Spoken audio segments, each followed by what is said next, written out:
What's up, everybody? Happy Monday. Junkies back with you live on 106.7 The Fan and the Team 980 here in the DMV. 910 The Fan, 105.1 FM in Richmond. And you can watch us on the Monumental Sports Network. Celebrating 30 years of the Junkies in 2026. Presented by Main Street Bank. Cheer local, bank local. Main Street Bank is a business-focused community bank proudly serving the DMV since 2004. Visit mstreetbank.com to learn how to put their team in your office. Main Street Bank, member FDIC, equal housing opportunity lender. We thank you for tuning in this Monday morning, July 20th, 2026. I'm John Paul Flame, joined by Eric Bickle. Good morning. Good morning. Johnny Cake Sawville's here. Hello, everybody. And Jason Bishop. Yes, sir. What's up? Got four back in studio, I believe, all week. Interesting. Yeah, I'm here all week as far as I know. And it's a football week because training camp is going to start. Fantastic. There's a lot going on. The World Cup came to an end yesterday. Thankfully. Kind of a dud. Kind of a dud final. Way to go out on a whimper, World Cup. But Thanks a lot. Did you Thanks pay a lot Mike for Marr? that. I paid him yesterday Big winner. because I had a little sweat, but Argentina didn't even get a shot on goal. Yeah, it's hard to win That's when you crazy. don't get a shot on goal. Well, they got It's kinda two at the difficult. end. They got two at the end. So what did it finish? 23-2, or what was the shots on goals? Yeah. I don't know. Something Spain like that. dominated for sure. I mean, at one point they flashed the passes. Did you see that stat during the Yeah, game? they're about double the and pass. it was something like 740 to 340. Yeah, completed passes. Yeah. Well, they just dominated possession. The no doubt about goalie, it. the Argentine goalie, was the best player in the No, he played Yeah. great. He was killing it. He could only hold them off for so long. They gave the award for the best goalie to Spain's goalie, and I get it. He had a bunch of shutouts, but he didn't have the amount of saves. Like, I might have given it to the guy from Cape Verde or something. I don't know. Didn't follow it that closely. And that guy was incredible but, yesterday. yeah, Spain doesn't let you Did get great. chances. Nope. yeah, They they're didn't. very They good. lock you down. They're very good. When was the fight? I missed the fight. Was that at the Which fight? Wasn't there a fight at the end? A little bit. There was some scrappy. Was that at after end. the game? After the Yeah, game. a Oh, little that was bit. after the game. Okay. A little bit. I went for a walk after it was over. I immediately turned it off. I didn't wait to see them get there and raise No, I the didn't watch cup. that. I didn't wait for Oh, the I bells. didn't watch That's any the of that. best part. It's not Nah. clearly not the best part. That's when I Well, put the maybe Nats for that on. game, it was the best part because the game was a snoozer for the most part. But generally, I like to see a little celebration and then I turn away. Unless it's the Caps winning the Stanley Cup. I Then I'm actually there tweeted for all them of it. raising the cup. That was just, it's why I love sports. I don't know. It was a reminder to me of why I love sports. I don't really care about a bunch of Spaniards hoisting the World Cup. It really doesn't. It doesn't affect me emotionally. Maybe I'm a soulless robot. I don't know. I'm not sure. I didn't watch it either, so I'm soulless. Yeah, maybe. I turned it off. Could be the case. Turned 3 it or off. 4 junks did not watch. I the should have turned it. celebration. I should have turned it off at You the know what? halftime. And it wasn't anything against Spain. If Messi lifted it again, I wouldn't have cared. I would have seen them either win or lose, and I go on with the rest of my day. So remind me what you did. You went for a walk right after. What did I do afterwards? You watched the Nats. I put the Nats on. Yep.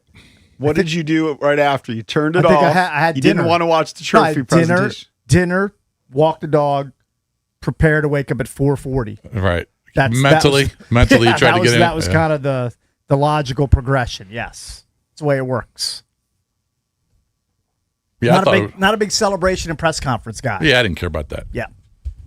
I didn't care about Trump You need to walking out watch there. Messi crying as he was walking off the field. Well, I did see that the Argentine, I want to call them Argentinians, but I think it's Argentine is correct. They were all sore losers. None of them stopped for media, and they went straight to the bus. Oh, they did. They went Straight to the bus. Yeah, I they're mean, supposed it's to stop hard. and talk. And Yeah. It's hard. Had to be disappointing. Yeah, they were It's hard, pissed. but Couldn't usually get anything done. most teams, like even when they lose, they'll sit there and they'll do some media before they go into the bus and pout. Not those guys. Yeah, the Argentines, as spoiled little babies, went straight on the bus. Not going to hold it against them. No, but I mean, I think overall the World Cup was great. I think it was amazing. It was awesome, and I'll actually miss. Overall, it was really good, but I'll be honest, like most Americans, check back with me in 2030. That's true. But I thought we did a great job of hosting it. I liked having the games on. Oh, it was great to I'll have personally, it. I know Cakes won't. I'll personally miss having the games on. It was entertaining to have a game on in It the was great afternoon. to have it. But once football starts, you'll forget about yeah, I it. mean, That's true. I'll be almost 60 the next time the World Cup rolls around. Yeah. When I'm ready to re-engage.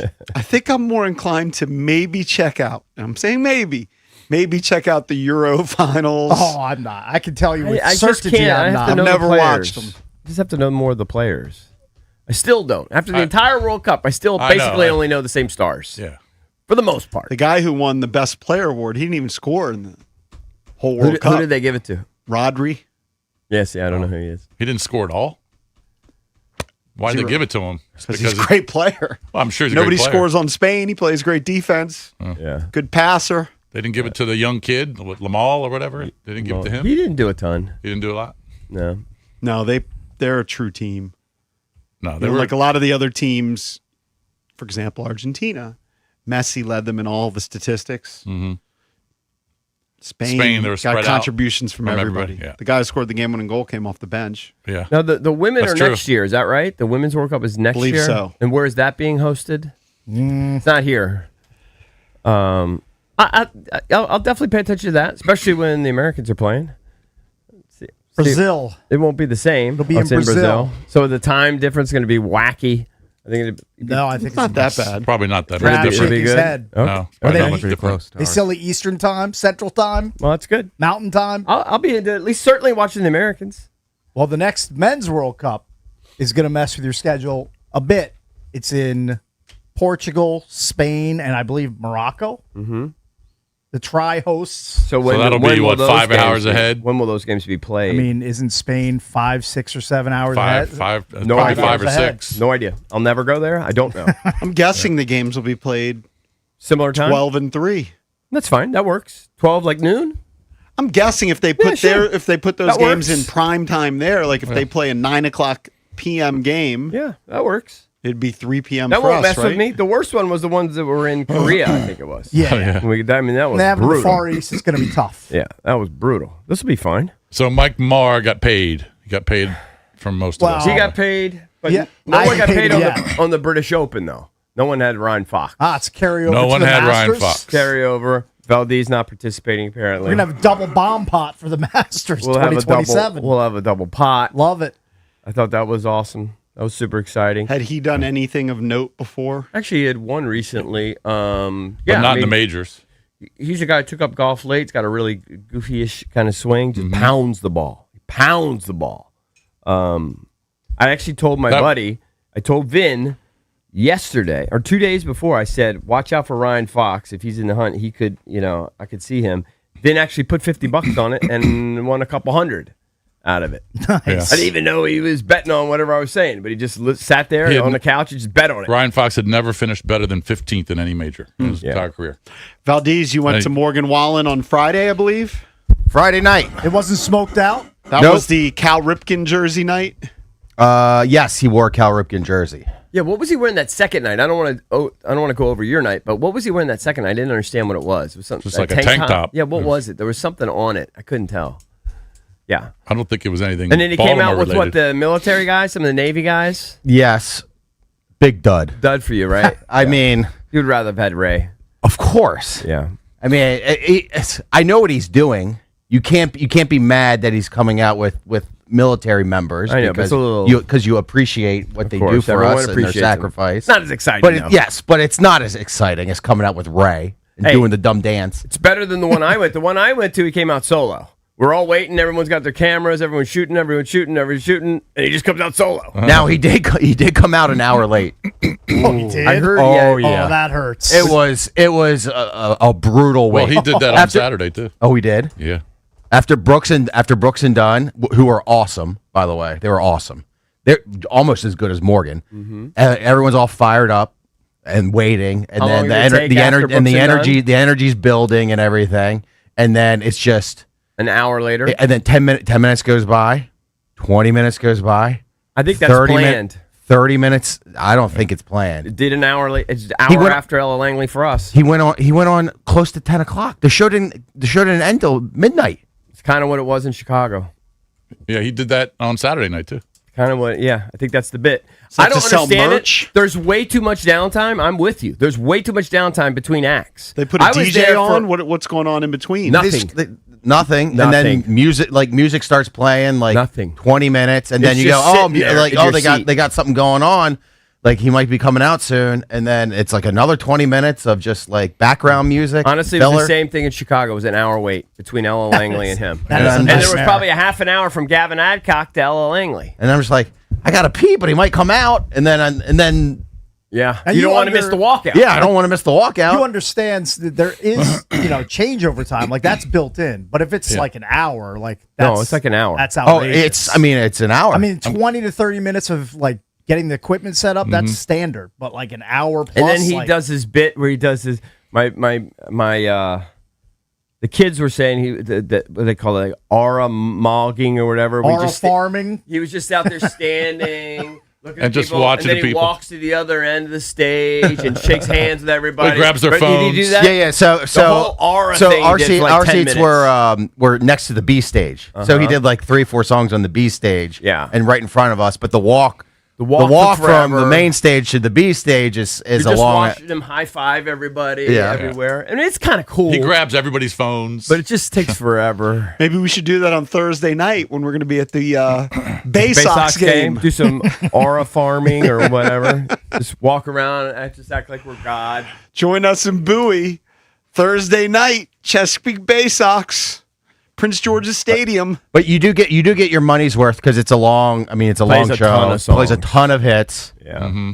Everybody's singing along, which by the way I hate. For FYI, I paid money to see Morgan sing, not you sing. and you hear it all around Yeah. you.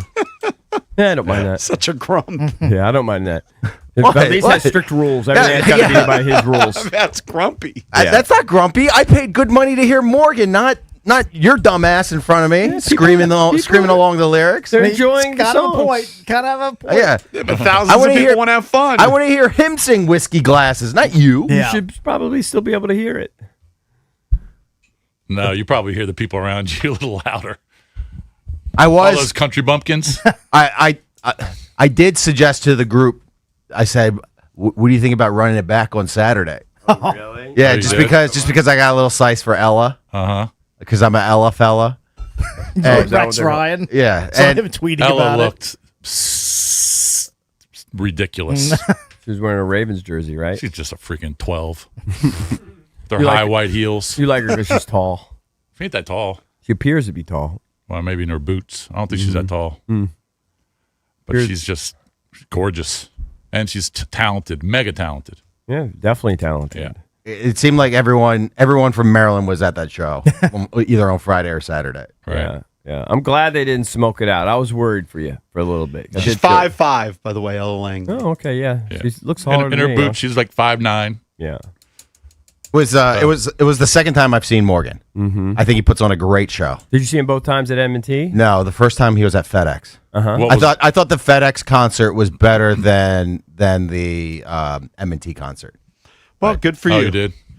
Show wasn't canceled. You were worried about that. Just a little waiting, but you got some bang for your bucks. Yep. Yeah. Seemed like a lot of people on social media were out there, so I'm glad. Oh, it was like a friggin' Ravens game. My wife and daughter went, Yeah. and they said it took 2 hours to get to Baltimore from Tyson's. Oh, wow. And then there were storms. The first 2 acts were canceled. So it was just Ella and Morgan. 2 hours from Tyson's. So that was dude. Saturday. That was Saturday. Dude, I went to Long Island, and it's a 4.5 hour trip. It took me 8 hours to get there on Friday. Oh, 8 hours. because of storms No, or just because just traffic in traffic? Delaware. Friday traffic. And then you hit the New York traffic and then the Long Island traffic. I mean, Right. it was just crazy. I was at one point I was 74 miles away, and it said still had over 3 hours Oh. to get there. Bad beat. As always, you want to get in touch with us throughout the show, you can hit us up at 1-800-636-1067. We're the Junkies, coming right back.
Welcome back. Junkies come to you live on 106.7 The Fan and the Team 980. Let's get into the Junkies Sports page brought to you by Open Road. Try to elevate your home bar with Open Road Distilling Company spirits, locally crafted in Reston. You can get your Eagle Eye Rye or Maple Old Fashioned, Independence Bourbon, all available at ABC stores in Northern Virginia. Matt Myers, so Matt Carlin, who of course owns Open Road, his sons are all stud golfers, and his two youngest sons are playing in the national championships down at No idea. Pinehurst? Pinehurst. Yeah. Very nice. Yep, they're playing at Pinehurst this week. I think it ends today. Very cool. All right, so the World Cup is in the books. Spain claimed a hat trick on the individual awards after they beat Argentina 1-0 yesterday. Is that their second World Cup title? Second World Cup win, yes. Rodri won the Golden Balls, tournament's best player. Unai Simon won the Golden Glove for the top performance by a goalkeeper. And then Kubarsi won the Best Young Player award, all Spanish players. He beat out his teammate, Lamine Yamal. They were the best team, And they win 1-0 in extra time. but I was rooting for Argentina, and it was kind of a dud of a game. I mean, Yeah, I when, guess. when one team doesn't get a shot, Yeah, statistically one-sided, 100%. I don't know. I'm still interested to see when they were eventually going to score and then see if they couldn't get a sneak a counter. I still thought that Argentina could steal it. That it was still 0-0, and I'm still thinking they might be able to Once steal it. Fernandez got the red card, though, you knew it was done. It was a lot harder. it's a lot like the France game, though, where they just didn't get the ball. They I never mean, had Spain it. just dominates the possession. Yeah, Yeah. they were ridiculous. So to me, it was a little bit of a dud.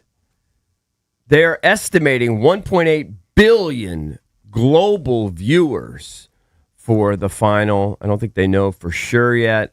And I think that they are thinking that I don't know. They don't know yet the United States numbers. Of course, they've been in the 40 to 50 million range for some earlier matchups on Fox and Telemundo. I don't think they have the final ratings yet.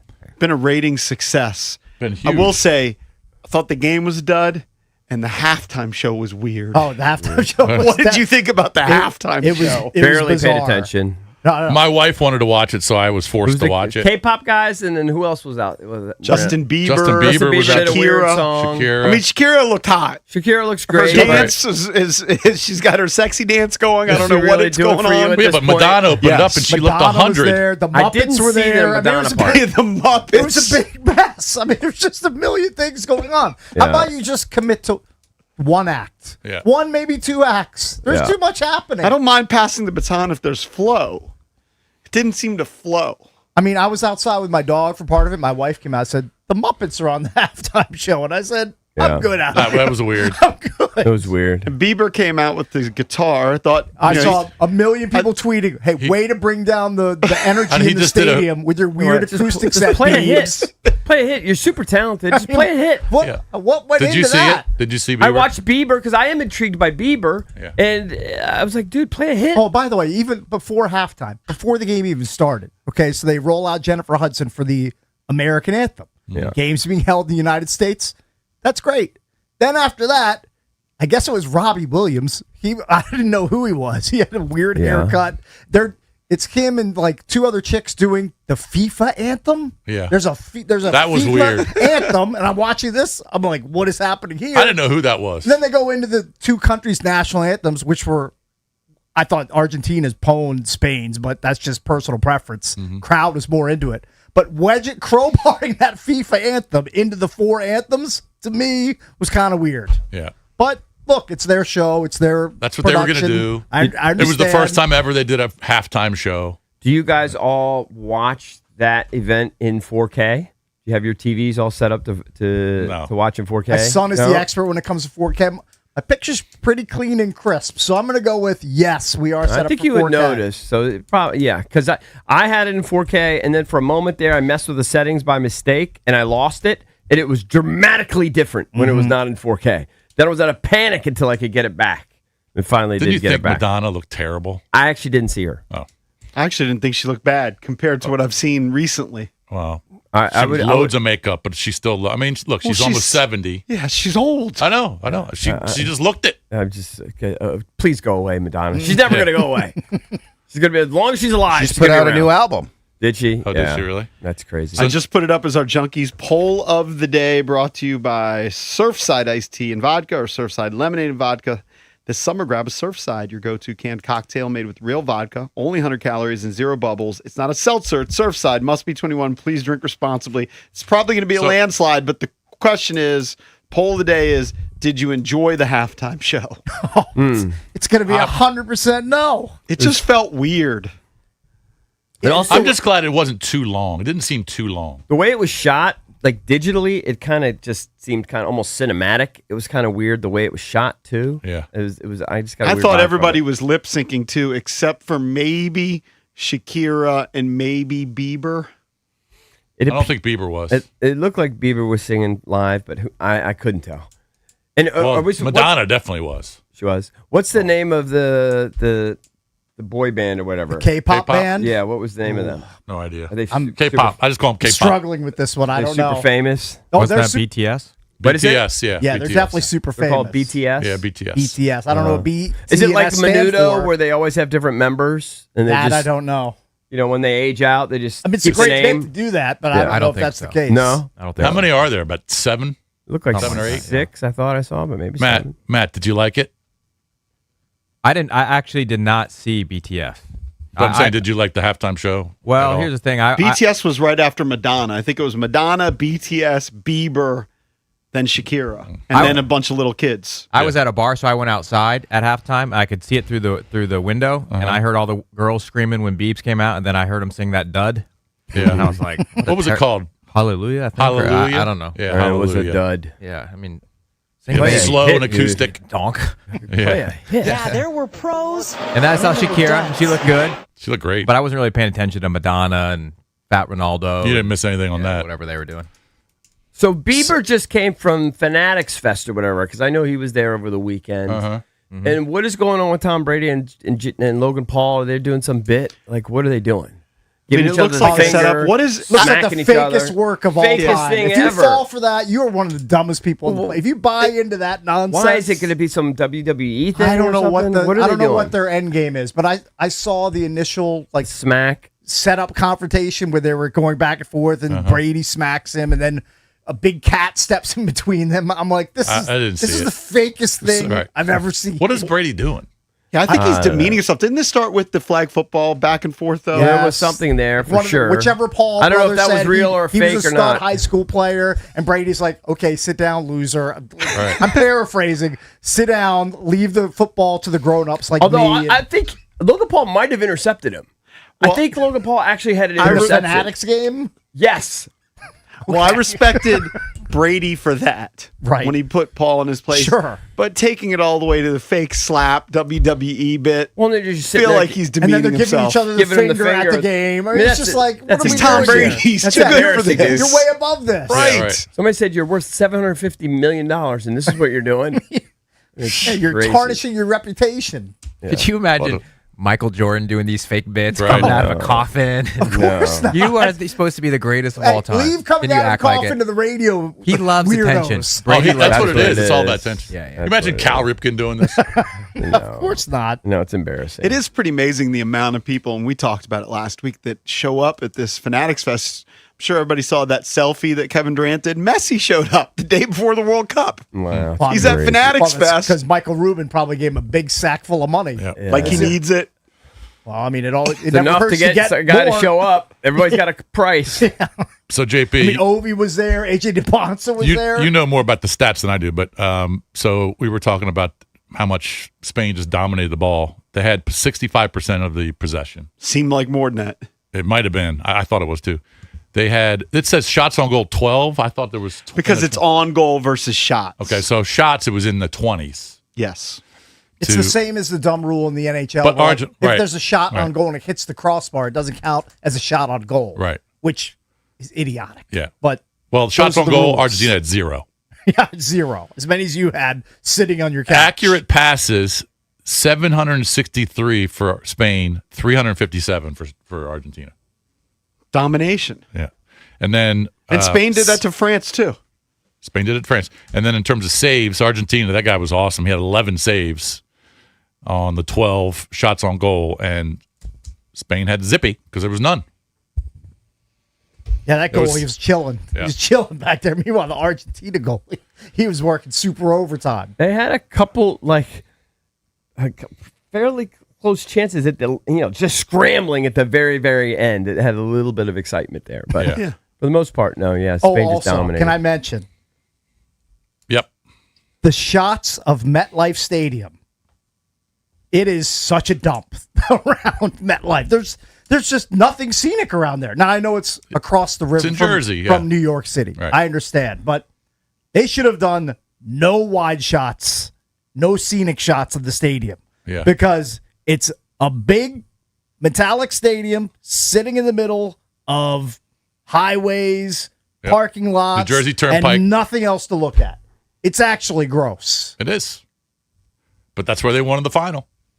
That's where they decided. I mean, they to had some hold it. shots of the city too, but Understood. I understand it's Yeah. not nice. By the way, some of the Argentina fans were trying to get to the stadium.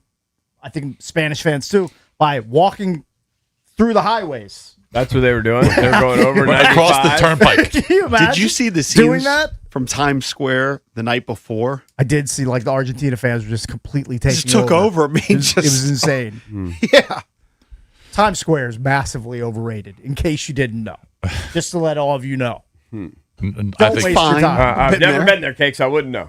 Of course, I've been there a million times. Right. It's, Stinks. It's just too many people. Our soccer talk on 106.7 The Fan is presented by Xfinity. Score the most reliable Wi-Fi, one price, 5 years guaranteed. Xfinity. Imagine that. You know how you said there was a fight in soccer at the end. What was the fight between? And I guess it was just a verbal fight between McElroy and Bryson DeChambeau. All about they hate each other. well, Rory doesn't like Bryson. Rory's a douche. Rory's. I mean, Bryson certainly has his moments. A lot of people don't like Bryson, but I'm out on Rory. But Yeah. was Bryson cheating? I don't think No. so. Certainly don't think he was. It was chest high intentional. grass. He's just trying to stomp down the grass so he can get a line, a sight on his shot, and he's trying to find the ball. That rule is so stupid. Yeah. That's the dumbest rule in golf. I don't So think he dumb. was. I don't think he was cheating. I think Scotty Scheffler. By the way, Rory would not have gotten a 2-pop penalty if he did the exact same thing. Well, there's a rumor that 100%. that someone told Rory that he cheated, and Rory called in. Rory's like the guy that called in the head of whatever the RNA and said you got to assess the penalty. Now that could be fake. Like, that's what they say. Who knows? yeah.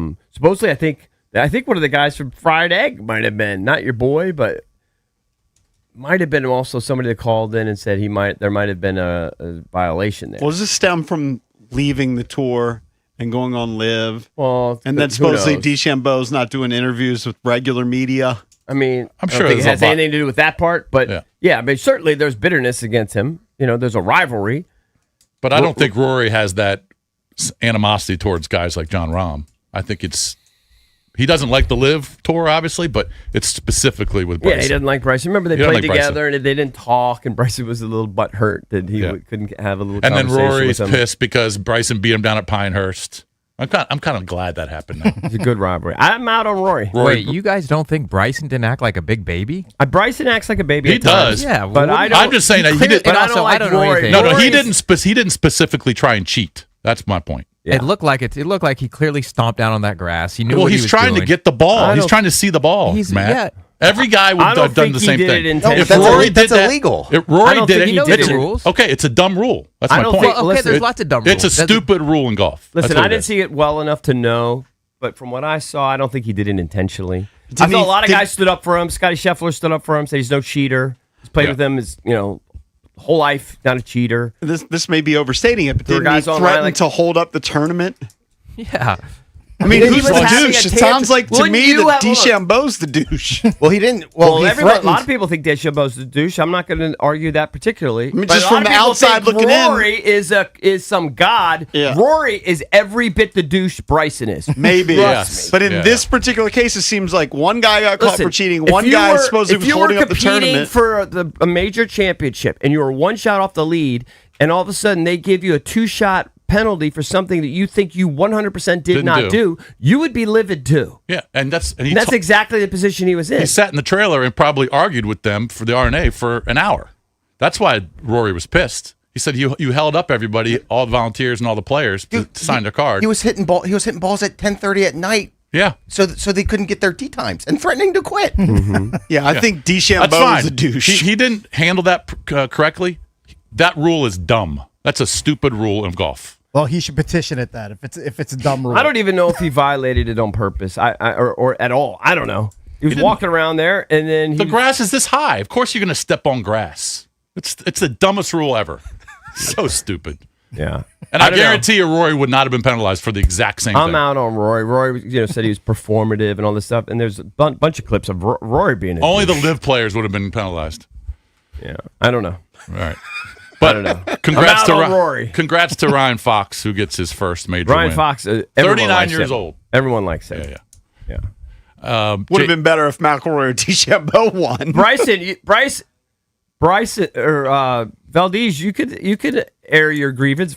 Valdez doesn't like our opinions. It's a wild take. The wild take is Rory's a douche. Bryson may be They a douche probably too, both are. but Rory's definitely. But I don't one. think he I just want specifically Rory's tried to reputation to be tarnished. He may be, but in this case, again, He I'm just not the goes out golf of his insider. way It to seems take like shots at it seems like Bryson. DeChambeau held up the tournament and kind of did some things that probably Just put yourself in his shoes. Rory probably spoke up, but I guarantee there were a lot of players who felt the exact same way as certainly, McIlroy. Certainly. Oh, yeah. Certainly, people wanted their tee times. I get it. That's a fair criticism. I'm not saying that there should be no criticism of Bryson, but Rory's a douche. Rory just goes out of his way to take shots when he is all over the place with his opinions. He acts like a douche on the course. He flip flops on big issues all the time. I don't know. I'm not a Rory guy. Rory's as the wind blows guy. I'll tell you not what, a fan. Rory McIlroy was in a horrible movie that I saw this weekend. Devil Wears Prada 2. Rory McIlroy was in it. Hold on, you he's- saw that? Yeah, my wife and daughter He wanted to makes see an it. appearance in that movie. Yeah, he's in it. He's in some party scene. What a idiot. God, that was a terrible movie. It sounds pretty The terrible. first one was good. This one sucked. Sounds pretty bad. Speaking of movies, when we come back, I saw The Odyssey. Drab saw The Odyssey. nice. Of course, Kevin McCarthy gave it a 5 out of 5, said Yeah, it I was a wanna hear about it. masterpiece. We'll get into that next here on The Junkies.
So after the show on Friday, I had already purchased tickets to go to the 11 o'clock showing of The Odyssey in the Kentlands in Gaithersburg. Just you? Solo date, and I spent a lot of money on myself. Stopped at Andy's Pizza just before, walked into the theater about 10 after 11. The show started at 11:20, so I just missed a trailer or two. Right. And Packed? not really. Okay, 11 o'clock It was show. probably 3/4 full. IMAX, Nubmax, Nubs Max. No Max. I'm not even sure, Cakes. I actually think this IMAX discussion is out of control. You keep seeing these side-by-side pictures Sure. of what you see in one screen versus the other. Yeah. The screen looked plenty full to me. Maybe I missed 10% or 20%, whatever the IMAX discussion is all about. But I saw it on Nubs Max. I paid $19 for my ticket. I got my Andy's Pizza before. But then the theater that I went to is one of those ones where they have waiter service. Okay. So, of course, I had a chocolate fudge brownie sundae. Wow. And a soda. I probably spent $70 on myself. The movie is very good. I didn't love it as much as some people. I mean, I would give it a 4.5 out of 5. You gave it a It Pretty high wasn't rating, but it wasn't a 5 out of 5 to me. Like, it didn't hit me emotionally. I almost think people want to give it a 5 out of 5 because it's Matt Damon, it's Anne Hathaway, it's Tom Holland, it's Robert Pattinson. I thought Pattinson was amazing in the movie. I thought he actually was the best actor. Does he play a of the villain? bunch? Yes.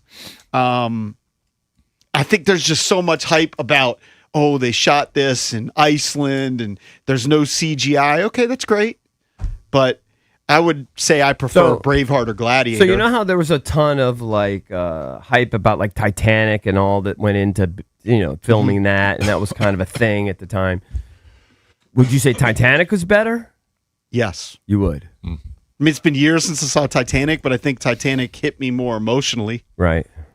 So, but 4.5 is still pretty darn good. Yeah, I You were thought it was thoroughly excellent. entertained. Were you like looking at your watch the whole time, waiting for No. it to end? The only thing I had to do is I had to leave to go to the bathroom. Right. It's a 3-hour movie. Yeah, you Right. got to pick your And I, spots. and I pummeled some soda. You might have missed something. You might have Right. missed something. No, because critical. I waited until the end of the scene. I mean, I missed a minute Drab. out of 2 hours and But you gave 57 it, minutes. you Whatever. texted me, you said 9 out of 10. I thought, Well, that's 4.5 out of 5. I know, but 9 out of Pretty 10 good. is pretty damn good. yeah, Yeah, guess but you I would just- save a 10 for a movie like you love the Heat. I mean, Heat. A movie like that, or there. Yeah, but if I saw a movie and it was a 9 out of 10, it was worth the money. yeah, it was worth the money. Yeah. It was he highly doesn't have any entertaining. regrets. He's just not saying. He's just saying it's not the greatest movie I've ever seen. Didn't hit Yeah, him that I mean, way. I didn't expect that. Well, but the way Kevin gave it a 5 out of 5, and it's like arguably one of the best movies ever made. Then you tend to think that way. I can get it, but 9 out of 10 is pretty good. I almost think some people. I mean, I don't know. Some people that are praising it as like a 5 out of 5 or 10 out of 10. I almost feel like the way it was shot and it was all on IMAX, it's influenced their rating of the actual movie. Drab, what'd you think? And what was your scenario I- when you saw it? I saw it Saturday morning, 11 a.m. or something like that.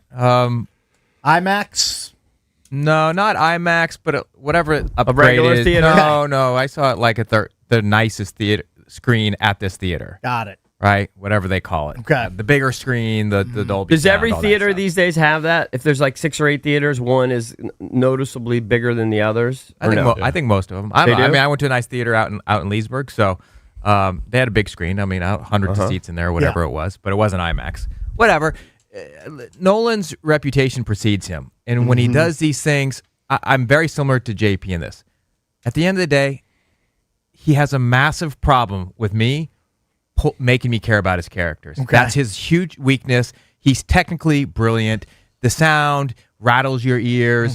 The editing is good. It's a lot of quick pacing stuff, beautiful shots, good storytelling, even though it's not his story. But like at the end of the day, though, I don't really care about his characters. You brought up Titanic. Titanic, you're a sobbing mess a lot of times. Like Matt Damon is and Tom, brilliant actors. Anne Hathaway was great. John Bernthal was great. Yeah. Pattinson was good. But at the end of the day, I'm like, I just don't really care that much about you've had 3 hours to hook me. Yeah, you had I no felt the feels same for thing them. when I saw Oppenheimer or Okay. Dunkirk. I just I'm not so in love with the characters, and I don't know if it's Matt Damon's fault. I don't know whose fault it really is. And it's a weird monster movie, so Bickle's out. I for sure Bickle would hate that movie. I mean, there's a cyclops in it, a giant cyclops. Oh, there is. I mean, I have zero interest to see it from what I've seen. I mean, I think you that's should the poem. Yeah. It's too long for me. I'll be honest with you, What I don't Drab have the says is right. attention span. It's an amazing feat of cinema. Right. That he can pull those things off. I don't doubt and it. he did it without special effects. Like I've heard Matt Damon tell the story a million times. They get in the Trojan horse and Christopher Nolan, he asks, how are we going to shoot it? Christopher Nolan says, I don't know. We'll figure it out. So they stuff all these guys into they made a horse. Sure. A huge horse. They stuff all these guys No in it. CGI horse. Right? It was legit. But it's more about the feat of doing it versus the emotion to me. And then the Cyclops to me, like you have to suspend your disbelief, and I can do that in a lot of movies. But you got a giant Cyclops in a big giant cave, guy with one eye. right? You have an army of I don't even know how you describe them. They're The big giants. they're knighted up. Yeah. They're in armor, but they're twice or maybe 3 times the size of the regular army. That was one scene that could have been cut out. You could have saved 15, 20 minutes there. Yeah. He definitely could have trimmed it some. I will say this, the final act or whatever you call it, the third act, very good. Really good, hooks Yeah. you in. But by that point, I'm already kind of annoyed. So Right, what was like your I- rating? So out of 10, what would you give it? 7. Oh, 6 I'm and a out. half. I'm out. 6.5. I don't to care. 9. I'm not a film geek. I'm not oohing on when it's like Sky Shot or whatever. Like some of that stuff is cool, but I get it after a while. I'm an emotional guy. You got to hook Yeah. me with emotions, and for me, that's all I really need. I'd rather. I mean, I cry when I'm watching Toy Story, and I don't care about this dumb movie. Yeah, I'm with you that there was it was more. I mean, I was entertained, but it was more about the way they shot it and the cinema of it versus the actual emotion. So that's Like I'd rather watch Jerry Maguire, A Few Good Men, Shawshank Redemption. Those are better movies. You might want to in knock my your. opinion. You might want to rock your rating down a little bit. Then you can't give it a 4.5. Yeah, 9 You're out of saying 10. you'd rather He's watch bad. Jerry Maguire. I'd dump it to. See, me and well, my- Jerry Maguire's a great movie. Pretty good movie. I'm not saying it's a But when bad you- movie, when you but it's skip- not a 5 out of 5. Yeah, when you give a Jerry movie Maguire's a 5 out of 5. 9 out of 10, you're basically telling all your buddies you should go see it. Yeah. All right, I'll bump it to an 8 That's out a of big 10. recommendation. So That's a big 4. When one. you go 9 out of 10, 4.5 out of 5, Yeah. everyone should go see it. But you're not. It's a must see. That's not the vibe I'm 4's getting. even pretty good. Braveheart's better, Gladiator's better. Oh, I know Like in that. both of genre those type movies. movies. Those yeah, are those both are both amazing. 5 out of 5s. Yeah. Yeah. No argument here. Well, that's Good, all. not That's great. all I needed. That's all I needed. Yeah, now you're out. I still think you should go on because some of these films I feel like you have to watch, and you should watch them in the theater. I was trying to convince Valdez of that earlier. He wants to wait till it comes out, and I'm like, no, these are movies that like if you like movies, you should Right. see it in the theater. Should You should get carve that it a few hours. experience. Now look, you're gonna Right. look at your phone a few times. Yeah. You're gonna go, come on. What was it, about 2.5 hours? 3. Oh, 3. It was 3. Oh, I mean, I can't do that. 3 I can hours. barely get through an episode of Quarterback on Netflix. Yeah, but you can 50 sit- minutes. But you can watch 4 hours of the Open Championship. Yeah, but I walk It's all about around. what you're I get into, food. what you like. yeah. That's what True. it is. Yeah. It's true. But I'm not sitting there for 4 hours straight watching the British Open. Yeah. Walk around a little bit, get some food. You know, might take the trash out. I got food. A waiter brought me a brownie sundae. Delicious. That's what you did? Yeah, Wow. because I'd already eaten lunch. What, And then there's a menu there. what theater did you go to? I call it Cinepolis, like Annapolis. Yeah. He says Sinopolis. Where, I don't where know. is that? In the Gaithersburg? Kentlands in Gaithersburg. Oh, okay. Never heard of it. Small chain. What theater did you go to, Matt, in Leesburg? It used to be called the Cobb 12, and now Oh, it's yeah. called Phoenix something. Yeah, I know exactly where it is. Yeah, Yeah. It's right there in the little town center. Yeah, it's nice. Yeah, it is. Anyway, so It's got 7 out of 90 10. It's I got give it an 8. 97% from the audience. Yes. That's what I don't understand. Yeah. The critics, They I think love it. BDKs, people, I get it. You're gonna, Yeah. They're going to fawn over it. Nolan can turd in a bag, and you're gonna give it an A plus. Oh, he's such a great filmmaker. But from the audience, it's giving it 97%. That's what I don't understand. But there wasn't a standing ovation. Like I've been to movies where there's an actual standing ovation. yeah, no, there was standing and me running to my car is what it was. All right, out of there. we need to take a break. If you want to chime in, if you saw the Odyssey over the weekend, you can give us your take. 1-800-636-1067. Hey, it's been an Odyssey with Brandon Ayuk. Is it over? We'll tackle that next here on the Junkies.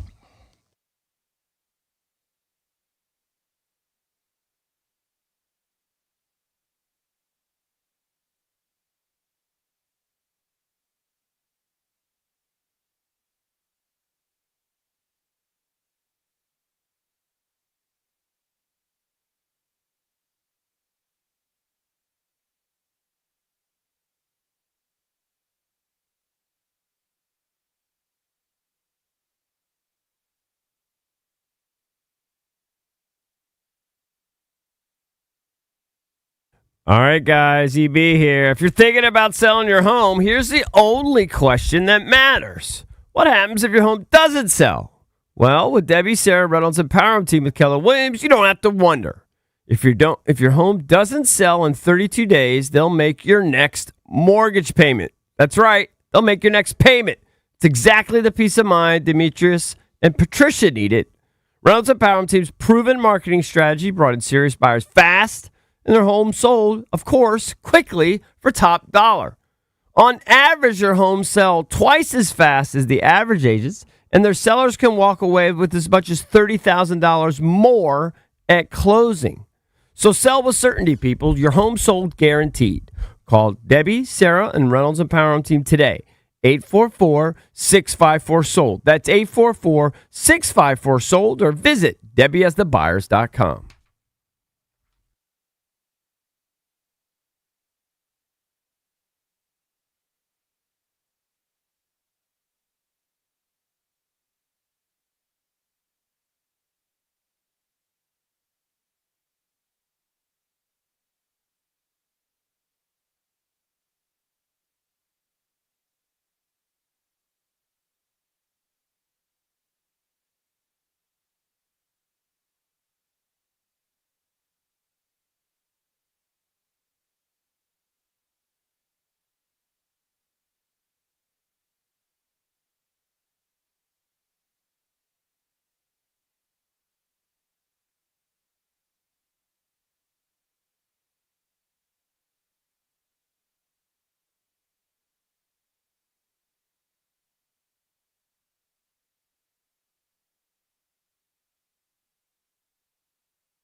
Nice work over the weekend for the Nationals as they win their series in Sacramento, beating the A's 5-2. C.J. Abrams and Dylan Cruz with back-to-back home runs in the fifth. Now the set in the 1-0. Abrams launches one straightaway center and deep. Bolte back to the warning track at the wall. He's out of room and it's gone.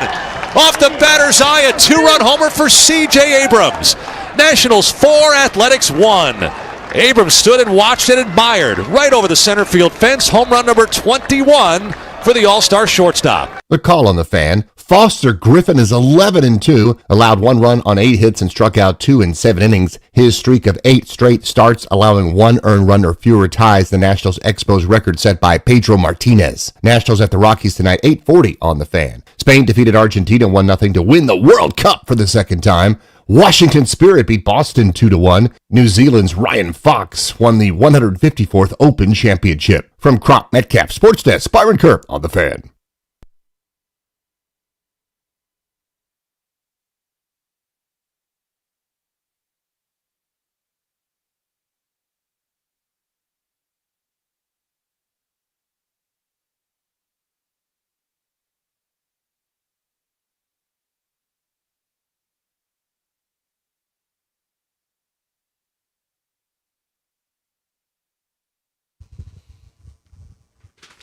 Welcome back. Junkies coming to you live on 106.7 The Fan and the Team 980 here in the DMV.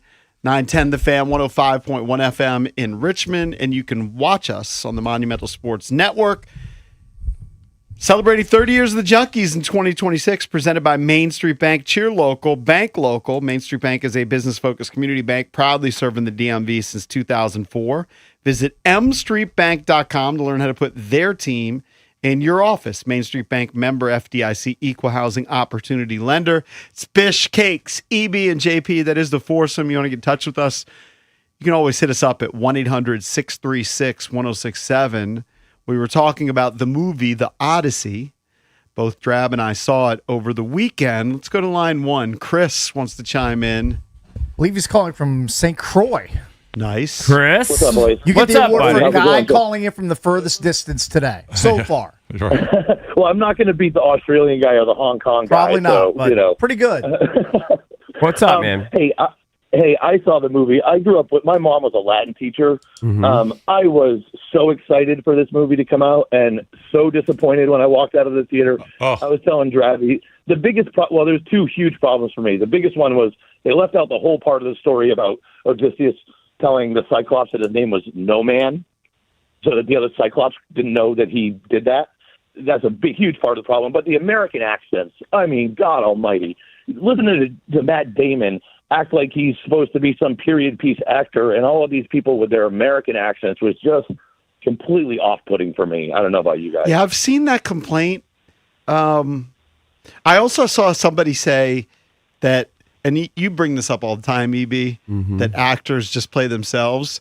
And somebody said, They get too famous. there was somebody going, Matt Damon played Matt Damon in The Odyssey. Right. Robert Pattinson played Robert Pattinson. John Bernthal played John Bernthal. But Sometimes it's hard to So- suspend your I disbelief. think Drab brings up a good point. I wasn't invested in the characters that much. So, Chris, There's action. And you're giving it what out of 10? I would say 6 to 7 out of 10. I would not. I mean, wait till you guys should see it just because, like you talked about, the scenery and the visuals are pretty spectacular. But don't go into expecting that you're watching Gladiator or Titanic or any of these other great movies that it just isn't. It just isn't. Right. Unfortunately.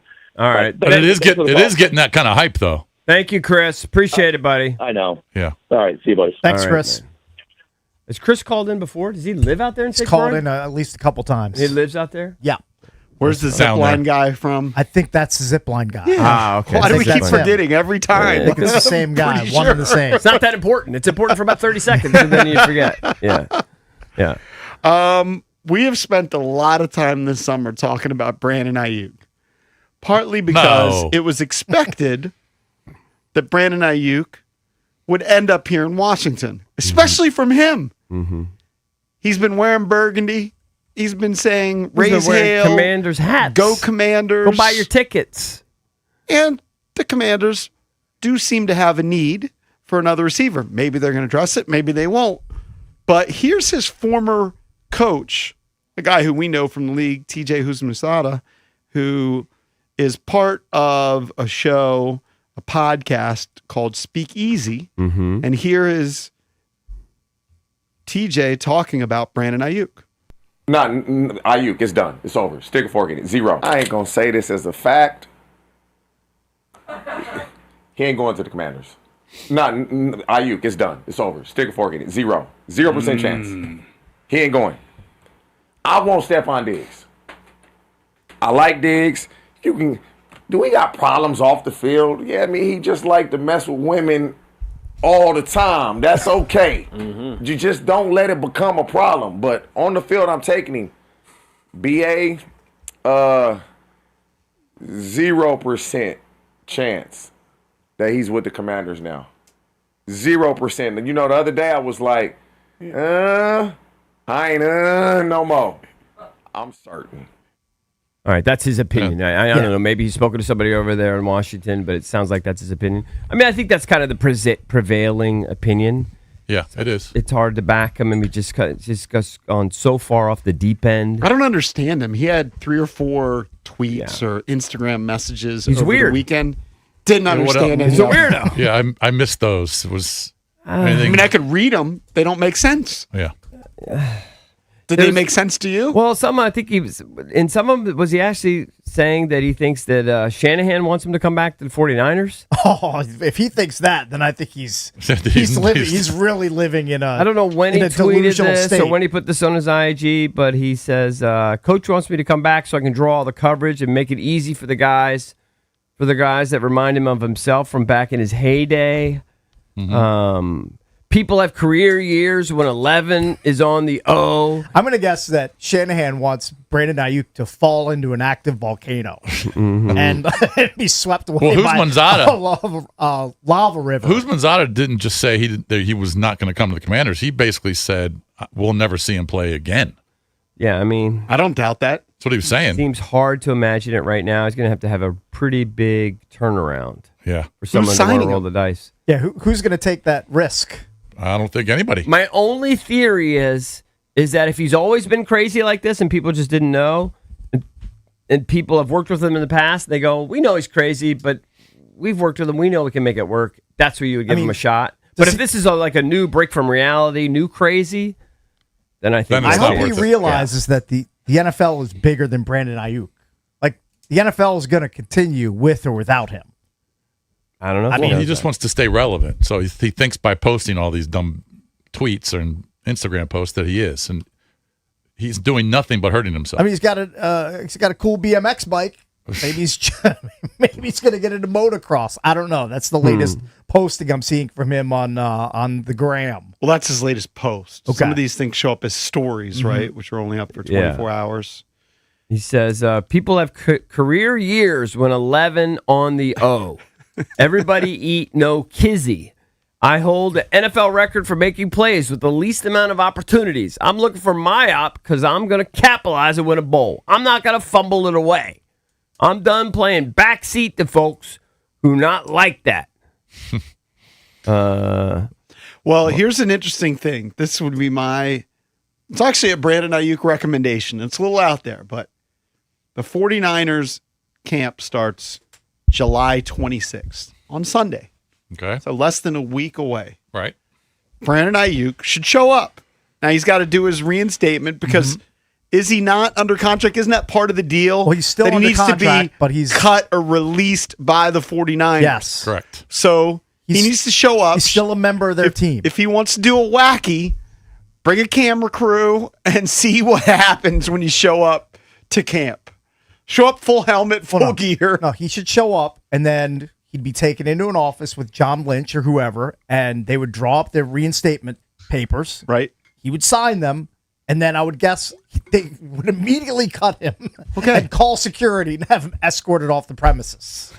And then you can see the next step. But he's such a donk that it doesn't even seem like he's going to do that. Reinstated, there's no need even talking about him because he's like a ghost. He's irrelevant, right? He's irrelevant until he's like, you can't do it. Like, the Commanders can't express any sort of interest in him while he's still a member of the Well, they can't even 49ers. Talk about him.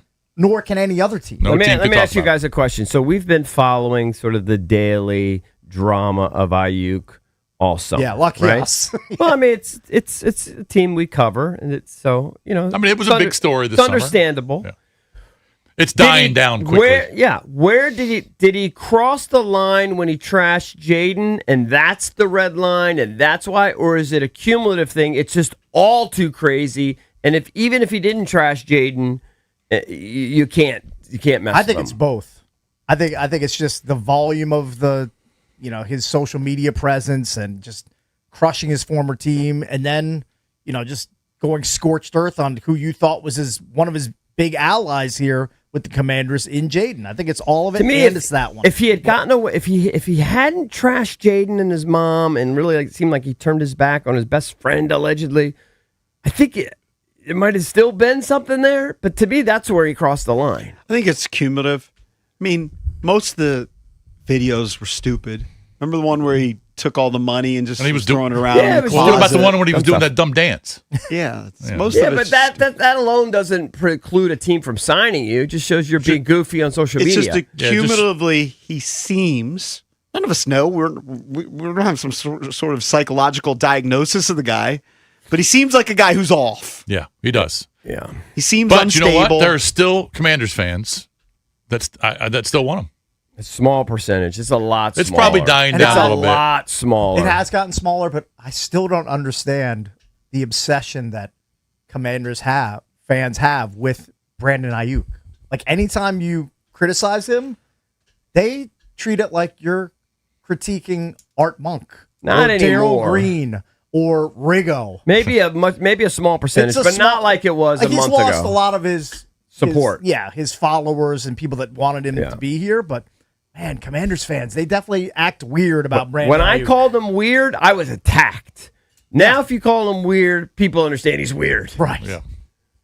I mean, no one's going to argue that. I think it stemmed from the supposed friendship with Jaden Daniels.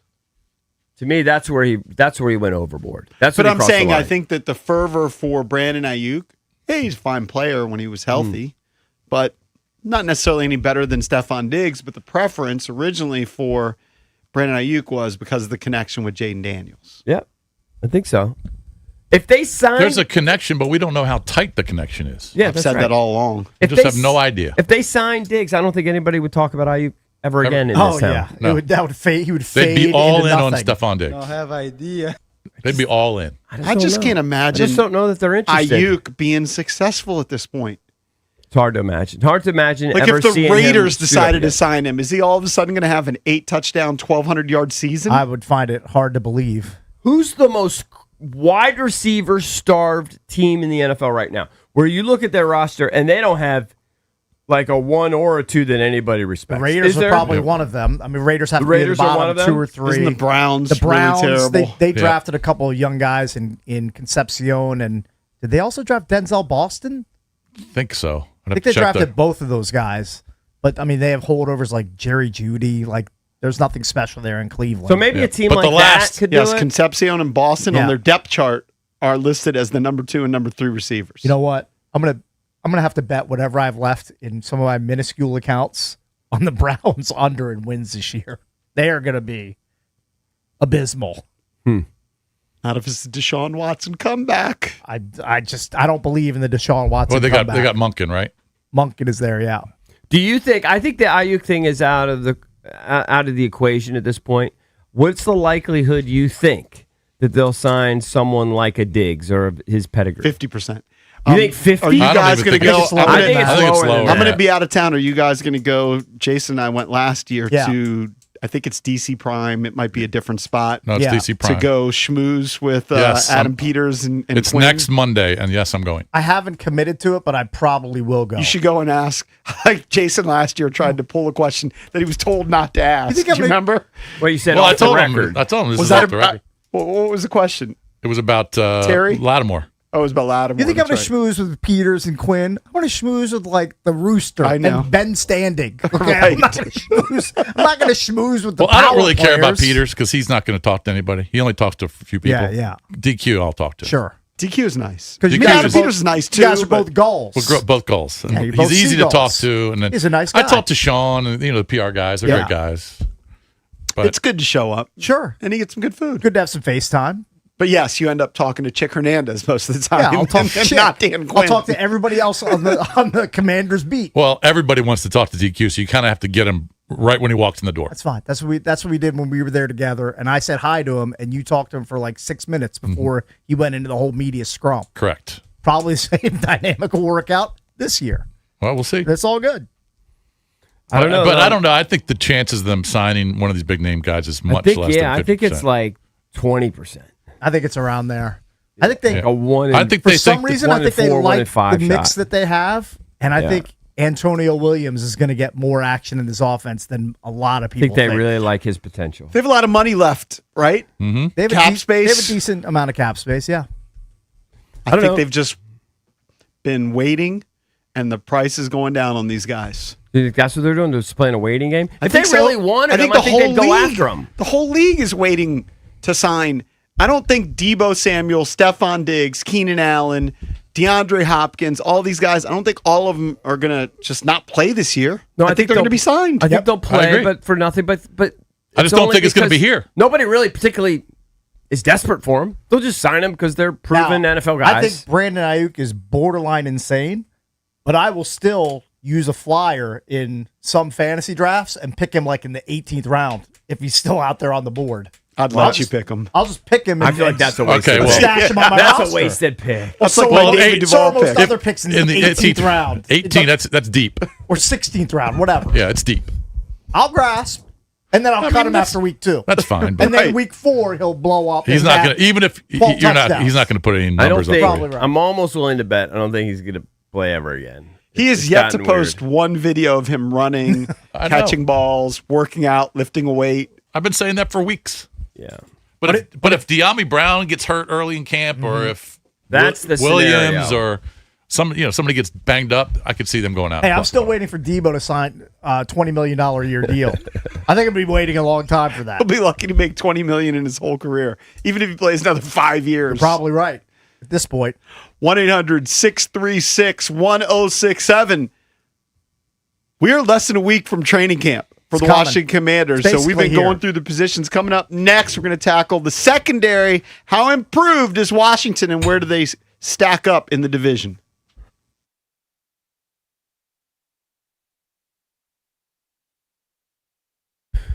All right, guys. The Junkies are brought to you by FanDuel. Baseball fans, the MLB season's in full swing, and FanDuel's giving you a chance to call your shot with daily dingers. Joining the action's easy. Just make your free pick on who's hitting a home run in their game, and if you're right, you'll get a profit boost to use on your next bet for a chance at extra winnings. It's just another reason why FanDuel is the home of home runs. Maybe you're going to throw some cash on CJ Abrams to hit a bomb. Maybe James Wood will go yard for you. Are you ready to play your game? All you have to do, head over to FanDuel.com/local to get started. That's FanDuel.com/local to opt in for daily dingers and make your free pick on who's hitting a homer. Play ball and swing for the fences on FanDuel, an official partner of the MLB. FanDuel Sportsbook is the official sportsbook of 106.7 The Fan. You must be 21 and over. Present Virginia. No purchase necessary. Opt-in required. Bonus issued as non-withdrawable profit boost tokens. Restrictions apply, including any token expiration and max wager amount. See terms at sportsbook.fanduel.com. Gambling problem? Call 1-800-GAMBLER.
Welcome back. Chucky's coming to you live on 106.7 The Fan and the Team 980 here in the DMV. Last week, we started going through some of the positions for the Washington Commanders and where they stack in the division. Yep. Today, we're going to tackle the secondary, where they did make a bunch of moves this offseason. Yeah, let's look back at the 2025 final season rankings before we preview 2026. Is this defensive rankings? This is Or secondary rankings. defense against the pass last year. right. So Dallas was dead last in the league, 32nd in the NFL. They allowed 251 passing yards per game. Washington was not much better. They were 28th, allowing 242 passing yards per game. Giants right in the middle at 16, 214 passing yards per game allowed. And Philly was the class of the division. They were top 10. They ranked 8th with 189 passing yards per game allowed, the only top 10 unit from the NFC East defending the pass in 2025. All right, so let's look forward to 2026. Commanders fans, they're not going to be happy with this ranking. I have the Comms coming in at 4th out of 4 teams. The Marshawn Lattimore trade was a disaster, damaging the depth of this unit. Adam Peters tried to bolster this unit by drafting Trey Amos in the second round in 2025, but his season was cut short due to injury, appearing in just 10 games as a rookie. So hopefully he's healthy for camp in, less than a week at this point.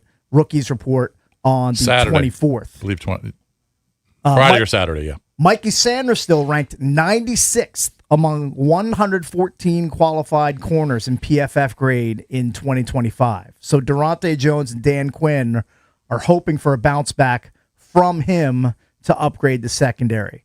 Now, the addition of Nick Cross to the safety room should be an upgrade as he comes to DC on a 2-year deal worth up to $14 million. He's very good against the run, so he's a well-rounded safety. Corner depth was addressed with the signings of Akello Witherspoon and Rasul Douglas. He was signed late, but I still have the Comms heading into the season as the 4th out of 4 secondary rooms in the division. For me, like you mentioned all the basics, Trey Amos, I think, also didn't really statistically measure up that great.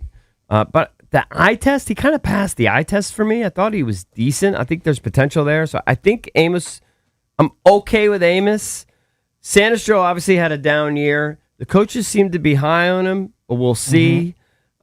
Robertson, who knows? I have no idea what they got in him. People seem to praise his leadership. But his rankings weren't great by PFF, his right? rankings were terrible, too, but they say he was just asked to do too much. He was asked to cover a lot of number ones. He was ones. asked to cover ones. He's just not up to it. And he's going to play the slot corner. Yeah. So I think he won't be on so ones. He might be okay. Who knows? I think Cross, by most accounts, they've been really pleased with Cross so far. So that might be a good pickup. Quan Martin is for me. I thought Jeremy Reeves at times has made some plays at safety when given the the one thing they got to opportunity. be better at is tackling, because they were so bad tackling in the open field. Yeah. that needs to be I mean, guys would just a focus. catch balls and Absolutely. they'd run for 25, 30 yards, and no one could tackle them. I think also they're going to be better, though, because the pass rush is going to be better this year. Right. I don't know how good it's going to be, but it's going to be better. Yeah, So I mean, that- the strength of the team is definitely not the secondary. That by default will make your secondary a little bit better, you'd think. But yeah, I would say of all of the rooms, the secondary room would be the one you'd be the most concerned about. Well, hey, maybe Mikey's head has been cleared by the fact that he and his wife just bought a farm. I think it's in Florida. I'm not 100% sure, but Mikey's who? Mikey Sanders Sanders still.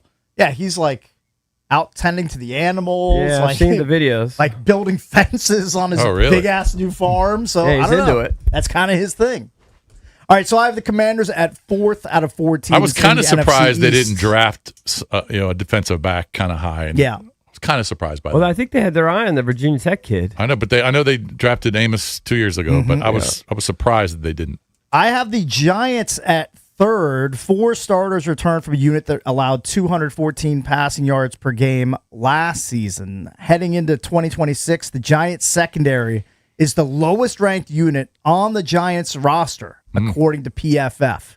Now, a lot of people think that they can cover up a poor secondary with all of the elite pass rushers that they're accumulating Yep. in New York. So that'll be tested this upcoming season. Greg Newsome was an ad in free agency. He signed a 1-year, $8 million deal. He's expected to start at one corner spot for the Giants. He comes over from Jacksonville. Yeah, they've got Paulson Adebo on another corner. They've got Drew Phillips as a nickel, Javon Holland, and Tyler Nubin are their safeties. Yeah. So I have the but Giants. they did add a bunch of guys in free agency. Yeah. I have the Giants at number 3. I have Dallas making a jump up to number 2 because in the NFC East. It was the worst Pickles unit boy. in the league last year, but the Cowboys did address this major weakness heading into 2026. They drafted Caleb Downs at safety to be the new leader of their defensive backfield. In free agency, they spent big on safety Jalen Thompson. He signed a 3-year deal that could be worth up to $33 million. He fills a major need in that secondary. He's been a full-time starter the last 5 years with Arizona.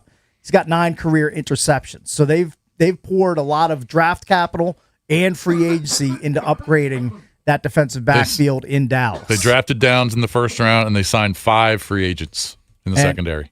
Kobe Durant, corner, joins the Cowboys on a 1-year deal worth up to $5.5 million. He's got 7 picks in his 4 years with the Rams, including 2 returned for touchdowns during that span. So where do you have them? Where do I you have them? Dallas at number 2 in the division. And then you have the Eagles. So no big surprise. Philly, the NFC East top unit last year, heads into 2026 atop the preview rankings.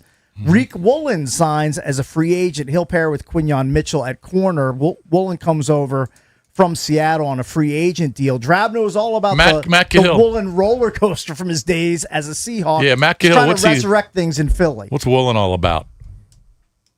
Very talented, very fast, very tall. Has trouble tackling at times. His stopping the run has been a question mark in the past. And he got a big penalty for unsportsmanlike conduct in the playoffs, so sometimes he loses his cool. But you're always tantalized by the athleticism. Probably one of the most athletic guys in the NFL. I think he ran a 4.3 or 4.2 something combine or 4.3. Yeah, he's very tall. Yeah. And Cooper DeJean handles the nickel duties in Philly. He was ranked among the top 7 overall corners in 2025 by PFF. So my rankings they lost are Blankenship. Commanders at 4, Giants at 3, Dallas coming in at 2, and I still have Philadelphia with the top secondary room in the NFC East. Philadelphia also signed Jonathan Jones, who of course was here. I think the question that we should throw out to Commanders fans is, did they do enough in the offseason to improve the secondary? You brought up some of the guys they brought in via free agency. I think the biggest one, splash-wise, is Cross. So if you want to tackle better, hopefully Cross can do that. He can tackle. And I think a lot of the success is going to be whether they can stay healthy. But did they do enough? 1-800-636-1067. Some people would have liked them to have drafted somebody in the secondary versus Sonny Styles drafting a linebacker. 1-800-636-1067. I mean, there was talk of drafting the corner from Virginia Tech, right? The former Virginia Tech Hokie. Yep. They didn't go that route. And then there was talk of drafting Caleb Downs. They didn't go that route. I think Adam Peters feels like the signings of Witherspoon and Douglas, who was signed last week, that they're going to be guys that in case Amos isn't all the way back, or if Mikey continues to struggle, that he can plug those guys in. Like those guys are, they're not superstars, but they've been in the league for a long time. Well, remember, Mansour was drafted just ahead of Sonny Styles. So they didn't have the opportunity. Yeah. Do you think they did enough, though?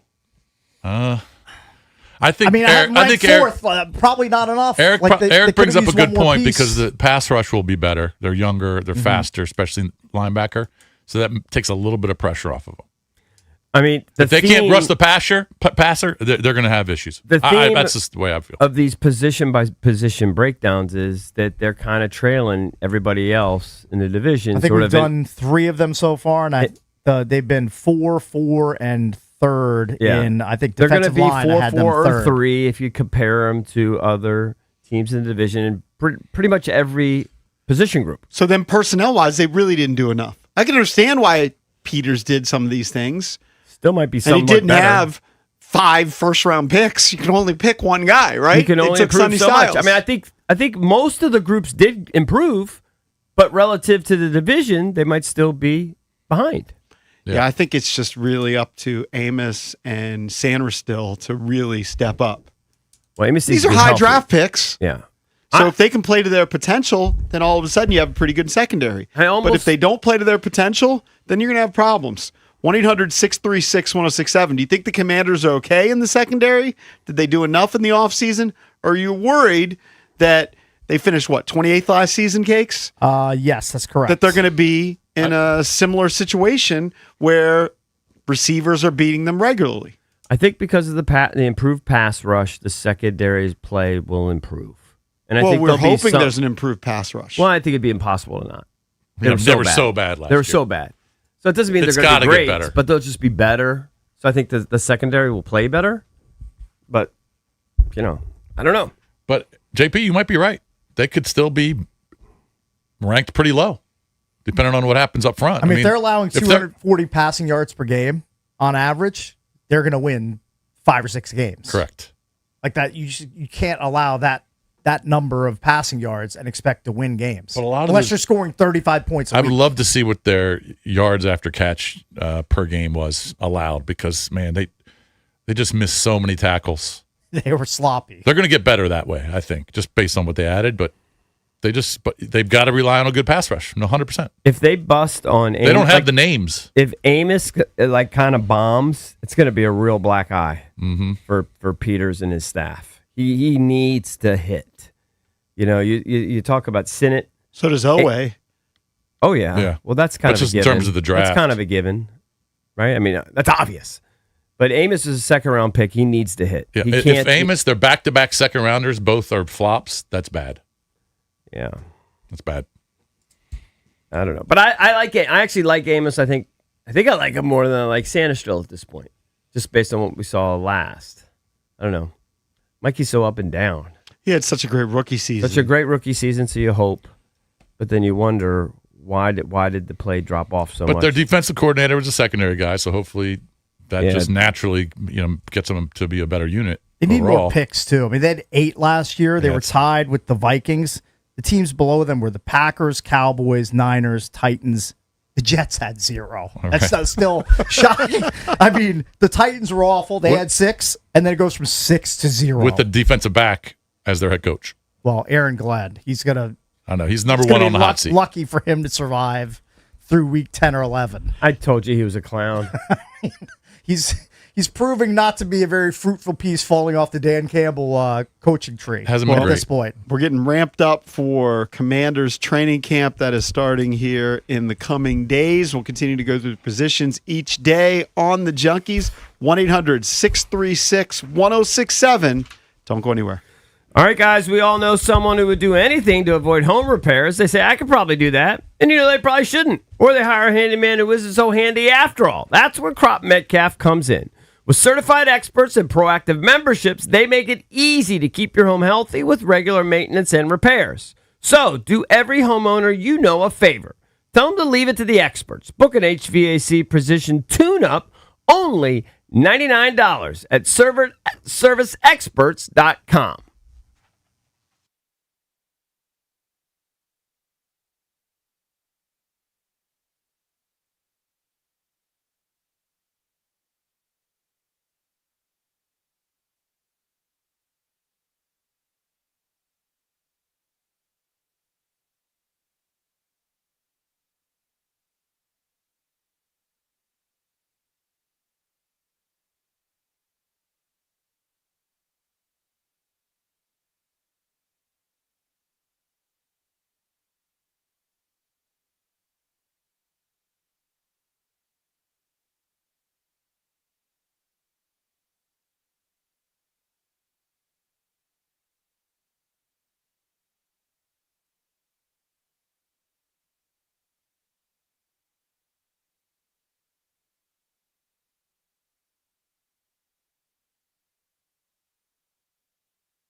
A couple things real quick.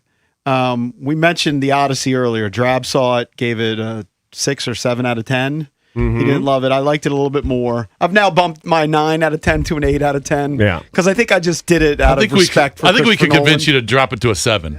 Probably. I mean, you could. Probably Pretty just sticking to inflated his it guns over for there. Christopher Nolan. But I did see, I think a lot of it was all the hype surrounding, like Yeah, I said, the sure. cinema of it, the IMAX. It's you- Christopher Nolan. you He's were done a bunch of hits. entertained. But Christopher Nolan, I just saw, he's a wacky. He doesn't have a cell phone. He doesn't do email. He doesn't do text. So how do you contact the guy? Apparently, Through an assistant. his wife, who's a producer, will send a text to somebody like Matt Damon and Okay. say, "Hey, my husband's going to call you," and then he'll call from like the Universal Studios phone. I thought I heard an interview where he claimed he had a phone, but it wasn't a smartphone. He may have just like a flip phone that doesn't have the smart technologies because he doesn't still want, have those? He doesn't want brain rot from looking at your dumb phone all day, which I can kind of understand because my feeble brain already has been rotted by this device. Yeah. I know. I mean, I'm well aware of it. It's obviously he's a huge pain in the ass though if he expects everyone else to accommodate him and like help him communicate with people. I'm telling you, Like, my that's pretty impression of him, selfish. my impression of him, simply from Kevin McCarthy's interview, when BDK sat down with him, BDK was really quiet and Yeah. reverential, and Christopher Nolan just seemed pretentious. He didn't seem like a regular dude. Right. It's pretty pretentious. Well, you Imagine wouldn't seem like a regular dude either if all you did was crank out amazing I films guess. for the last 25 or 30 years. I mean, I guess. I'm sure I would You're have probably going to think you're probably going to have some sort of like borderline God complex. Maybe it might be true, but think about it. If you basically are tasking your wife with communicating with everyone for you, she kind of handles your communication.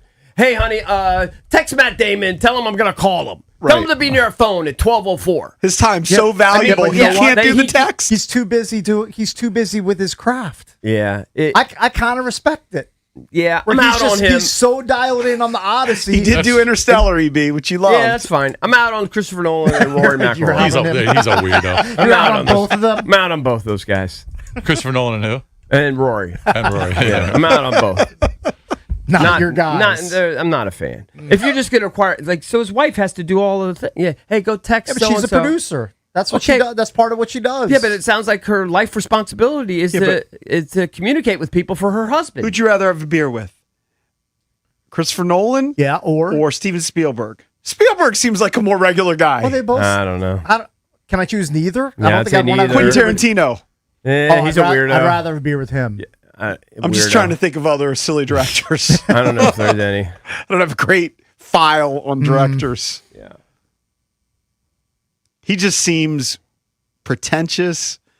Yeah. Great director, great cinematographer, even though they hire cinematographers. Sure. All that stuff. Are they Fantastic. happy with the haul? I think they did about 124 Oh, it's million massive. or Oh, I'm something sure. like Plus another that. 140 million overseas. Yeah, they're killing it. I thought I saw that the marketing budget just was like 125 million alone. Right. So I guess I don't know. I don't know what I've seen more of lately in terms of hype. Is it the Odyssey and all the actors hyping it up, or Will Ferrell and Hawk? You know what? You see him everywhere. Valdez told me he was Everywhere. watching it, and I took a chance on it.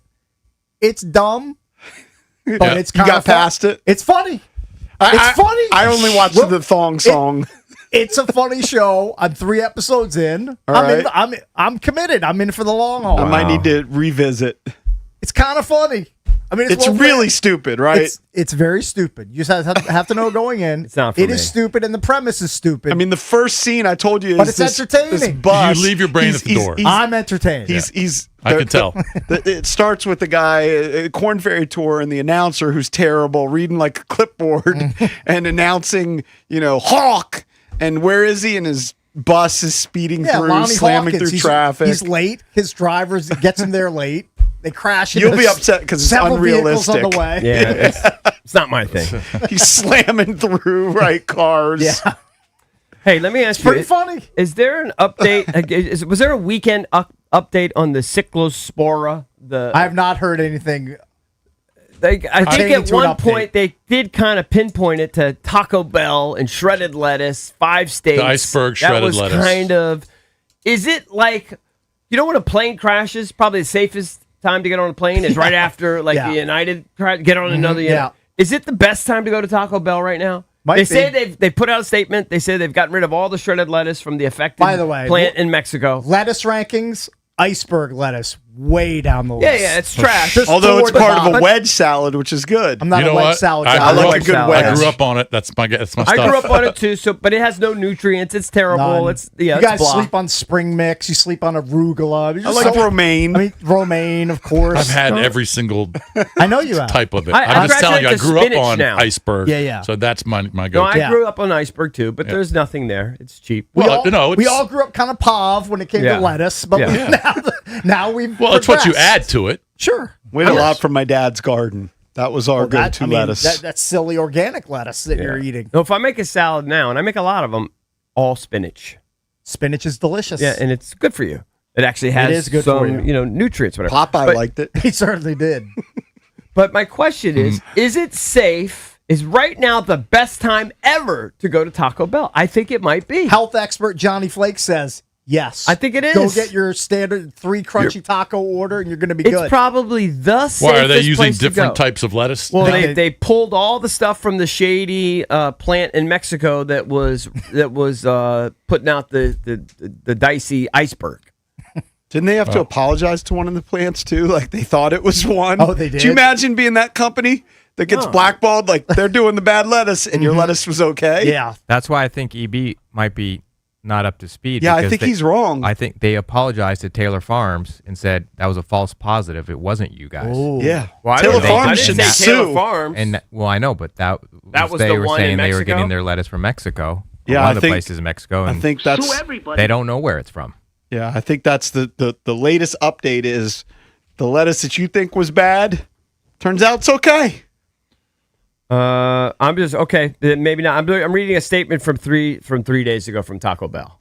So if you know something I don't know, then Yeah, I think yesterday or something, Taylor Farms put out a statement saying the FDA apologized to them. Do you know how many bags? You know how much that sucks, by the way? Oh, it the stinks. FDA Yeah. tells the world basically don't have this lettuce. Yeah. It turns out the lettuce was okay. I think I've fine. literally Yeah. thrown away 150 half to quarter filled bags of Taylor Farms lettuce out of like the crisper in my Oh, really? refrigerator, just because like somebody eats it and doesn't eat the whole bag, and it It gets starts turning brown. yeah, like a day, like literally 6 hours later, the lettuce goes bad. You open that bag, you better eat the whole bag. Don't stuff it back in your fridge because you're going to see it 3 days later. You're going to throw it straight in your trash. But I think you're good to go back to Taco Bell. I think it's the best time. I think to you're go. good. Go I think today. It's the best time to go. So is Taco Bell using a different supplier, or are they going back to whoever they originally blamed?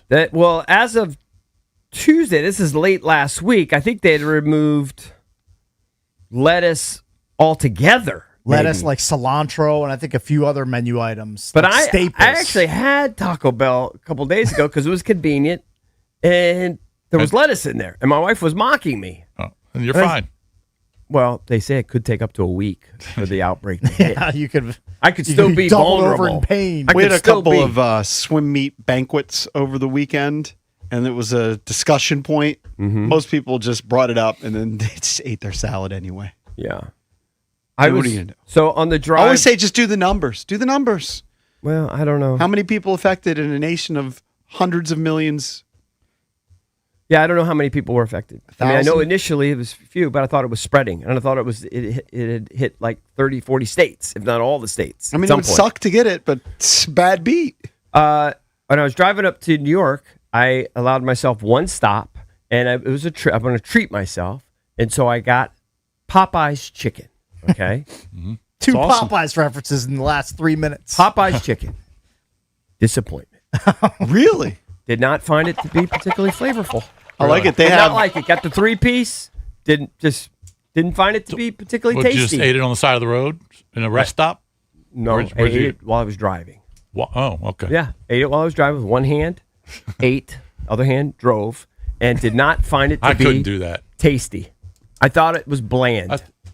They have I a don't know. Popeyes near me. I go to it maybe twice a I like month. their chicken sandwich. Yeah. Don't like their 3-piece chicken. By the way, by the way, they also don't let you at this particular one at the rest stop. They don't let you get like 3 thighs. Because I wanted just thighs. Right. I had to get a wing, a thigh, and a breast or whatever. It not tasty. Getting back to the Hawk for just 1 second, Valdez, I'm sure you've noticed this. A lot of product placement in the Hawk through 3 episodes.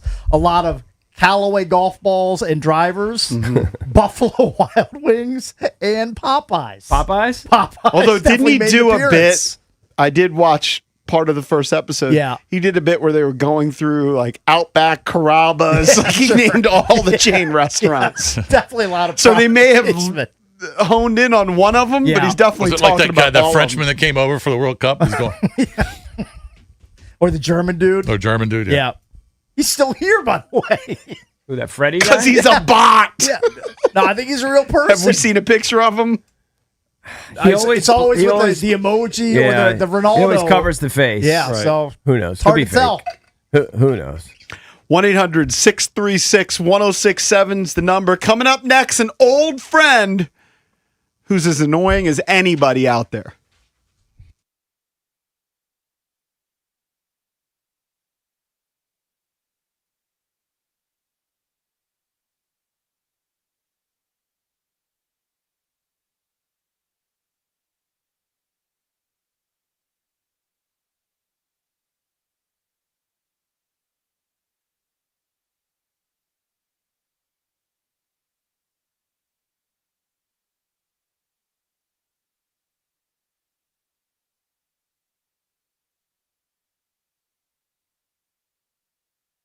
All right, guys. You know how we are. We're always out there trying to keep up on the golf course, tennis court, the pickleball courts. But injuries happen. Back spasms, bone and joint pain, elbow pain can really slow you down. That's why I trust Vantastat. Whether you need urgent advice after an injury, help understanding symptoms, or you just want a connection to over 400 plus CAO orthopedic specialists, Vantastat is there for you. Their urgent ortho helpline is open 365 days a year.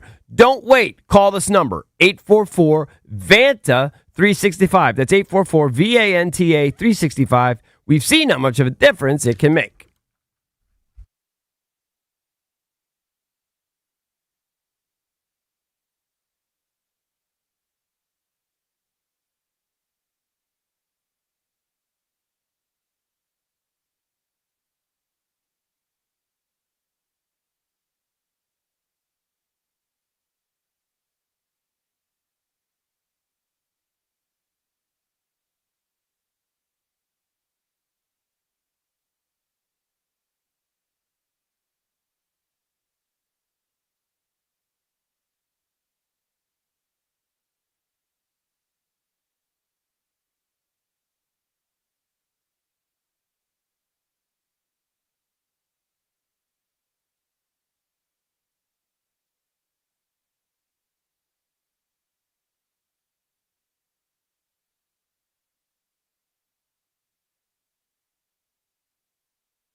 This update brought to you by Reynolds and Power Home Team, Keller Williams Realty. Impressive Sunday for the Nationals as they defeat the A's 5-2 in Sacramento. The thrill from C.J. Abrams and Dylan Cruz with back-to-back home runs. 1-0 pitch. Cruz launches one left field down the line toward the corner, and it is off the top of the wall and gone. It just clears, hits the netting, and bounces back onto the field. And the Nationals go back-to-back. Abrams a 2-run shot, Cruz a solo homer, and the Nationals lead it 5-1. Good to see him put a charge into that one. The call on the fan. Foster Griffin allowed 1 run on 8 hits and struck out 2 in 7. He's now 11-2. He has a streak of 8 starts, allowing 1 earned run or fewer. That ties Pedro Martinez all-time in the franchise. The Nats are 12-3-1 in series play on the road. Spain beat Argentina 1-0 to win the World Cup. Washington Spirit over Boston 2-1. New Zealand's Ryan Fox hit the iron shot in a huge putt to win the British Open. From Crop Metcalf Sports Desk, Byron Kerr on the Fan.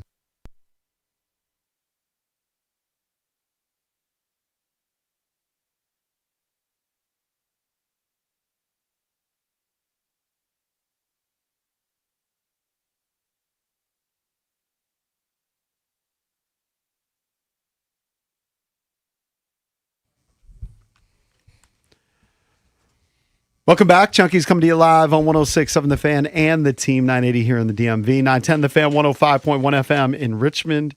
And you can watch us on the Monumental Sports Network. Celebrating 30 years, the Junkies, presented by Main Street Bank. Cheer local, bank local. Main Street Bank is a business-focused community bank, proudly serving the DMV since 2004. Visit mstreetbank.com to learn how to put their team in your office. Main Street Bank, member FDIC, equal housing opportunity lender. I'm John Paul Flame, joined by Eric Bickle, Johnny Cake Sawville, Jason Bishop. We're going to be at the Bowie Bay Sox game, the Chesapeake Bay Sox game. Yep. On Thursday, we invite you to join us, throwing out the first pitch. Want to say it's at 6:30? Yeah, 6:30 or 6:35. It's right around there. So come on out. Minor league baseball is always a good time. I still call them the Bowie Bay Sox. They changed it to the Chesapeake Bay Sox. Prince George's Stadium right there off of 301 in Bowie. So that is Thursday. Hope you can join us for that as we celebrate 30 years of the Junkies. Our old pal Robert Griffin III. What I'd say about him, he's a pretty good broadcaster when he calls college games. I think Netflix hired him for their Christmas broadcasts. He put out a little Instagram post over the weekend where he was wearing his old helmet and his old uniform. There's no real audio, but Valdez, can you just play it because people know the music? Well, it was a viral trend that was going around. Everybody was doing a little bit. You want to play that, Valdez, or no? And so he is... He's sitting down In his uniform. and he says, preparing my Netflix documentary about why they kept running me when I only had one leg against Seattle in 2012. Isn't this revisionist history? Totally revisionist I mean, history. you can blame the coaching staff that they should protect the player. Yeah. But didn't he want to play? Of course. In my opinion, yes. In my opinion, yes. Look, I've tried to forget this era. Listen, it was a great year when it lasted, but it ended so tragically. And the next few years were so disappointing that I've tried to just move on from it. But, you know, Robert's like recreating history here and acting like he was doing things against his will. He was begging them to play. He was begging to stay in these games. He was begging to be all in for week one, etc. Because he knew that Kirk was on his heels, and if he missed games, and deep down he knew that Kirk was a better quarterback than he was. He was even though immediately he would never admit it. He was immediately threatened by Kirk. Yes, but you know, I actually don't blame him because you know if you're a first round pick, you don't want them necessarily drafting another rookie and being invested in another rookie. You know, and just a few rounds later. Give me your annoyance rankings. Go Just ahead. today. You mentioned Rory McIlroy. Yeah. Christopher Nolan. Yeah. RG3, and I'm going to throw in Will Ferrell just promoting the Hawk relentlessly. I don't know. It's a pretty good list. Well, to me, it's easy. The most annoying of that bunch is RG3, and it's not even close. He's just a narcissist. Ayuk's up there. He is, and that's more recency effect. Yeah. But overall, who's more annoying? I don't even think it's close. RG3. is the most. I don't know. Just- He's he- pretty annoyed with McElroy. I'm annoyed by Roy. He just jumps on every sort of trend. Remember when a couple years ago when everybody was trashing Dan, then all of a sudden he had like He's sexual. going to write a book. He had a book. He was going to write about Dan Snyder. Right. And He like, claimed he had written the book, and then he pulled had it. like sexual abuse or something, or Sexual harassment. harassment or something. Something weird. Meanwhile, there was a lot going on with Robert behind the scenes that people have always talked about. I don't know, man. He's just an annoying guy. But Netflix wants to do a documentary with him? No, No, that's he's just a- kidding. He's I know. joking. Yeah. I'm just saying. No, it's just a viral trend. Does that he was- does he actually think Netflix wants to do a doc on him? No, As delusional as he is, he can't. No. think that. no, I wouldn't believe. no. Well, he might. He might. Maybe in his world. There was a viral trend where all these guys were sitting down there pointing at the cameras and they were saying whatever their little bit was that they thought was funny. He just wants to stay out there. Wants to keep his name out there. Well, yeah, I mean, if there was a documentary on him, I probably would watch it. on Robert. Yeah, I probably would watch it. I think I've had my fill of RG3. I my think I'm fill. good. I think I'm good over I here. would just like to see what kind of direction they went. You also had your fill of the World Cup. You made that known in the first segment. I was very entertained by the whole product, but if somebody comes to you and tries to tell you that the final wasn't a dud, they're just lying to you. No, the final was a dud. The final was a dud. I mean, maybe if Messi had had a couple shots on goal, The third he had place the game one was that was better. blocked by the guy's face. Well, I would never watch a third I place wouldn't. game. I watched a little bit of it. Yeah. That's what I wanted to bring up. So the third place game was France against England. Now Right. England didn't start They didn't Bellingham. They didn't play Harry Kane. They didn't play Kane. Now Bellingham ended up having a couple goals, including a fantastic one, which was the sixth goal by England in the game. Yeah. Where he basically went end to end, ends up juking like two or three guys, and scores, puts away the game. Mbappe scored two, so he ends up winning the Golden Boot because you count the goals in the third place game. So he beat Messi by 2 goals. But it was highly entertaining, even though the stakes weren't necessarily that high, although in the history books, England will go down as the third place team in the tournament. Should they try that in the NFL? Would it fly? Would people be into it? I feel like it was just an. It was So just- the championship losers play.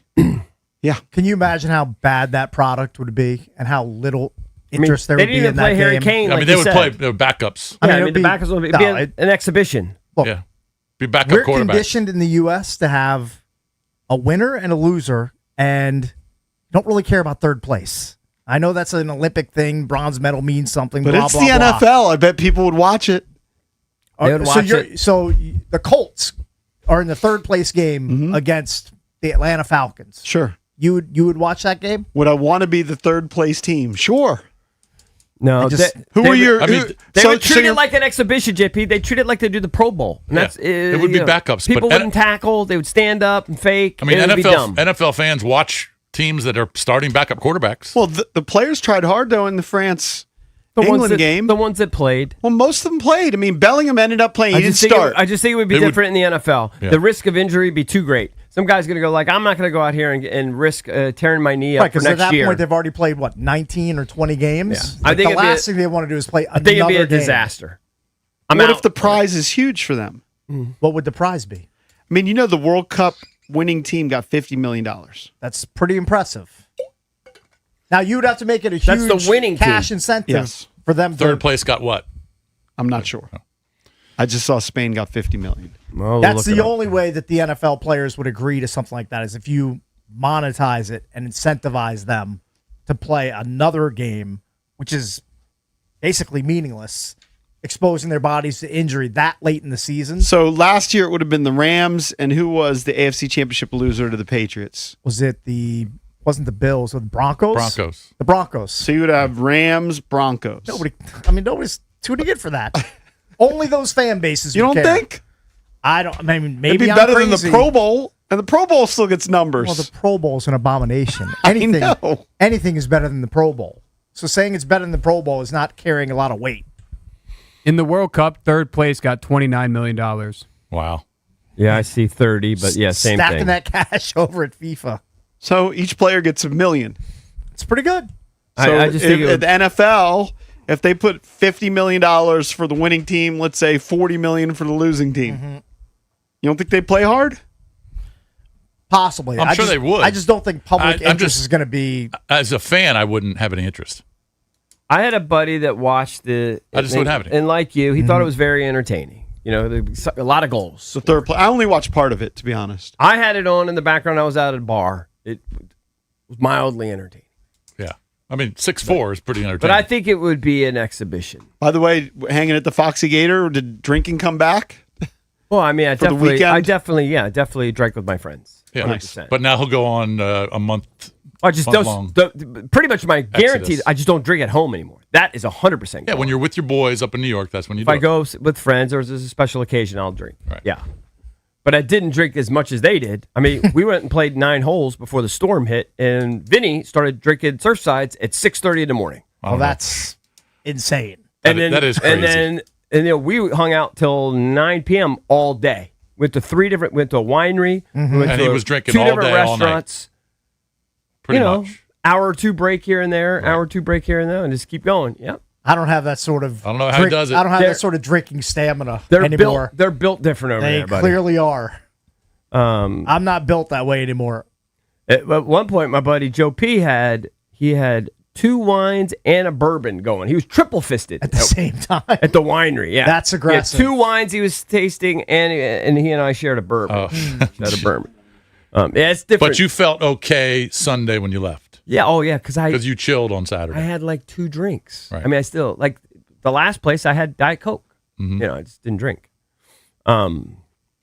Anyway, But I would have no interest in a third place game if the championship losers were playing I personally Totally. don't on the think it would- Saturday before Super Bowl Sunday. I think people would watch it because it's the NFL, like you said. I know, I would but agree. I don't think it would be great, and I think a lot of guys would sit out. They wouldn't want to get hurt. Yeah, I mean, unless they gave him a huge deal. I mean, But what if it's the financially. Sunday before, right? So the championship games happen. So the week and there's before usually this- 2 weeks before the Super Bowl. Mm-hmm. So 1 week after, the Rams play the Broncos or whoever it is. Yeah. I think there'd be some intrigue. You'd have to build it up. Look, people said nobody would watch, and maybe it's true. Nobody would watch the NBA Cup and who wins that during the season tournament. Dumb in season tournament. Do they get a rating spike for that? I think it does okay. Yeah. I can't imagine they it's a continue to bring spike. it back. Yeah. I just think it's going to be hard because we've been conditioned for so many years not to have a third place game. I think it's going to be tough for people to adapt to that and get into it. But it is the NFL, and people are just lemmings to watch anything NFL related, so maybe it would do better than I think. Apparently, was there a third place game decades ago? I don't know. I In mean, the history of the NFL? I don't I think so. Way back. like in the 60s Yeah. or 70s, Uh-huh. maybe. I don't know. I mean, way back, 20 years ago, whatever, the Pro Bowl used to be somewhat legit. Does third place mean anything? So let's say the Commanders, EB, Yeah. they lost to the Lions 2 years ago. Yeah. Right? Yeah. Do you No, they lost care? to the Eagles. I mean, Lost to the sorry, Eagles. they Yeah. beat the Lions, Beat the lost Lions, the lost Eagles. to they the gave right? Lions Just the misspoke. business. Yeah, yeah. Right. But they lose to the Eagles. Eagles ended up winning the Super Bowl. Yeah.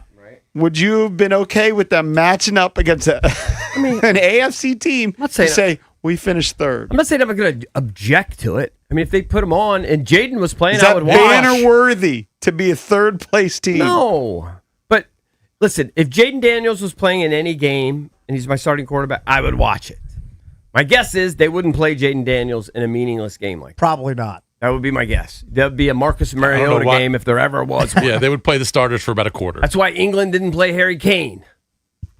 Because it doesn't really mean that much. Mike Florio agrees. He wrote, it would be a worthless game as meaningless as the Pro Bowl. Right. Absent very strong financial incentives, Yeah. players who have finished the season have no reason to play another game for anything other than a Super Bowl ring. Right.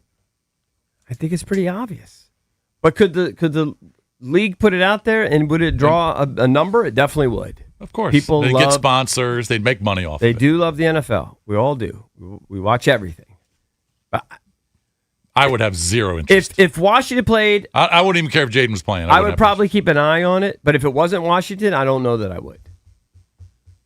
I'm pretty sure you wouldn't. I'm pretty sure I wouldn't. But you watch the championship games. Like those have meaning. Like if the Caps were eliminated in the round before the Stanley Cup final, and then they play the other loser from the Western Conference in a third place matchup, Yeah. I'm not in. I want to see him play for the whole thing. But don't you get sized for the division banners? For years and years, you would talk about the banners they had. I did. Before they won this. Before they won the big one. That's when I cared. When we didn't have anything noteworthy, like a Stanley Cup banner. What are you going to say? That's when they meant something. Crab, you think we would watch it? Well, again, JP's right. It would have to be built up over time, and they'd have to find a way to get the players engaged. But Cakes will watch a bronze medal game, USA Hockey. 100% he would. You guys would probably watch a bronze medal summer USA game if they were in it. There's something more meaningful about a bronze medal. Honestly, in the Olympics, it does seem to have some. Yeah, I don't know. I know it's third place, but it does have more weight. Right. Like you're proud if you want a bronze. We talked about this last week. If you want a bronze medal, you would put that up in your little office. Yeah. You're third best in the world or something. If it's not like a gold, you'd have a gold right as you walked into the house. Yeah, I know gold's way better, see. obviously. But you would, pretty proud of. Hey, my dad won a bronze medal in the Olympics in 1936 or something. You'd be proud of that. But you'd also be so pissed and embarrassed if you lost the third place game. That is true too. I don't think so. I don't think Mbappe's pissed they lost the third place game today. I'm just saying, as a Commanders fan, if you lost that third place game, I just know when we're speaking specifically of the Commanders and the NFL, if they played a third place game, I would almost bet one testicle that they wouldn't play Jaden Daniels. Oh, of course they just wouldn't play him. Well, he wouldn't be the only guy they wouldn't play. So then it's not nearly as compelling, right? When you rest your stars, it's not nearly as compelling. Right. Unless the NFL somehow said, hey, this is important to us. We're going to build this up. Guarantee you. I think the NFLPA would have an issue. Of course they would. But I'm just saying, if they said you have to play your guys. And you have to try and you have to tackle and everything. Maybe the winner gets more cap space. Maybe the players get way more money. Do you want them to do that? Are you pushing for it? I don't know. It sounds kind of. I wouldn't turn my nose at. You guys are all going to go crazy for a game in Canton here in about 3 weeks. The soccer game was fun. I like more football. I'll say that. Really go crazy. The World Cup game. Let's be real. Had it not been believe me, we don't go crazy for the Hall of Fame game. Had it not been a third place game, you're jaded, but a lot of NFL fans do. France England's not going to be a 6-4 game if it was the World Cup final. Yeah, it's not 6-4. Right. So the game was definitely different. And Bellingham came off the bench. Kane didn't play. I get it. Mm-hmm. Yeah. But it was a fun game. I really only watched the end. I don't remember what I was doing on Saturday, but I watched. I was like, whoa, it's 4-2. And then it ended up being 6-4 or whatever the heck it was. I only watched a bit of it because I was waiting for my Pupatella order to be delivered to me. I was sitting on the bench and I was squinting. At the bar right there? I was squinting, looking at the TV about 20 feet away. What is your drive to that Pupatella? It's about 30 minutes. Oh. Yeah, see, that's the closest one to me. So add another 20 for me. It's just, but it's. I get it. I walked out with an armful of pizzas. You're just missing out. It's okay. It's just you're missing out. I know. It was a fruitful trip. Yeah, it made sense. I'm trying to think what. Could I get there during? So when I drop off could I get there and back? Yes. I drop off my kid at a soccer practice in Gaithersburg, right across from the CarMax. You know where it is? Yes, I know exactly. Could I get the Pupatella and back within her hour-and-a-half soccer practice? 100%. That might be my new move because I'm always looking for something to do. 100%. They're pretty quick in making their food. Yeah. And their you get, pizzas. especially if you call it in. Yeah, you call it in, so it's there when you get there. The pizza's going to be cold by the time I get back home. It says on the box, you go home and you reheat it up. It's actually, it's good to I actually go. like it a little bit better when I when you heat it reheat up. Yeah, get a little crispy. Yeah. All right, might be my new go-to. You act like this is our first Pupatella rodeo. Come on, we're experts. And you remember, you get like up to what's that, $150 worth? Yeah, I got a PhD in Pupatella over here. $150 a day. All right, I'm not as highly advanced as Mike Marr over there, but I'm trying. If you like desserts, Valdez goes over there and gets a bunch of desserts. Yeah, you get silly tiramisu. Dude, I think they're killing it because I sent you guys pictures at one of these soccer tournaments. They had not one, but two teams with Pupatella all over it. They had a girls' team that I saw, and the next day I saw a bunch of boys walking around killing it. with Pupatella. They were older kids. Yeah. They sponsored Mike Marr's Boots on the Ground. They're all over the athletic scene. I go to the one in Leesburg all the time. Hang out with my man Caesar. See, I don't know the names of the people at my Pupatella. Well, I know who Caesar is. It's my boy. I know Caesar. That's your guy. Caesar and Juan.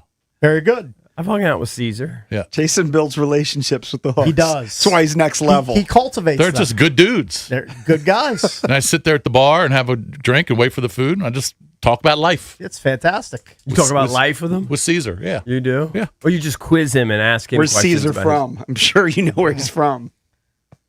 I believe he's from Panama. Okay. And what about Juan?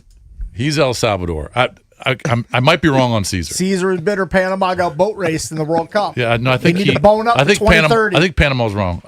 But Juan is definitely from El Salvador. 1-800-636-1067. Would you be interested in a third place game in the NFL? Be right back.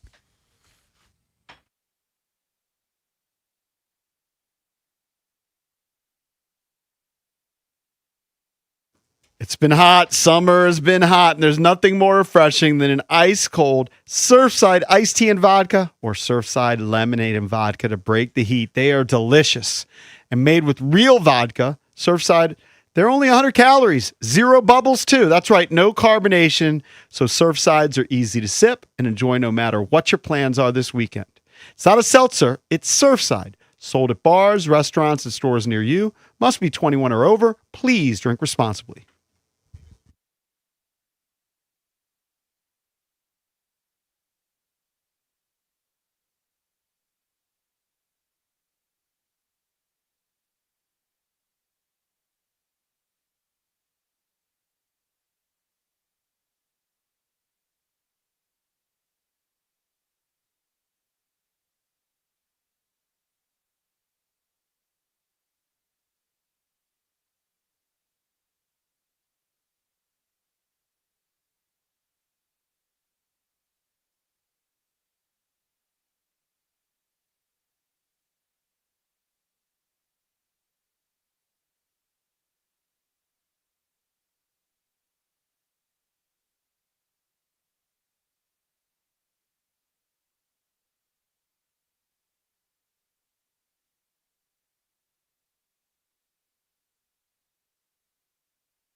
So over the weekend, the Nats offense exploded for a ton of runs. Now, Saturday, they lost. But on Friday, they scored 23 runs. Crazy. That's the game Danny should have called. I think he called the Saturday No, affair. he's calling the game on the 25th. Oh, I thought it was this past weekend. You think he went to Sacramento to call a game? I wasn't thinking. No. I wasn't He's really thinking calling the about it. game on the 25th when the Okay. D-backs are in town. Okay, good. Yeah. Good. But they scored 23 runs on Friday. And then yesterday, By the way, They they got get back pounded to on 500. got pounded on Saturday. Yeah. Okay. but the offense Gotta mention humming with the 23 runs on Friday. And then yesterday, C.J. Abrams hits his 21st home run. Dylan Cruz hit his 7th home run. Yep. They get a 5-2 win. Foster Griffin with another win. He's now 11-2, 2.68 ERA. Yep. One of the best pitchers in the Stealing NFL. The this Nationals- from Mark Zuckerman. He's gone 8 straight starts, allowing 0 or 1 run. A Nats/Expos franchise record. Right. Yes. Max Scherzer never did that. He's having an unbelievable What year. a season Steven that guy's Strasburg never What did a that. find Yes. by It's Taboni and his staff. unbelievable. Again, find. Foster Griffin, 11-2, 2.68 ERA. C.J. Abrams now with 21 home runs. Siege. The team is first in the major leagues in home runs with 142. They're first in the major leagues in stolen bases with 105. Their offense is fantastic. ESPN just put out an article about the most tradable assets in Major League Baseball. By the way, that article's been out for a while. Okay. Yeah. C.J. Jeff Abrams, Passan put it out. Yeah. number 5. Yeah. Yes. Foster Griffin, number 19. Yep. How gut-wrenching and heartbreaking will it be, or would it be, if either of those guys By the are way, they're traded? not ranking the players in order of where they think they would be traded. They're ranking them in order of talent. Right. Yeah. Tradable asset. Because if you look at the percentage that the Passan puts on Abrams being traded, it's pretty low. I actually would be more upset if they moved on from Foster Griffin, just because they don't have any pitchers. They have Cade, and that's it. He's been such a great find. I know he's older. He's I know 30. It's like, I'd be I pissed would- if they traded either of them. For me, it'd be Foster. I assume we have more guys maybe that could fill those spots, but we're gonna get rid of one of our. Yeah. It is that hard would to hurt. find. It's hard We to have find two pitchers. quality pitching, and they have it. Yeah, in they Griffin. stumbled on one of the great stories of the last 10 years, and we're just gonna unload them. That would be hurt distraught. too, but I just think with the strength of the team being the offense, and that's how they're going to win games, not because of pitching. When Foster's on the mound, they win. But overall, I'd be pissed if they let go one of their biggest bats. I think a lot of Nats fans, at least I have thought for the last few years, it was inevitable we're going to lose Abrams. So maybe I've already just written it off. Can't you in my draw the brain. line at some point? Shouldn't they draw the line at some point and say, enough. We've let all these guys go. We need to start paying some people. And guys who are worth it. The guy's got 21 taters. Yeah, Was he's the gonna- All-Star Game starter. Yeah. Yeah, he's going to hit 35 bombs. They want to get a big haul. At some point, draw the line and say, they say it's going to be a new era, right? It's not going to be the Oakland A's. They're not even in Oakland anymore, playing in Sacramento. Yeah, They're not going to be the A's, a nameless team. team. They're just the A's. They Yep. don't even have a name. They'll be the Vegas A's in a few years. Here's a little radio 2028. insider. When I do the Kalshi ads, you're not allowed to say the names of the teams, so you have to say the city. Radio. Can't even say a city for that team. No, you just called them the Athletics. Yeah, but you can't say the name. But the problem is if Understood. there's going to be a work stoppage, then these especially these owners who don't like to spend money, they're not going to go out and sign these guys yet. They're just not going to. They're going to wait.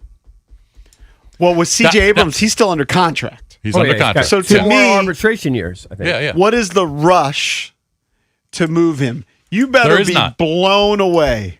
I Blown would- away. Is it possible, though, and probably likely, that not that dissimilar from the Wizards front office, that these guys have their own timeline and their own plan? Totally, they they're, do. They're not tanking. They're kind of maybe tanking, and part of that process is we're going to trade these assets for more so that in 4 or 5 years we can make a sustained run. And it's like getting rid of a Denny Abdia or whatever. It kind of hurts fans now because he could still help this team or whatever. But the larger plan is we're going to bring in more assets so that we can really make a run in 3 or 4 years. And they're not really I'm just throwing this out there as a guess. No, I think I think you're onto something. I think you're onto something. And when we had Taboni on, That might be what they're either doing this week or but last in week. baseball, that's a poor way to look at it if they are. And these guys are smart. But if this, I would question their baseball intelligence if they're doing that way, because the list of prospects that fail is much higher in baseball. Sure. So if they're going to acquire all these assets, well, they're not all going to be great. And when we had Taboni on You've this got past two, week, I believe you've got two borderline great offensive players with CJ, and Wood is unbelievable. Now, he had a bad series against Athletics. He struck out 10 times, but he's still going to have low 40s in homers. He's going to be one of the best offensive players in baseball. Yeah.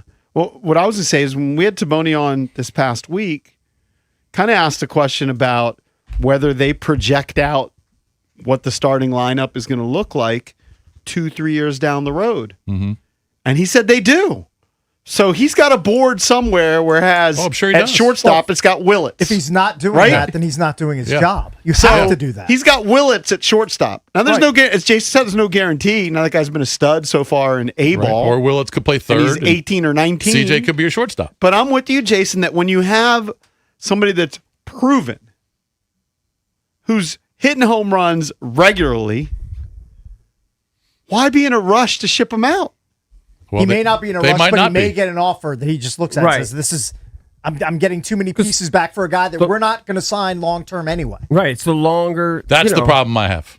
The sooner you get rid of them, the more return you're going to get. But my point is, I think, and if you want to chime in, 1-800-636-1067, at some point you got to draw the line and say, we're just not going to move these prospects anymore. They're not there yet. They're on a different timeline than the fans. Me and you and Cakes and Danny and well, maybe not Danny. Danny is those guys always are looking long term. We want to win now. We want to add pieces now. Let's add at the deadline. Let's go. Let's make a run for it. We're competitive. We can steal a spot. They are probably looking at this a couple years down the line, and this is a little early. But he did make it pretty clear. He didn't use the word, but he made it pretty clear that Wood is untradeable. Because he made a point of saying that these rumors that came out. Yeah. Right. Well, that's where the That line's he went drawn. to James Wood and said, don't believe these rumors What about from the Red that old Sox? curmudgeon. Well, like Well, there was rumors that the Red Sox were in Bob trade talks. Nightingale. I would Yes, say Bob for Nightingale. us, I would say for It was the such a Wiz, scam. Like at a similar, like Alex Sarr's untradeable right now. He's a building block. He's one of this organization's big key pieces. Obviously, AJ's. The Hawks just traded Risa Shea. Mm-hmm. Oh man, what a swing and a miss by the Hawks. Yeah. For Big Lou one. Dort. What a horrible decision by I mean, the Lou Hawks. Dort's a fine player, but It was a big whiff. No, Crazy, big whiff. They missed. But I do think that there's some parallels there. That they have their own timeline, and this has just come a little early, and they're not gonna veer from it. And You're if they can probably get a right. good haul for CJ, because the plan all along is probably to trade CJ at some point this year. Yeah. I think if you looked at the projections, most people thought CJ Abrams was going to be traded at the deadline before they started winning. Yeah. Before the season, most people kind of assumed that was a given. They were going to get a haul. And I think Yeah, if they're they were 20 probably going to games below stay true to 500, it. CJ Abrams probably would already be gone. and Foster Griffin, He just work fell on your out of the sky. extension now. I get it. Well, He's going to be that's- afraid he's going to want all this money, and I understand what you say about a potential work stoppage. Get in front of it. I agree with what you're saying. I'm just talking about for this year, when you're 2 back in the wild card, you've got a shot at getting there. Yeah, So add, don't subtract. totally agree with you. Add. I mean, imagine if they had had. I'll be really if they had disappointed. had and I'm not saying it's Paul Taboni's fault. He might have no movement. He might have no flexibility. Mm-hmm. But if they don't make at least 2 moves to increase their bullpen, I'll be very disappointed. if they had had a decent bullpen. Actually, not even decent. Average. The second worst bullpen. Average. Cakes brought this up last week. You might not have been here. They had 27 blown saves. The second worst was the Tigers at 20. Mm-hmm. Change the standings by 7 and see where they are. They're in the wild card. They're in the playoffs. Oh, so if yeah. they said the second worst bullpen, they're in the playoffs, no problem. Yeah. Sometimes you have to change. I get it that you have this long-term vision, but sometimes you have to change. If all of a sudden you're a contender, Nobody expected after 100 games the Nationals would be 50-50. Do you think? And it should be 57-43 if they just had the Tigers bullpen. I know. Do you think that secretly they kind of hope they lose a little bit so they don't have to veer from their plan? I thought about it. Yeah, I don't know. That they kind of hope that, and that that it kills To them that they're blowing justify- these leads. But hey, we don't really want So to they were veer from happy they were blowing leads in the Yankee series? I don't Maybe. think I don't think they're happy, but I think that It makes you decisions know how he's kind easier. of kicked the can down the road, and I get it. That's how baseball works. But Taboni's always said that the trade deadline, things will heat up really close to the trade deadline. You don't make these moves a month before. Yeah. So I think what you say, EB, would justify a lack of picking up quality arms. Interesting quote from Taboni. He spoke with Grant Paulson on MLB Network Radio. I believe this is yesterday on the trade deadline. Quote, "We're going to see how these next 15 days play out. A lot can change. We're going to be really prepared. Everything is on the table." Mm-hmm. So at least next 2 weeks are critical for the Nats as to what they do at, I believe the trade deadline's August 3rd. August 3rd. August 3rd. So All right, these so if next they 2 weeks are big. lose, say 10 out of 13 games, then they might say bye-bye CJ Abrams. Possibly. If they win 10 out of 13 games, then he's saying that they'll maybe add a bullpen arm or two. Yeah, but it'll be nubs. It won't be some big ass. It also might be too late. Yeah. You've already But blown when all they these traded games. when they traded Max and Trey, they got basically in terms of prospects, they got K-Bear and they got JoJo. JoJo has been a whiff, right? Well, he's had injury issues. That's what I mean. Yeah. K-Bear is playing much better this year, but overall, he's been okay. Slightly below average. When they traded Juan Soto, they got Abrams and Soto, stars, all-stars. I mean, Abrams and and Wood. Wood. I'm sorry, Abrams and Wood. They Yeah. got all-stars. They got Gore. Mackenzie Gore. Mackenzie Gore's already gone. Yeah, they flipped him. Hassel, he's done. Yep. They With got the Pirates now. Luke Voigt, and they got Susanna, a right-handed pitcher. Okay, but Who's the still supposed to hits- be good. the Okay, hits but were he's huge. he's The still. hits were big ones. That's what I'm saying. So Yeah. why give up one of the hits for more prospects Right. where you got a basically 50% chance of getting a starter? I don't know. You should text him and ask him. Do you have his I number would- yet? No. I mean, you had Mike Riz's number. You I- should I- have Paul Taboni's number. I would just be very disappointed if they traded CJ or Foster this Yeah. year. EB I think only they need to disappointed add. if Foster Griffin I've gets always dealt. I've written off CJ. I figured he was gonna be. I assumed he was gonna be traded this year. But originally you And said just- you and would, don't tell me you would all these lose your Nats fandom if Soto was moved. I didn't And like he that. was. And Max. Yeah, and Those Max. two really were gut punches. Yeah. Gut punches. At some point, the gut punches have to end, though, right? Yeah, but we're at the mercy of their timeline, not ours. Yeah. And that's just what it is. 1-800-636-1067. We're the Junkies. Be right back.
Did you guys see over the weekend that, and I guess it was Friday, I think they played another game the next day, but Caitlin Clark put up 45 and 10. Yeah, I saw that's crazy. Yeah. So there's been a lot of criticism about her, and I think in the WNBA All-Star voting, she was really low.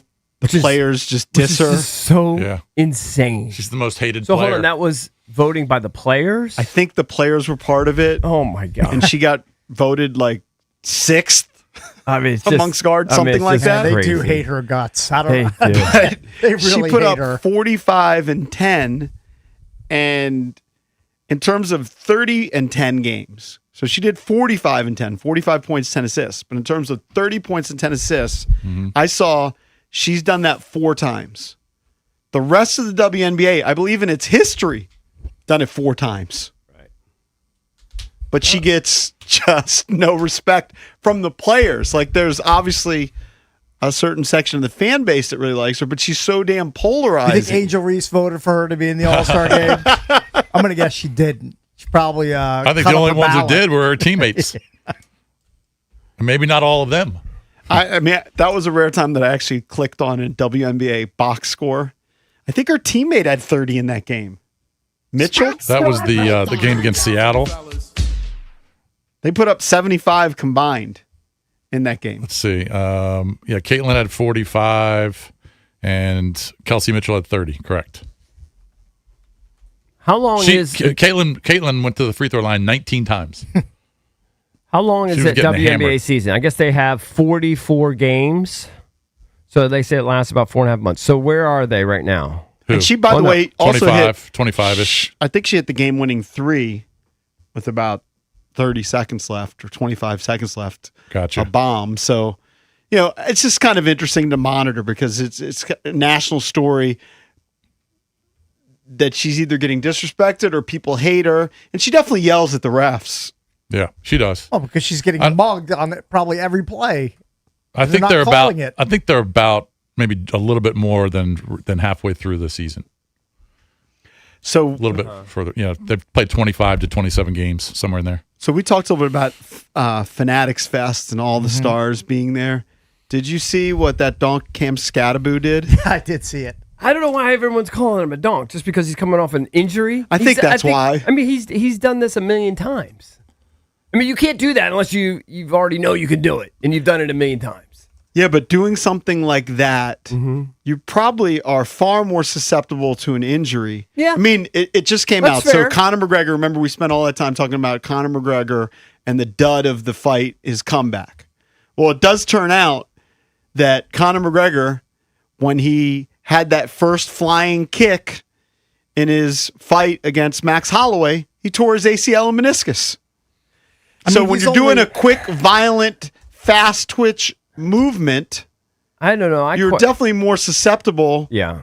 to tearing an And ACL. He's only 9 months removed from a pretty gruesome injury he suffered in the game against the Eagles. So like the last. So I know you Yeah. would tell him no backflips. Of course, if I saw him do a backflip like that, you know what I'd do? I'd bring him in and I'd tear up his contract right in his face and say, "You're terminated. Your services are no longer needed Come on, here. Cakes. You big meathead. Get out of here. You think you're not replaceable? When 31 other teams scoop him up. It's fine. I can live without Cam Scattaboo. Hold on. He's basically doing that to show everyone he's healthy. He's back. Yes. That's what he's doing. Is Well, it it also a shows you- little reckless? Yes, probably a And then little he- reckless. He's a terrible decision maker. I don't know. You think that was a good decision? He didn't land it. No, he He didn't. didn't he stick didn't the land it. landing. No, he He didn't. didn't stick the landing, but I bet if But he he did said it he one was- more time, he would do it. I mean, it looked pretty good. Yeah. I think He's not- he was moving a little too quick in the air. I couldn't even think it. You know what I mean? Like if I said try Yeah, why don't a you try it? backflip. Why don't you try it right now? See what happens. Back in the day, I could do one off a diving board. No.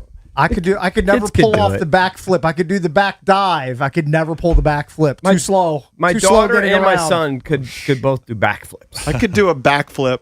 Yeah. And then I think the front flip, I remember I went to the Front flip, Crofton pool forget one about time. I did a front A flip mess. and maybe a half. Yeah. And I just smashed my face. I was like, I'll never try this again. No, backflips are like like what Scattaboo's doing. That's a young person's game. Yes. A lot of kids could do it. They could teach Yeah, it. yeah. My youngest, she taught herself how to do it. and she did it a million times. And my son could do it just like it's nothing. Sure. But could you get injured on it? Sure, you certainly could. But to me, he looked like he knew what he was doing. But they can do a backflip without a diving board? Oh, yeah. Oh, wow. Just in the living room? Oh, yeah. I got video of it. I got video of, yeah. I mean, yeah. That's sick, I think. I mean, my daughter could do it back in the day. She was a pretty good gymnast. She was a gymnast. Before she had some injuries. Kids could do it. You'd be surprised. A lot of teenagers, my nephew can do My it. sons, no chance. Impossible. They would do it at the beach. They would have backflips Yeah. things. They just do it at the beach, whatever.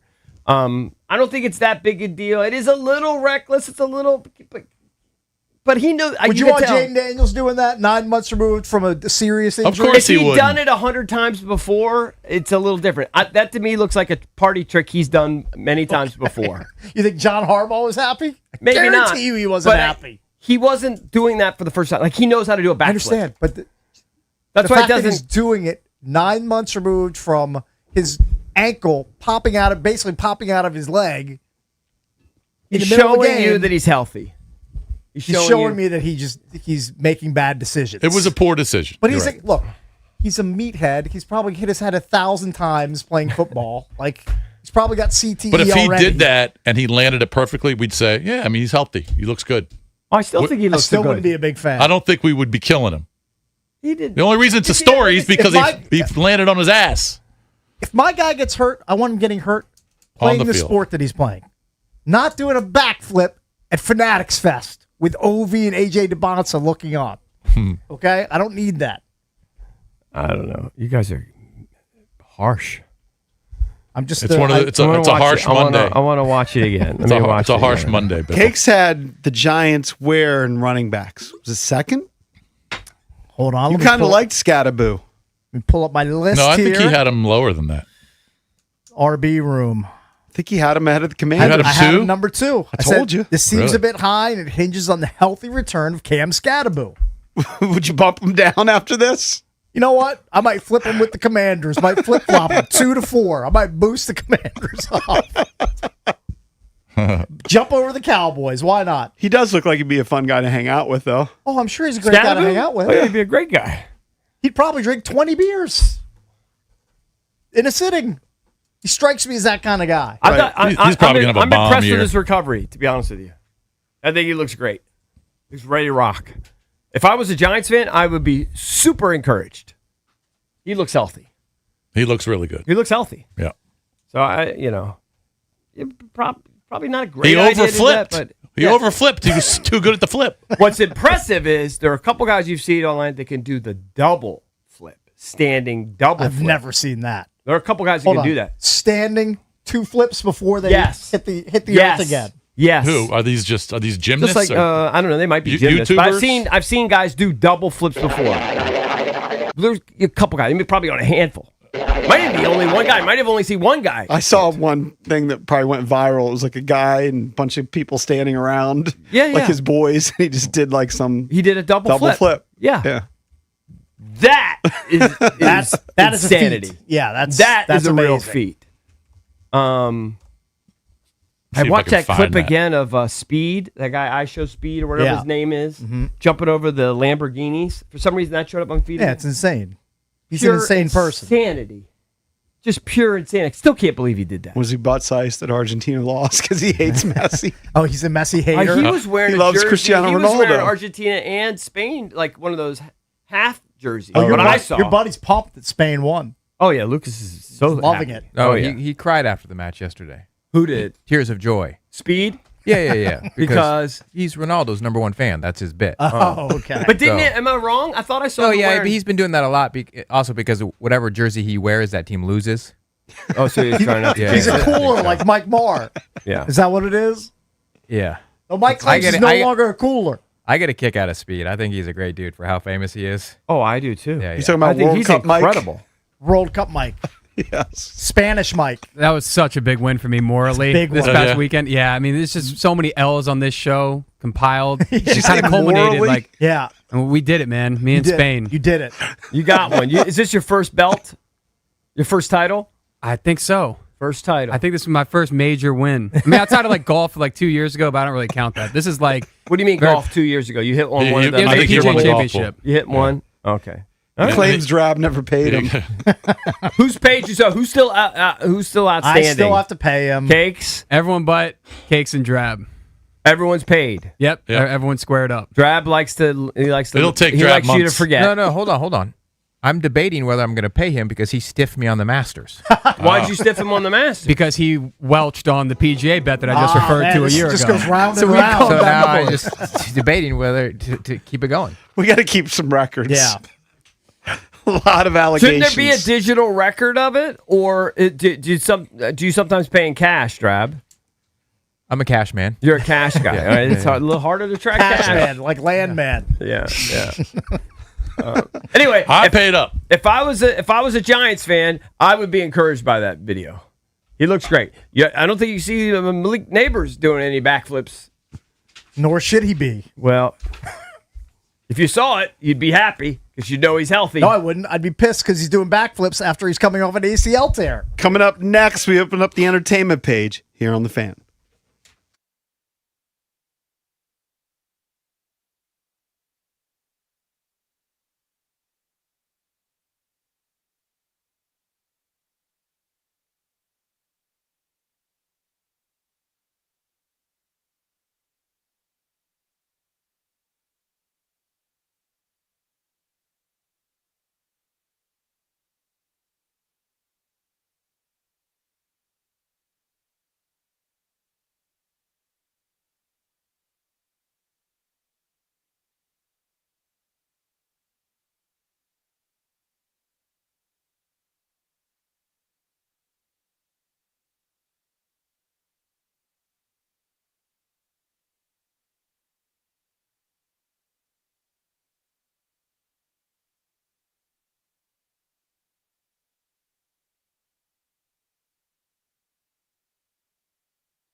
Great start to the second half of the season for the Washington Nationals, beating the A's 5-2 in Sacramento. Back-to-back homers for C.J. Abrams and Dylan Cruz, and newcomer Harry Ford had a nice weekend. One out, Cruz leads with a full count. Let's see if he goes. He's not running, and the pitch is blasted to left center field by Ford.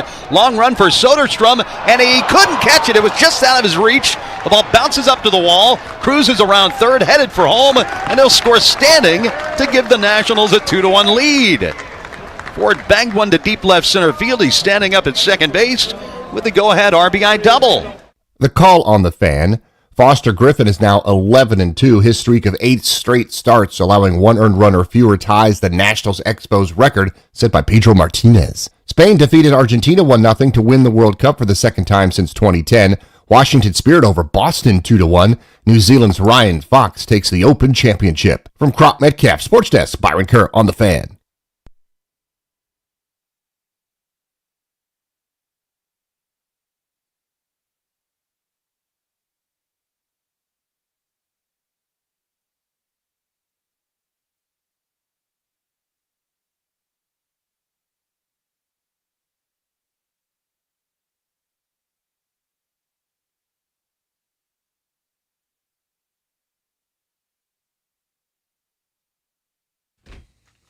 Coming up at 9:45, we'll give you a chance to win some tickets to go see OAR, their 3 Decades tour. Ooh. Coming up this Friday, July 24th at Merriweather Post Pavilion. We also have tickets to go see Soja with special guests Pigeons playing ping pong. That's coming up at 9:45. But right now, we open up EB's entertainment page. All right, boys. Of course, the entertainment page is driven to you by BMW of Fairfax, DC's only BMW Center of Excellence Award winner for the ultimate buying experience on your ultimate driving machine. Get over to BMW Fairfax. Ask for my girl Miriam. She's the general manager. Of course, you can check out their entire selection of certified pre-owned brand new vehicles right there on their website, bmwfairfax.com.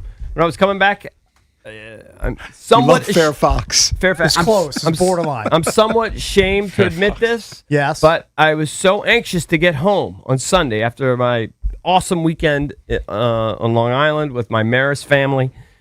I left at 6:20 a.m. Okay. Nobody on 95. Not the best. It's the best ever. I peaked at 98 miles an hour. Jeez. Wow. And let me tell you something. That is moving. It felt like you're going 60. How nervous were you that you get pulled over? Huh? Getting pulled over at 98 Oh, is... I'm very conscious of it. I'm very Were you conscious going of 98 it. because you were passing somebody, or were you cruising at 98? It's just kind of like I passed somebody, and then I would go to the next car, and I can just go catch them. All right. And there was no cars. Believe me, my head's on a swivel. I'm looking everywhere. Was this on 95 or the Turnpike? Same to me. It's same thing. Turnpike. Whatever. Turnpike's a little bit dicey. The cops like to hang out on the Turnpike. You know where they hang out, and I tweeted about this. They will 100% be there by Aberdeen. Oh, when yeah, you get definitely in that Aberdeen Maryland. area, Yeah. you better shut it down. Right near Cal Stadium. I mean, they will 100% be there. Of course, I got my Waze going, and everybody, and everybody's nice. They self-report, and they're telling you where the cops are. But my head's on a swivel. The Waze comes up big if there's like a hazard in the road. Yeah. Like some 18-wheeler. Yeah, it says object in the middle of the road. Like 18-wheeler like peeled off half of its tire, and it's all over the lane. Yeah. Where there's a mattress in the, God forbid. Waze hooks it. Of your lane, Waze hooks it. Yeah. It's no joke. Well, I noticed that when I was coming back from Jersey when I moved my daughter up there. Maryland, they are everywhere. They're everywhere. The stadies are everywhere in Maryland. When it comes Jersey to Waze, was though, on the Turnpike for the most part. I'm a lazy Wazer. I'm just a taker. What do you mean? Oh, yeah. I don't even know how to report I never one. would, like, if we have 20 car pile up and it hasn't been reported yet, I'm not going to be the first to I don't know how report to do it. How would you do it? I don't know how to add Without it. causing an accident yourself. Yeah. Hey, was the air quality worse on Friday in New York? No, it was better there because it had shifted down. So, like we were worried that there Once were we had the storms, it was fine here. It was bad here on Bad on Friday. There's a little Saturday noticeable was on okay. Saturday. Wasn't so bad. Saturday wasn't great, but it was better. And then yesterday, obviously. I think it obscured the view a little bit when we were Friday night hanging out with Joe P's right there on the Long Island Sound. He's right there on the water. It obscured the view a little bit. View's usually better, but those Canadians with their wildfires Right. and smoke. Did they- But by Saturday, it was no problem. Is that pretty much cleared out? It's pretty much cleared out now, right? I don't know. I didn't think really. so. I didn't really notice it here. Even when I came to work on Friday, you guys noticed it more than I did. So we talked about it earlier. The Odyssey Did 124.5 million in domestic ticket sales. Not the Odyssey. They didn't do those numbers. No, the That I Odyssey know. Cakes. Okay, the Odyssey. Yeah. Globally, it did 264 million, getting great reviews, especially from critics. We had a couple guys here see it. JP initially gave it a 9 out of 10. Now he's dropped it to a We 5. used to do it on a scale of. We used to do it on a scale of 5. I don't know why you changed it to 10. Well, I said 4.5 out of 5. 4.5 out of 5, you're but right. now you've at least dropped it to a 4, maybe a 3.5. I don't know. I'll keep I it can a 4. process it better at based I out of think 10. I do think I do think a lot of it is the reputation of Christopher Nolan and the cinematography stuff, the whole Right. the IMAX, the pictures, and kind of the something to scale be of the said for movie. that. So it's great, but I'm with Drab that there wasn't like this huge emotional element. Drab gave it like if you get it on a 5-point scale, you bet on a 3.25. I think I 6.5. said I like the 10-point scale. I'll settle on a 6. 7 out of 10. Oh, You're you gonna gave give it a a 7 I'll out give of it a 10. 7. All right, Yeah, whatever, 3.5. 3.5. But it was too long, correct? No, it didn't. Actually, It didn't I don't feel think like it was it's too long, long. but it paced well, I guess. But it is a big time investment. How many run P breaks? Just one? I One. actually did 2. I But think 2. Once you break the seal, Yeah. especially if you give one of those big jobbers, I'm probably gonna have to Any go good twice. previews before the Odyssey? Well, Or because they- not only that, I had a big jobber at my.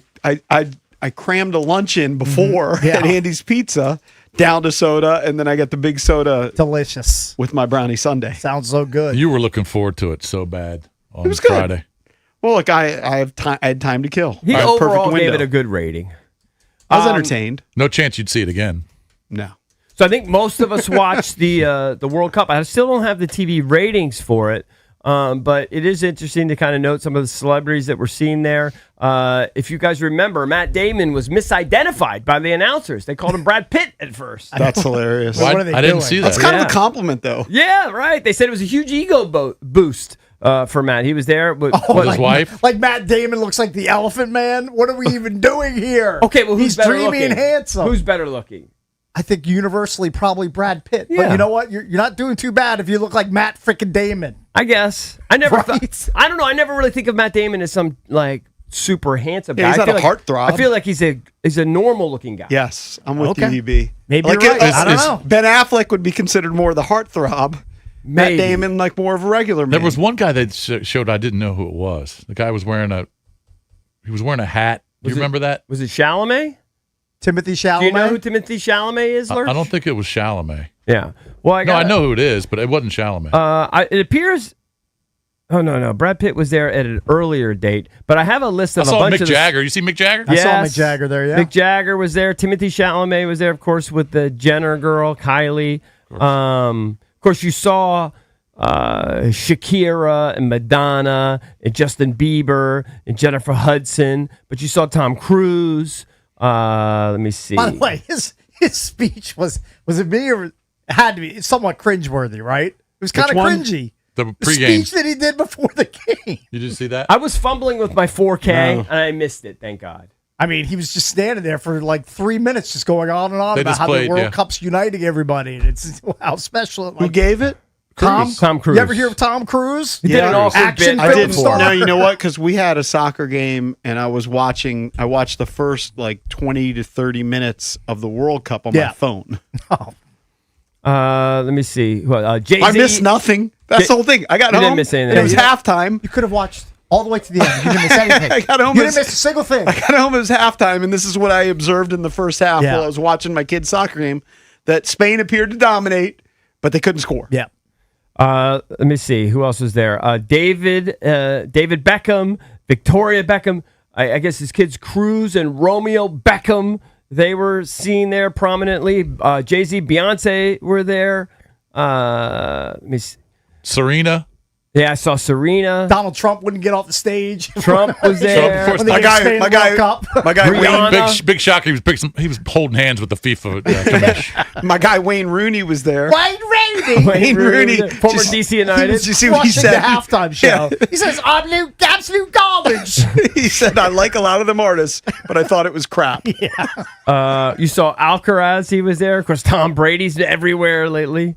God, that I saw work he's doing. Alcaraz. Logan Paul because he did the A bit lot of with Logan people Paul. wondered, at least in my family. Oh yeah, do you like Ted Lasso as part of the halftime production? My son, I guess, My likes wife that said show. it was funny. I didn't care. It wasn't that funny. I just wondered. introduced I don't know if Justin you guys. Bieber. We were wondering who was the rapper that was with Shakira. Yeah, who was that? I guess it's Burna Boy. He's a Nigerian singer. Okay, Pretty cock this diesel. is news to Yeah, me. he Oh, looked that's like- the yeah, guy he who looked- yeah. sings the "Let's Go" song with her. He looked like Busta Rhymes out there. Die. Yeah, we mentioned the Biebs. He played a dud. I don't know why he didn't just play a silly. By the way, huge catalog of hits. Was Cruz? Ed Sheeran was there. Cruz wasn't reading off a screen, right? He just I memorized think that he whole memorized it. I didn't see any teleprompter near thing. I him. didn't see. I think he memorized the whole thing. It's pretty impressive. It really 'Cause he was was. up there forever. Can we cut down on the celebrity just obsession next World Cup game? I mean, it was every too 5 much. seconds. Well, It really I don't was. care.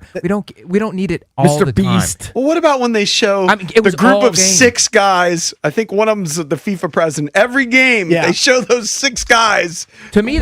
that makes more sense if you show the FIFA president and Sergio Ramos. Those are like people involved with the game. Yeah. You're showing. I don't. We don't get like every celebrity who's ever been to New York, LA. They're not even soccer fans. They're just there. Do we need to see Pharrell Williams? Hooray! I mean, who cares? Who They cares? showed Will A billion Ferrell times. too. They showed Hawk Yes. Oh, the Pharrells. It was annoying. wearing a stupid Hawk visor. Hey, he's really selling the Hawk. I give him credit. Netflix, they're getting their money's worth. You guys want to pay in the asses? If you're a celebrity, I mean, and like a real celebrity, okay, so you have wealth beyond your means. I mean, just whatever. You can never spend it all. But I guess part of the deal is you have to go to all these things. If you're Matthew Broderick, you think Why? he cares? Why do you have to? I don't do all know, but it just seems like that's the job description. You got to go to all these dumb things. Your publicist or somebody says, "Hey, you should go. Yeah. You need to be seen." Timothy Chalamet is going to be there. He's going to get the Broadway. They need part. to go to everything. It seems like that. Doesn't it seem like that's kind of like the job requirement? I If you're think- J Lo, you got to be at everything. Really, I don't see Denzel Washington at everything. I don't see him at a They decent don't all amount. say yes. I see him at Laker games. He goes to Lakers games because he's a Yeah. diehard 'Cause he fan. loves He's it. not Yeah, going yeah. to like Okay. every sporting event. So you're saying that some of these celebrities Listen, go because they're asked to go, not because they really want to Well, be there? I think their publicists probably tell them, "Hey, you should be seen here. This is a big event." You know what I mean? Plus, I think they get off on being seen. By the I way, like that it. song that Shakira performed with Burna Boy, one of the writers, Ed Sheeran. Very good. He writes a ton of songs. Yeah. It's like 6 writers. Right. Let me see. Get those royalty checks. Oh, who's this, Matt? Can you see? Who's this guy right here? That's one of the guys I didn't know who that was. I can't really see that. I mean, I see that. JP, Yeah. can you see? Flip that beater see that computer guy? over so I can see it. No, it'll break. It'll fall apart. If he turns the computer, The it'll guy fall in the apart. hat. I I think think you were that's talking. Robbie Williams. Oh, okay. That's the guy who's singing the FIFA anthem, which Yeah. I still can't. My ears are ringing even worse after hearing it. I think the saw- guy in the hat was Zinedine Zidane that you saw earlier. Soccer guy. Don't have no idea who that is. By the French way, guy, right? Yeah. Did you see the video clip that Robbie Williams was on the set with Yes, the guys? I was about to bring it up. Like a white chunk. Yeah. Who did? Like a Robbie Williams, that guy. the English pop star. like a crack rock The or something. people are like, oh, this guy's Coke. doing blow before he's doing. Oh, jeez. Now he's either blow or a big giant booger. Is one of the two. And he I mean, picked do it up, people have and white he- boogers? And then he stuck it on his forehead during the broadcast. He did? Just Yes, he was making picked light it of up it? and he stuck it right here on his forehead and continued the interview. By the Maybe way, it was Robbie high as a Williams, Maybe it was. wasn't he? He's part of like that wacky movie Better Man. Do you don't- remember? It was like The only Better Man I know is by Eddie Vedder and Company. I don't know the movie Better Man. yeah, it was like I got no it file was, on It was that. like a monkey. Oh, I think I remember talking Yeah, about remember? it, but there's no chance I saw the movie. No, So I don't really have I didn't any see it sort of either. I just- talking point on it. Jason, remember I know. it's about Robbie Williams or something like that. I know you're big into like celebrity crime trials or famous, criminal trials. For example, the Scott Peterson case. Right. Is there an update on that? They say that a retired detective says he deserves another trial after new evidence has been discovered nearly 22 years after he's found guilty of murdering his pregnant wife, Lacey. And they're hoping that the new evidence could help overturn his conviction. Of course, Lacey's mother, Sharon, isn't buying it. She says there is no new evidence. Yeah, I'm going to and guess she's it's not sick gonna of get, all this. I guess it's not going to get overturned, and he's not going to get a new trial. What are they claiming the new evidence is? I think it might be witnesses. The new docuseries identifies 15 people who claim they saw Lacey walking her dog after the time Peterson told investigators he had already left home for a fishing trip. So I don't know. So trying to say that if somebody killed her, or killed the baby, right? That killed both, right? Killed her and the unborn baby. She was pregnant. Yeah. That it couldn't have been him because he had already left. Who knows?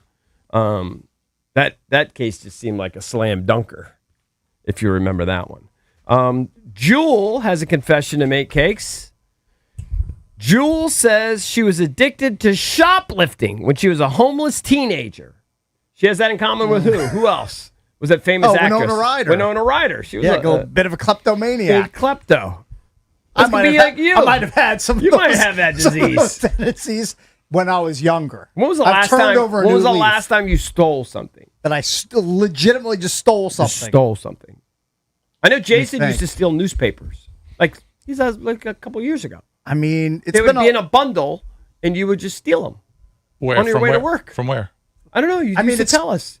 Maybe in front of like a 7-Eleven or something. Or I would steal the sports page, yeah.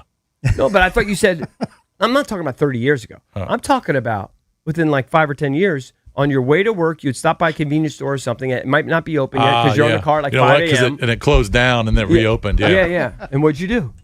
Well, there were the paper delivery guy would always get there before me, and he would throw it right out front of the front door. What'd you do? Snag it. Right. I think it's definitely been about 30 years since you haven't stolen anything in 30 years. I've been free and clear. What do you guys think about this? So I was at Walmart and I was getting all of the supplies for the Landon Brandon meter. Okay. So I got some tape, I got the construction paper, I got a marker, but I needed one of those little pins that's in the arrow to make it go back and forth. So instead of spending $2.63, you just took one pin out. I took one pin out of the box and I put it in my pocket. Well, you stole a pin. I stole a pin. You did, yes. It's such a small crime. I felt bad. Did you feel guilty? I felt afraid guilty. you might get busted? Oh, that'd be the worst thing in the world is have some stop loss dude come up to me in the middle of Walmart. They saw you on camera. Yeah, take me back. Do you guys know how nervous I was when I was doing my cotton candy capers back in the day? They've been well documented. It was an all cash business. All cash business. I would bring out a few extra pallets and not report them, and then that cash would go right to Johnny Allville Incorporated. Right. But when I wasn't stealing from them, I would then go to the local 7-Eleven and I would buy the USA Today, which was at that point probably 50 cents. Mm-hmm. But what's it now? I would get horny for like the Street and Smith College Football Annual, which was pricey, like $9 or $10 per magazine. Oh yeah. I would stuff that into the paper, and then I would hand the cashier the paper with the folded side down, and I would just hold on to the end while they scanned it. You were definitely nervous because if she snagged you, then I'm definitely busted. Oh yeah, you'd have to run out of the store. You would steal like nudie magazines. Didn't you do that too? I did that in college. I did that during my college years. You're by far the biggest thief on the show. I mean, it's not even close. Yeah, but I'm reformed. Okay, you might be reformed. I had my issues. I went through my.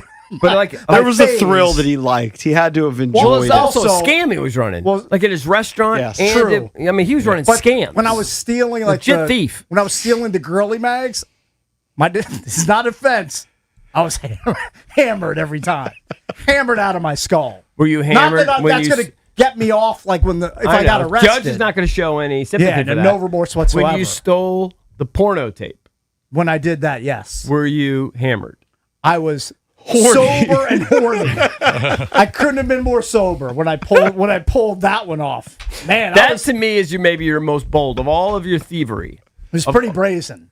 You just literally lean over the counter. Leaned over while the old Asian ladies putting away Raiders of the Lost Ark, and I leaned over, stuffed it in your pants. Just grabbed it with my face. Can you imagine how horny you have to be to do that? I was horned. Do you remember the film? No, there's no chance I remember. Why wouldn't you just pay $20? I remember what I did immediately though when I got home. I took it and I popped it in. I popped it into the VCR and I made sure nobody else was home. Right. And I had a fun afternoon. Can you imagine then you got a Nats right fielder. I got a Nats right fielder. Yeah. Hold on. His nickname. Oh well, yeah. Same guy's in Toy Story. I get it.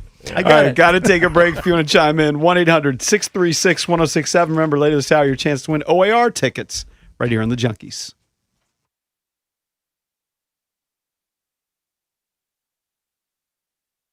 We've all seen it before, the underdog trailing at halftime, written off by the critics, but then something changes, a strategy, a spark, a comeback. Your finances can be the exact same way. Maybe you've made some mistakes. Maybe your investments aren't where you want them to be, but it's not too late to turn it around. You need to start right now. So call Trajan Wealth today. Here's the number, 1-855-TRAJAN-1. That's 1-855-TRAJAN-1. Trajan Wealth's fiduciary advisors are here to help. TRAJANwealth.com is where you find them online. They'll analyze your portfolio, optimize your retirement strategy, and make sure your money is working for you, not against you. Make your comeback today. Call Trajan Wealth at 1-855-TRAJAN-1. That's 1-855-TRAJAN-1, or visit TRAJANwealth.com. That's TRAJANwealth.com. Advisory services through Trajan Wealth LLC, SEC registered investment advisor. Additional services through Trajan Estate and Trajan Tax. Actual client, paid advertisement. Additional disclosures at TrajanWealth.com.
Mr. Myers, you and I are the only ones who care about this, but there's a huge series that starts tonight up in Fenway.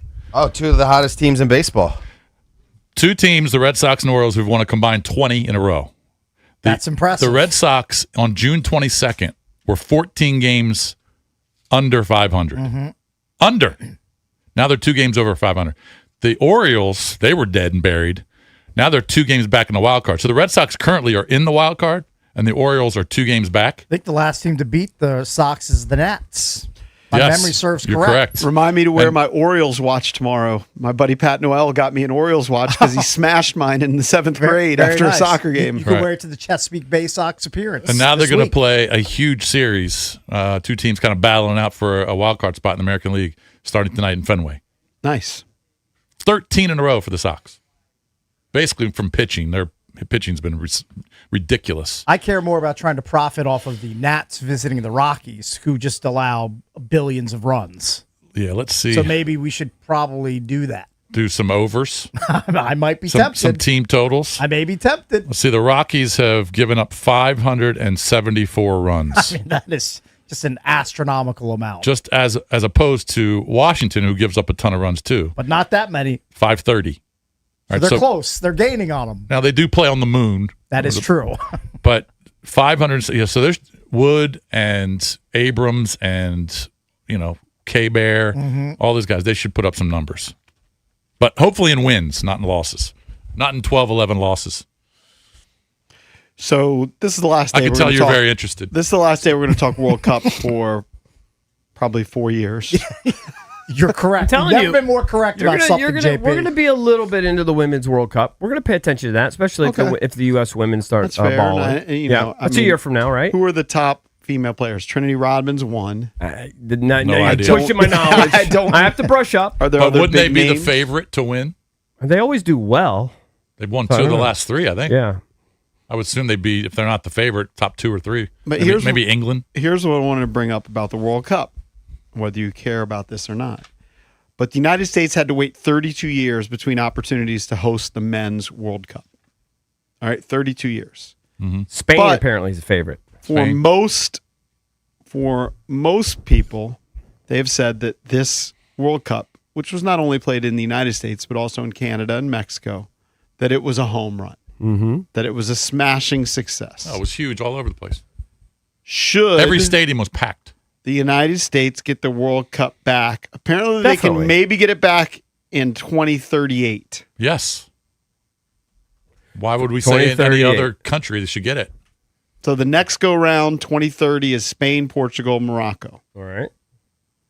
Then 2034. FIFA announced that it would hold the opening centennial matches in Argentina, Uruguay, and Paraguay. Okay. That's 2034? So they're going to hit South that's America. 2030. Oh. 2030 is a mix. The main World Cup is going to be in Spain, Portugal, Morocco. Oh. But to celebrate the 100-year anniversary, they're going to host Also a have small some. number of All right. games, like in the origin spots. Gotcha. Uruguay. So where is it going to be in 2034? Believe Saudi that's Saudi Arabia. Arabia. Yeah, they shouldn't put it in Saudi Arabia. It was in Qatar in 2022. Yeah, I mean, no one watched it. FIFA's getting paid, right? Of course, Of course they are. Of course they're getting paid. Of course. I mean, find a more corrupt organization on the planet than FIFA over the We years. definitely deserve it. I think by all accounts it was a smash, home run. This country embraced soccer. I think it feels like more than it ever So there's has no before. official host right now for 2038. Not yet. I don't think Saudi Arabia is even official. Oh, it's just rumored. That's a rumor. Rumored. Okay. I don't know. I mean, look, we do, I think, a great job, but Are there I mean, more England hasn't deserving hosted a world. countries? England hasn't hosted a World Cup since 1966, I believe. Mm-hmm. We're just cutting in line again. I mean, look, I know we're kind of. But we got so many more stadiums. Now, England's got plenty of They don't have stadiums. soccer stadiums in England. Premier I know, League. I mean, it's- but I mean, do they have? They got plenty. They got We- plenty. They're big enough? Dude, They got only big need- enough. How they many got did plenty. we use? Like 6, 8? We use like I think 12 or 10 or 12. They've They've got that many. yes. Yeah. All right. Okay. England You littered say with England deserves I mean, I'm they not hosted going the to argue. Olympics. They hosted the Olympics. I'm not going to argue with you. I mean, I'm sure there are plenty of other countries that deserve it. But I mean, would the U.S. deserve it? Another crack at it in our lifetime? I think so. The TV ratings were monstrous, too. I'm seeing that the semifinal round averaged 25.6 million combined viewers. And they say the pre-match projections from Awful Announcing and Sportico place the final between 35 and 55 million viewers. Okay. Feels like everyone was watching. It looks like the possible bidding for the 2038 Cup is going to come down to Germany, Austria, and Switzerland doing one bid, Italy and Hungary combining for one, and France from the European side. Also, the U.S., Canada, and Mexico trying to get in the mix again. China, Japan, and South Korea combining. Indonesia, Australia, and New Zealand possibly combining. And then this one's a wacky. New Zealand, Fiji, and the United States. So All New together. Zealand's in a couple bids. That's for 20. That's 38. for 2038. Yeah, so that's way off in the distance. I don't know. I'm biased. They should have it back here in Atlanta, L.A., Dallas, New York. What about DC? Yeah, D.C. have a new stadium. We've been doing this show for 7 World Cups, right? This is the most I've been into it. I know we did a couple appearances in the past. Of course. I don't know if that was 4 years ago or 8 years ago. Yeah. If not 12 years ago. Yeah. I remember going to the bracket room, whatever the heck that was. Yeah, I remember going there too. Of course. But this was the most I've been into it. I'm telling you. Like across the board, I watched the most games. I agree. Country embraced it completely. It was great schedule-wise. Packed crowds. Yeah, I thought it was amazing. But I get it if you're It's a home run. England, for example, as Drab brings up. I'm not or saying those some other countries don't deserve it probably either. distraught. Yeah, I don't know how it works. I assume it's just whoever gets bribed the most. If we get it back in 2038, we'll all be 66 or 67. I think I'd be 68. You might be 68. I would be 68. Yeah. One of us. I think your math is bad, Cakes. Is it bad? Is that Well, wrong? you're 55, Hold on. right? Plus Yeah, yeah. 12. I'm 56. 67 or 68. 67 or Yeah, I was 66. off by a little You're bit. so bad at math. I'm bad at math. No, Been but well we'd be close to documented. 7. That I would just round up close Yeah, to yeah. 70. Yeah. Yes. One of us One would. of us would have a cane. One of us would be. No, one of us would be dead. By 70? Dead by then? It's possible. At 68. Yeah. We'll probably I might have a Harry in a couple years. You might have a cane in a couple years. You might. Yeah. Oh, if you have a Harry before you're 60, or Dude, my 60 knees are wrapped. If you have a Harry before you're 65, that's not trending well. Really shouldn't. Really, Harry should be 80 plus. I'm Really not should disagreeing be. with you. Or a Herschel. A Walker. Walker. Yeah. If you have a Herschel pre Good like luck 80, thinking the next one. yeah. What's the next? What's after Wheelchair. that? Oh, Chair, There's yeah. no way There's you know. There's no way. no to- famous, there's like no Tommy witty way wheelchair. to label a wheelchair. There's just not. Well, some of the Herschels they have like built in. They're like their little combo wheelchair. Yeah, like you Herschels. can kind of sit. It's got a seat built in. Yeah, like my mom You has the could one say- with the brakes. You could say Knievel for the wheelchair because he did a lot of wheelies. I'm reaching. stretch. I'm reaching. But I like it. I like where you're Stretching. going with it. You're stretching. Knievel. Sounds good anyway. I just don't want a Harry or a Herschel anytime soon. I told you From when my 80s, okay, I can maybe accept it. when we wheel my mom around, we have to put like a weight belt around her because if you hit a bump, she could go flying. In fact, she needs to be secured in there. Yeah, in makes fact, sense. when like a seatbelt. my wife took her back from church, she thought she donked her off. She hit like a pothole, and my mom just went flying out of the thing. You gotta be secured. Some miracle didn't die. You know what? God on her side. She got on her She got side. God I mean, on her it was side. leaving church. Was leaving church, yeah. I'm sure True. that. I'm Good sure point. that definitely helped. It's not like she was leaving the sports book. She was leaving church. Right. She Does wasn't your mom leaving- even know what a sports book is? No. She probably has no She wasn't idea. leaving Saratoga. She wasn't leaving the parimutuel area. How funny would it be, though, if you found out she had a secret FanDuel account? That would Mom? be No. the biggest upset of all time. No. Not What if gonna it's happen. swole? What if Mrs. Bickle's just the world's greatest handicapper? No. Making money left and right. No. Can you She's the imagine that? anti-Mike Marr. Can you imagine her finding a FanDuel account? My mom's name. Yeah. Like Mrs. T. $25. In the rocking chair. Yeah, Mrs. T. Yeah. $25 You wagers know, on Jason baseball. learned how to gamble largely because of his buddy's mom. Mm-hmm. Hey, you want- former buddies, mine. You want Yeah. adults to be positive influences in people's kids' lives. Well, it was the mentor. mom. It was He's a the betting mom. mentor. It was the parent, mom and dad. Right. But I mean, they were both. She was much more into it than him. They were both DJs. Yeah, she was much more into it than him. Yeah. No doubt. Do you think did that continue on throughout her life, or was that just a phase? I don't know. That's a good question. Yeah, Man, if you I want think it was a phase. Speaking of betting, if you want to bet the over in runs for the Nats Rockies still hold on, today, hold on. It is 13.5. it's actually lower than that. It's 11.5. Who's pitching? You've got Alvarez taking on some dude named Freeland for the Rockies. Kyle Freeland. Yeah, he's been there forever. K. Freeland. You know what? I still kind of like the over because Alvarez will probably get hammered. Might play some and by the way, wager. Freeland's ERA is 7.4.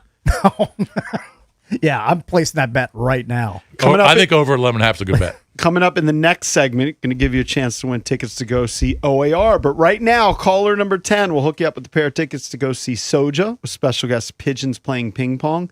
That concert is Saturday, August 1st at Nationals Park. Tickets are on sale now. For tickets and more event information, visit thefandc.com/events. Caller 10 at 1-800-636-1067. You win the prize.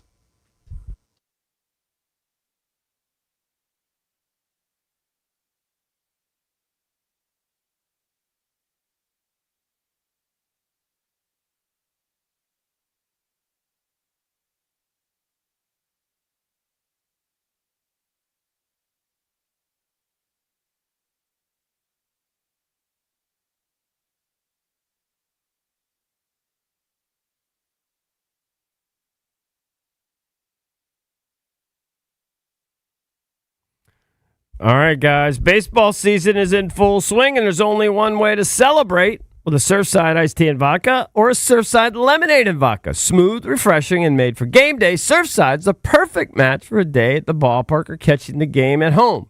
Surfside's only 100 calories with zero bubbles, so it goes down easy. It's not a seltzer, it's Surfside. Must be 21 plus. Please drink responsibly.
Do you guys want some Josh Harris news? Sure. Is it good news? It's interesting. Okay. Maybe. Josh Harris, owner of the Commanders, owns other teams. Yeah. And it has been reported that he reached out and had a friendly conversation with LeBron James at Fanatics Fest, trying to pitch him to go to the 76ers. You know, you guys jumped on me when I said I was annoyed with LeBron stretching this out, but people have been annoyed in the past at Aaron Rodgers for stretching things out. Yeah. He's doing the same deal. I might be annoyed when you're talking about it, but then when I get into my car, I'm driving home, it doesn't annoy me. Yeah, you don't. It's not something you think about. Yeah, it doesn't annoy me. I don't Do care. you think Josh Harris would have any influence on LeBron James's decision? Very little. Probably not. Very little. Didn't we hear late last week, again, like, did Anthony Davis allude to the fact that he talked to LeBron about coming to D.C.? I saw an interview with... Like, wasn't that, like, it was over like the with last a couple kid. days? Who's this kid? Yeah, it was the kid, 15-year-old kid. Yeah, who's got a ton of followers, by the way. Yeah, I suppose he's killing it. I actually put that up He's as local, right? Is he a local kid or no? That I'm not sure of. I think it's Chase Coburn. Yes. So if you follow us on Instagram, Sports Junkies Radio, I put that up in our stories. But he asked Anthony Davis if he's talked to LeBron. Yeah. And he sounded, maybe he was kind of joking around, but he said that he has talked to him. And I think he also said how many games are going to play, and he said 82. Yes. Correct. Correct. Is that... it's not really new information, though, right? We had kind of assumed that or heard that, right? That guys had made their plea for him potentially. Always bet against Cakes, but Cakes, if you had to bet, will we hear where LeBron James is going to play this week?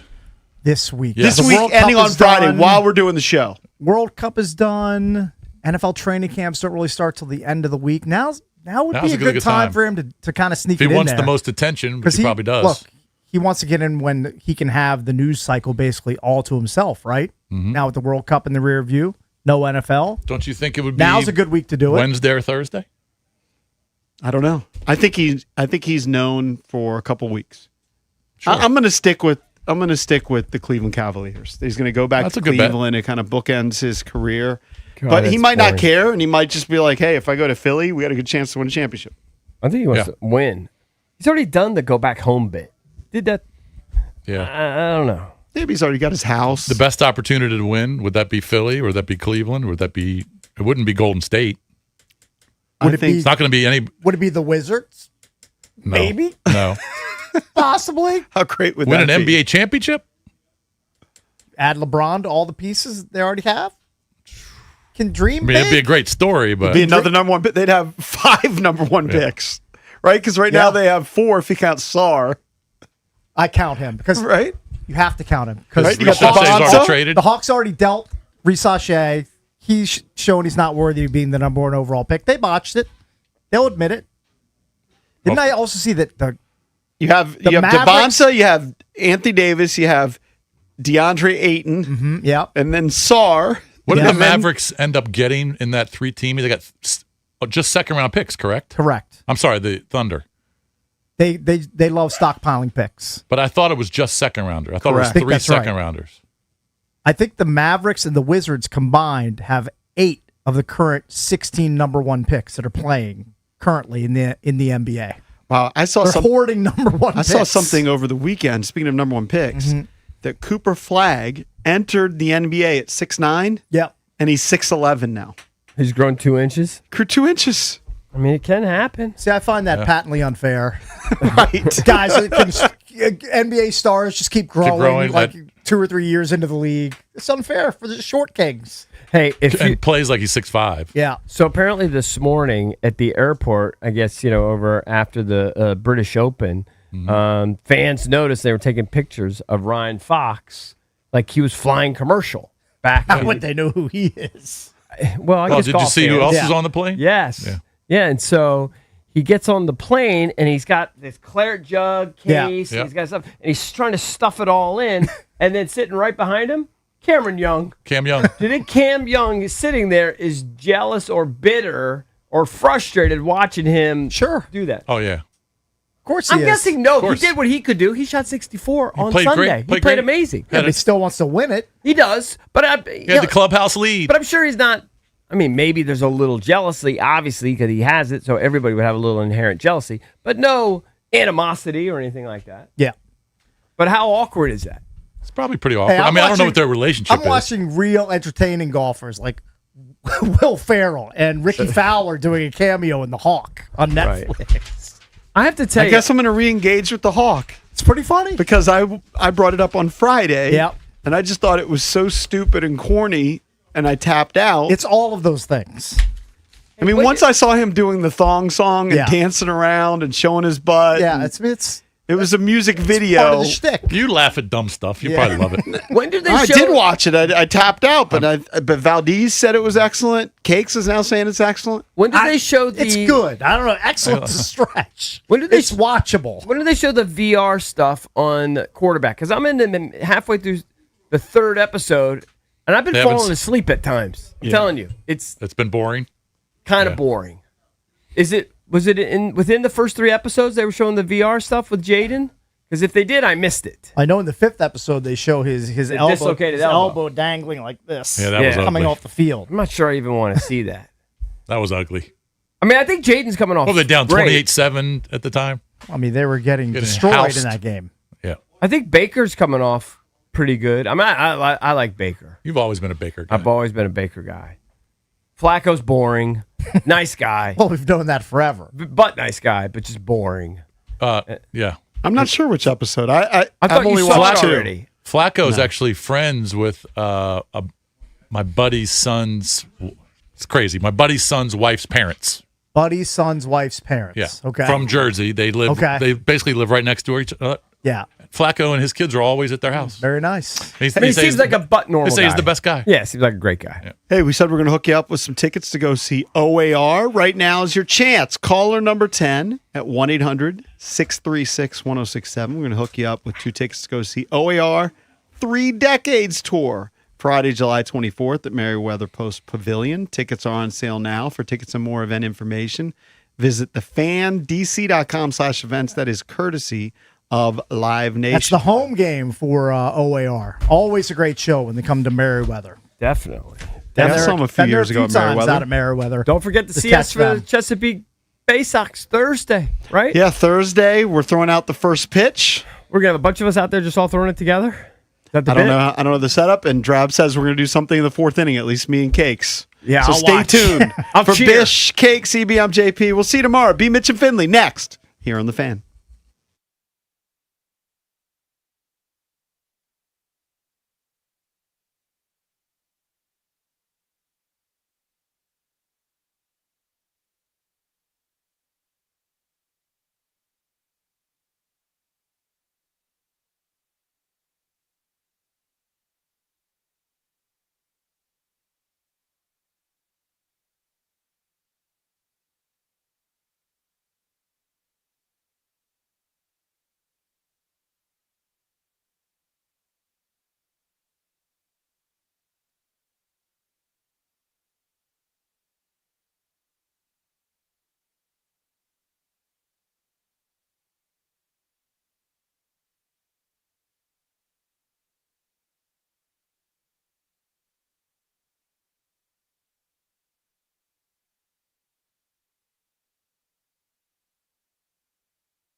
This update brought to you by Mervis Diamond Importers. Nobody pays retail anymore. Why should you? Nice work over the weekend for the Nationals as they win their series in Sacramento, beating the A's 5-2. C.J. Abrams and Dylan Cruz with back-to-back home runs in the fifth. Now the set in the 1-0. Abrams launches one straightaway center and deep. Bolte back to the warning track at the wall. He's out of room and it's gone.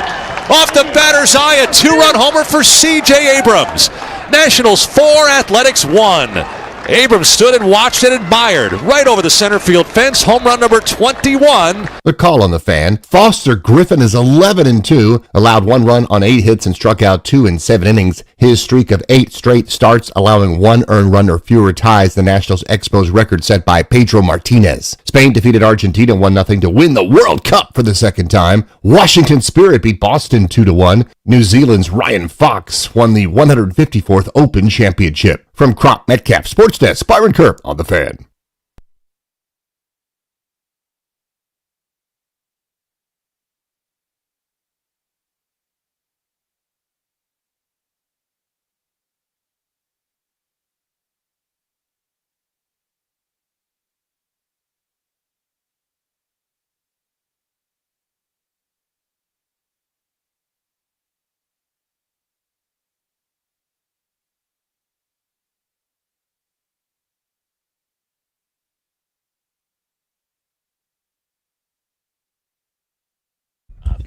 For sure. What up, everybody? It is 10 a.m. in the District of Columbia. Points north, south, east, and west. You're listening to B. Mitch and Finley. He's an NFL legend. I'm a big-eared blogger. Good morning, Brian. How do you do? I am fantabulous. What's happening, brother? Let's start with the biggest story of the weekend. Tour de France? Are you good? I'm great. What the hell happened? So if people didn't see B. Mitch's post, he posted to Facebook and Instagram. Yeah. And I didn't see this till late last night. I'll have the other one because, somebody else got it right now. Right. But I didn't see this till late last night. You laid your bike down. What happened? Well, You're all bandaged up? I was going up a hill, and, when you're riding, you call out holes and stuff like that. Like potholes kind of thing? And I didn't get the call, and I was going to put my water in, and boom. I hit a hole, water bottle goes in front, and my tire just goes straight into the water bottle. Oh. And when you lose control of your front tire, you're normally going to go down. And all I felt was like all of a sudden the back wheel went up, and I ended up looking up at the sky, and I wanted to make sure I controlled the bike. It's weird how people fall and they lift their bike for some reason. And I scraped a little bit, and then I felt myself hit the concrete. But that helmet works. Anybody, kids, adults, when you're riding your bike, put the damn helmet on. I don't care if it's 1 mile, 2 mile, because my son deals with all that construction and like they know all of like how helmets and cars are made to crash. And I sent him the picture. He said, "Yeah, man, you had a hell of a fall right there." He said, I saw the picture. And that helmet did its job. Yeah. So, did you land on your head? No, I didn't land on my head. I landed on my back because, I noticed, I didn't notice till last night when I got into the shower. My back was scraped, but my jersey was not scraped at all. I wasn't ripped or anything, so that got me. And then part of my butt right here. So people can't see. You got a bandage on your arm, a couple on your legs. Yeah, it's just eventually you'll go down. Yeah. Are you hurting? No. When's the last time you got injured? Playing ball? Injured? This is not injured. It's just a little. This is a little discomfort. When's the last time you had? I mean, did Monica help you? Did you put all the bandages on yourself? I put this on myself. Okay. Yeah. Seriously, when's last time? About 8 years ago, 7, 8 years ago, I was stepping off the golf cart and tore my meniscus. Ooh, that sucks. Yeah, and played all the years of football. Never had a meniscus there. Stepped off and hit the curb. You know me well enough that I'll walk in here with random injuries somewhat often, usually overserved and do something stupid. Yeah. But you are made of steel. So when I saw that. Jeff was like, when did it happen? I said around 12 miles. He said, and why? I said I rode 30. You kept going? Just bleeding? Yeah. I mean. I guess what else are you going to do? You're shot some water on it to get it started and just keep going. Where were you? We were in Maryland on I think Livingston Road. Of course, it's a Maryland The road. mean Maryland streets, baby. Livingston Road. It was like we had like this. It was this club called the Club Riders, and they have their little annual ice cream ride. So it was like a little 30-mile ride to I think it's Miller Farm. That's the name of the place, Jay? Yeah, Jeff? Miller Farm. Went out there, eat ice cream, and head back. All right. Well, I'm glad you're okay, dude. Wear your helmets, people. Yeah. Well, Mark and Shep said, luckily I had on my helmet or the asphalt with it. Is this the first time you've gotten in a bike accident? Yeah, first time I went down. Yeah. All right. But you get right back up. Eventually, I guess your time is coming. Like Shep told me, he said, well, damn, B, I did it 2 weeks in a row. Well, seriously, dude, I'm glad you're okay. I'll take 6-7 years away. All right. Well, I'm glad you're all right. I saw you got some crabs over the weekend. Oh, bro. Where is that place? In Clinton. It's great. Yeah. The crabs look good. And Auntie Sam, she's cool. She's cool. When you meet people that got that festive personality like I saw a it just in Louisiana the picture, and then I clicked on the link. She's from the Caribbean, but you could swear she's from Louisiana. I'm serious, man. Cool as hell. It was a big sports weekend. Obviously, we had the World Cup, the third place game. I think half the world's population watched the World Cup. Yeah. Did you watch? Yes. I watched. I was able to watch. I got up on Saturday morning, rode a ride, watched the World Cup, watched golf, and I watched I watched golf, Tour de France, then the World Cup. I did not watch. I had a sports day then. I watched a lot of golf over the weekend. I love you wake up and it's just on. Yeah. I did not watch do you think this is just the American in me? I didn't watch a second of the third place game. Well, I watched it, and I'm going to tell you, it started off, I'll just say this. I'm sorry if I offend anyone, but the French goalie sucks. he couldn't have been a real goalie. Listen, Ryan, you watched it, didn't you? Jeff, did you watch any? I mean, it was 6-4 final. This guy cannot be a real goalie because half the time he was outside the box. The what they call out of bounds, offsides and stuff. He was outside that box all over the place. He was like playing defense one-on-one with the guys trying to score, and his other guys were back in net. It was weird. Was he the backup or something, White Brian? Was that the regular He had starter? to be the backup of the backup. He was the backup. He's the first backup? Yes. Well, they better go get them another one because I promise you, one of the five in here better than him. He gave up 4 goals. Did they quickly? No. Do you pull goalies in soccer? It was 4-0 in the first half. Then they came out and France brought it to 4-3. And then England scored. England scored 2 more. 2 more, and I think France scored 1 more. It sucks because it sounds like it was a fun game to watch. In the second half, I it didn't was watch fun. a lick of it. The first half, you're looking at it, and when when they scored on the goalie and they showed a picture of Mbappe, and he was like chuckling, he was laughing, and I say, oh, they don't care. But then when they came out in the second half, I said, well, now they're gonna show how good they really are. But then it got to the point where he was just smiling the whole thing.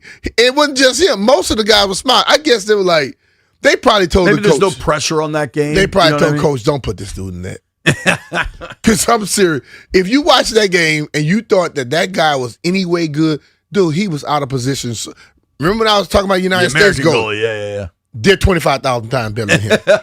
I'm telling you, bro. That was awful. So that was an awful display of goalieism. 6-4, England wins the third place game. I think, I don't know. I don't have the necessary love for the game to lock in and watch the third place game. I did lock in and watch yesterday. Spain won deservedly. They dominated that game. Bruh. Argentina late, though. You thought Messi had another, heroic trick up his sleeve. I've said this, man. You're going to find a team that plays defense like Spain, and they're not going to be able to come back in the end. Like, when they beat England stopped playing their style of soccer, and they just started playing defensive soccer. That's not what they do. Yeah. Spain, that's what they do. And once they got up and then they hunkered down, that was going to be a problem for them. What they were at, 123 minutes? Yeah. I mean, it went the full A lot of extra time right there, brother. Totally, dude. It was, it'd be like unfair and callous to call it kind of boring because it wasn't boring. Like Spain had chances. It didn't have a ton of scoring. But see, that like I know people. That's why most Americans don't like soccer. Because I heard guys saying, "Oh man, if it would have been like a double overtime and it was 40, bro, you score 7 points in football, it's a touchdown, basically. You know what I mean? So you got to understand and look at it differently. But for me, you know how I am. If I watch a football game and the defense dominates, I absolutely love it. Spain giving up one goal against. You remember Jeff said Temp, Arizona? Yeah. Stallion worse than them. What did he say? I thought it was Cabo Verde. Cabo Verde. I say Cape Verde, fool. That might maybe that's how they pronounce it. I don't know, but it's definitely Cape Verde for us. My mom was texting me during the World Cup. Couple highlights from my mom. She texted me, "I love Argentina's flag. Do they speak Portuguese?" And I said, "No, Argentina speaks Spanish." And then she said, "Well, hell, so far Shakira has been the only one shaking it up." Hips don't lie. Hips don't lie.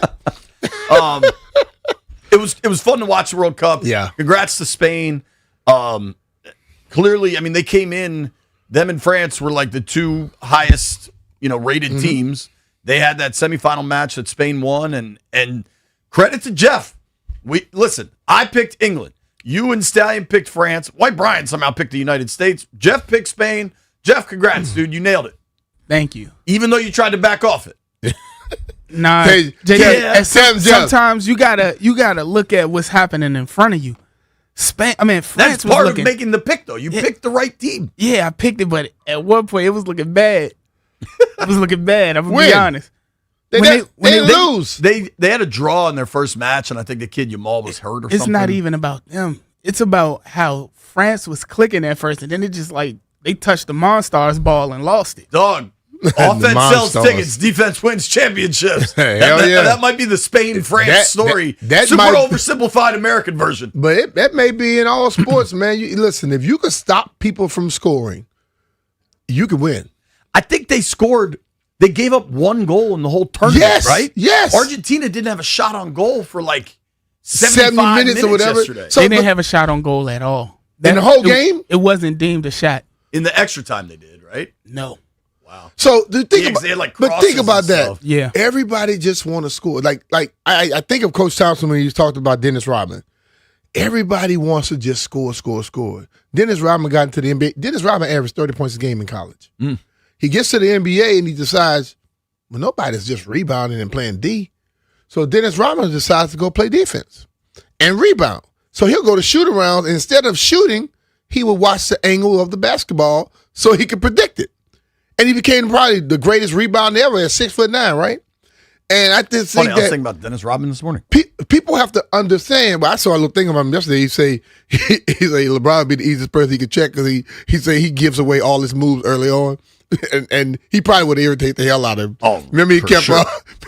remember Alonzo Mourning when he kept tapping him on the butt. Yeah. But it's just like you got to figure it out. But like defense. If you can play defense and stop people from scoring, you win. You can win a lot of games. You have a better chance than those teams that say, hey, we're going to just get in the shootout. Sure. Hell, what if they shooting better than you that day? Right. The golf was also super exciting. Yes. I really enjoyed it. I was really happy for I was Ryan mad for Fox. Sam Burns. I want him to win that thing. Dude, he might just be a supreme bridesmaid at this point, dude. He's like it. He got screwed at Oakmont 2 years ago when his ball was in a puddle. They wouldn't give him relief. Mm-hmm. He just missed the putt at Shinnecock, which would have forced the playoff, I think. And then, yesterday he just couldn't get it done late. What is second place getting? In I'm sure he got some cash. He making some cheddar. But I think Cam Young might have gotten second place. He got third. Because Cam Young was at 9. I think Burns was at 8. Yeah. But for Ryan Fox, he's better than a journeyman. It's unfair to call him a journeyman, but a dude that's from New Zealand that's always kind of bounced around. Like he's never been a pure PGA Tour player. And just the way he played, B. Like aggressive. The decisiveness, the pace of play for that guy should be celebrated by every golf organization in the world. That dude plays so fast. And we've gotten to this era where people just take Some people play like us, JP. Dog. Some people play like me and Ryan Fox.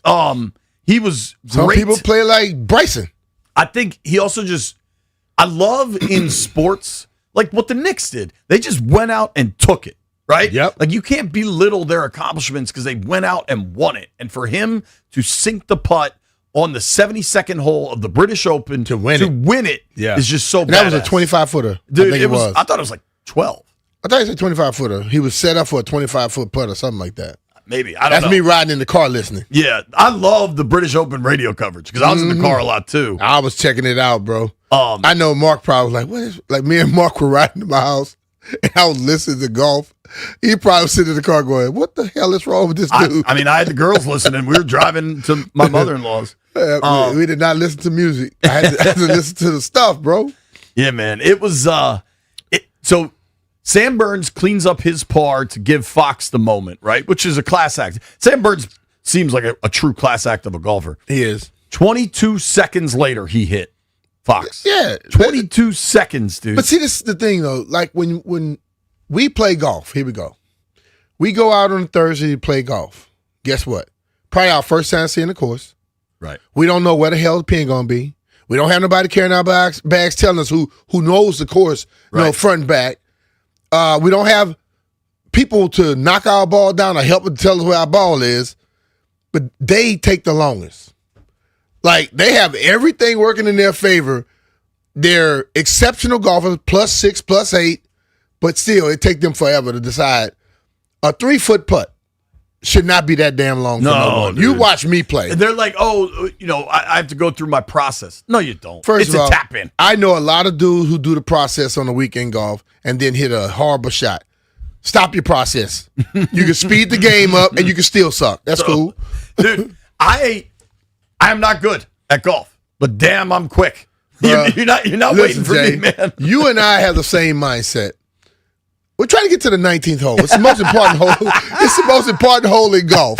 The 19th hole is the best hole in golf. Don't tell me about number 1, number 9, over the water. Number 19 is the best.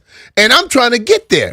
We just get there in different ways. Some people get there to 75 or 76 or 80. Some people get there to 90, 100. Right. But you know what? It can happen in the same amount of time. I do want to talk some baseball. The Nats took another series win. They were in Sacramento to play the Athletics. What a sad situation that is. I know that they're going to get to Vegas and have a dope stadium, but like the fact that Oakland has no pro sports anymore, largely because I guess they won't pay. The folks there don't want to pay for stadiums, and that's their right. Yeah, but they can't complain now. The A's have this like long and storied history, Yes. and now they're playing at a minor league park in Sacramento. A lot of people got these same legs I got when they go to slide in the second base at that place. Yeah. Well, playing football. Yeah. That happened. Black I remember hole. we played preseason there in football, and they still have like the cinder stuff or whatever. That's crazy. And bro, you get tackled and you get up, you got the little. It's hard. Yeah, that like stuff is cement. stuck in your leg and stuff like that. Nah, bro, I don't need that. Are you aware of the Nats' scores over the weekend? I saw one. They won they scored like 14 points, and then they came back and gave up like 12 to 14. Dude, they won Friday night 23-4. Wait. Yeah, I didn't see that one. They scored 23 runs Friday night. Damn. Hey, don't do that again. Say that for the Commanders. Well, dude, they scored 23 Friday night. They win 23-4. Saturday night, they lose 15-1. Now I saw that. I saw that score. The other one, I knew that they were up like 15 something at one point in that other game. And then they won yesterday 5-2. Far more, normal, realistic score. So they almost scored 30 runs in 3 games. Yeah. See, and this 29 in 3 games. And we had our discussion last week, and this is where I'm at with that. They're back to 500. If you can score like that, and you would suspect they're going to get better. If you improve pitching, then you don't know how he can improve the chances there. That's why I'm not about to destroy everything when you got something good going. I hear you. You know what I mean? We will have a trade conversation because I've said this before. I get a daily email from MLB.com, and I couldn't help but notice today the email always has like a graphic, and it's 12 players to track as. Keep an eye on these 12 trade candidates before the deadline. Look at the front and center of that graphic. Left-handed pitcher Foster Griffin, Washington Nationals. Okay. And the fact that, that's the cover of MLB today, pretty telling. We have a lot to discuss, man. Great weekend. I hope everybody enjoyed themselves, ready for a big week. We're also, 9 days till training camp, B? Bro. Like it's coming, man. You are listening to B. Mitch and Finley. Nobody go anywhere.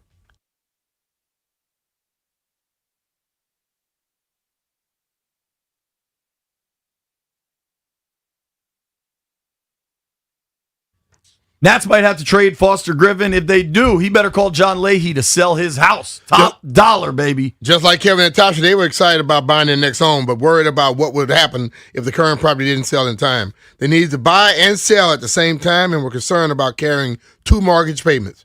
Owning 2 homes and the uncertainty of making a big move. After hearing about John Leahy and the Fine Living Group right here on this show, the B. Mitch and Finley Show, Kevin researched John's 2,000-plus 5-star reviews and gave him a call. John and his team put their proven home selling system to work and negotiated an offer in 24 hours of hitting the market and ultimately sold the property at full price. Today, the Fine Living Group is honored to call this couple their friends and also helping Kevin's mom with the next move. If you're looking for a stress-free transaction, how about a guaranteed offer on your home? You can go to johnsellsdmv.com. John offers you flexible fees customized to your needs, and he knows that life happens. If needed, he will let you out of your contract at any time. Let's be real. Sometimes moving is stressful. You need somebody that can do all of the processes for you and relieve that stress. You need the very best agent. Whether you're going through a divorce, maybe there's a death in the family, maybe you got a new job, you got a big promotion. Whatever it is, John and the Fine Living Group have the options and strategies you need to take care of things quickly for the most money possible and with the least amount of stress possible. That's why B and I trust our friend John. You should too. Yep. Call John today, 301-900-3052. Go online to johnsellsdmv.com, or what's even easier, just Google John Leahy Group and start packing.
This update brought to you by Reynolds and Power Home Team, Keller Williams Realty. Impressive Sunday for the Nationals as they defeat the A's 5-2 in Sacramento. The thrill from C.J. Abrams and Dylan Cruz with back-to-back home runs. 1-0 pitch.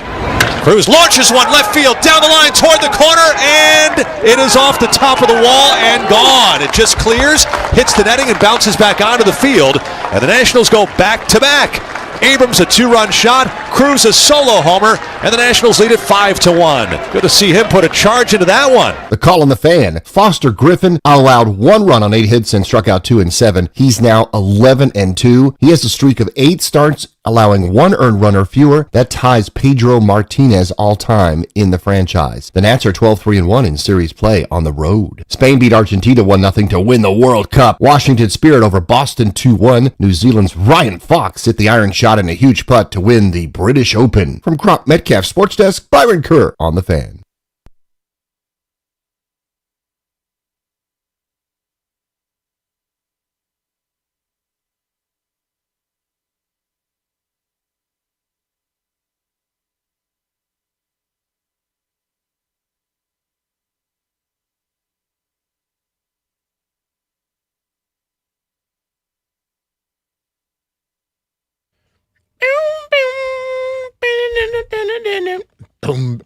B. Mitch and Finley, 106.7 The Fan. Appreciate everybody hanging with us on Monumental Sports Network. Appreciate everybody on the YouTube stream, wherever you get the content, Spotify, Apple Pods. Appreciate y'all.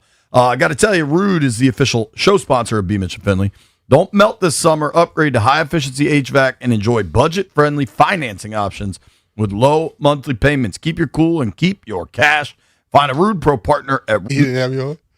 I don't know. We got more Brandon Ayuk discourse. There's more videos.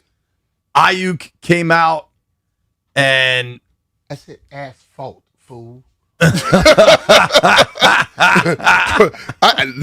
we starting to hear stuff around this station, aren't we? I don't know, man. Ayuk is now. God. I mean, he's gone nuclear. He's pissed off everybody. He's pissed off at everybody. I think that's He's pissed off everybody. He has. People sick of him. And then over the weekend, I don't know if my Brandon Ayuk kind of like give a bleep meter is really dwindling, I would say. But over the weekend, he had another post that said Kyle wants him back. And the problem is he kind of took a shot at Christian McCaffrey, kind of took a shot at Ricky Pearsall. Here's what he said. Coach wants me to come back so I can draw all the coverage and make it easy for the guys that remind him of himself from back in his heyday. He continued, people have career years when 11 on the offense. Everybody eat no kizzy. I hold an NFL record for making plays with the least amount of opportunities. I'd love to see that stat. My question is this, though. Didn't Christian McCaffrey kind of set a record last year? McCaffrey was a monster for them. But did he play last year? No. Did 11 play last year? No. Look like people do good when 11 not on the field, right? They were in the divisional round of the playoffs with a backup quarterback starting half the season. Yes, man. What the hell is he talking about? This I take umbrage with, B. Hmm? I'm looking for my opportunity because I'm going to capitalize and win a bowl. I'm not going to fumble it away. I'm done playing backseat to folks who not like that.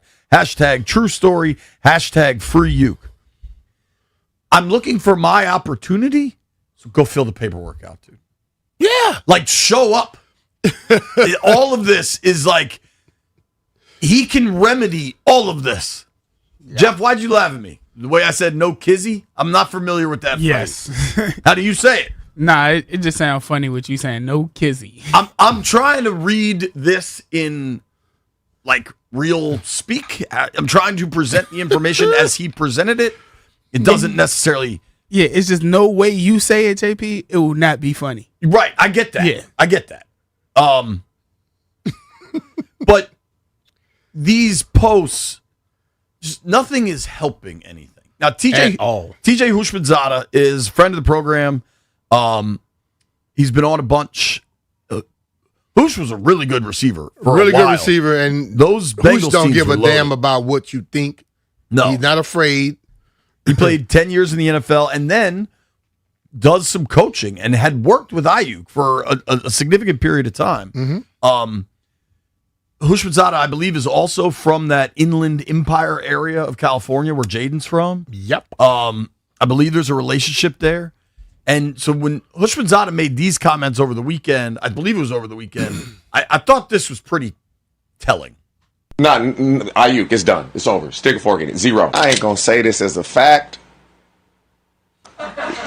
He ain't going to the Commanders. Nah, Ayuk, it's done. It's over. Stick a fork in it. 0. 0% chance. He ain't going. I want Stephon Diggs. I like Diggs. You can. Do we got problems off the field? Yeah, I mean, he just like to mess with women all the time. That's okay. You just don't let it become a problem. But on the field, I'm taking him. BA, 0% chance that he's with the Commanders now. 0%. And you know, the other day I was like, I ain't no more. I'm certain. Wow. All right. That was pretty strong. Now, TJ Hushmanzada is not Adam Peters, No, right? he's not. He's not. But I would say this. I don't care who's who. You have to be very, very leery of dealing with him right now. Point blank. Totally. If you had a feeling that you wanted to, at this present time, I don't think anybody is 100% sure they still want to. I don't know if they're 50% sure they still want to. Torrey Smith, another friend of the program. We worked with Torrey for a long time. Great dude, really smart guy. Real great dude. Played receiver in the NFL for a number of years. Torrey Smith tweeted out yesterday, and I noticed this. He said, Ayuk is frustrated, but he clearly doesn't want to play anymore. He is cutting up online. And Torrey followed it up because I guess people had kind of asked him some questions. He said, I don't mean he physically doesn't want to play. I mean he is doing stupid stuff that makes it hard for people to sign him. Yeah.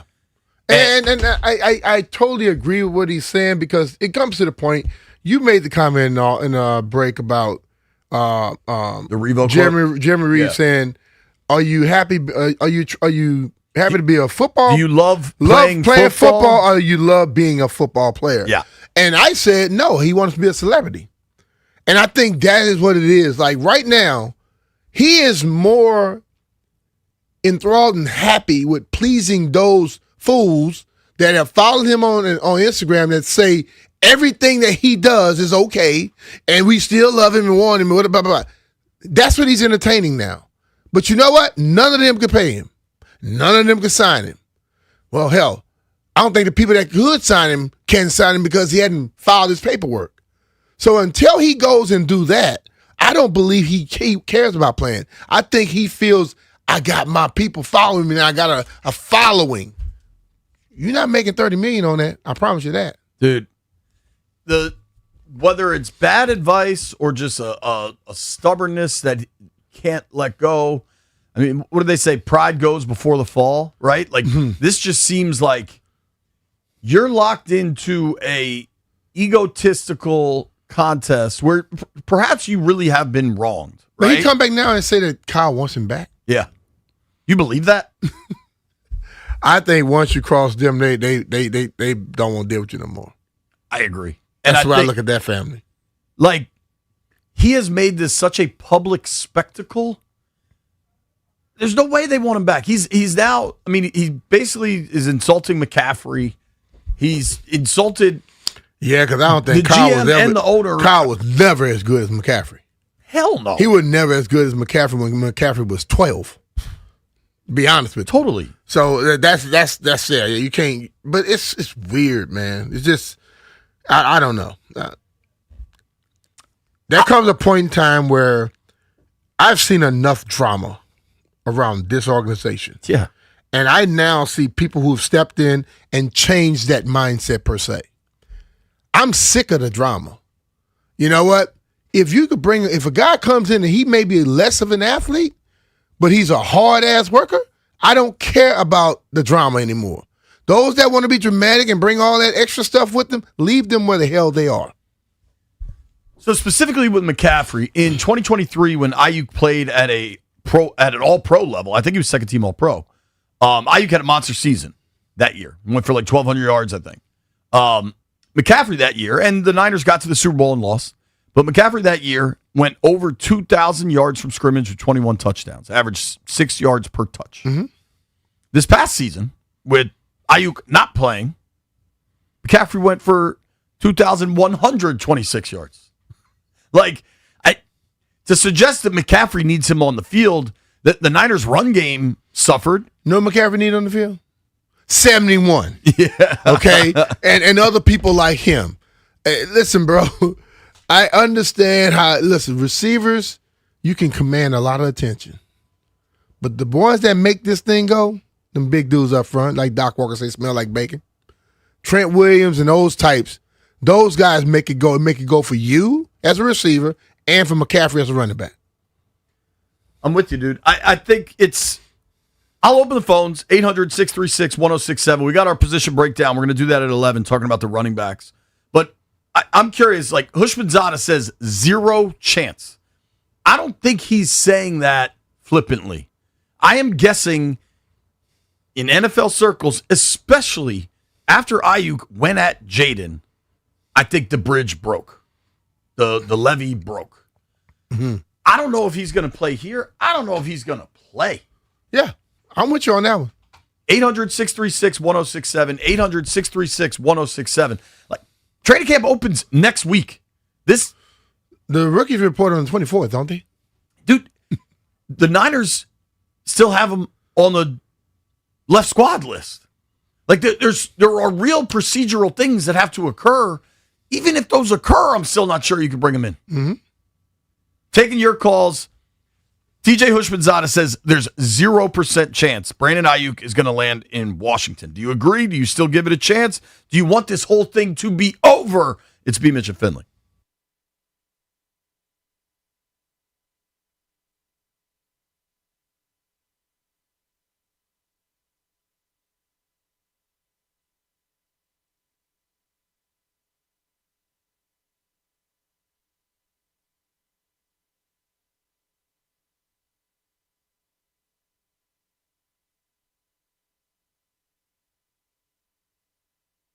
Hey, we all know someone with a little too much confidence in their ability to make home repairs. They're like, I can fix that. I'll just watch a YouTube video, grab a wrench, and then the problem gets worse. You don't need that headache. That's where Crop Metcalf can help you. They've been servicing Maryland, D.C., and Northern Virginia since 1979. And Crop Metcalf provides certified experts and proactive memberships to take the guesswork out of home repairs.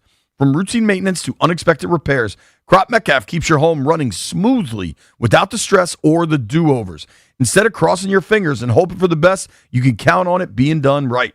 So do every overconfident do-it-yourselfer a favor. Tell them to leave it to the experts at Crop Metcalf. Book an HVAC precision tune-up special. Now, only $99 at serviceexperts.com.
Check out my melody. B. Mitch and Finley, 106.7 The Fan. We're going to let folks weigh in on these phones. TJ Hushmanzada says, no chance Brandon Ayuk is playing in Washington. Do you agree? Joe is in Bowie. What's up, Joe? Hey, good morning, gentlemen. There is, I think if there was something less than 0, that's his chances of coming to play here. Wow. Because you don't want to jeopardize what you're building. And I got to ask B this. When will they make a decision on whether they're going to bring another receiver in? Because when camp starts, we need to start getting the business. We can't have somebody come in, walking in like Fly Guy before the season. And B, you're old enough to know who Fly Guy is. I don't know if JP knows who Fly Guy is.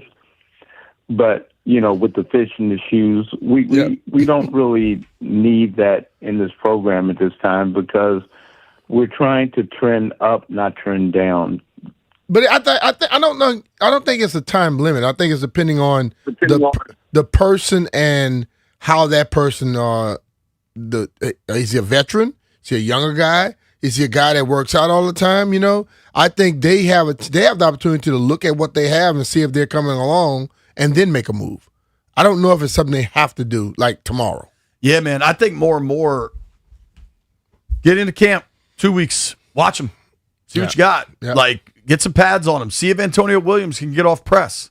You know what I mean? Like, hey, we really like this rookie, and then 2 weeks into camp, we really like this rookie. Yeah. Well, you don't have to do something. Mm-hmm. And considering Diggs is still out there, I mean, Keenan Allen's like there are veterans available, and you determine you need to bring somebody in. Hell, Noah Brown's still out there. I don't know that that's the answer. I think a ton of decisions will be made on Treylon Burks' ability to stay healthy. Yeah, like if he could be healthy all the way through camp, maybe they really think they've got a monster there. Yeah, it's an interesting situation. Let's go to Drew, who's in Graysonville. What's up, Drew? Hey, guys. How you doing, bud? I'm not a doctor, but I think this is a sad turn of events. I think there's zero chance he's playing. I think he's mentally ill and doing that publicly, and I don't think any team wants to have anything to do with that, and I think he needs to just go get help. So, football aside, I think what we're seeing is more than football here, and I don't think we don't need him coming here, but I would say someone should say enough with doing us all in public and get the guy the help he needs because he's not well. Again, I'm not a doctor, so that's just an opinion. Yeah. I do want to shout out Mark Klaus because I had a friend of mine, a buddy of mine that wasn't well, and Mark gave him a call. And I think this organization is so class act compared to what we had before. So that's great. Shout out to the Commanders and Mark Klaus. All right, man. Mark's good people, man. Thanks, Drew. I think also, like David, you said, they have 2 weeks to figure it out. But they have 2 weeks to see what their whole offense looks like. Right. What if what is it clicking so good offensively, backfield, running backs coming out the backfield, tight ends are doing stuff, and they go, you know what, we cool what we have. Or they may say, we need to go get one more person. You know what I'm saying? Yeah. I just think that they have the opportunity to look at it and see, what they've done thus far, no coach knows for sure. You ain't had no pads on. You don't have nobody coming at the quarterback. You know what I'm saying? They're not going to hit him in practice anyway. But what they've done in shirts and shorts, not going to tell you the whole story. Totally.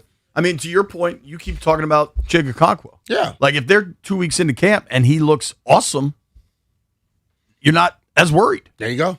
Let's go to Jonesy in D.C. What up, Jonesy? What's going on, B-Mitch? How you feeling, man? Sorry about that bike fall you had there. Glad you're all right in one piece. Yep. What's going on, all is? Hey, buddy. Good to hear from you, too. Check this out. As far as our boy Gold is out there, wherever he is in the United States, he don't want to play no ball. He's just shaking dice. He wants to be more, like you said, a big-time social media star. That's over. So Trey has left the station on this route. So now it is time to see, what we already have. And who knows? We might have a diamond in the rough already here. We may not need nobody. But just in case, it would be nice to see and what we're going to see is what we already have. So that's where I'm at with. And TJ Houshmandzadeh, he knows somebody inside that Niners camp. Just because you don't play football no more, don't mean you don't have the relationships that's in the NFL that's still in there. So he might be a complete inside, and we don't know. So that's where I'm at with all of that, man. So yeah, appreciate you, sounds Jonesy. good, fellas. Gotcha, bro. Thanks, bud. TJ may know people on a lot of teams. Yeah. To be honest with you. TJ may know people very close to the situation. Yes. Joe is in Rockville. What's up, Joe? You think this thing's over? Hey, I think this thing's over. First, I want to give a shout out to you, B. Mitch. Listen, I told you I own a transportation company and I travel all the time. Your show is the best show on radio without a doubt. When I go into other areas like Baltimore, I can't get nobody that sounds like you guys. You guys do a great job. Use the Odyssey app, bro. You can listen to us anywhere. Okay, great. I'm going to do that because I'm driving all the time. But I just want to say be missing for the public awareness announcement about helmets because my son was riding a bike and he had his helmet and it really saved his life. Appreciate it. You shouting that out. Thank you, now, man. With this thing with IU, I don't even know why we're talking about. I know you guys got to stuff things in to keep the show going, but I think it's old news. It's done. He's not coming here. I would like to see. I'm going to ask you guys. I'd like to see Jayden get more weapons, but I think we're going to be all right. But I really think, what about the running game? If we had a running back that we could hand the ball to, would take a lot of pressure off of Jayden. Tell me what you think. You know what's interesting, Joe? You just set us up with the perfect segue. Yes. You're listening to B. Mitch and Finley. When we come back, we've been doing our training camp position breakdowns for over a week now. Today, it's running back day. We're going to RBs, baby. We're going to talk what the Commanders have at running back, where they need to maybe get better. Do they have enough? Plus, John Keim will join us at noon. Nobody go anywhere.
This update brought to you by Copt Defense Properties. Negotiators from the SEC, Big Ten, and lawmakers revising the Protect College Sports Act. It will cap power conferences to 19 teams and require schools switching leagues to spend 5 years as an independent. Michigan Athletic Director Ward Manuel will step down at the end of the calendar year. Ross Dellinger reporting Michigan is soon to release details of the internal investigation into the Sharon Moore situation. Nationals beat the A's 5-2. C.J. Abrams and Dylan Cruz with back-to-back home runs. They're on the road in Denver tonight against the Rockies at 8:40 on The Fan. Spain defeated Argentina 1-0. Washington speared over Boston 2-1. Are you a road technician that is tired of the outdoor service grind? Copt Defense Properties is now hiring building technicians that provide day-to-day property maintenance services. Competitive pay, minimum 30-hour weeks, free training and development, and great benefits. Apply today at COPT.com. From Crop Metcalf Sports Desk, Byron Kerr on The Fan.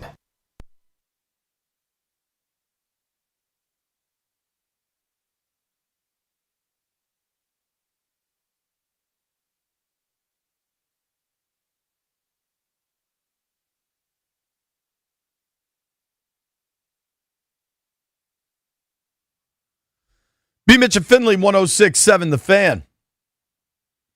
We've been breaking down all the position groups, getting ready for Commanders training camp to start up next week.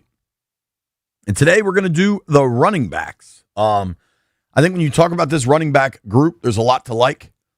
Bill had a really productive rookie season. He's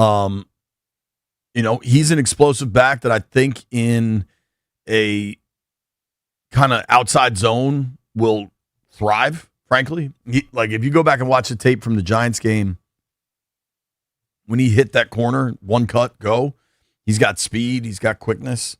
Last year, in 17 games played, only 7 starts, Bill finished with a little under 900 yards from scrimmage. On the ground, he had 175 carries for 805 yards and 8 touchdowns. He averaged 4.6 a pop, which is strong. He had a long of 72. He broke some long ones. Yeah. I think Bill, again, gives you all that production. I think what Bill needs to be better at is when you talk about the pass game, it's not just catching passes. It's one, being a plus in pass protection, and 2, understanding conceptually where everything's going, because it's going to be a new offense. You're not going to be side by side with Jaden in the pistol, and then you just drift out 3-4 yards for a little dump off. It's going to look different. Yeah. There's going to be play action. You got to be able to sell those fakes. Like, Bill has very real running back talent. Definitely. But he's got to learn to be a running back. Mm-hmm. There's a lot more to it than just getting the ball in your hand and making a guy miss and going. The blocking scheme, he needs to know that by the back, like the back of his hand, and become a vital part of the passing game, because if he does that, people won't be able to prepare for them. Like last year when Bill went in the game, they knew basically 90% of the time he's running the ball or they're running the ball some type of way. If he can go in the game where he can be a out the backfield type guy, the guy checking down over the center or those type of things, you make it more difficult for a defense to game plan. But he's going to have to learn. But like you're right. Being a running back is not just running the football. The most important thing is passing in the pass protection game of it. Will make sure you know who to pick up if they're coming for the quarterback. Totally. Yeah. Bill also put the ball on the ground a couple times, Mm-hmm. and that's got to stop. That's why he only started 7 games. There was that period where he had some fumbles, and nothing will land a running back on the bench faster than putting the ball on the ground. Mm-hmm. Whether you recover him or not, that's just how that goes. Like when you saw his carries kind of dwindle, there were back-to-back games, week 5 in LA against the Chargers, which he was great, but lost a fumble.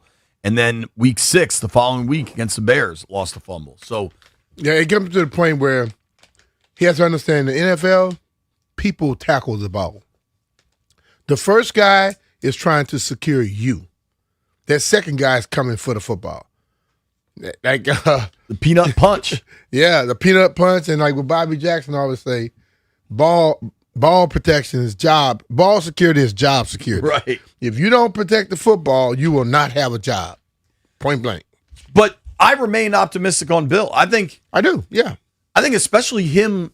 He as played, a rookie that hadn't played. Over. Yeah. He missed his whole year before he came here, so he had a lot of stuff to get back to. But he showed what he's capable of, and just he has such a positive attitude and outlook that, like, I feel anyway, and we'll learn over the next few months. But I feel like he will put the work in to make his game better. I agree.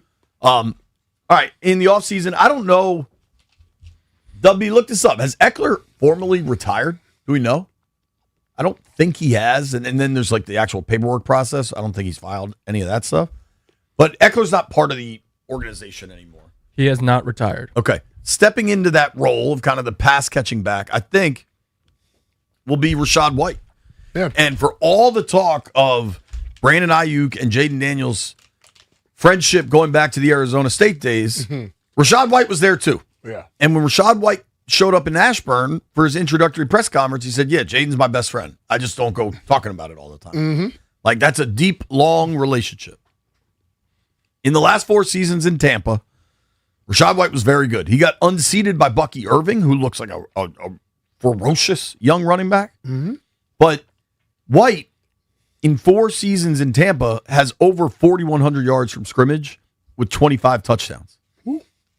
That is a lot of productivity. Last year, when Irving arrived, his numbers dipped down to about 800 yards from scrimmage. But in 23 and 24, he went over 1,000 yards from scrimmage each season and had 9 touchdowns both years. Like, extreme productivity. Yeah. And I think... And he's very good at backfield. What has impressed me watching him in person, now granted, there's no pads on yet, speed. Like, he's quicker than I thought and faster than I thought. Yeah. So I think, you start to envision what this is going to look like. I do think it's going to be a committee. Like, I have fantasy people texting me about the running back room, how it's all going to shake out. I think everybody's going to have a little bit of a role. The kind of the wild card in this conversation is the newest rookie, Kaytron Allen, the fat man. Yeah. And Anthony Lynn told me, for that kid, we got to see once we get pads on. And Allen, fat man, had a tremendous line when I asked him about that. He's like, once the pads come on, that's my kind of party. Yeah, I just, like, some guys, their strength is when you got the pads on, when the power's out there. Where the guy that pumps the legs constantly and get that extra 2 yards or so, get that extra inch to get a first down. The guy that when there's 4th and inches, he's going to go get the inches. Yeah. He's not going to be in the backfield pitter-paddling, trying to decide how he's going to bounce to the outside. No, if you're in the hole, whether you're his offensive lineman or a defensive lineman, he puts his helmet in your back or in your chest. Right. That's the type of running back he is. What I noticed watching him, again, no pads yet, but he does a really good job of squaring his shoulders to the hole, regardless which hole it is he's trying to get to. And you see some guys, if they're going off tackle, they kind of stay at that angle and don't square up. Like, he is squared up, preparing for contact, regardless of position, regardless of the gap he's running through. Yeah. And I think that's how you can envision a real power guy like that. His last 2 seasons at Penn State, in 24, he went for 1,200 yards, 10 touchdowns. This is from scrimmage. Honestly, I mean, 2 years ago at Penn State, had 18 catches for 153 yards. I think the hands are there should they want them. Yeah. I don't think that'll really be his role, but 2 years ago, 1,260 and 10. Last year at Penn State, 1,371 and 15. Listen, I just think any running back... Averaged over 100 yards per game on the ground last year. Never let the coach have the mindset that I can't have him in the game during the passing game. You want to always show them that you can catch the ball. Every once in a while, if the quarterback is in there, I'll be telling the running back coach or another person that's standing around, when I come out the backfield, throw me the football. If I know they're going somewhere else, you throw me the football. And all of a sudden, you'll see a coach going, oh, he can catch the ball. You want to find a way that they think you can do it all. Because you don't want to be that one-dimensional guy where every time you're in the game, the defense knows what's going to be happening.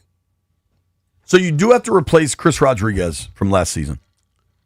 Rodriguez had 500 yards rushing, 6 touchdowns. C-Rod averaged 4.5 yards per carry. He was largely kind of their power guy, and I think you're hoping Batman can be that. I don't know if that yardage total is going to be that significant because C-Rod had much more of a timeshare with Bill than maybe Fat Man will. But you also wonder. Well, we never know until they get out there. I know. Yeah. That is a hole that you do have to replace. As he told you, when they get the pass on, that's his kind of party. The other guy that doesn't get talked about in the conversation is Jeremy McNichols. And McNichols, there are few players better on 3rd and 12 at getting you 13 than Jeremy McNichols. Like, he has an uncanny ability in these long shot third downs to produce first downs. The stats don't jump off the page with J-Mac. He had 417 yards from scrimmage with a touchdown. But this stands out to me, B. If you look at his receptions, he had 25 catches on 31 targets. Of the 25 catches, 10 of them went for first downs. Like, of it, I find these numbers remarkable. Like, I'm not making up the first down stuff. He had 44 rushes, 44 carries for 221 yards with a touchdown. Of the 44 carries, 13 of them went for first down. And J-Mac's not getting a lot of 3rd and 2s. I know. So I feel like you were that kind of player. Like, how does a player zero in on that skill of just moving the chains? See, he comes in the game when the defense that's presented gives you that opportunity. But once you see McNichols get the football, he doesn't think about it. You know what I'm saying? Yep. Some guys get it, they turn around, It's they innate. still in one position. When he gets the ball, he's upfield trying to go for the way you got to get. And I think he has that special teams mindset where it's 2nd and 6. I caught the ball. He may already have the first down, but he's going to try and run 6 more yards. You know what I'm saying? Totally. That's the mindset. Always try to, once the ball is in your hand, get the amount of yards that are needed for the first down. Whether you caught it at 4 and it's 2nd and 5, you run 4 more, guess what? You got it. Now, they also have an undrafted back on the roster in Robert Henry. Played at University of Texas San Antonio. He looks good. He's intriguing, dude. And shout out to the caller that like 3 months ago called in asking about him. We all sat and watched it. His tape against Texas A&M, that was one of the best defenses in all of college football. I mean, that tape was really impressive. And we'll see if that translates. Now, that we've now talked 5 running backs, right? Yeah. Between Fat Man, Bill, Robert Henry, J-Mac, Still got Rashad White. Ford, right? Yeah, they also signed Jerome Ford. Ford's dealt with some bad injuries, but that's been a highly productive player at various times in his NFL career. True. Ford for the Browns, I mean, there was a period of time in... I remember in the preseason game a few years ago. Oh, with the Lightning. He was, that game there. Yeah. He was the returner, the running back. He was doing every damn thing.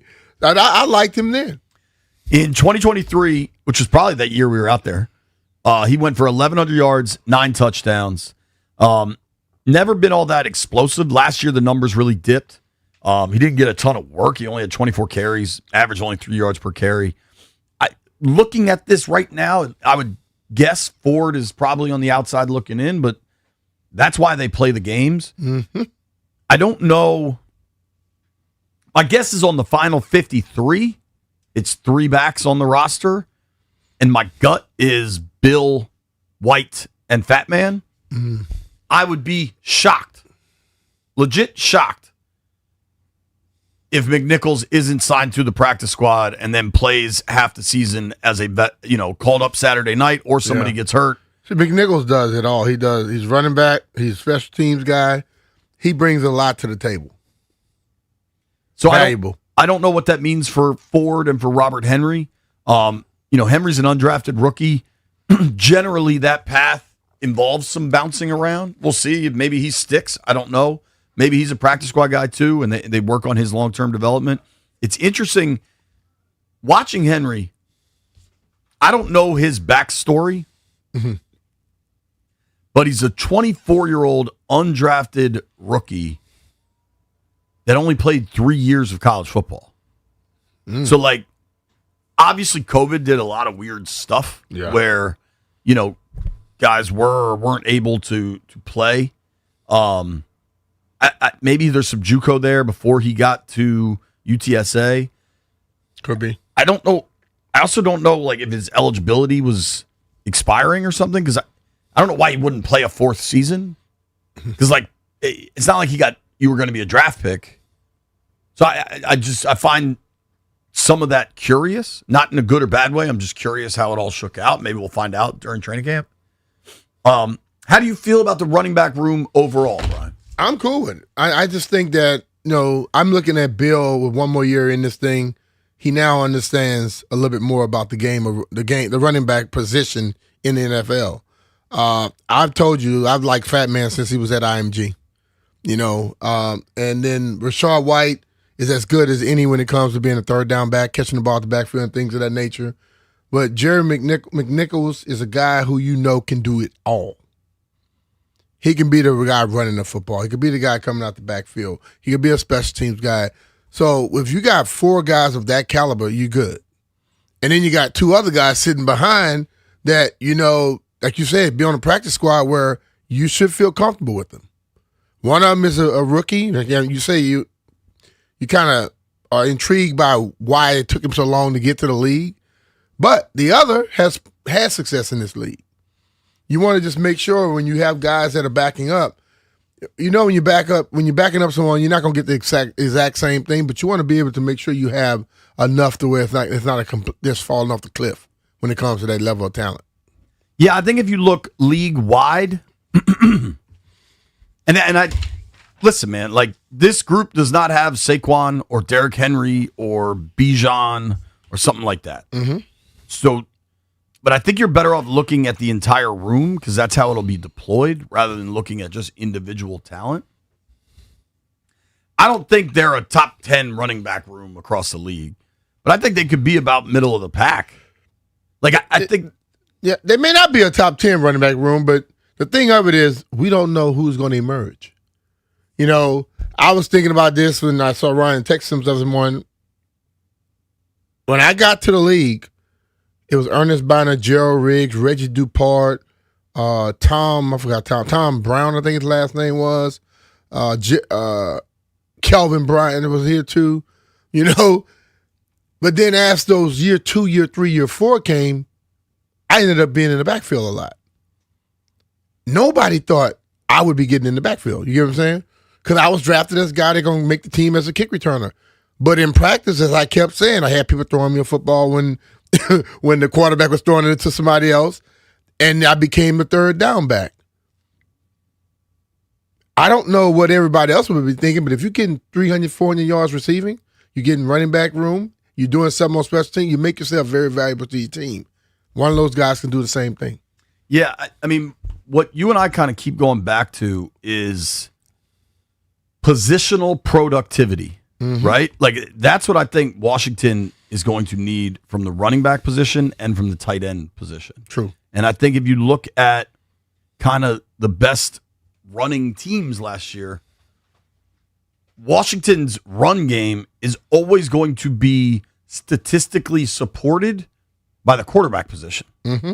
Like, does this sound right to you? Do you realize that the Commanders last year were 4th in the NFL in yards gained on the ground per game? They averaged $135 a game on the ground. Okay. Now, how much of that was last year? Probably more Mariota than even Jaden. Yeah. But, like, you're always going with having Jaden Daniels on your roster presents a different running threat that helps the running backs. I think if you look at... You have to count that in, because those guys on your team will be a part of it at all times. So. The best running teams last year, the Bills. Kid Cook had a monster year, plus Josh Allen runs. Mm-hmm.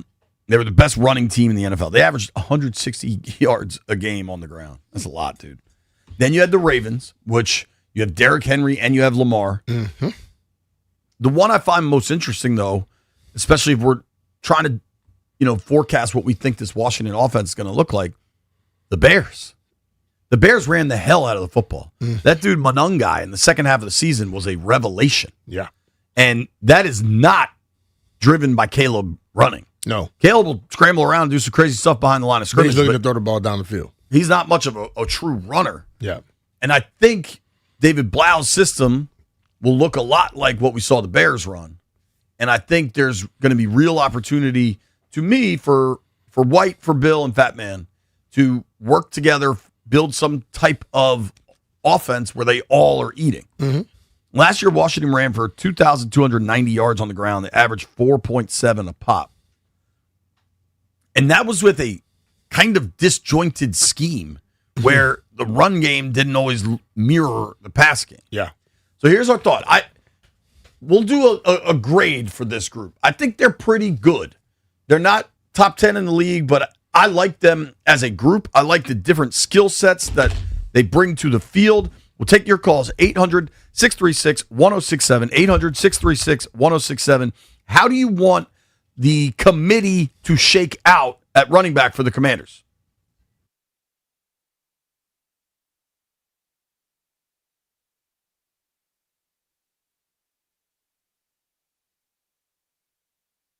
If you want comfort and convenience wherever life takes you this summer, then you need to turn to Rude.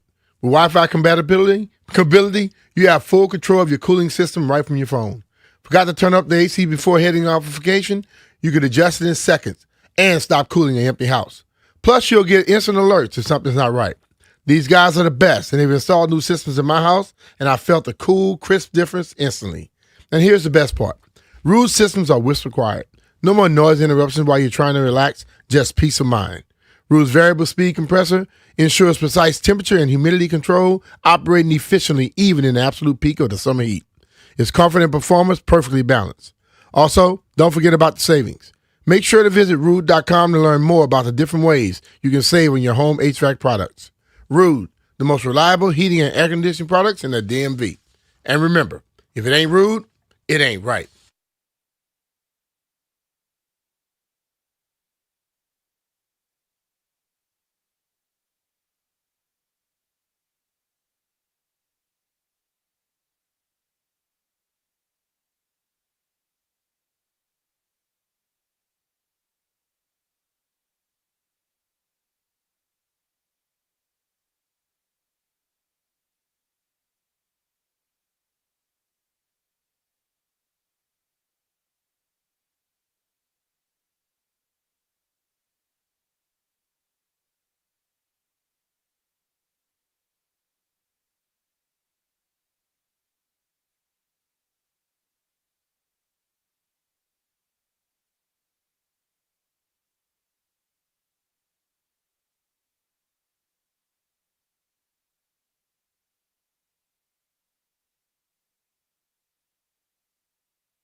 This update driven by Ted Britt Automotive Group, home of Ted Britt for life. Another nice win for the Nationals as they beat the A's 5-2. Back-to-back home runs for C.J. Abrams and Dylan Cruz. Now the set in the 1-0. Abrams launches one straightaway center and deep. Bolte back to the warning track at the wall. He's out of room and it's gone. Off the batter's eye, a 2-run homer for C.J. Abrams. The call on the Fan. Tonight they're at Denver to take on the Rockies at 8:40 p.m. on the Fan. Negotiators from the SEC, Big Ten, and lawmakers are revising the Protect College Sports Act, capping power conferences at 19 teams and requiring schools, if they want to switch leagues, they have to be 5 years as an independent first. For over 65 years, Ted Britt has set the bar for the best car buying experience in the D.C. area, hands down. Ted Britt Ford Fairfax, Ted Britt Ford Lincoln Chantilly, and Ted Britt Chevrolet Sterling, all home to Ted Britt for life. Lifetime vehicle coverage and all just a click away at tedbritt.com. From Crop Metcalf Sports Desk, Byron Kerr on the Fan.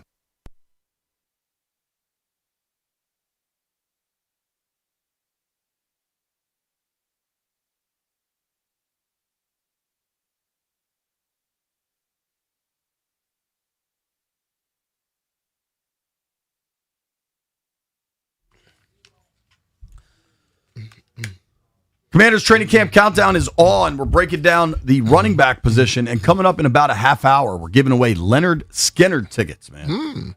Go hear some Freebird live at Jiffy Lube. We're doing that at noon. Right now, though, asking what you think of this Commanders running back room. My man Russ in Graceville is on the line. What's up, Russ? Russell? Hey, good afternoon. Blessings to you guys, man. Thank you, man. Can you hear me? Yeah, we got you, bud. Got you. Go ahead. Hey, yeah, first and foremost, B-Mitch, I'm glad you got wisdom to wear that helmet. I thank God you did. Here's to a speedy and full recovery. Oh, I'm good, now, baby. On the running back committee, I mean, you guys just hit the nail on the head with J-Mac.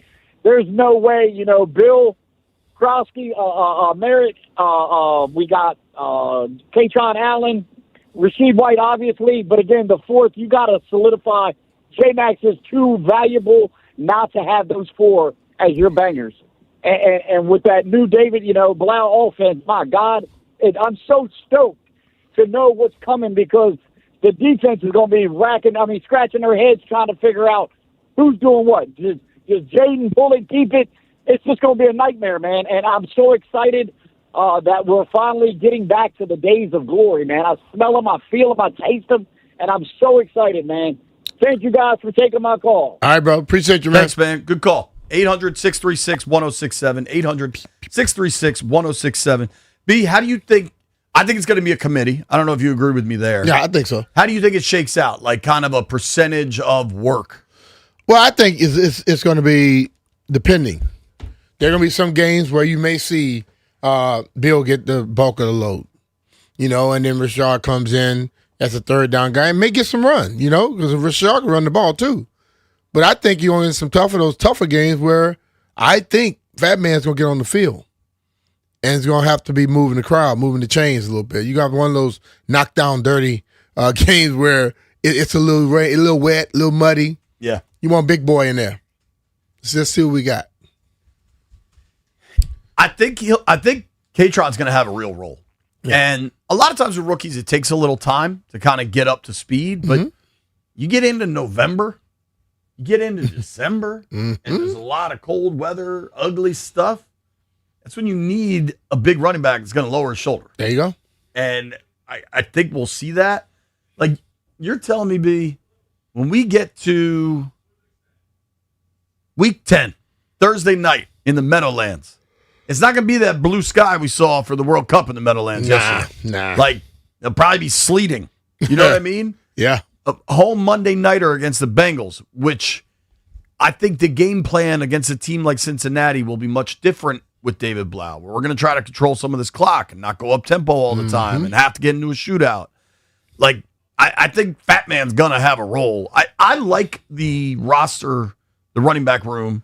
I think Bill has another gear. I think everything was moving so fast for Bill last year.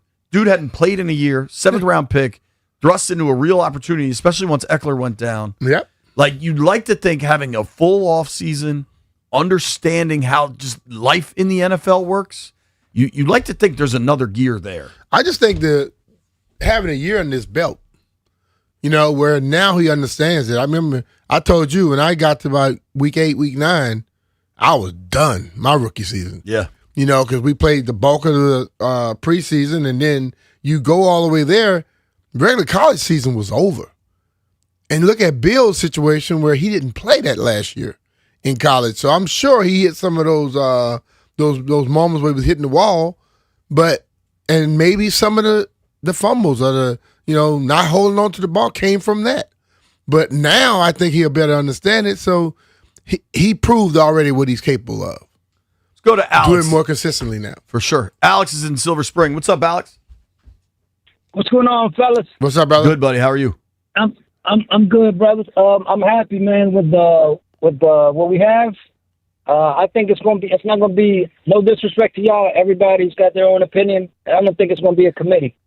I think it's gonna be the hot hand. Who's smashing and who's not fumbling and who's getting yards. Because, I mean, that'd be crazy to take somebody out that's balling out. You know what I mean? Yeah. So what y'all think?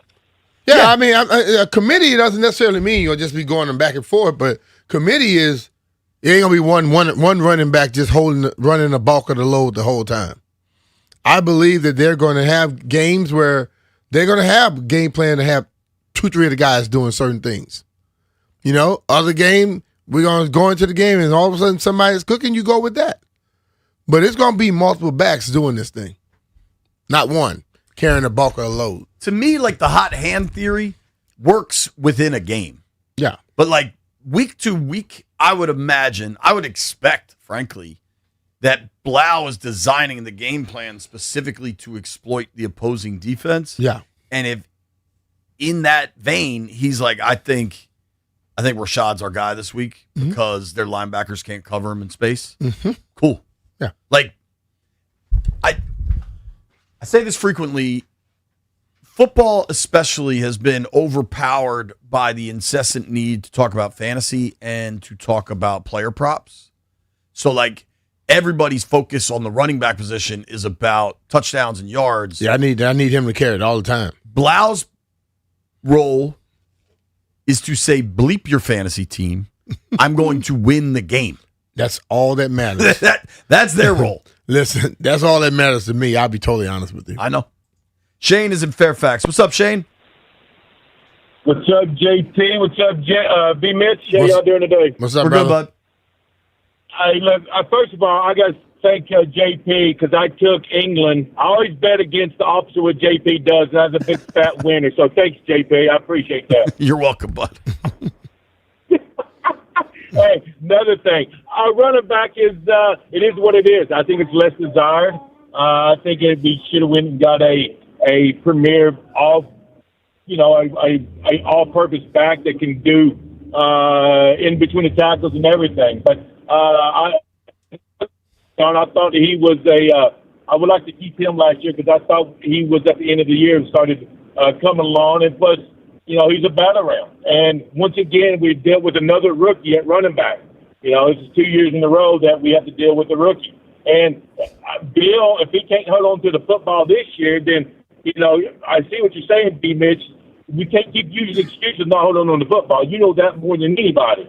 If he can't hold on to the football, I don't need him in the backfield. Now, I'm not making no excuse, but I also know that when you in your second year of doing something, you better at it.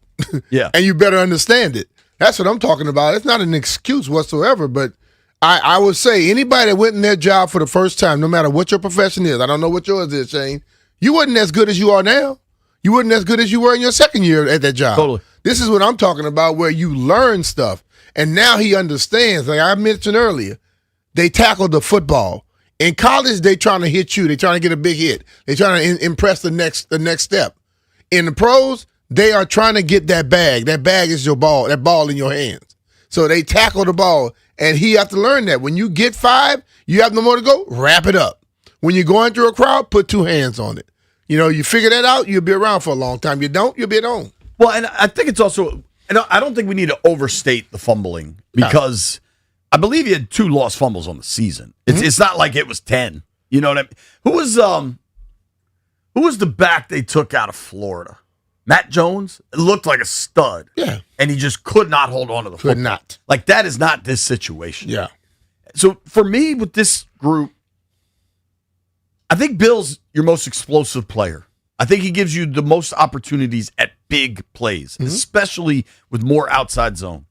Who was it that told me?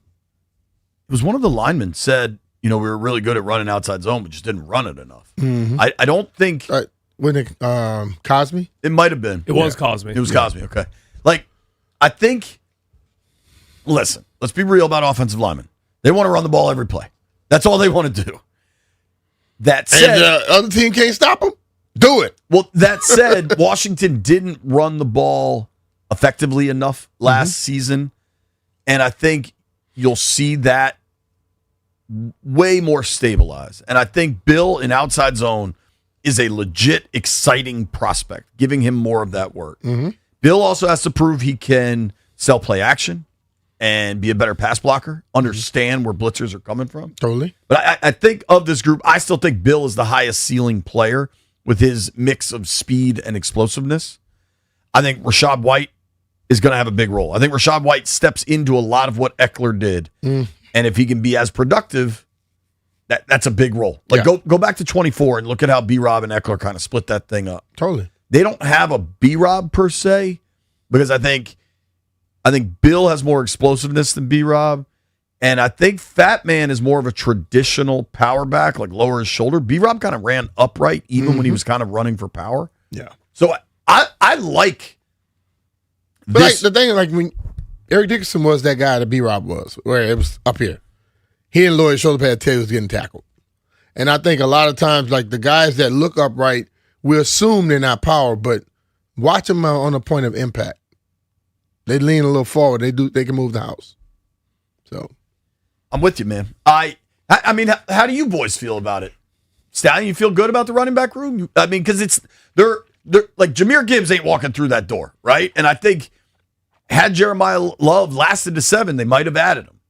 I mean, I like Bill. I like what he could bring. I think he could be more of a receiving threat than maybe what people are giving out to be. I like that he put on some more muscle, but I do kind of wonder, do you have that game changer? Because while we're talking about getting a wide receiver 2 in the building, you just need a game changer on offense, and you've got that with number 17. But I do kind of wonder, if you can't get a second option, where is it going to come from? And I just don't think it's going to come from any of these RBs at this point. I do feel good as a whole about the room, but I would like to see a little bit more production. Second option like what, though? Because I think Tiki Barber and Brandon Jacobs is not necessarily what people look at all the time anymore.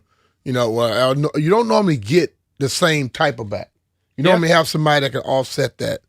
And if I'm looking at Bill, and then all of a sudden if Bill is running, or either Fat Man could go in there and wear him down, and then Bill come in and clean it up, I think you got something special going there. Jeffrey? I like the room. It's just I don't know if this Ashburn syndrome, but I got to go with that caller. I liked C-Rod in the running back room. He ran the ball hard. So that's the only thing I don't like about the running back room, is that we got rid of C-Rod. Other than that, I think we're going to be okay. I just crunch these numbers, which is always dangerous when I start crunching numbers. I recognize that. Dude, McNichols, who nobody's talking about. 44 rushes, 13 went for first downs. 25 catches, 10 went for first downs. 23 first downs on 69 touches. 1 out of every 3 times he touches the football, you get a first down. Yeah. That is remarkable productivity. I will continue to bang the J-Mac drum, I suppose. We don't talk a whole lot of property development on this program, but we're about to. I'm curious about something happening right down the street.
B. Mitch and Finley, 106.7 The Fan.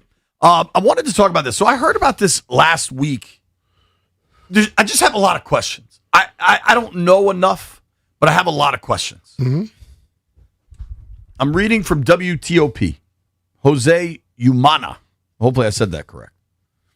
A bill proposed earlier this week would make several upgrades to DC's soccer stadium, totaling $620 million, including expanding Audi Field seating capacity and adding a climate-controlling roof.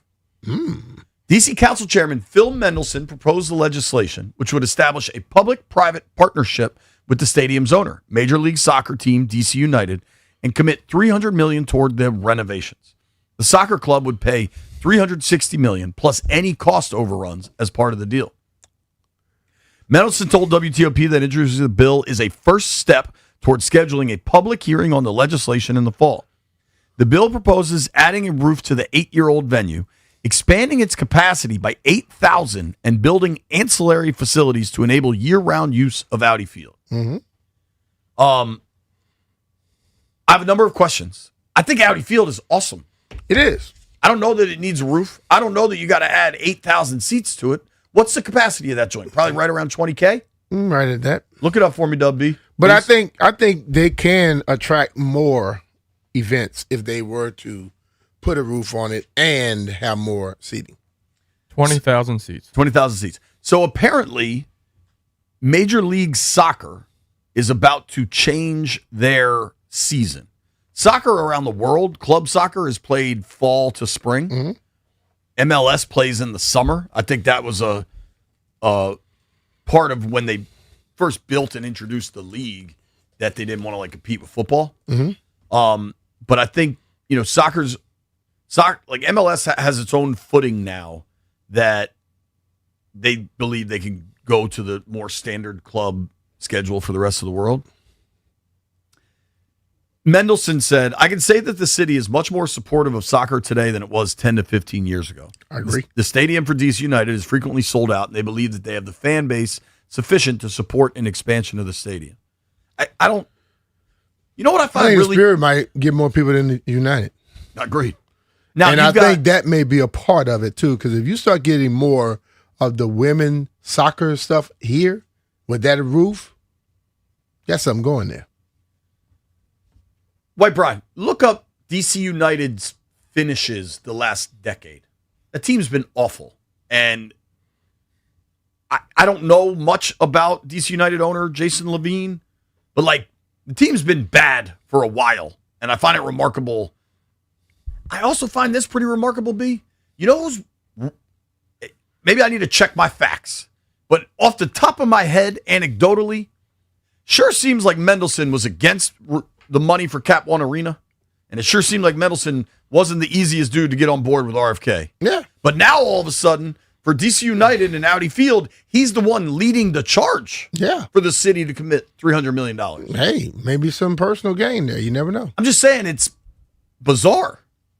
So since 2020, the best they finished is 8th in the Eastern Conference, 16th overall.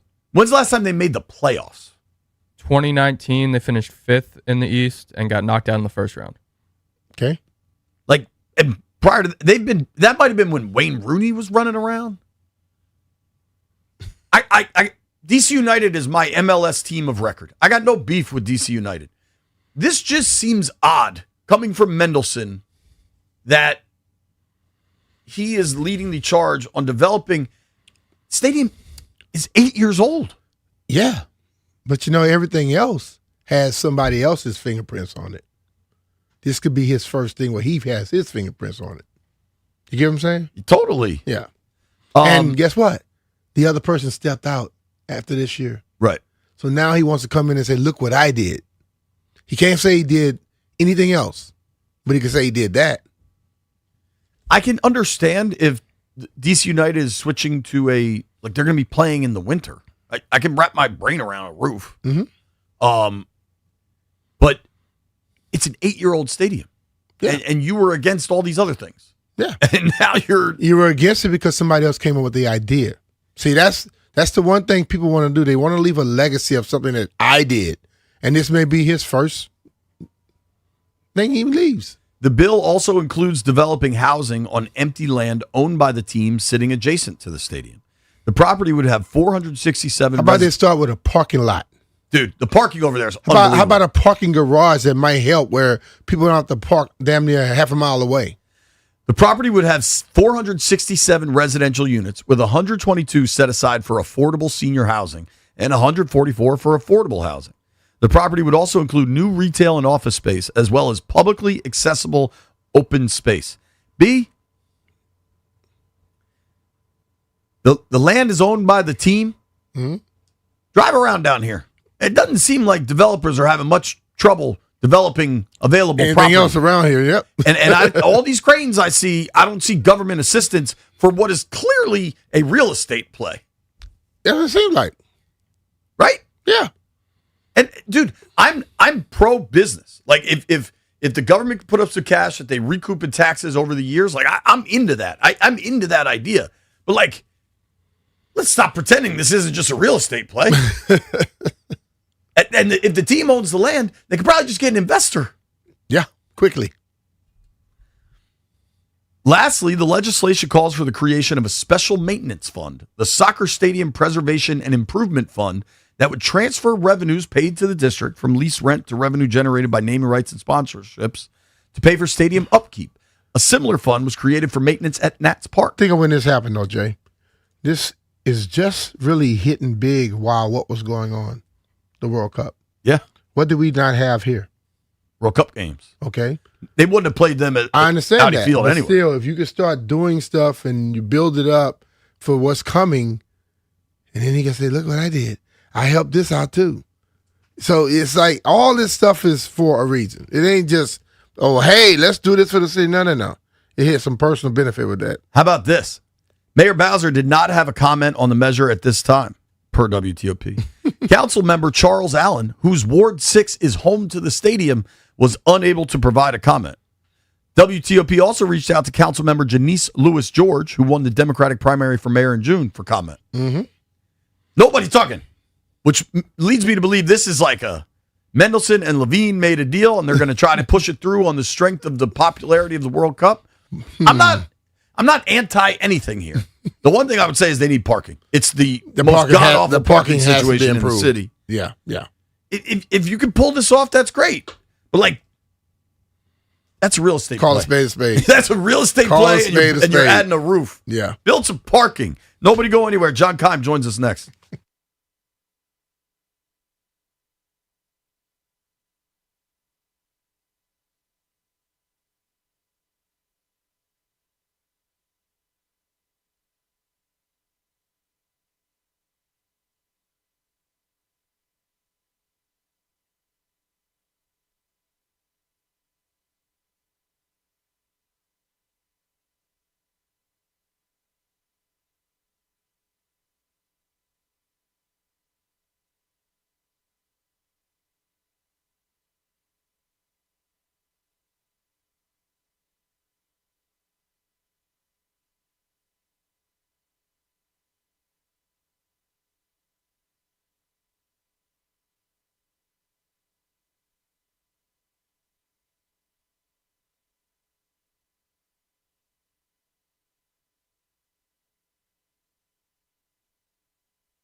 The Major League Baseball trade deadline is August 3rd. The Nationals have won 2 out of 3 in Sacramento, now 50-50. Will they add, subtract, or fortify before August 3rd? C.J. Abrams and Dylan Cruz with homers in the 5-2 win over the A's. 1-0 pitch. Cruz launches one left field, down the line toward the corner, and it is off the top of the wall and gone. It just clears, hits the netting, and bounces back onto the field. And the Nationals go back-to-back. Abrams a 2-run shot, Cruz a solo homer, and the Nationals lead it 5-1. The Call on the Fan. Nationals and Colorado Rockies from Coors Field tonight, 8:40 live, play-by-play on the Fan. Washington Spirit defeated Boston Legacy 2-1. Trinity Rodman with the game winner. New Zealand's Ryan Fox with a iron shot and a huge putt in the 72nd hole to win the 154th Open Championship. That's his first major in his career. From Crop Metcalf Sports Desk, Byron Kerr on the Fan.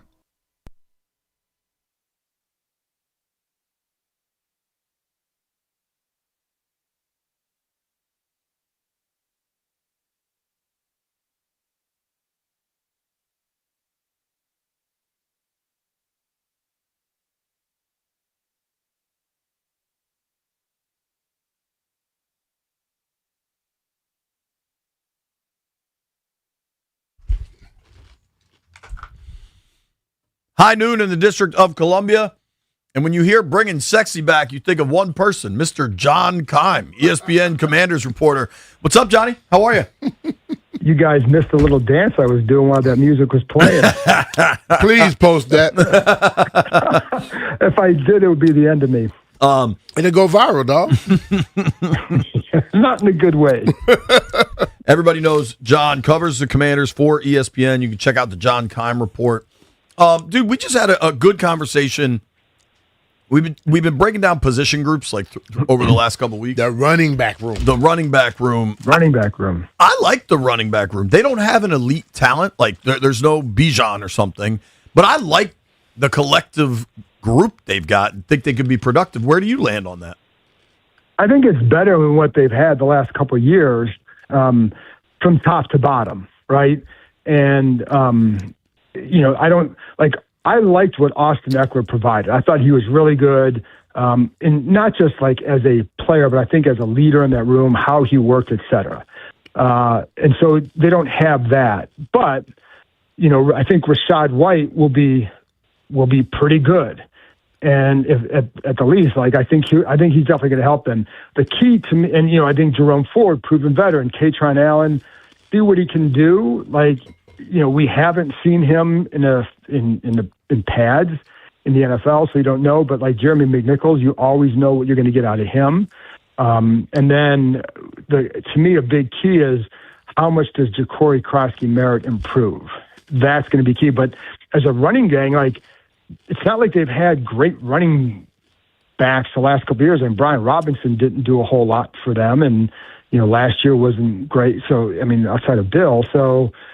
I don't know. I think to me, he's the big key to it, but I think the depth is better. I think I think that's where the running back room is better. And then how well they do will be dependent on what kind of step does Bill take.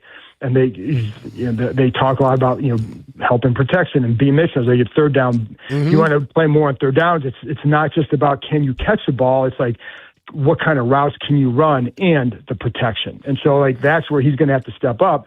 But I know they feel like he's a good fit in this offense, the run game, because of his one-cut ability, and we saw that with him. Yeah. And when you watch Rachaad White in the spring, he definitely looks like he can help. And I know he had a couple of years ago, he had over 1,500 yards from scrimmage. So I think he can definitely help. So I think the running back room is in good shape, and you always have to include, obviously, Jaden with some of those rushing totals.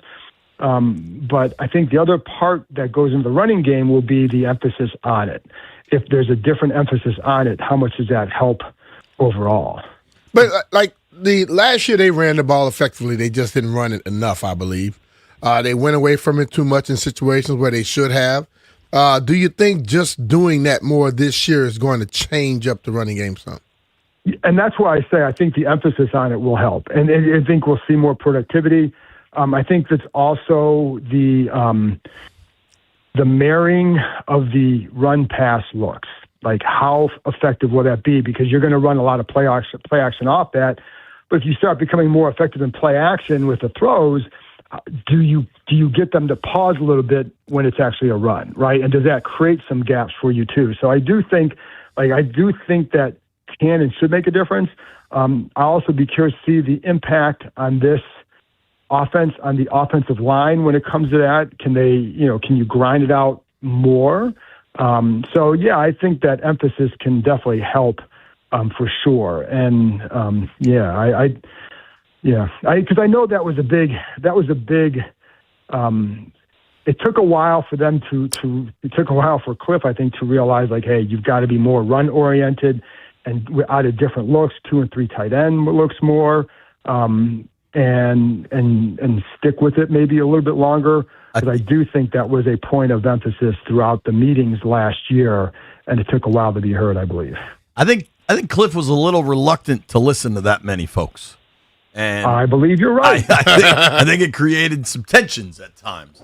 Talking with our friend John Keim here on the Rude Guest Hotline. Give Johnny a follow at John_Keim, Keim. Check out the John Keim Report. I wanted to ask you about, I don't know if this was on your pod or the videos you've been doing for ESPN, but Nick Cross is a name you're really watching for when camp starts up next week. Where do you think he fits into this defense, and what can he bring? So the one thing with Durante Jones in that system in Minnesota, and obviously it was Brian Flores' system, but Jones was the pass game coordinator, right? So that means, all the coverage and all that, and he was a secondary coach. He had Josh Metellus in Minnesota, and Metellus would be used all over the place. And you're talking about, and some of it looks like you're in the box, but it's really in a linebacker role. And then he was that free safety more often than not, sometimes strong, but a lot of linebacker looks, working the slot. And, that was a big part of what that coverage was about, was having that versatile safety. Cross played a similar role for Indianapolis last year. When you look at the numbers of where he lined up, it was very close to what Metellus did with Minnesota. So can he be that guy? Basically, I'm just repeating the video I just put out. So, but can he be that guy in Washington's defense? Can he be that versatile fit that helps Jones make that defense work? And because it is, it's funny because, it's not, when they're in nickel, it's not just throwing a corner out there. It could be a linebacker. You could put, depending on how they feel Chenal and Sonny are, could they put those two plus Frankie Louvu out there in some nickel packages to have one of them covering in the slot? Or are you using that third safety up there? Because it's not just going to be a cornerback situation at all. So having a versatile safety allows them to do more. And I think that's the role that they certainly want Cross to fill. Yeah, I think defensively it's all going to look so different that I'm guessing you've rewatched every play he's ever made in a Buckeye uniform, but I cannot wait to see Sonny Styles once the pads come on, because driving, just watching him through minicamp and OTAs, when they're in 7-on-7 and 11-on-11, obviously he's not allowed to hit anybody yet, but he seems to be in the right position a lot of the time. And you know what the thing with him too is, his first year as linebacker, it was very much hit or miss for when he was at Ohio State. And I mean, you're transitioning from safety to linebacker. It is very different. And there were definitely times where I think they had to hold his hand, et cetera. Last year, it was dramatically different, and that says a lot about him. So I'm curious to see, if people think he's a finished product coming out, they haven't paid attention. You can't be a finished product having basically played it only 2 years, but making the leap he did, it speaks volumes, I think, on what he can do and what he can add. And I'm curious to see too, though, because you never know about anybody, but the thing that you know about him is really good leader, very smart, length, and athletic.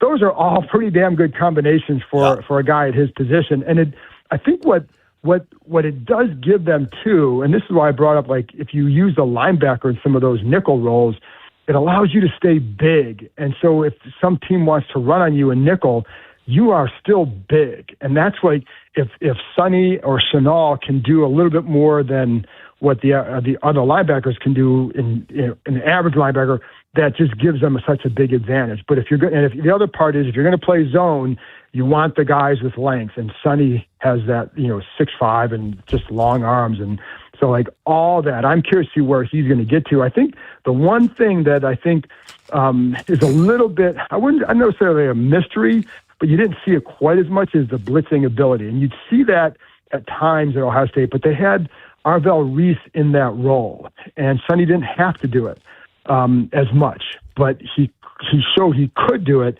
So how does that look on a more every down basis? Because that's going to be a big part of what Jones wants to do too. Is if you're not blitzing, you're making it look like you might be. So like that's the stuff too. But there's a lot there to work with him for sure. Yeah, I'm looking forward to that. I just think that with his length, if he can develop that rushing ability, I'm not trying to make a comparison, but you look at what Michael Parsons did all over the field. You never know. With that type of speed and athleticism, he could be a menace. Well, listen, man, and I think like that, to your point, like that versatility, can he learn to rush off the edge as well? Like, why not? And I think that's not something they're going to do initially, but I could see that. I know, I know that's something that they think they may be down the road. Can you tap into that more and just create even more versatility with the group you have? So yeah, I think there's a lot there to work with, for sure. A lot. Talking with our friend John Keim here on the Rude Guest Hotline. Give John a follow at John_Keim, Keim. Check out his work on ESPN.com covering the Commanders. Keim, when we watched minicamp, whatever that was last month, and DQ made clear he was playing the 2s and the 3s because he wanted to see what the depth looked like. Despite all the pixels wasted on the Commanders wide receiver situation, my biggest concern was the corner room. I don't think it's an accident that after minicamp they added a veteran corner in Rasul Douglas. Now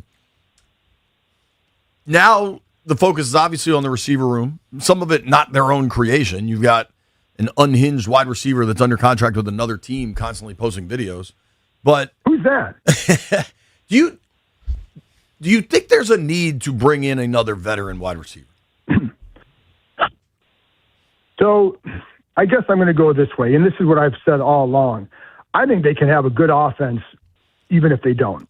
And I think part of that is because I think we're going to see a different role for not just one tight end this year, but all the tight end group. I think a different emphasis in the offense, and I think an offensive scheme that I think is probably better suited to evolving the talent they have. So, and I think I think I like Antonio Williams. However, I do think it'd be good to bring in someone else as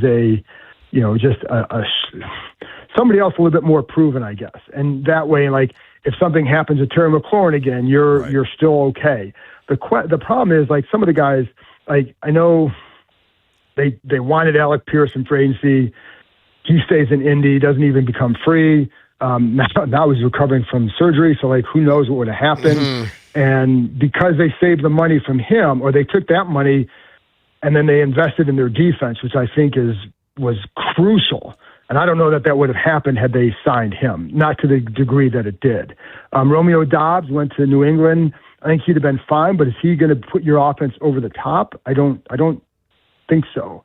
I think he'd have been good, but I don't know that, however, I think the question I have is, can you find that more explosive? If you wanted to go out and get a Stephon Diggs, I mean, like this guy's been a 1,000-yard machine for years. But I think, what you also want I think what they ideally want is more explosiveness. Does he still give you that? And maybe, but I know like he would help for sure. But does it transform this offense? I don't know that anybody's going to do that at this point.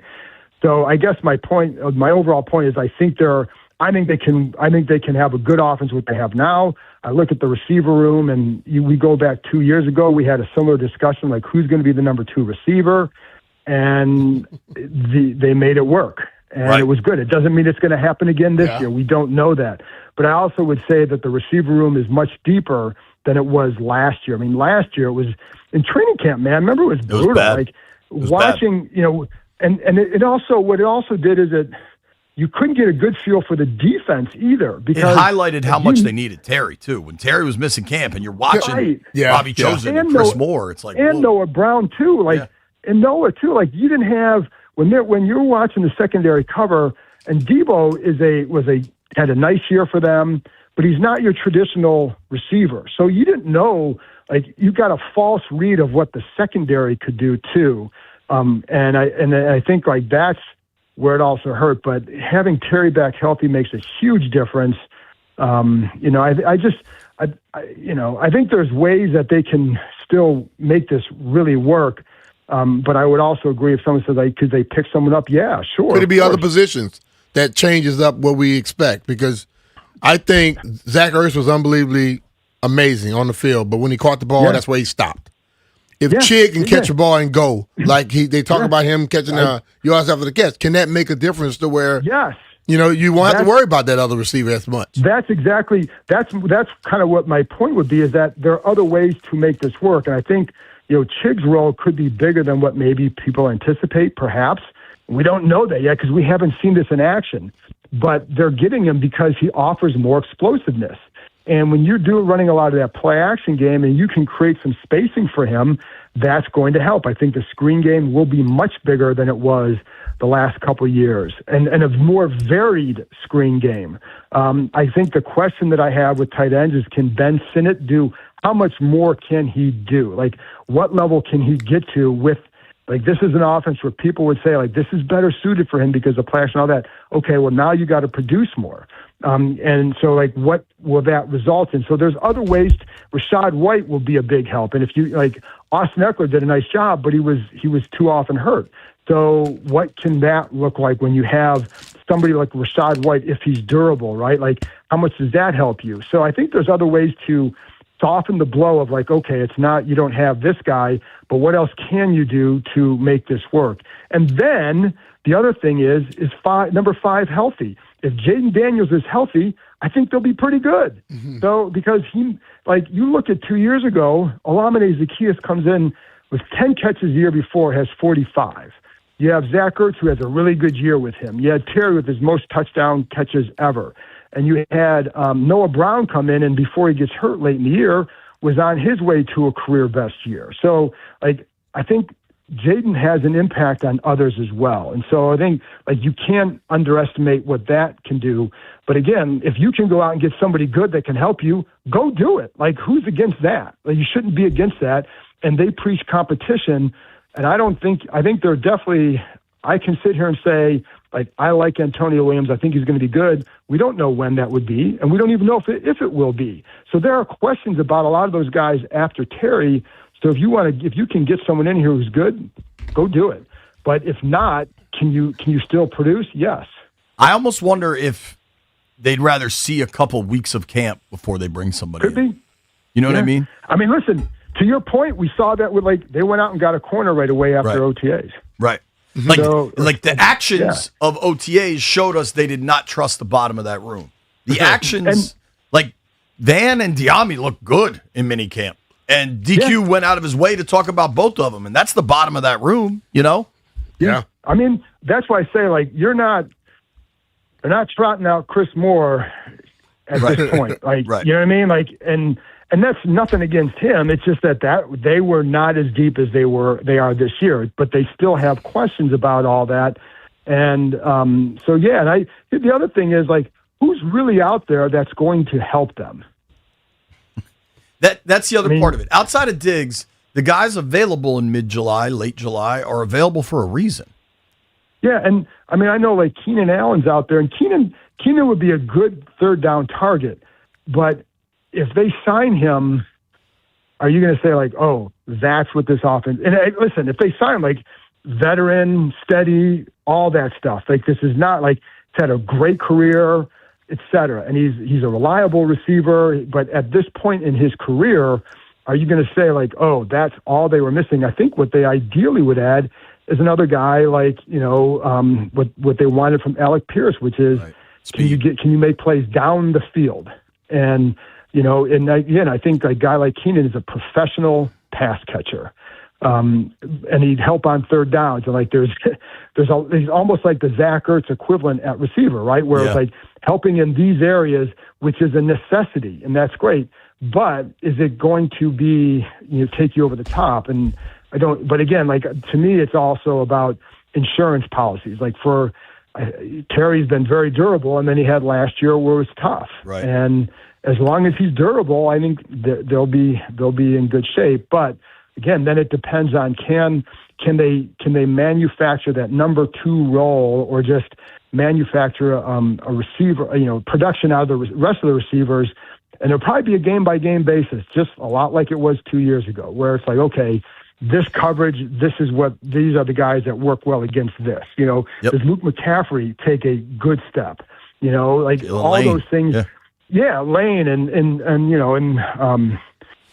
so I know like Jaden is a big fan of Diami and Van. So like, how does that play out on the field? Yeah, do they have to be more than? What if they're just like 30 catch guys? Like, is that good? So I don't know.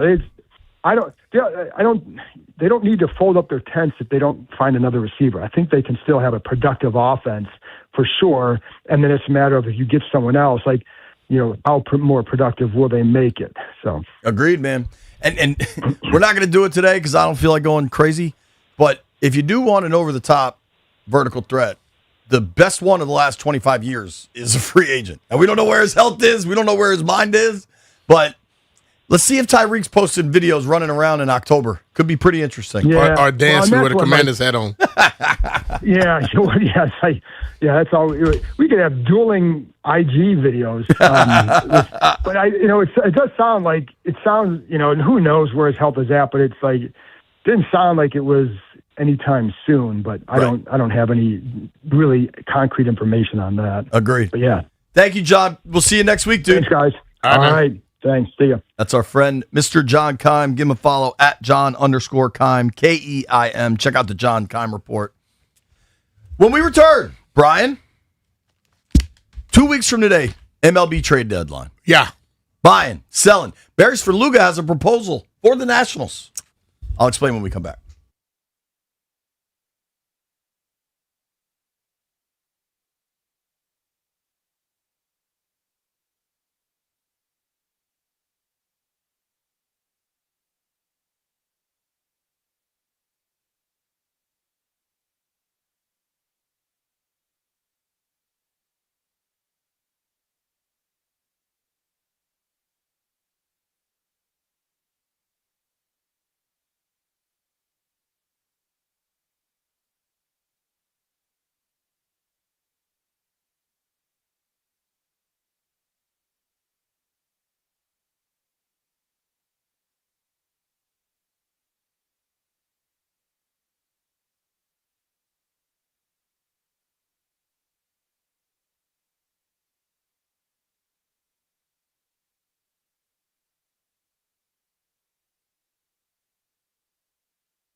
This update brought to you by Mervis. Diamond Importers. Nobody pays retail anymore. Why should you? Good news for the Nationals beating the A's 5-2 to take that series in Sacramento. They're now 12-3-1 in series that are played on the road. Newcomer Harry Ford with a huge double. One out, Cruz leads with a full count. Let's see if he goes. He's not running.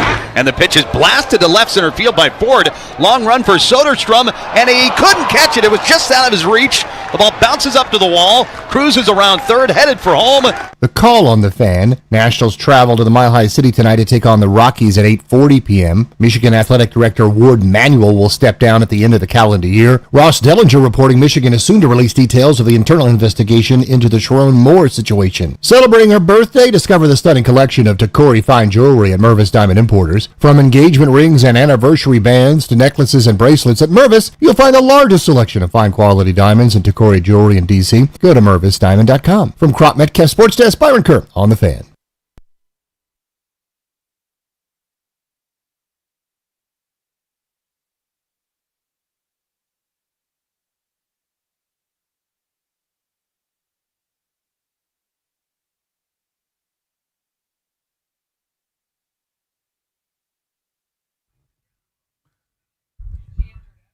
B. Mitch and Finley, 106.7 The Fan.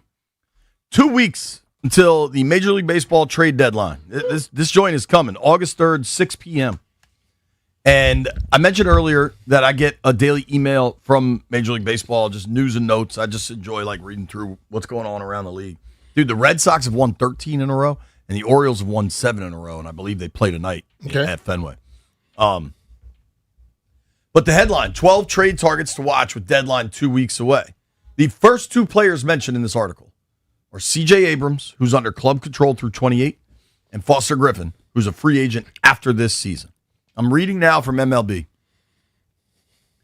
The Nationals are in a tricky spot at 49-50 entering Sunday. They were only 3 games out of an NL wildcard spot. So being a seller would be a bad sign to both the players in the clubhouse and the fan base. But first-year president of baseball operations, Paul Taboni, is also thinking long-term. And given the seasons both Abrams and Griffin are having, both would generate great interest if they were made available. How Washington plays over the next 10 days could be the deciding factor in the way Taboni approaches the deadline. Now, update, they won last night, so they're 50-50. They have 3 tonight in Colorado before they're home for the weekend. 2 other notes, 2 other things I saw that caught my interest. Grant Paulson from Grant and Danny in the afternoons had a tweet where he spoke with Taboni, I think, on his MLB Network show and asked him about the trade deadline. Taboni said, "We're going to see how these next 15 days play out. A lot can change. We're going to be really prepared. Everything is on the table." I think that's interesting. Then Barry Svrluga, friend of the program. Barry as wired into that Nationals clubhouse as anybody. Mm-hmm.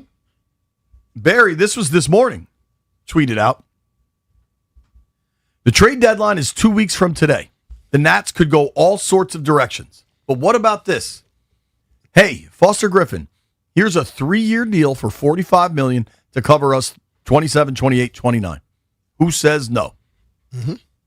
Now, the replies to this are hysterical. Remember our friend Tim Murray? Mm-hmm. Tim Murray responded to Barry. Barry asked the question, who says no?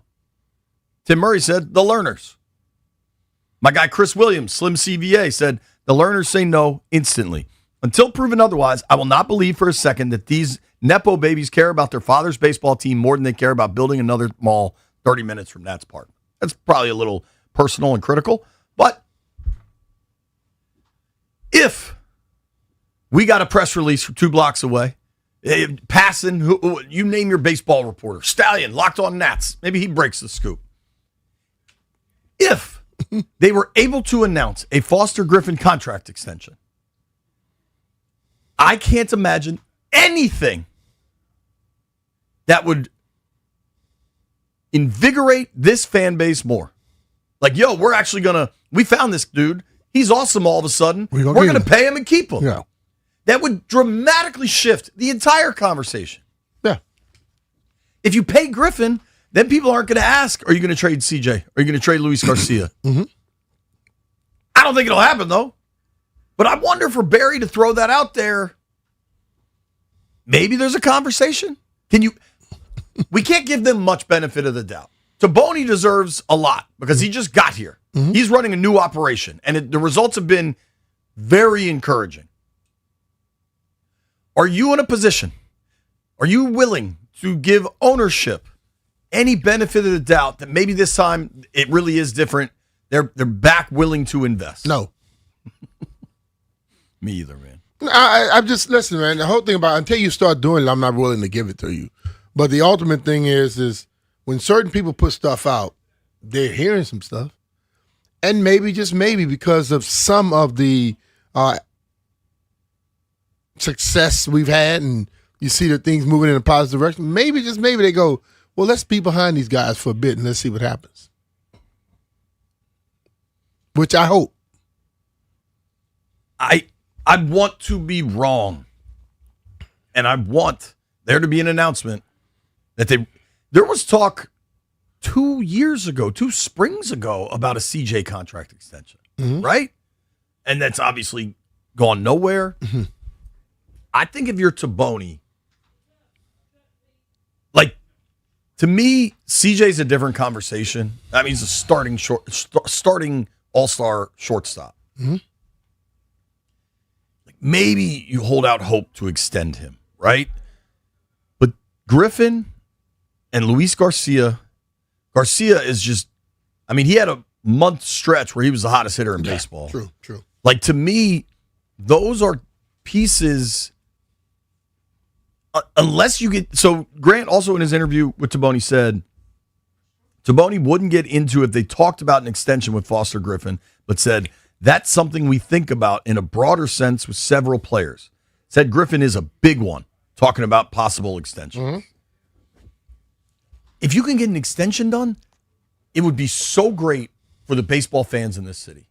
Yeah. It would give them a reason to believe that the Lerners are back spending like they used to when they were good. Yeah.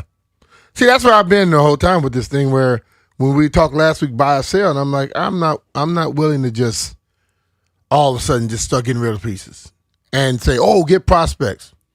You get prospects. No, that doesn't guarantee nothing either. I like to have some level of a nucleus and something that you're building upon to make the thing better. I don't like to get to a point then pull back. You see one positive and then we got to drop it off on another. We go, okay, they're hitting it good, but we have no pitching. Let's go get some prospects. How often does that just automatically work? Top pitchers around baseball are making $30 million plus. Mm-hmm. Griffin, now it's a short sample size, has competed at that level. I'm not sure he's going to sign 15 per. Mm-hmm. But, like, one thing we know in the NFL, it's always cheaper to do it today than it is tomorrow. Yeah. The price only goes up. What if he keeps dealing the second half of the year? 25. Ronald is in Fairfax. Ronald, 2 weeks to the trade deadline. What do you think?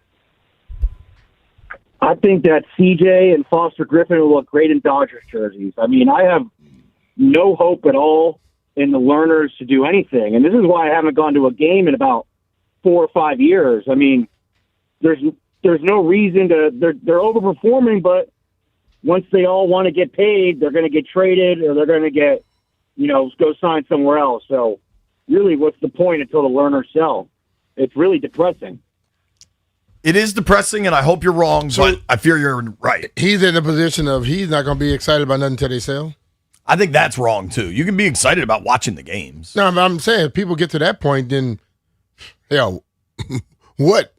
Where you at then? That's where we were with the Skins for the last 10 years. I mean, I think so many fans were burnt out by Snyder. Yeah, fans were burnt out by him, but they still fell for the players and wanted to see him succeed. I think it'd be pretty shocking. But if over the next week a tweet comes out, the Nats have agreed to a 2-year contract extension with Foster Griffin, paying him $16 million a season. That gives that dude $32 million in the bank, real life security, and it would give him another crack at free agency at 32? What do you think that the chances are that we get surprised by a really positive move for the Nats? Hit us up on the phones, 800-636-1067, 800-636-1067.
B-Mitch and Finley, 106.7 The Fan.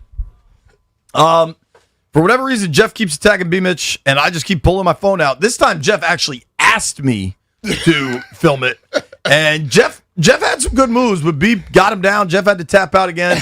Check out the @B-Mitch and Finley Instagram for the latest installment of Jeff versus B. He jumping from behind, Jay. What's I up? know. And now Jeff's bleeding from the back of his head. I don't know how that happened. I want to have this Foster Griffin conversation, though. Sverluga proposes 3 years, 15 mil a pop. Does that get it done, right? He says, who says no? And I love the responses on Twitter. Me. I know Stallion's buddies with the guys, the people that run the Talk Nats account.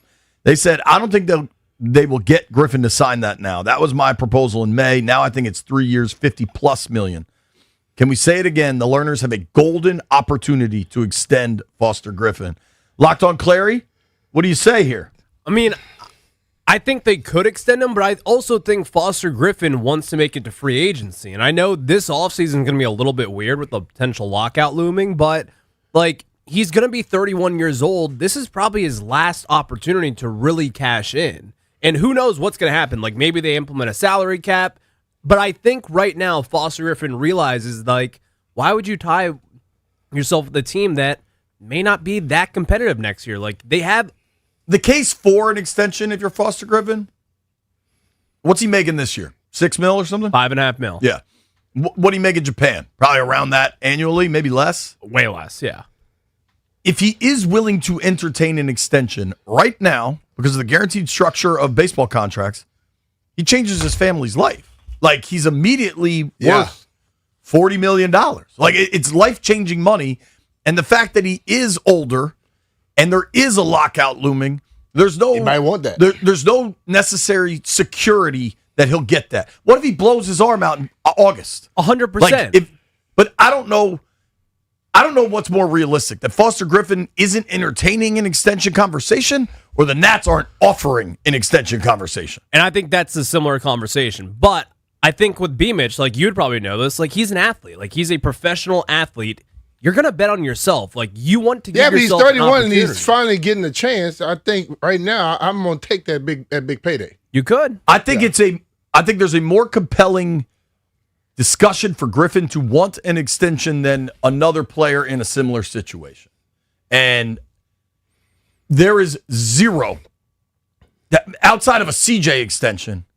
But like if that news came out that the Nats got this thing done with Foster Griffin, it would change the mindset of the entire fan base. Yeah.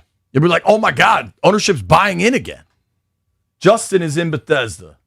What up, Justin? Hey guys, what's going on? Not much, bud. You know, with the Foster Griffin situation, I can't take ownership seriously anymore. Like they don't extend players. Every good player walks out here. Like I seriously doubt that they want to win. I can't figure out what ownership is doing. Like I feel like Taboni's being handcuffed with how much money they'll have to spend after how this last offseason went. Totally. Now, I appreciate the call, Justin. Thanks for listening, man. I think Taboni, if you watch this staff and the power they've gotten from some of these players, right? Like, they clearly think their coaching techniques, strategy, analytic information overload, whatever it is, I think they can get power out of players on the margins. Because James Wood's an all-time talent. I mean, he's an elite top 10 player already in baseball. But, like, Luis Garcia has already outproduced his power numbers this year in half a season than he's ever done in his career. Jacob Young, the numbers are smaller, but it's the same thing. Like, they are getting more power from people. And I would say, through 100 games is enough of a sample to believe it. Yeah. They have a lot of guys in the minors. Like, there are reasons to be excited if you're Taboni about the long-term thing. I just think I asked a question. The short term needs a pop. The short term needs a pop, but like we've seen certain players, a lot of players come here, grow, become big, and then they don't sign them. Do anybody fear that may happen with Wood? Hell yeah! It sucks, but it's got to be a. So until they change the mindset of what people expect or they expect or what they see, then nobody's going to change up what they think about this franchise. they have the opportunity to entirely change the narrative. I got this tweet from, and I also think like a CJ extension because he's younger and better. Like a CJ extension is going to cost you a lot more. You would have to. What does a CJ extension start to look like? $150 million on the table? I think double that. Right. Okay. But you're talking 9 figures of guaranteed money that this team has to cut a check for. Griffin is such a unique situation because let's say it goes top of market and they got maybe Foster Griffin could get to 20, right? The ability to get this type of goodwill with the fan base for a $40 million price tag, you're not going to be able to generate that any other way. Yeah. Yeah, point. Mark is in Landover. Something have to change up. How about, I just got this tweet from Tailgate Ted. Ted says, there's a better chance Ayuk and Shanahan kiss and make up and do a TikTok dance together than the Lerners spend money on any player, let alone Foster Griffin. Not a lot of confidence out there in ownership. None whatsoever. Mark's in Landover Hills. Mark, what do you think, dude? I tell you, JP, some of the stuff you and D just said is some of the best analysis I've heard in a long time about this situation. Your reasoning and logic is as sound as the foundation of a stone building. There's no way that you're wrong. And also, if you've listened to this young man in the interviews they've had, he loves his team. And if they dangled the right carrot, like you're saying, JP, he'd be all over it like a hound dog on a pork chop bone, brother. I'm telling you right now. I mean, he should. They gave him a chance, right? Nobody else was giving him a chance. Yeah. Yes. But and they need to give the other players that you were talking about too, JP, a chance, because that's how you build a team and you build confidence in your team, and they have a lot of young talent, and there's no way they should. I'll say it one more time. They trade Louis, and they'll lose so many fans, it'll be incredible. And one more thing, guys, I'll get off there. I know you got other players, and shout out to Tailgate Ted, too. Hey, man, I called the other day and we were talking about this, and we laughed and stuff, but I made a big mistake, man. I insulted, apparently, one of the finest men on these radio waves, along with you. You called me old. You called me an old fart. Hey, no, Brian, I owe you a big apology, buddy. No, man, we good. You know that. You're all good, Mark. You're all good, man. Hey, buddy. You can always tell the truth on this program. Right, oh, yeah. On a radio show on radio. All right, Mark. Thank you, man. I won't listen to anybody else. Hey, Mark, another guy called me old fart, too. He had to tap out again. Yeah, Jeff just stays tapping out. Dennis in Calvert County. Dennis, big opportunity with Foster Griffin. You know how Rizzo used to always say you are what the back of your baseball card says you are? Yeah. Look at the back of the Lerner's baseball card post-10. That's what you're looking at. They're not going to change. I hope you're wrong, Dennis, but I fear you're correct. Thank you for the call, brother. Yep. We're going to be giving away Leonard Skinner tickets at 1:30. Plus, Ryan Dunleavy covers the Giants for the New York Post. He'll be joining us. We're going to go around the NFC East checking in on Big Blue. Nobody go anywhere.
This update brought to you by Reynolds Empower Home Team, Keller Williams Realty. The impressive ride of Foster Griffin continues for the Nationals as they beat the A's 5-2. Foster Griffin allowed 1 run on 8 hits and struck out 2 in 7 innings. It's on the way. Swing and a miss. He struck him out with a splitter, and Griffin expertly works around the leadoff double, stranding Langoliers at second base. The call on the Fan. His streak of 8 starts in a row, allowing 1 earned run or fewer, ties the Nationals Expos record set by Pedro Martinez. Tonight, Washington Nationals at the Colorado Rockies, 8:40 p.m. on the Fan. Washington Spirit, a nice win over Boston, 2-1. They're back home Sunday night. DC United returns to the pitch Saturday after the World Cup wrapped up. Want to hear the fastest way to know what your home would sell for? Reach out to Empower Home Team. Simply text your address to 800-763-3000. No phone call, just text your address to 800-763-3000. That's 800-763-3000. From Crop Metcalf Sports Desk, Byron Kerr on the Fan.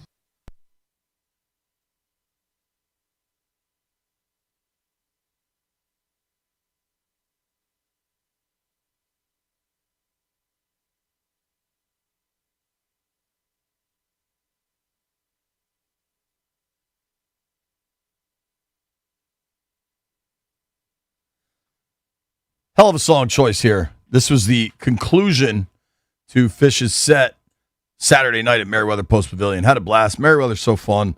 Crowd was awesome. B, I want to go around the NFL and just talk ball with the boys. Always one of my favorite things to do. Appreciate everybody hanging with us on Monumental Sports Network, hanging out on the YouTube stream. Stallion has posted the latest video of B and Jeff wrestling. Jeff legit attacked you and told me to film it, so I don't feel bad about filming it. He's committed to trying to get you to tap out. I don't know if it's ever going to work. Hey, I don't know what's wrong with the young man. He keeps trying. He keeps trying me, man. And he's now bleeding from his head. I don't know how his head got skint like that, man. The highlight of that, if you haven't watched it on the B. Mitchell Finley Instagram, is CK comes out of his office and goes, Jeff, get off him. Jeff, get off him. Like Jeff was at all in control in that situation. That was funny. We're going to go coast to coast here, Brian. Let's start with the Rams. You think Aaron Donald's playing? Yeah. I do too. I really think, because you keep seeing these they keep sending out these things where Aaron Donald is working out and they are always away from everywhere, but somebody is catching them on the field. Like it's TMZ. TMZ is on the Aaron Donald beat. So Aaron Donald better start working out inside. I am curious contractually what has to happen there. He got a 3-year extension. When did he retire? When was his last year playing? I don't know. He played one more year. Didn't he retire? They won the Super Bowl in 21, I believe. Probably January 22. Or maybe it might have been January of 21. Was it the COVID season? I think he played one more year after that, but he hasn't played. He hasn't played since 23. He officially retired in March of 2024. So he filed his paperwork and everything. So he's got to. How does that work? Do you unretire? Yeah, you unretire. And I don't think that's very difficult if you have a team that's trying to pay you. Yeah. What do you pay Aaron Donald after not playing for? Hey, man, he may take a pay cut just to. I know he could be making more than what he's making right now. He's working out for free. It looks like the Rams have about $18 million left in cap space. So something tells me Aaron Donald's about to play for $17 million. I think he's playing. I think that's.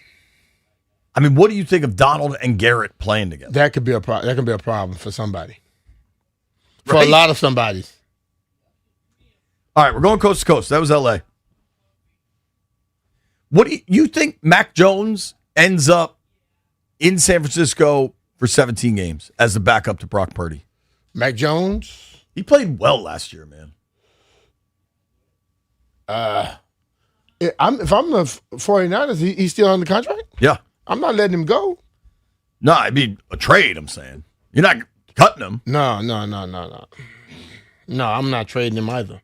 I just wonder if because Brock Purdy has been banged up the last 2 years. Yep. So you need to make sure you have somebody. Mac Jones last year started 8 games, completed 70% of his passes for over 2,000 yards, 13 touchdowns against 6 picks. He played well, dude. They went 5-3 in his starts. And I think you're right. I think you keep him, barring an injury elsewhere for a team that thinks they can contend or something. It is also funny that, remember going way back to when the Niners drafted Trey Lance, but the rumors were they wanted Mac Jones, and Kyle wanted Mac Jones. They got him now. Yeah, he does seem to fit for Kyle, man. All right, let's go to the desert.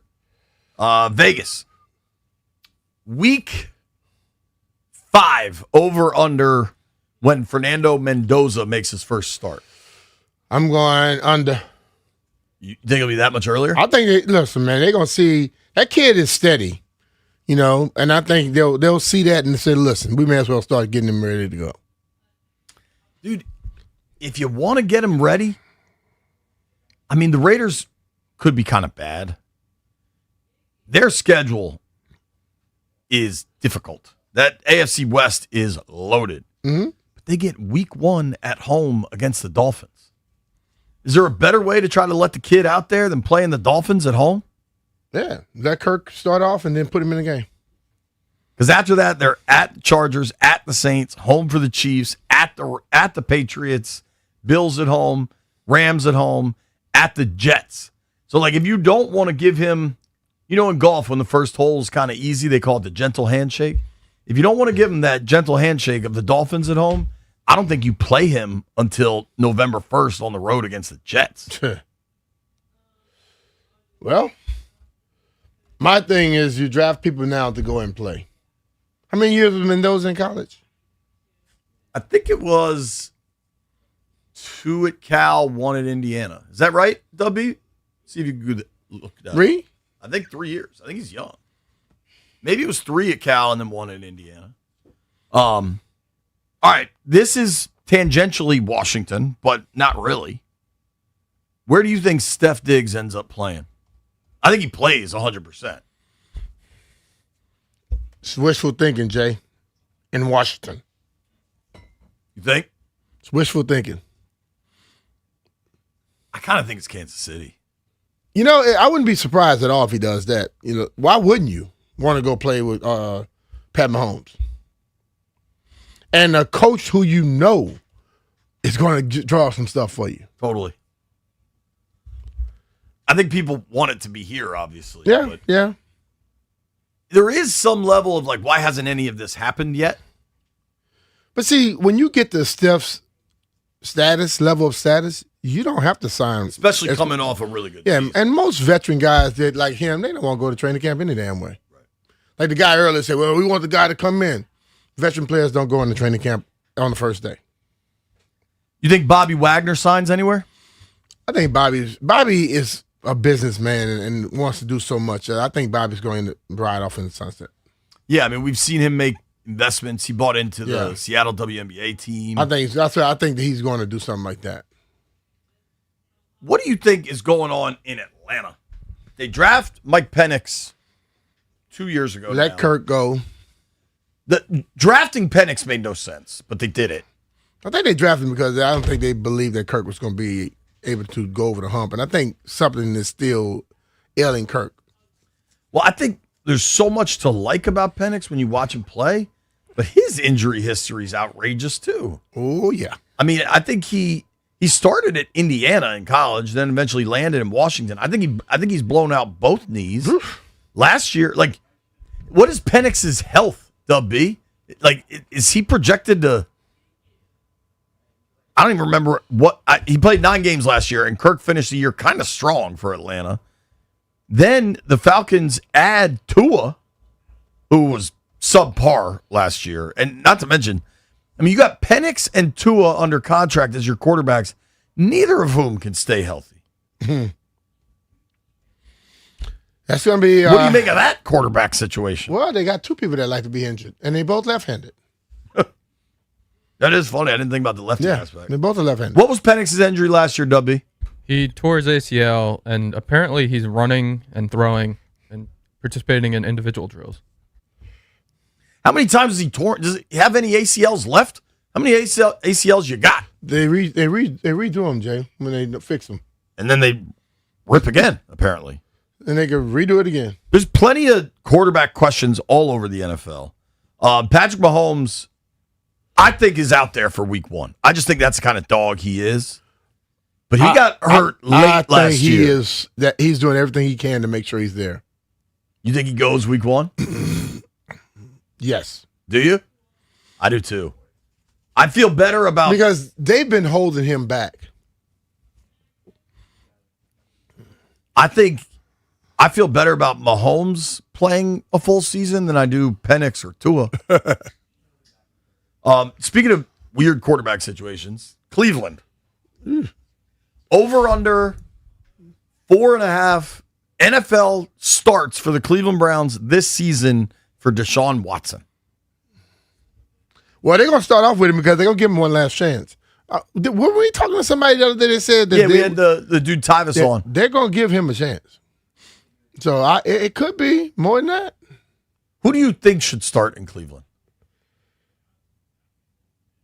I think you should move on. Listen, you got to pay you got to pay Deshaun anyway. Just pay him and let him go because he's not going to be there after this year anyway. Is it this year he's done with the money? Yeah, I believe so. Yeah, after this year, you're done. Now, I guess the Browns were able to recoup a ton of insurance money on that somehow. They ain't getting that from him, no. No, but it goes to their cap. There was a very weird report on that. Well, whatever they got, he still got his.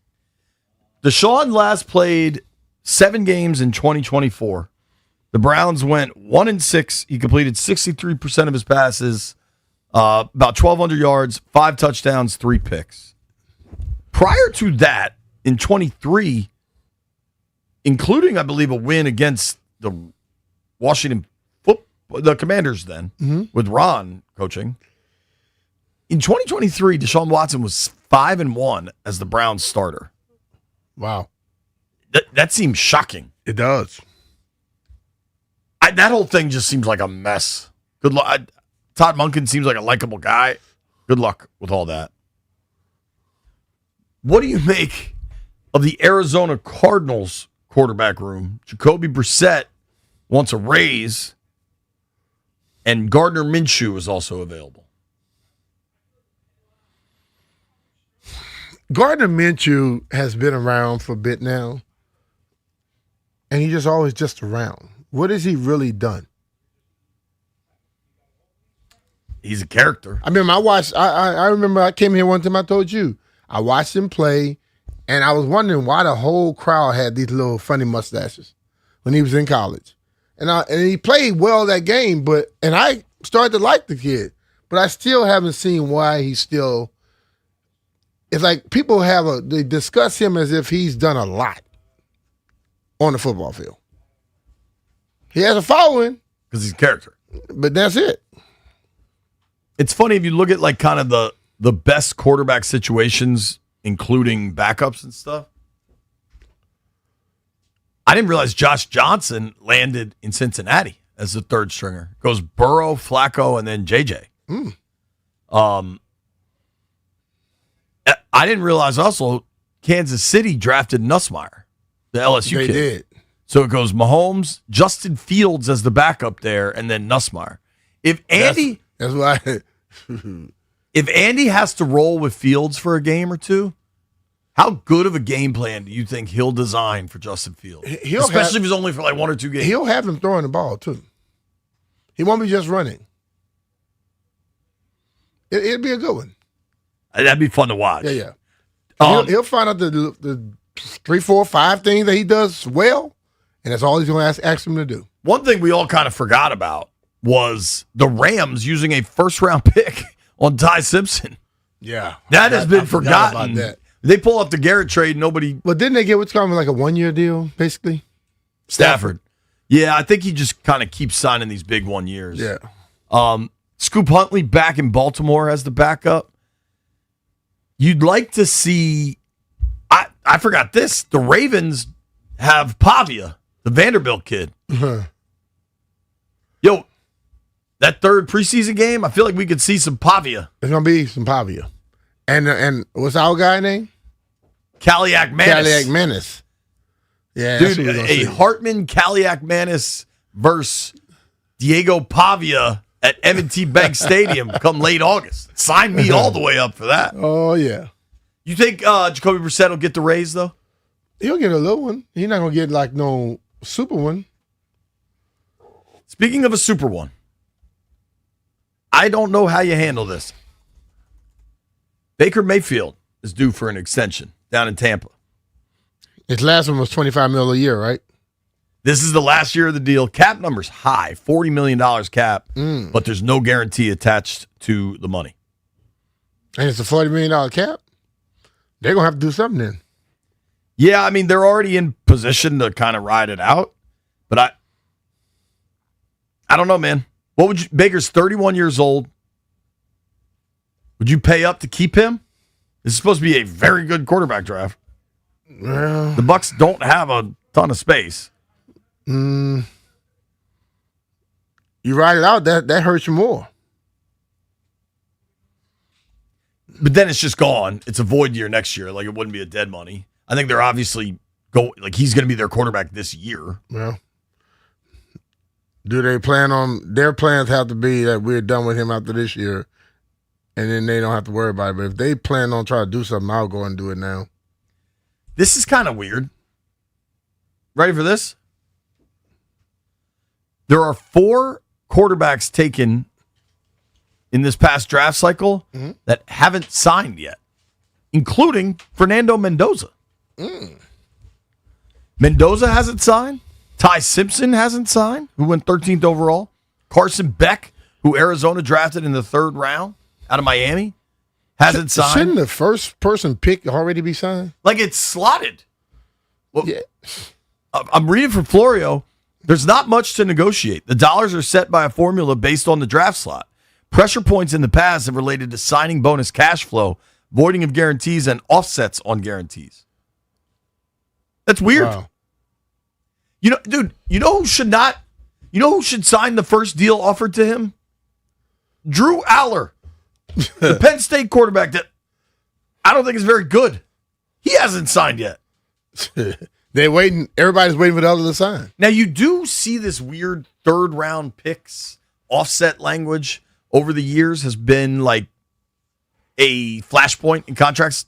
But for Mendoza not to have signed is odd. Very. I don't know what, if anything, to make of that. But who's the Hall of Fame game this year? Do you know that off the top of your head, Dub B? Like, he's a rookie. He can probably report to Raiders camp maybe even by the end of the week. Wow. And maybe he'll report without the deal signed, but I kind of doubt it. Panthers, Cardinals. Ooh, buddy. Panthers, Cardinals, Hall of Fame game. Who is it? Larry Fitzgerald going in? Who's going in for the Panthers? Peppers, maybe? Luke Kuechly. Oh, all right. Listen, man, the Hall of Fame game, we all get so excited just to see football on our television again, but that's generally a tough watch about 90 seconds in.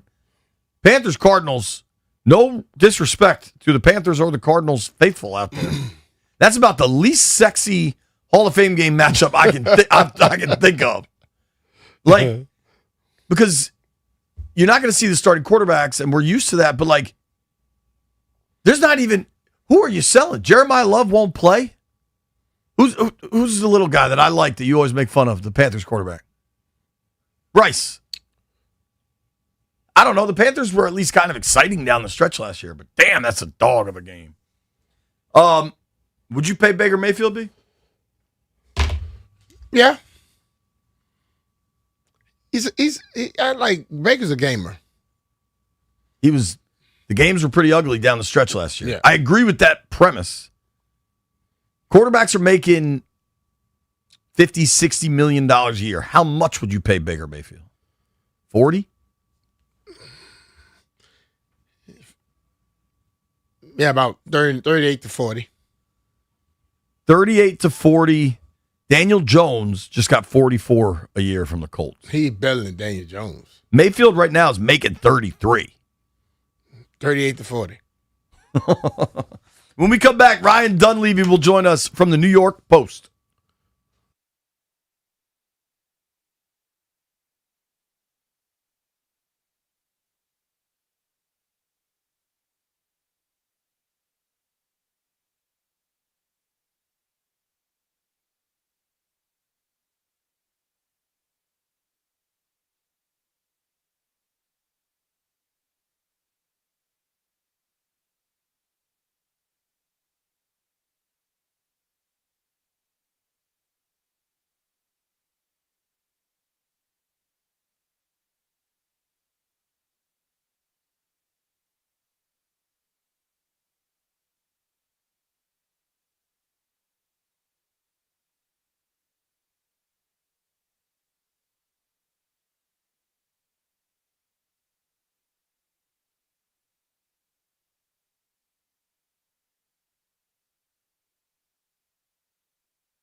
An accomplishment for the Nationals over the weekend, taking 2 of 3 in Sacramento with a 5-2 win over the A's, highlighted by back-to-back home runs from C.J. Abrams and Dylan Cruz. Now the set in the 1-0. Abrams launches one straightaway center and deep. Bolte back to the warning track at the wall. He's out of room and it's gone.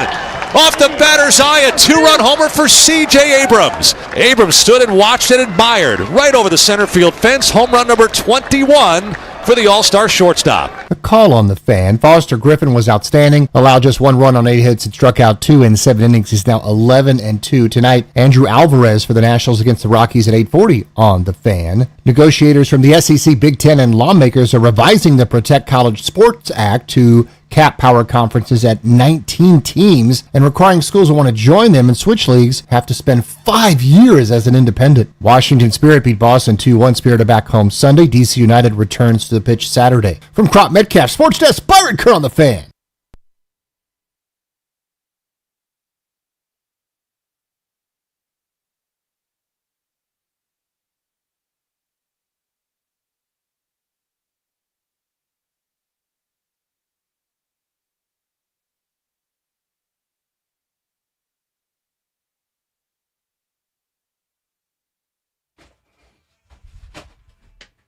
B. Mitch and Finley, 106.7 The Fan, fired up right now. You hear Sweet Home Alabama. It's time to give away 2 tickets, a pair of tickets to Lynyrd Skynyrd and Foreigner, the Double Trouble Double Vision Tour. Saturday, July 25th at Jiffy Lube Live. Tickets are on sale now. For tickets and more event information, visit thefandc.com/events. Tickets are courtesy of Live Nation. Caller 10-800-636-1067. You win a pair of tickets to go see Freebird. Joining us right now on the Rude Guest Hotline is our friend Ryan Dunleavy, NFL reporter for the New York Post. Ryan, what's up, man? Thanks for making time. Hey, how are you guys? Doing good, man. We're good, dude. Kind of wanted to start with Big Blue. I think there's a lot of excitement up there with Jackson Dart and now John Harbaugh running the show. I'm sure those guys are getting set to open camp up here soon.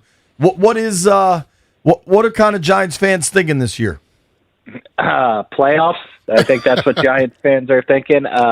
Never has the team with the second worst record in the NFL over the last 3 years had more hype on them than these Giants, probably, is what I would say. And I think you hit the reasons. Like, what should be a good NFL team? You need a good head coach. Well, they got that. A good quarterback? Well, it looks like they have that. And good play on both sides of the line of scrimmage. Well, check and check. So there's a lot of optimism that this coaching staff can make this quarterback grow, and that'll make the team as a whole much more competitive than their annual 3, 4, 5 wins. Forgive me, who did they bring in to run the offense? Matt Nagy. Okay, Matt Nagy. But it's a collaboration. Is it a genius trio, or is it too many cooks in the kitchen? Because they have Matt Nagy running the offense with Brian Callahan at quarterbacks coach, the old Titans coach and Bengals offensive coordinator, and then Greg Roman as run game coordinator. Ooh. So they John have Harbaugh loves Greg Roman, man. Yeah, the Harbaugh family. Yes. So they have 3 guys who consider themselves alphas, I guess. 3 guys who consider themselves the play caller, putting their heads together for Jackson Dart. Well, I think what I've done, we've had that in D.C. a few times where we had more than one cook in the kitchen, and it gets worse before it gets better. So when they get rid of at least one of those guys, things will get better. Yeah, that's what happens, right? There's too many cooks in the kitchen leads to a fire, right? So the hope is that, look, if this was an inexperienced head coach, I would say, this is not going to work. Every assistant I've talked to says, John Harbaugh's main strength is coaching his coaches and handling egos and making the final decisions, when it's pressure. So I think there's a lot of expectation that Harbaugh is going to be able to keep everybody else in check. Interesting. What is the status of Malik Neighbors? That is a good question. It depends who you ask. If you ask anyone in the Giants building, they will tell you he's on track for week 1 and he'll be part in some semblance of training camp. if you ask people around the league or you ask doctors who have familiarity with his injury and the public showings of where he is in his recovery, then they tell you it's much more likely that won't be ready till October. So it's impossible for me to say until I lay my eyes on him sometime in August. But the Giants want to project optimism. We all know that's how these teams work at this time of year. Everything's great until it's not. So they believe he'll be ready for week 1. I think it'll probably be more like week 4 or 5. Either way, I expect he'll start training camp on the PUP list. Right. I like both Jackson Dart and Scatterboo. But I think both of those guys have this mindset that they just, like, they're going to be what most athletes think they're warriors. But they think they could just do anything. When will they change that mindset? Because they will get banged up trying to play like that in the NFL. Yeah, I mean, I think you would know that better than I do. I guess when it changes is, I guess, when the injuries start to mount, when your body doesn't feel 22 and invincible anymore, when you have a coach who tells you to stop doing it, which, again, I think is one of the things they're looking to Harbaugh to do. There is certainly a fearlessness to Scatterboo's game that I don't know you can ever take away, because then I think you're taking away who he is. Like, I think his run through a brick wall mentality, I don't know that he has the body or stature for a long career if he plays that way, but that's who he is. So I don't know you could take it away. Jackson Dart, I think you have to take it away because you can't do it as a quarterback in this league. And he has other skills that I think he can still be a very high-level player if he just runs the way Lamar has learned to run over the years, where you don't take unnecessary hits. He's not going to be Josh Allen. He's not a 250-pound bulldozer or whatever. But the way Lamar runs and has learned over the years to step out of bounds, or maybe Mahomes is a better example, actually. Maybe Mahomes is the way Mahomes runs as necessary, and then learns to step out of bounds and go into a personal foul. Maybe that is a better example. And, hey, Matt Nagy worked with him, right? So there you go. Talking with Ryan Dunleavy here from the New York Post about all the expectations going on up in New York for the Giants, getting John Harbaugh up there. Defensively, I mean, obviously, the Giants have some really good young players. What do you think their defense looks like under a new system? I think the same thing about the defense that I think about the offense, which is the Giants, where they're good, they're really good. And where they're bad, they're really bad. And to use the defense as the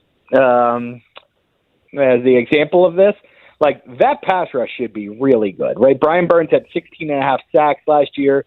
Abdul Carter, I don't know, I think he had 4, but if you dig into the analytics, I don't know if you guys are big in that. Like, he was one of the best analytical pass rushers in the NFL. Like, his get off, his pressures, he just didn't get a ton of sacks. But you think that'll come. Like, everybody I talk to around the NFL thinks he's going to be a stud still. He also wasn't as focused as you need to be as a rookie, and I think that changed late in the year when he got benched a couple times and embarrassed. So those two, plus Kayvon Thibodeau, who's a much better run defender than he was early in his career and still has some pass rush juice, plus Arvell Reese, the number 5 overall pick in the draft, who is an inside linebacker but is going to be used all over like a chess piece, so to speak. The pass rush has juice, and they should be able to get after you, and they should. And if they have leads, they're going to be a nightmare. The problem is, just throw the ball quickly because the secondary is very suspect. Paulson Adebo didn't have a good year at corner. The number 2 job is wide open between Deonte Banks, who's been a huge disappointment, Greg Newsome, a free agent who was good with the Browns but bad last year with the Jaguars, and rookie Colton Hood. So, and then the safeties, Tyler Nubin's been a disappointment in his 3rd year, and Javon Holland's a big-name guy who had good years in Miami. He was a disappointment for the Giants last year. So the secondary is a major issue. If I can just throw the ball in a second and a half to a wide-open receiver, it's not going to matter what Brian Burns can do. Let's go across town. Jets, Jets. It seems like there's legitimate excitement surrounding the Giants. I can't imagine there's much for Jets fans to be fired up about. They're going to get an interception this year. Maybe. They may get one. Yes, they did sign. They did sign Nashon Wright, who led the league in interceptions. So, like, if ever there was a free agent profile destined for a team, it's the guy who led the league in interceptions, going to the team who went all last season without recording an interception. Yes, the Jets. Here's what I would say about the Jets. Like, no, there's not a lot of excitement because they don't have the quarterback. Like, Geno Smith is the quarterback. They've already had Geno Smith a decade ago. Jets fans have a long memory. They don't forget what he was. Sure, he's a better player now, but, like, the idea is they're waiting for 2027 to get their quarterback. But they have a better surrounding cast. Like, Garrett Wilson, I saw some crazy stat the other day. Like, Garrett Wilson has never played with he's had 3,000-yard seasons. He's never played with a receiver who's had more than, like, 350 yards. Next to him, they have better weapons now. They're 2 first-round picks. Kenyon Sadiq out of Oregon. He's a tight end along with second-round pick from last year, Mason Taylor. So they have the 2 tight end thing that, like, the Rams and Seahawks like to do. And then they have Omar Cooper Jr., who made the ridiculous catch for Indiana against Penn State that everybody remembers and was Mendoza's number 1 receiver at Indiana. So they have better weapons. They have I think they have a very good offensive line. They have 2 guys who could be $100 million tackles at one point in their career.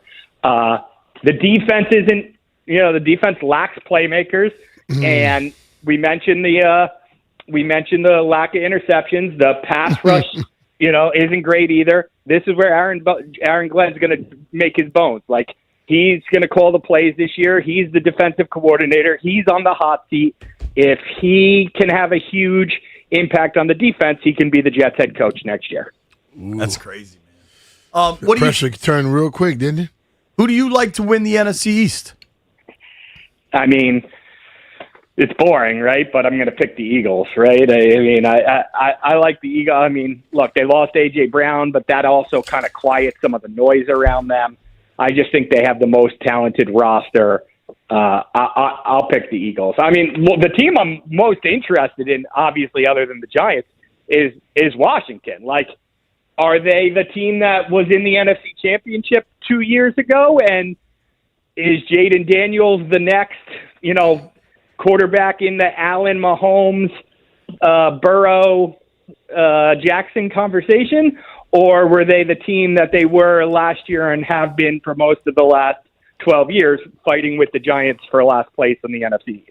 Yeah, man. That's the question here, because in the last 2 years we saw 12-5, and then we saw 5-12. And where is the reality of those two things? It's going to be interesting to watch. You're right, though. It's pretty hard to get away from the Eagles just with the amount of talent they've stacked up there. Ryan, we really appreciate the time, dude. Good luck once training camp opens up. I'm sure you'll be busy, and we'll catch up down the road. Sounds good. Anytime. Thanks for having me, guys. Take care, brother. All right. Ryan Dunleavy covers the NFL for the New York Post. Good stuff there. Giants fans are. White Brian, how excited are you for this Giants team? 6 out of 10. Do you think they could be a playoff team? They could be. They need a lot to go right. Which of your 2 teams are you more excited for this football season, Auburn or the Giants? Auburn. Damn. Wow. They're going to be like 4th place. Yeah, they're going to go like be last place. They're going to go 7-5. And he's more excited for that. Look out. We're going to make some bets next.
I know we got to make some bets here. Been a great show. Grant and Danny coming your way next. Plenty for them to discuss. Briefly, I'd like to just make clear. I'd like Tom Brady to stop doing this junk with whatever Paul brother that is. I'm just over it. Like, Jay, you're Tom freaking Brady, dude. Be above it. But, dude, he can make a 20. He probably make 20, 25, 30 million off of the same little stuff. Making money, you're going to make money, bro. He's a part of all that already. The first time they went through it, we knew it was a ploy. You know, I guarantee you, Tom's in some way has a little part in that whole thing.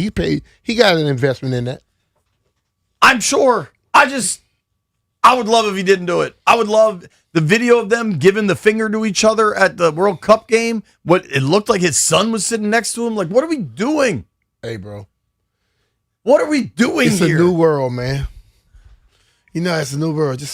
Tom Brady owns a piece of the Raiders. You know how much that's worth? Yeah, he owns a piece of the Raiders, but the Paul brothers are the most blah people in the world, but they worth millions as well, hundreds of millions. Think about it. He's Tom Brady. You're a real athlete with real accomplishments. It's like Bryson DeChambeau being so focused on YouTube. Like, that's cool if that's what you want to do. But you could also be one of the best but he did improve his lie. I don't care what nobody say about that. Yeah, I haven't asked you about that. Yeah, he improved his lie. He's stomping around like he's Frankenstein. When you saw, he stepped right in the part that was exactly where the backswing and is. then once he stepped on it, it wasn't as high. Come on, dog. He knew what he was doing. And let's be real. In golf, whether it's intentional or not, it's a fault. Do you think if that was Tommy Fleetwood doing the same stuff, he'd get the penalty? Or do you think it was because he's Bryson? No, I think you're gonna get it. Listen, man, when that camera is on you, see, this is the difference between when Tiger played. The camera was on him on every damn near shot. Yep. He never had those issues. So somebody has said that they think Bryson does some stuff for them to be focused on him like that. I love that Rory just called him out. Rory was truthful. Rory was like, look, man, I'm not going to sit up here and act like, he said, I'm not fond of the dude. You know, and that's the best way to do it. Don't get up there and be like most guys, be little wussies. Like, oh, well, you know, I'm not going to answer the question. I'm not going to take a side. No. Yes, he cheated, and that's what it is. Whether he was trying to or not, it's a fault. You got to call it. Bryson, to me, is on par with LeBron. They are so addicted to being the center of attention that they will further, like. But don't get mad when people call you on stuff. Like when he made the rules official go back out to number 5 with him, and then had every TV camera in the world focus on him, yelling and jumping up and down, acting petulant. When that was going, I think it was going on. Scotty might have been waiting on them to hit a shot. How pissed he got. No, it was after. There was nobody waiting to hit the shot, but everybody was waiting for their tee times. They were for waiting the next day. Yeah, but it's just like bruh. I know you may be smart. You're not the smartest person in the world. Totally. You're the most obnoxious person in the world. What does Stallion have? Is it main character syndrome? Is that the thing we called it? Or Stallion? Yeah. Nah, that is. He just, this dude, something wrong with him. Listen, bro. I've been trying to figure it out because I like him. I really like Stallion. But I just realized today he need to go lay on the couch and talk to somebody. In a white straitjacket. Something wrong with him mentally. What did I do? It's not what you do. It's like you come up with these things sometime, and I'm like, did he really think that was going to be something that was going to be intriguing? Like, you're a little different, dude. You're weird. LeBron, do you agree with me that there's parallels between LeBron and Bryson? Yeah. Like they just like LeBron is holding the league hostage. Apparently, Adam Silver's getting pissed because the television networks want to set the schedule and they can't until they know where LeBron is. And he's taking his time now. Apparently, you know what? Schools. I blame the television network. Screw them. You know why? He ain't gonna be. Listen, he's not what he used to be. He's not gonna bring that much to it. So let's just put him on anything and keep moving. Let's make some bets.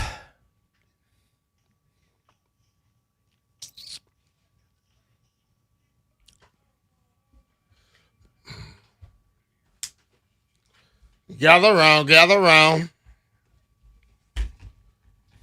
So, unless somebody went back and listened to the audio, which with our crack staff there in the aquarium, I doubt that happened. I called Spain 1-0. I think you did. I think B nailed the World Cup score, but I think you called it in regulation, not extra time. Spain 1-0. Now, because it went to extra time, is that score registered as 1-0 or is it 0-0? Still 1-0. Okay. If it's after extra time, it gets registered as 0-0 and then penalties, which is so dumb. I also don't understand why the first people to get honored following that soccer game yesterday were the refs. Because they do exactly what FIFA wants them to do. Somebody said on the internet they got medals because they didn't cheat for Argentina this time. You know what? Everybody I talked to was like, you need to cheer for Argentina. I guess they listened to the show. I was like, I'm not. I think Spain has enough defense to beat them. Someone told me this last night, and I don't know if this is accurate. Maybe you know. I don't remember who told me this. Referees that work the Super Bowl get Super Bowl rings. Yeah, they should. But like of the team that won? Or is there like a generic NFL Super Bowl? Must be like got to be a generic thing. Or they may get both teams on it or something. I don't know. All right, let's make some picks. I know they get some. We're now firmly in the all we got is baseball part of the season. Give me the Yankees. Fake ass Yankee fan, Jeff. Yes, indeed. Oh, I've been to a stadium before. Yeah, watch the game in it. I'm taking the Nats tonight in Colorado. I think the way these dudes are hitting, give me the Nats. Give me the over in the Nats game. Under the Nats game. That's going to be a trip. What'd you say, Dub B? Give me the Red Sox. Under. That Red Sox game's juicy. Thank you Give to me the everybody. Red Sox. Thank you to everybody that listened to the program. Thank you to John Keim. Thank you to Ryan Dunleavy. Thank you for all the calls. Grant and Danny next.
This update brought to you by Chicken Salad Chick, made from scratch, served from the heart. Canadian-based technology company Mobi Systems Group Ltd. that supplied Live Golf's Any Shot Anytime feature during its broadcast has sued the league for more than $1 million for outstanding unpaid invoices and lost revenue. Nationals baseball against the Rockies tonight after the win over the A's in Sacramento 5-2. C.J. Abrams and Dylan Cruz homers and Foster Griffin 7 innings allowed just 1 run. He's 11-2. Washington Spirit defeated Boston 2-1. DC United does have a game on the road Wednesday, but they're back home Saturday night, and Washington Spirit is back home also Sunday night. Let Chicken Salad Chick cater your next event. Choose from a dozen varieties of made-from-scratch chicken salad, homemade sides, salads, soups, and desserts. From office meetings to bridal showers, our sandwich platters and specialty trays are the perfect fit for any occasion. For more information, go to chickensaladchick.com. From Crop Metcalf Sports Desk, Byron Kerr on The Fan.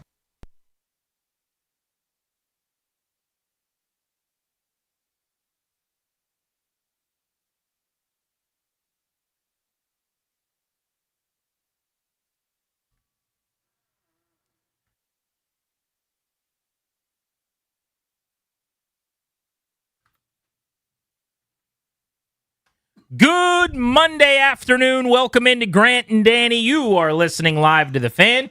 July 20th, 2026. We're live from our Half Street Navy Yard studios, and we'll be with you all the way up to 6:30 this evening. The Nationals are out west continuing their road trip, so we got a full 4.5 hours with you on Grant and Danny. Daniel, how was the weekend? It's just okay. There's a drawback. It's all trade-offs, no matter where you live, whatever you do, right? Like if you live in the city, you probably get a little bit less space. Maybe you deal with more often the infestation or whatever. You live far away, you've got longer commutes, etc. We're kind of smack dab in the middle. We're very suburban. Love our area, love our surrounding nature and all the trees and stuff. Here's your drawback. You get a little thunder crackle, you get some lightning, a tree's going down, so's a power line, we're without power. I would say 40% of all storms, we lose power for a significant time. Around 3 o'clock on Saturday until 6 in the morning Sunday. Doesn't sound like that much, but I'm telling you, that was not a whole heck of a lot of fun to be without power for nearly 24 hours. Who you telling? That sounds like a lot to me. Yeah, it's too much. I don't know that I've ever been without power that long in my entire life. Yeah. So the tree that fell down across the street and onto power lines that snapped the pole in half and the transformer, so the Bumblebee or the Optimus Prime, or Hot Rod, if you know your old school Transformer cartoons. The Megan Fox. The Ironhide is on the ground, and it's like, that doesn't seem like that's real good or it's going to get fixed anytime soon. I mean, the crews are amazing that they can rebuild the damn thing in 10 hours. It would take me 70 years to be able to do, but still, the whole neighborhood was screwed. How many people came out there to work on Cliff Jumper? I mean, a lot. To fix Blur. I mean, there were a ton of dudes. Prowl got working a couple hours later? I mean, it was probably 10 hours later. I mean, they were working way into the night. You could hear the buzzsaw, the chainsaw to cut the tree into half and then thirds and then, 15ths or whatever to move the damn thing. I'm just glad they got Jazz going again. Seriously. Without Jazz, you have no operation. Spain wins the World Cup yesterday. The game was great. Here's what I want to say for the World Cup. First of all, I thoroughly enjoyed every minute of it. It was awesome. Did not watch every game in its entirety, but I had a lot of games on as background noise, whether you're out at a bar in the middle of the day at some point on the weekend or you're at home with the game on in the background. There's this NCAA tournament feel, this comfort to just soccer all the time every 4 years during the summer. That's amazing. The pageantry is incredible and the whole scene.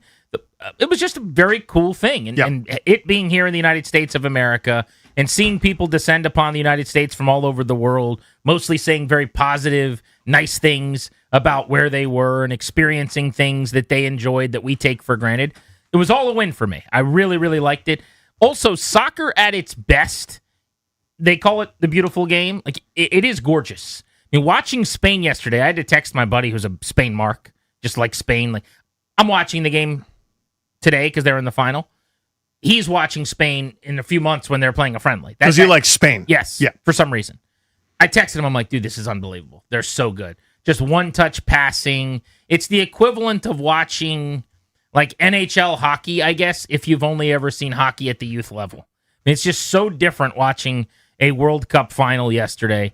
But how about Argentina hanging down a man for the bulk of the second half of the afternoon, and despite being outshot about 100-0 on the net, Seriously. they were right there in the end, and Spain eventually outlasts them and wins 1-0. Yeah, Spain hasn't lost in like years, and somehow they weren't the number one team in the world. I don't quite get that, but whatever. The rankings sort of prove pretty true. I mean, the top 4 teams made the semifinals, and then here's Spain, who's been incredible the whole tournament. They gave up 1 goal the entire tournament. Not to say Argentina didn't have chances despite being totally outclassed, because Spain outclassed everybody, but I thought there was a little bit too much. I mean, Spain will do this to you. They frustrate the hell out of you where they've got the ball always. And if you get it for a second, they go, that's nice, we're getting it back. And then they get it back and they start their process over again. Time of possession was like 90-10. Yeah. Shots on net, I'm not exaggerating. At one point, it was like 18-0 to nothing. shots. And on goal, it was like 12-0. I mean, the game was all Spain. It was a matter of when are they going to score, especially when they were up a man. I never felt for 1 second like Argentina was going to win, but I guess there's always the possibility of a little Messi magic. Just didn't happen as they were gunning for a second straight. They won the thing, for people that don't know, in 22. Spain wins it here in 26. Their second ever. They won it in 2010 as well. Germany and France are the other teams that have won since. But a really, really good day and a great tournament for soccer. 100%. Yeah, a little bit too much of those kind of frustration or cheap fouls, whatever you want to call them, for Argentina, which kind of mucked it up a little bit for me. Totally agree. Which was annoying. And again, I don't know if that's because you're frustrated, because you're like, oh my God, we haven't had I've been chasing these dudes for an hour. But, a couple stupid moments of like pushing a guy. Like, I think that's so exactly avoidable. what it is. It's sore loser stuff where I can't get the ball clean. They're basically sunning me. Like, it's kind of embarrassing that they're playing keep away. It's just a monkey in the middle from when you're a kid or whatever, right? And they're just playing this game, and finally I'm just going to pull this guy to the ground. Which must be a couple times. So then, you go down a guy, and, of course, that ended up being the story. I'm glad it didn't go to penalties because of that. In other words, Spain was the better team and should have won the game. But if we go to penalties, then it's like anybody can win, and Argentina would have been an amazing story to repeat as World Cup champs, but Spain deserved to win, and I'm glad they did. Yeah, more on the World Cup and soccer's growth in the United States in just a few minutes. The Nationals weekend series was really important out of the break. They have 6 games against bad teams to kick off the second half. We said they got to go 4-2 to have a chance to do any kind of even partial buying at the deadline. And so far, so good. There's your start, yeah. 2 out of 3 from the A's, thanks to the rubber match win with Foster Griffin on the mound yesterday. Friday night was unbelievable. 23 runs on 21 hits. It was one of the highest scoring, best offensive games in team history for the best scoring team in the sport. And this is the Nationals in a nutshell. Here's how you're 50-50 after 100 games. This is how you're the epitome of average and kind of mediocre. This offense, which is incredible, scores 23 runs in game 1 of the series, and the next day their pitcher gives them no chance and they give up 15 runs. Now, they happen to also have a very rare, really bad offensive game. They used up all their hits in game 1, but they go from winning 23-4, and the game was not that close, couple of runs in the 9th inning for the A's, to losing 15-1 on Saturday. So your 19-run differential in the series shrunk to 4, or whatever the numbers were, After 2 games, they end up in a much more normal baseball game, getting back-to-back home runs from C.J. Abrams and Dylan Cruz, and a gem from Foster Griffin again, who has a Nats record, 8 straight starts, allowing 1 or fewer runs. No player in team history has ever done that before. But they win 5-2. So they took 2 of 3 in Sacramento. Now they take on the Rockies starting tonight at 8:40 right here on The Fan. If they can win this series, they're going to be over 500 and making Paul Taboni's decision at the deadline very difficult. Yeah, this is, as you said, this is a microcosm of who they are. It's why this decision is so tough. Yeah. Where you go, on a given night, you go, this is why you have to reinforce this group. They hit some pretty good pitching around. This wasn't, a bunch of 4A jobbers. And next thing you know, the next day, as you said, why would I ever add to a group that's so terrible and so uncompetitive and gives me no chance on any given day, and then kind of the average of the two is the third game of the series? It makes the question really, really tough. I got to talk to Paul Taboni on air about this yesterday on SiriusXM's MLB Network Radio. So I was filling in with Jim Bowden, former GM of the Nats, on a show called The Front Office. And the show is basically where you have a bunch of GMs on and you talk about the state of the game. And here we are closing in on the deadline. So we had Alex Anthopoulos, who's the president and GM of the Braves. We had Matt Arnold, who's the president, GM, and the 2-time in a row executive of the year with the Brewers. Nobody right now in baseball is sharper than him. And then we had Paul Taboni on yesterday. But I bring this up to say that Taboni's quote when I asked him about the trade deadline was, we're going to see how these next 2 weeks play out. A lot can change. We're going to be really prepared. Everything is on the table, end quote. He is not committing, and I don't think that's abnormal. Alex Anthopoulos said, while they've had some calls with teams, most teams have said, let's revisit at the end of the month. We don't know if we're buying or selling right now. The Nats could very well be one of those teams. Some notable things about the conversation I had with Taboni. He did confirm that teams have called on Luis Garcia. His quote was, he's been one of the top hitters in baseball, so that's a natural thing. But that's the report that's out there as teams are trying to trade for him. Even in a world where I'm buying or soft buying to add some relief pitching, some starting pitching, I am in on trading Luis Garcia, who's turned into Barry Bonds, at the peak of what I believe to be kind of the apex of his career right now. If you could flip him in a deal for a controllable starting pitcher, here's an example I'll give you. The Boston Red Sox really want offense in their infield. They need a bat in the infield. Garcia, not at a high level, but can play second base and first base defensively and could give you an impact game changer of a bat for a team that's won 13 in a row and now finds itself in the wild card. Could you get Connolly early, who was a guy that was drafted and developed by Paul Taboni in Boston, a back-of-the-rotation type starter, essentially, who's controllable to come over here in a Luis Garcia deal? Like, that's the kind of thing I would be looking to do.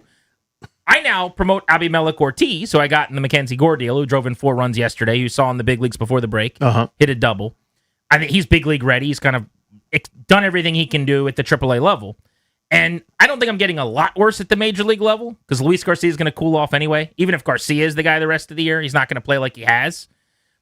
In the meantime, I'm improving my pitching over the long term. That's the kind of thing I'm looking to do at the deadline. Taboni also said that they think this is exactly who Curtis Mead is. Highest WAR third baseman in the division right now. Has been outstanding. Has 18 home runs and had a 4-hit game with the A's series. He also said that they do think they can coach power. I think that's interesting after drafting Hakopian, who doesn't have a whole lot of in-game power, but does everything else well with swing decisions. And the other thing that I noticed was, I asked him, do you have to buy, do you have to sell? Like, what's your general philosophy on the deadline? And he heaped a lot of praise on the Dodgers for often doing both. He talked about how the Dodgers have sold pieces based on reading the market. He mentioned like Dustin May when there wasn't a lot of pitching available. Yeah. And he's like, they're always buying because they're trying to win a title, but they will sell where there's not a whole lot of something out there to get better value. Now, it's easier to do that. I was going to say, you're in a position of luxury where you always have 3 of something. Yes. So, yes. But the point stands, though. So I think all of this is to say after that conversation with him, I don't think they're going to buy. I don't think they're going to sell. I think they're going to do a little bit of both, if I had to guess. I also don't think they're going to make a ton of moves because it could be a pretty light deadline based on how things are shaping up. Everybody thinks they're in because the wild cards are pretty watered down. There's 20 teams, yeah. Especially in the AL. But I think they could make 2 or 3 smallish to medium trades total. And I think, 1 or 2 of them could be to give major leaguers up. 1 or 2 of them could be to get big leaguers back, something like that. Yeah. Horse trading to a degree, but I think that's probably the way this deadline is going to go. I don't know that anybody's going to leave feeling overwhelmed one way or the other at what ends up happening. Just because, again, it's such a unique position. And it's kind of the blessing and the curse of this expanded wild card and kind of the way the league has evolved now. Everybody is in it. Everyone's one Red Sox mini hot streak away from taking, being a game back in the wild card, et cetera, and it's worth it to go for it. There's only a handful of teams, kind of the opposite of where the NBA is or even the NHL is to a degree, where the teams that are not in it are way out of it, and everybody knows they're out of it, and they're open for business. Most teams are kind of right there, and you've seen enough wild card success, you've seen enough mid-80s win teams get hot at the right time and make some postseason noise that it's worthwhile. It's a worthwhile exercise to try to pursue. Makes the deadline tougher. The Astros have lost 4 in a row in 7 of 10 as an example. They're 7 under 500 in the American League, and they're 4 games out of the wild card. They win 2 or 3 in a row. Yeah, they're one get-right weekend. Exactly. The Orioles have had this super disappointing year where it just seems like they can't get right. They've ripped off 1 winning streak now, 7 in a row, and they're a game and a half out of the wild card today. Yep. That's what we're talking about in the American League. So a lot of teams that are not very good, like you're overweight, but you can put on a black T-shirt and suck in, look in the mirror, in the right mirror, go, I'm not that bad. That's the entire American League. There's basically 4 or 5 teams right now that are quote-unquote legitimately out of it. How much did you get through on Netflix, the quarterback series, Jaden Daniels and company? Through episode 5. And 4 and 5 are the toughest watch for Washington fans. Just because it's remember this injury? And then it seems like it's just a 2-minute cut later. Oh, remember this injury, which devastated all of us and ruined the season? Here they are right back to back. And there's enough mic'd up, there's enough close access where that Seattle injury, just so gruesome, gut-wrenching, heart-wrenching, listening to the franchise writhe on the ground in pain because this isn't a normal, I banged something, or this kind of hurts. This was different. He immediately thought his season was over. That confirms something So you did and I, I speculated at the time, that I wonder if he thought he had broken his arm or the whole year had kind of gone up in flames. But it is so hard to watch the first 5 minutes of episode 5, which starts with him on the ground. You said it right, writhing in pain. It's like my kid after banging his toe or something. Just, I can't imagine being his mom or a parent and seeing him rolling around, your boy out there. Right. But I will say, all of the things that you like about Jaden Daniels, like everything that we've heard about him, comes to light in this series in a way. If you want to get pumped up about him for 2026, if you want to feel like you got a chance to have your 15-year solution and get ready to stroke the big paycheck, watch this series. Oh, yeah, they got the right guy. Now, I get that they make all these guys look good. Like Cam Ward, who I'm very hopeful for, I now think this is going to be a franchise quarterback. I was unimpressed by him last year. You watch this series and you're like, Cam Ward got a raw deal. I like this dude. Yeah. Baker Mayfield. I've never been a big fan of Baker Mayfield. He's played at a pretty high level more often than not the last few years. But I'm sitting here watching this, and me and my wife are going, how did he not win the MVP award? Right. He's the greatest quarterback who's ever lived. When he's drinking Bud Lights at the New York Marathon, I'm like, I love this guy. Is he my favorite player? He's fun. So like, there is an element of Kirk benefited from this cologne. A lot of guys have. Mm-hmm. It's like the Hard Knocks thing where you're put in a good light. Yep. Having said that, if you want to feel better, that Washington's got the guy, that this year is going to go really well, he's got to stay healthy. But everything about Daniels is kind of what I would design in a video game of my quarterback. When he's at home, he's sitting on his couch by himself watching football, eating a salad. I mean, he is just, this dude is all ball. Getting to watch the behind-the-scenes process on the goggles that he wears for the VR that he's done for several seasons now, dating back to LSU, is pretty incredible too. I've really enjoyed that. But whatever you like about Daniels is just exposed in even a better way. He's still a very private guy. They show Juju Watkins in this show, the basketball player from USC, who he may or may, I think he's dating, but I have no idea. Like, nobody talks about this or comments on it. And with everyone else, it's like, here's my girlfriend, here's my wife, here's this person. And it says his friend, right? He's just a very private person. And maybe that is just his friend. I don't know. I have no idea. But that's just an example of, you're not really meeting his buddies or anyone in his life. It's him or his mom on camera at any given moment. But he just comes off so well, so likable. And if you just want to get your batteries recharged on feeling good about Jaden going into the season after last year's debacle of injuries, one after another, go ahead and watch Quarterback. My favorite moment of episode 5, after the injury stuff, whatever, he's rehabbing and he's at home, and they don't show any of the rehab, they don't show any of that kind of work, which I think they would for maybe some other guys. But he's just eating like a breakfast sandwich at home, watching that terrible Miami game in Madrid. Yes, like the 9 a.m. game. Yeah, the way we all watched it, and they're awful. They should never happen, but he's watching it, and he's just like a regular miserable dude watching a game.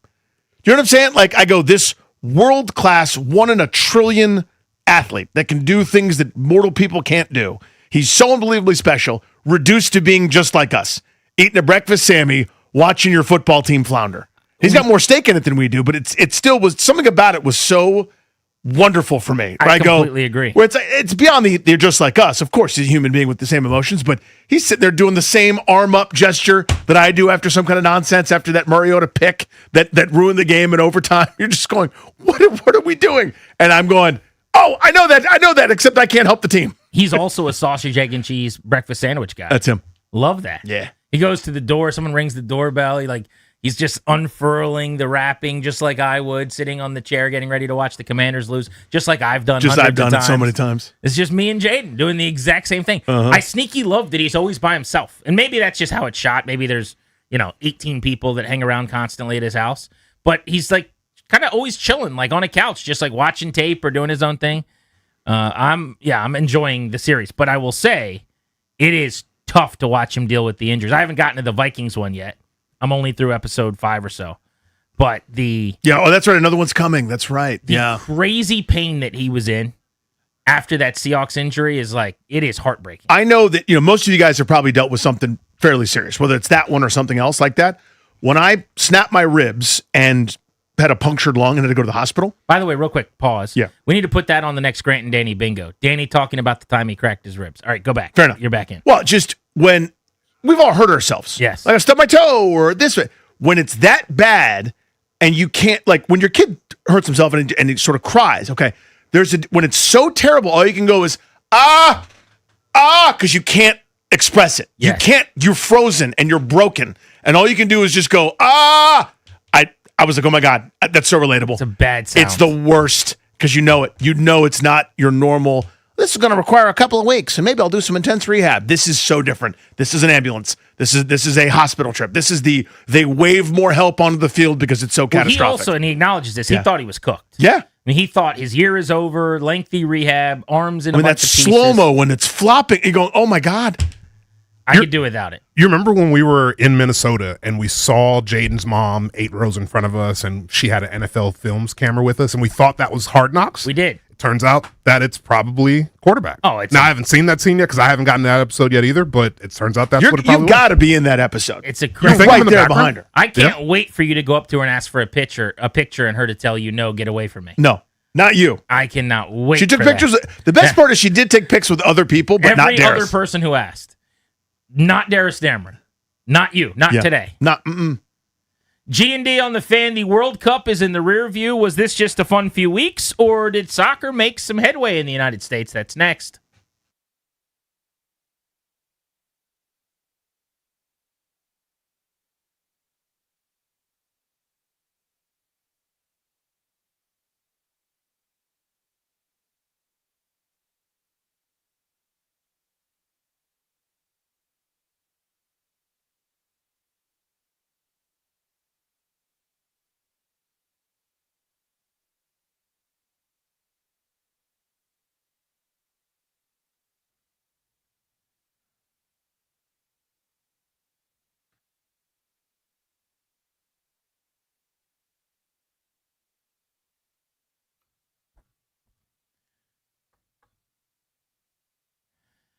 Oh, there we are. Hi. What's up, guys? You using one of these like AI bots to try to research home improvement projects, like window replacement?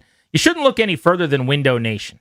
They're the real deal. They've helped me. They've helped Danny for many, many years. Get replacement windows and doors without the hassle. Act now before your energy bills skyrocket. The pros at Window Nation can help you get new energy-efficient windows at a great price. They've got an awesome offer. 50%. That's a 50% off all window styles. Get 0 down payment and no payments or interest for 2 years.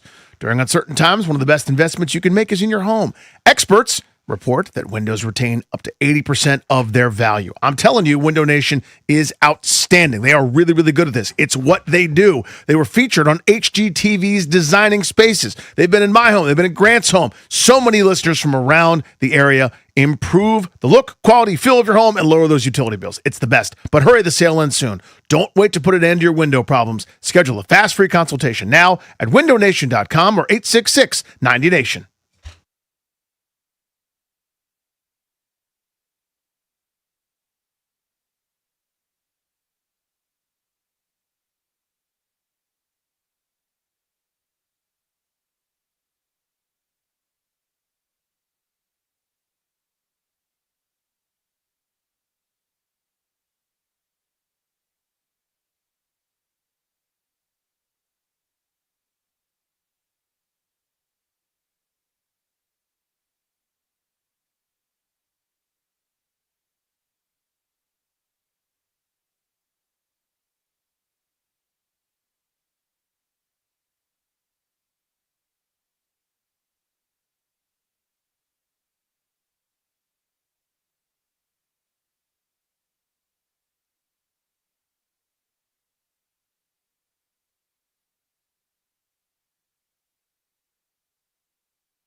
The Nationals got back to 500, winning 2 of 3 in Sacramento over the Athletics. They continue their 6-game West Coast road trip, taking on the Rockies in Colorado for 3 tonight.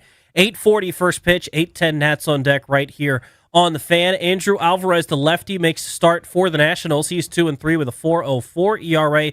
He'll take on another veteran lefty from the Rockies, Kyle Freeland, who is 2-8 with a 7.36 ERA. Nats and Rockies, 8:40 tonight from Coors Field. You can hear it right here on the Fan.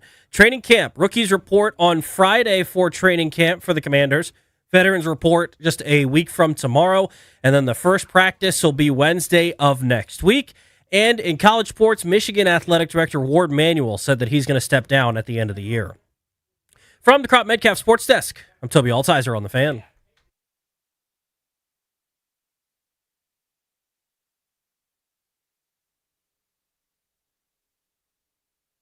Poro chance to cross, hooks it in. Williams battling, knocks it down. It's free. It's a goal. It's Ferran Torres.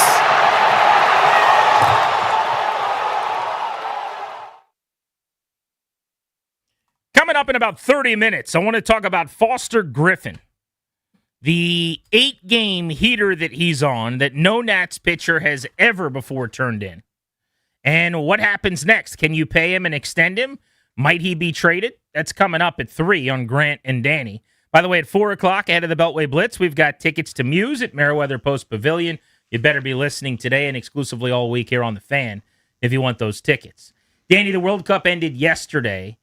It was a blast by all accounts. I think people thoroughly enjoyed it. The question is always, was there legitimate growth? You're going to get a bump for the Spirit, for United, for some of the teams over the next couple of months because soccer fever set in.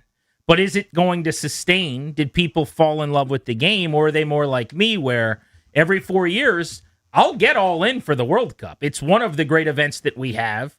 I get soccer obsessed for those few weeks.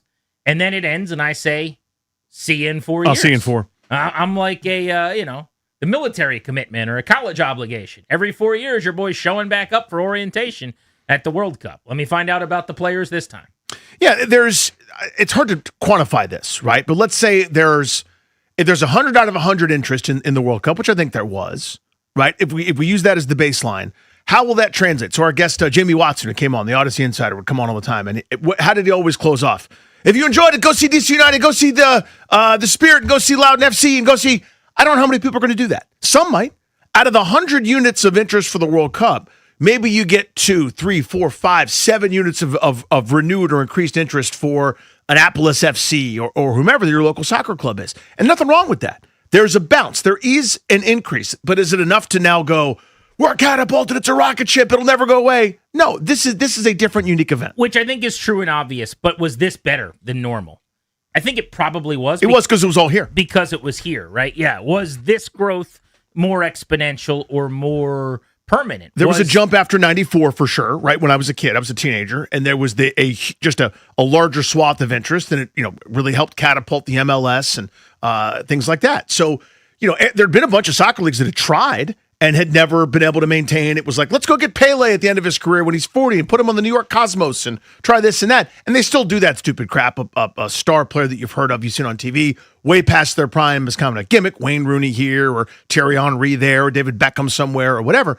But you're able to have a sustainable league now that's not quite up to the 4 major sports, but it's got its own pretty good following at this point. The other question, I guess, would be, and we can open up the phones on this at 800-636-1067, 800-636-1067. I wonder how many people are like me who thoroughly enjoyed the World Cup and did find themselves obsessing over at least the American results, really thoroughly enjoying when even the United States wasn't playing in these games like the final yesterday, but are completely okay now checking back out. And why is that? That's kind of interesting.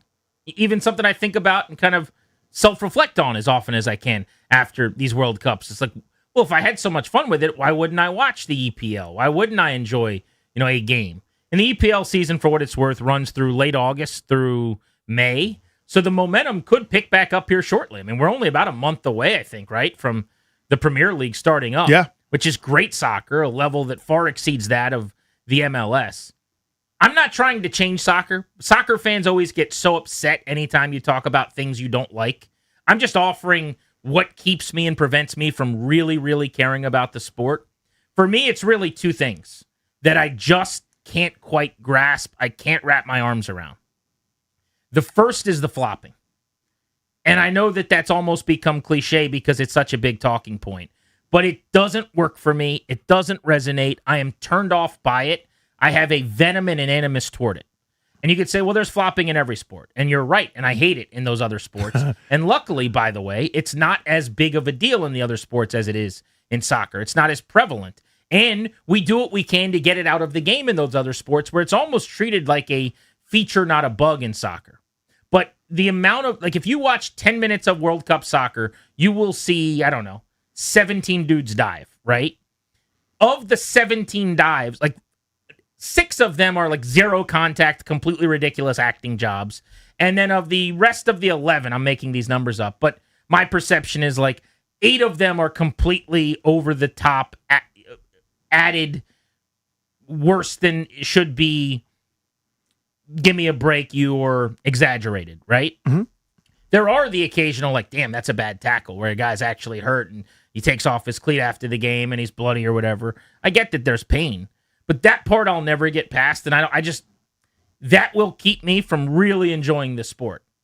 And I'd imagine for the EPL, for the MLS, it's not that different. I mean, I don't think, is there the same amount of flopping in Major League Soccer as there is in the World Cup? I would imagine no in America. So I couldn't tell you. I'm no MLS expert. I really do not watch it. I'm not interested in it. But it's ingrained part of the sport because you see it's such an outsized thing. A penalty it's really hard to score, and that's your best opportunity to goal. So the slightest bit of contact, and if it's a borderline foul, you're incentivized to go down. You're incentivized to draw yellow cards on people because, again, it's such an outsized, influential thing, and it's part of the structure of the sport. It's, to a degree, unavoidable. And there's not enough pushback against the people doing it. Mm-hmm. A, the fans aren't mad at you. It's just part of the fabric. But B, there might be penalties occasionally for exaggerating or flopping or whatever. I've seen them called, like in the NHL, they have them. I don't even know. Do they have them in international soccer? Yeah, I mean, there was a penalty yesterday where the guy was like, no, you flopped. It's a kick going the other way. So he stopped, but I mean, there's no like yellow card for it. I think you can. Yeah, okay. I think there can be. Yeah. So I didn't see those. They need to do more of those. Mm-hmm. I think if you're down for more than X amount of seconds, you need to get your ass off the field. Mm-hmm. And if that means you have to be able to come back into the game, and when you go out, you're not out for good, or frankly, what they should do is just you're off the field and nobody can come on. And there's some of that, but it doesn't happen enough. In football, when you're down and they have to tend to you, you have to miss a play. That's just the rule. I think that's a bare minimum. Like, as soon as we are waiting and you're not getting back up, you're coming off. And I think that'll get a lot of guys up a lot faster, but they don't have enough of those rules built in. And then the last thing I'll say, and again, soccer people hate this, complaint, and that's fine. I can't do the clock. I just can't. The running clock, the amount of minutes wasted left in the ether that never get played because we're celebrating goals or we're faking an injury or we're, just waiting to throw it in, trying to run out the clock. The fact that the only person in the entire stadium yesterday that knew when the game was going to end is the official, that is absolutely irresponsible and unconscionable to me. And he has the discretion of like, well, they're on a rush, so we'll just wait. Like, look, let's let the Wizards finish this possession here, even though the clock's at 0.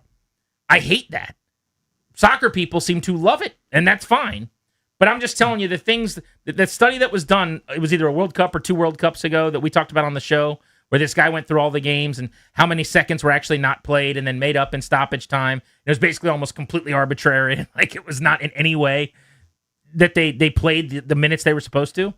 It just does not work for me. So those two things will kind of always keep me from really getting in on the game. Which I can understand that, but the counterexample I would offer is one of my best buddies growing up. He's English, and his 100% English dad emigrated to the U.S., lives here now, and he's like, I cannot get into basketball. I recognize the skill. It's incredible. He goes, so the purpose at the end of the game, you purposefully break the rules in order to have an advantage. I was like, what do you mean? He goes, this bloke's fouling that bloke on purpose. It's a purposeful foul. I can't. And he simply could not get over that fact. Where to stop the clock, you're fouling. And there were no repercussions other than, yep, okay, this is just a run-of-the-mill thing. he could not get on board with basketball because of that. Everybody's got their things about individual sports that I get. Yeah, I don't know if those two are analogous, but for him, maybe for this like random British guy that you know, apparently. Yeah, that was his deal. So the sport that is globally played by 1 billion people, he couldn't do it for those reasons. You got yours. Yeah. And I just think those things will make it harder for Americans to completely buy in. But I think there will be growth. I think the fact that the United States is getting better at soccer, I think the fact that the United States has a chance to go deeper into some of these tournaments, all of this will help. And this being a tournament that was held in the United States, there's going to be a little bit more staying power, I think, this time. Like my kids, I'll just say, have been playing soccer in the basement. We've never played soccer in my basement. Ever, ever, ever. We play hockey, we play baseball, we play basketball, we play football. We've never played soccer. And now we're using the hockey net to play soccer in the basement the last few days after we're watching these games. My daughter said she wanted to sign up to play soccer. Like, that's a win. That's yes, it is. Yeah, that's something. Now, the next day she wanted to sign up to do a dance camp, and I think she kind of forgot. But you get what I'm saying. Yes, I do. Like, that is not a conversation we probably would have had if it wasn't the World Cup. But we'll take calls on this. Do you think there will be some sustainable progress made for the sport in the States? And if you're like me and you get in and really enjoy it every 4 years, and then you take 3.75 years off, why is that? And is there anything that can change that? G&D on the Fan.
With Danny, I'm Grant. This is The Fan. The World Cup wrapped up yesterday, Spain winning a title.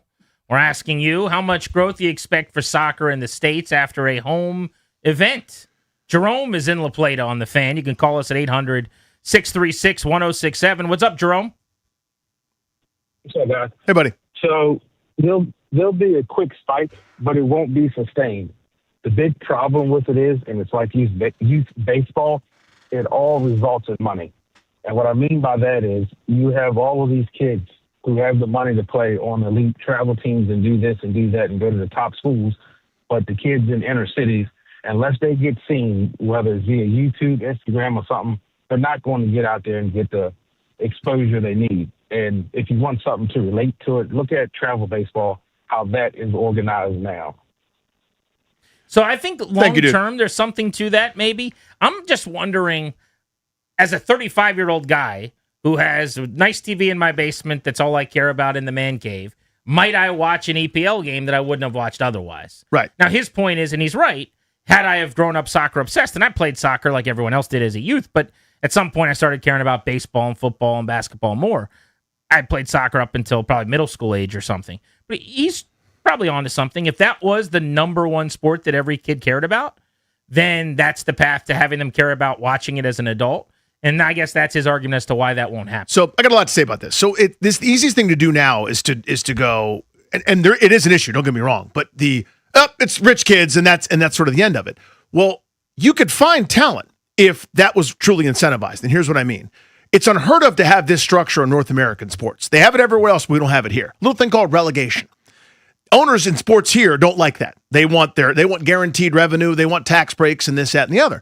There needs to be that structure where I'm making up a team. Darris FC and his minor league soccer team needs to be incentivized to find that inner city kid, to find the kid that may or may not have the opportunities elsewhere. Because how Darris FC makes Darris FC's money is they sell that kid to Grant FC, who's a bigger club in a higher division. And then if it goes well there, then the Fannie Mouye in the MLS, my team, will buy that kid, and now it makes your yearly nut, etc. That's not happening. That'll never happen here. So that, to me, limits all the progress. The structures that we've got here that are better than everywhere else in the world in a couple different areas. For the U.S. national team, yeah, it's harder to find the elite group, but respectfully, my kids, for example, are decent little athletes, and they work out and they play some soccer. I can't get them to practice outside of their soccer practice days, but they go to practice and they do their thing. The best I could reasonably hope for is a little bit of money from a college for them to play there. That would be the biggest win of all time, but it's not how we view it for international soccer. Does that make sense? Like, we're looking at, we only need these 15 finite, incredible Team USA players, and that's all we care about. And that structure's not great for that, but it's great for our thing, which we've got that no one else does. I think your point's correct, too. I think you guys are having two different conversations to an extent, though. He's doing more of what Sebastian Salazar did when he came on our show. And he talked about the fact that when he lived in D.C., there was one club team that he was drivable to where he lived, and now he lives in Bethesda in a higher money area, and there's 50 of them. And, you talked about a few weeks back, like how much you pay for your kids to play soccer. Sure. There's a lot of kids in D.C. and in other areas that just can't do that are great athletes that might want to play soccer. I think he was just trying to dive into that. Which I get. And that's what the solve is the other end. We're not going to, you want to blame us for putting your kid on a team. That's totally fine. You can't. I don't think anyone's blaming you. Well, I'm saying. I think they're blaming the system that has basically booted a lot of people out based on the financials, which it doesn't have to be that way. When youth sports became about private equity and big business and, people making money, that's not how it was 25 years ago. I think people are saying it, and maybe this is just not realistic, but it would be nice if that wasn't the case, if it wasn't about making a bunch of cash hand over fist for a private equity. Or you could piggyback that system and, again, have relegation in smaller clubs who, again, that's how you make your money. The tour we went on, my son and I, in Northern England, Scotland, whatever, there's this little podunk club with like a barn. That was their whole facility. But they sell one kid to Fulham, and now it funds the whole thing, the enterprise, for 5 or 6 or 7 years. You're incentivized then to find talent. No one's incentivized right now. People just wait for kids to come through whatever system we have and take them or not. I'm just saying, I think this guy's just trying to say, how do I get this 8-year-old to be able to play who's not allowed to play right now? Let's go to Jose in Bethesda. What's up, Jose? How are you? Great, boys. My first-time caller, long-time listener, and big fan of the show. No worries. I've been coaching here in the States. I'm a soccer fan, soccer coach first, and Commanders fan. And I know I've been, in terms of the U.S. soccer system, there's so many issues in terms of college, the development system in terms of college. I think the NCAA has a huge issue in terms of just the development and just the quality of players that we're developing in the U.S. And another thing that we lack in is just coaching development. I've been coaching here for 25 years, and I haven't received any coaching from or guidance from clubs. I've had to do a lot of the seeking myself. Yeah, you seek out your own training, yeah. Yeah, I've had to pursue my own training overseas, here in the soccer system, and even for myself to get my top level coaching license is over like $10,000, and that doesn't include travel. So just imagine from a coaching end, we're not doing enough to develop enough players, enough coaches. So that just becomes a saturated system that we have, where we have a lot of young coaches or a lot of young kids who are getting involved in the game. And that kind of has an effect in terms of the development system and creating more of a filtration. It's a good take, Jose. Thank you, buddy. Ed's in Towson. Ed, how are you? Hey, guys. How are you? Good. Squeezing you in here. We're up against it. What do you got? I tell you what, I'm not a soccer guy. I'm a football guy. I've coached and all that. So I tell you, I no disrespect to soccer people. I can't watch it on television. I really can't. It's like watching, for me, it's like watching paint dry. No disrespect, but I did go in '94. I did go to RFK Stadium, and the thing I got from that was better than me seeing it on TV was the crowd. The only other time I've seen a crowd rocking RFK Stadium like that, aside from maybe, not even seeing many people, not even talking about a Redskin game. The last time I saw that many people rocking that stadium was when I used to go see the Grateful Dead at RFK Stadium. I'm glad you brought that up. My cousin went to a game at the Link in Philly. They had a couple of games. And he talked about how it was unlike any sporting experience he's ever had before. Mm-hmm. That is the one bummer for me. Tickets were way too expensive, and I was busy. But I would have loved to have gotten to a game because my perception just watching on television is what I love about the tarps off thing, where it's like energy and it's like the it's like that all the time. Yeah, it's the Defenders has some of that in that end zone area where they do the beer snake and whatever. I've been to a ton of DC United games. I think the atmosphere is awesome, where they're chanting and jumping up and down at RFK, shaking the bleachers and all that. That times 100 would be a really amazing experience, and I just didn't get to any games, but I would have liked to have. Yeah, I mean, again, I haven't done any World Cup games, but going to a Glasgow Rangers game, Celtic FC, and even like little tiny Falkirk in like the Scottish Third Division or whatever, where it's what they have going. It's the entire thing. The identity of the borough, of the town, of the city is wrapped up in that result from that Saturday game. It's the best.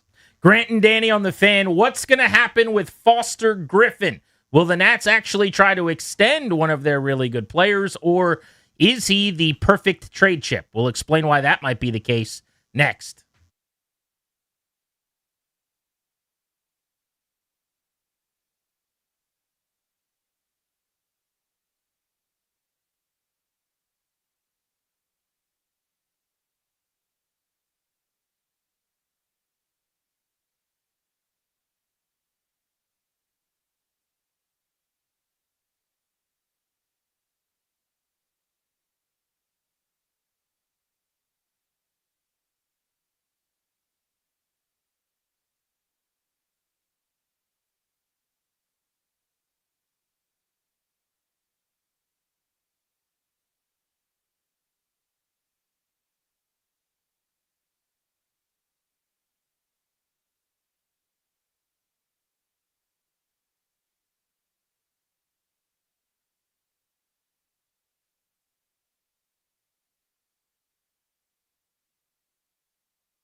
The Nats are 50-50 after 100 games, 62 games sprint ahead, and they are now right about 2 weeks away from the trade deadline.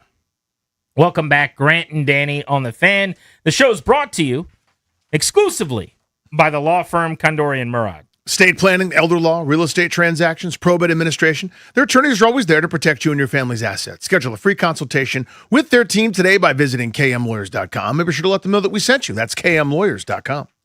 Foster Griffin was incredible again yesterday. Another 7-inning outing. Another start where he allowed 1 or fewer runs.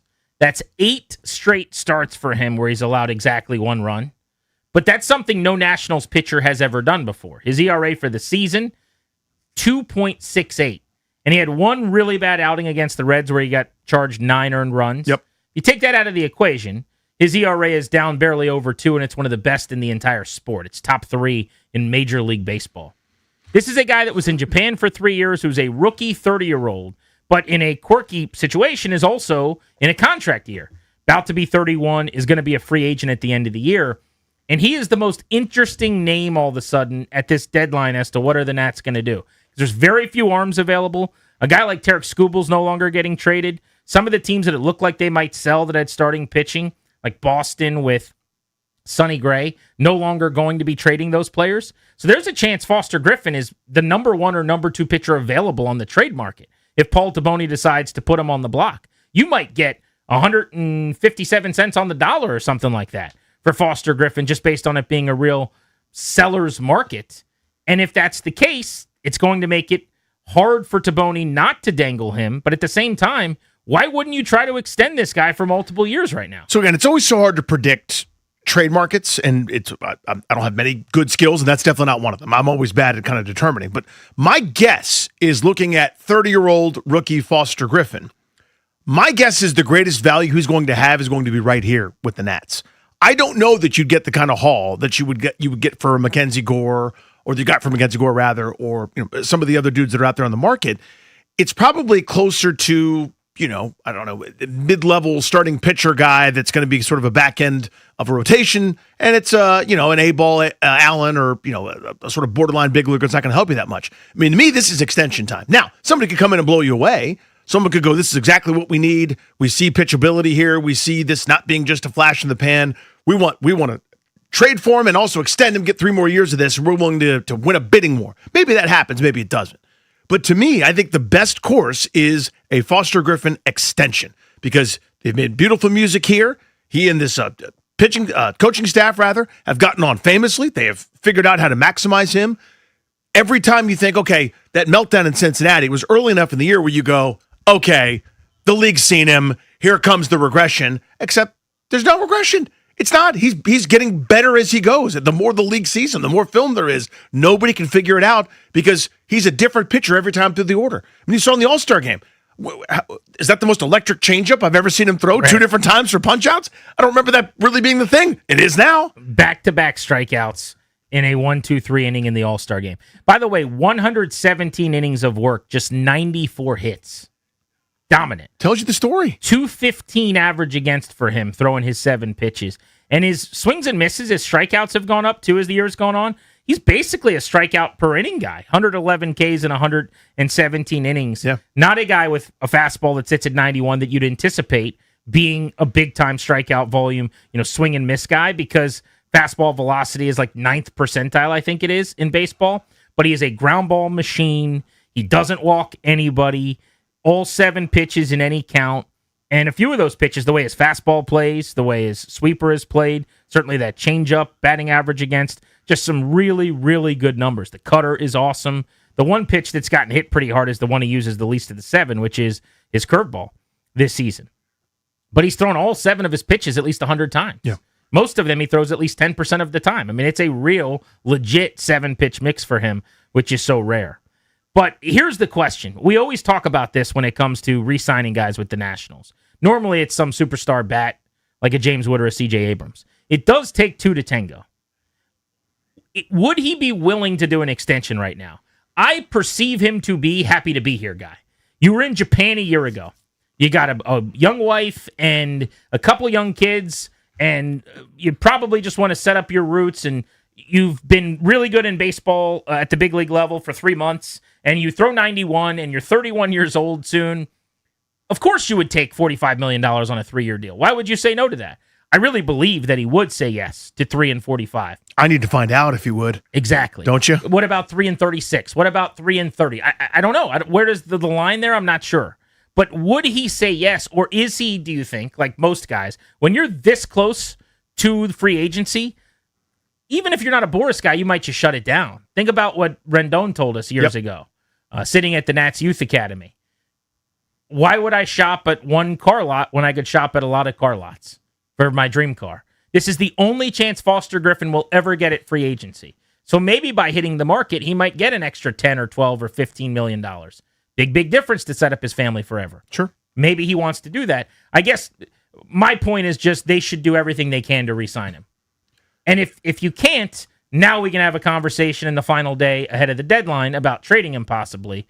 But I need you to go to the end of the earth to try to re-sign him at a reasonable rate, which would be as much as $15, $17 million a year. Yeah, that's where I'm at. And I don't know if there's some sort of Godfather offer that's waiting out there right now. Maybe that's your best interest to take it. Again, I don't know exactly what that would look like.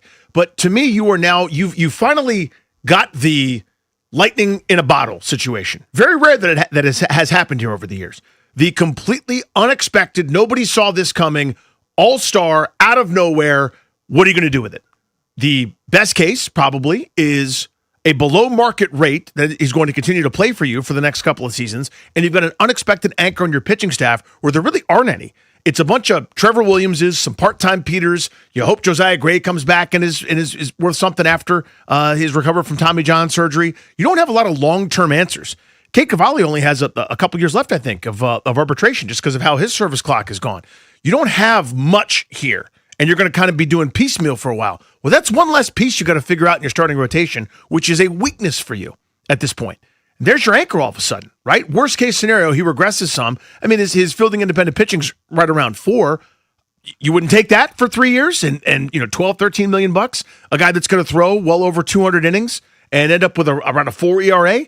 You could do an awful lot worse at that rate in the big leagues at this point. So, I mean, to me, they should be trying to sign him. I don't know what the status of that is. I'm hoping that there's been an update since no overtures have been made to this point, but this should be what they're doing in earnest. And then they got to find that if they can't, then it's, okay, what can we get in trade? Let's salvage something. Let's turn a profit here on a guy that we spent nothing on, that the hard work was the scouting part to bring him over here, right? You could turn a profit.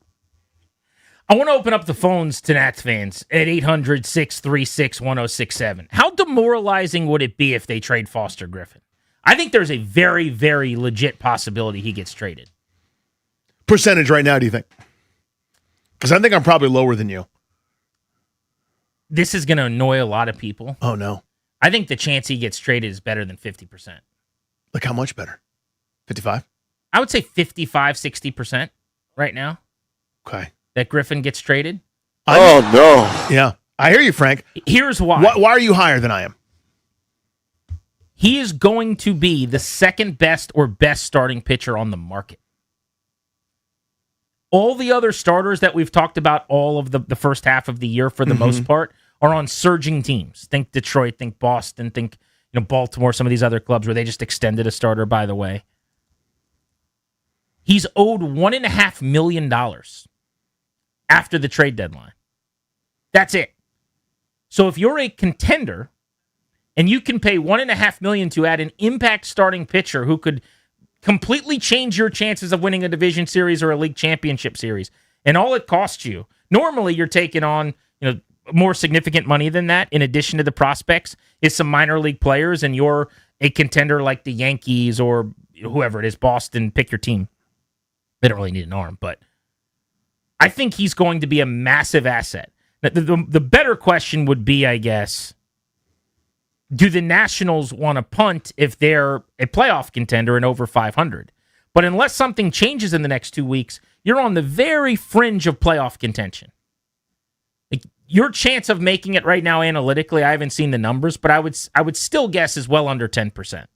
The number of teams that are in the hunt, The fact that you're sitting at 500 on the nose, it's not like they're 8 over 500. They're the Cardinals of 5 over 500 or something.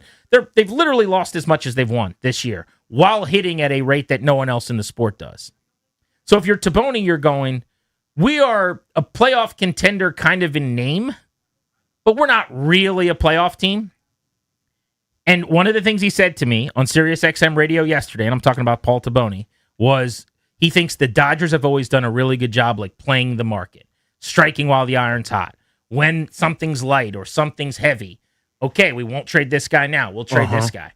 I just think it's the stock market in a sense, and he knows he's got a thing that nobody else really has. Especially if Skubal stays home in Detroit. It's like, who's the best impact pitcher on the marketplace?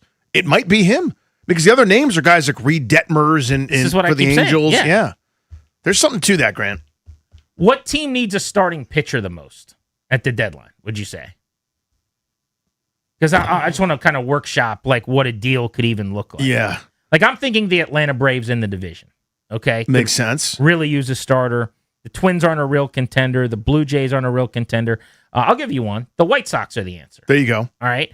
So the White Sox they're like the Nats, but in a worse division, in a worse league, and they look like they're actually going to win their division or make the playoffs, right? If the White Sox were willing to give you a prospect that they shouldn't for Foster Griffin typically, like a Hagen Smith, I don't think they would, but I'm just making this up, who's their best lefty prospect, who's, was a top 5 pick a couple years ago, or the shortstop they just drafted, who's 19 and in single A, Billy Carlson at Corona High School. The third best arm in their system or something, because they're giving you $125 on the dollar because 6 teams want Foster Griffin because there's not another Foster Griffin. And normally, you would get nothing like this for this player. And maybe you think he's going to eventually regress, right? Like you just said, his FIP is almost a 1.5 better. Yeah. Or worse, I should say, than his earned run average, meaning he's kind of going to eventually cool back off. Like this is the ultimate. This is what they did for a couple of years. It's the ultimate win. You signed this guy for nothing. You brought him over for Japan with no expectations. You're accidentally 50-50, and now you flip him, and you do really well in that return. That's the whole point of the rebuild. That's brilliant. That's good business. Now I say that, and I have to add though, all I care about is that they do everything they can to extend him first. Is my point. If they're just behind the scenes. I want to be presented with options. We could sign him at this, or we could get this haul from the Cubs, for example. And this is what I don't know. And how do we ever find this out? Yeah. Did they actually try to re-sign him? There's a huge difference between trading him in the last hour of the trade deadline to the White Sox and getting a hell of a prospect because he wasn't willing. He turned down 3 years and $48 million or whatever at 16 per. And ownership signed off on it, and you really wanted to make him a mid-rotation starter for the contending team you're going to have next year because you're pretty close. Big difference between that and they never tried to sign him because either ownership said, we're not giving you $16 million per year for this guy, and we're not paying anybody because the lockout's coming, and we don't do that. We don't spend money. Remember, we're the Brewers. We're the A's, so just draft and develop. Or maybe, the other side of that could be Taboni and his staff just say, we don't want to pay this guy. We don't really see it. He's a 4-FIP guy, and this is fun, but let's sell it a profit. Yeah, I would be like, neither of those work for me.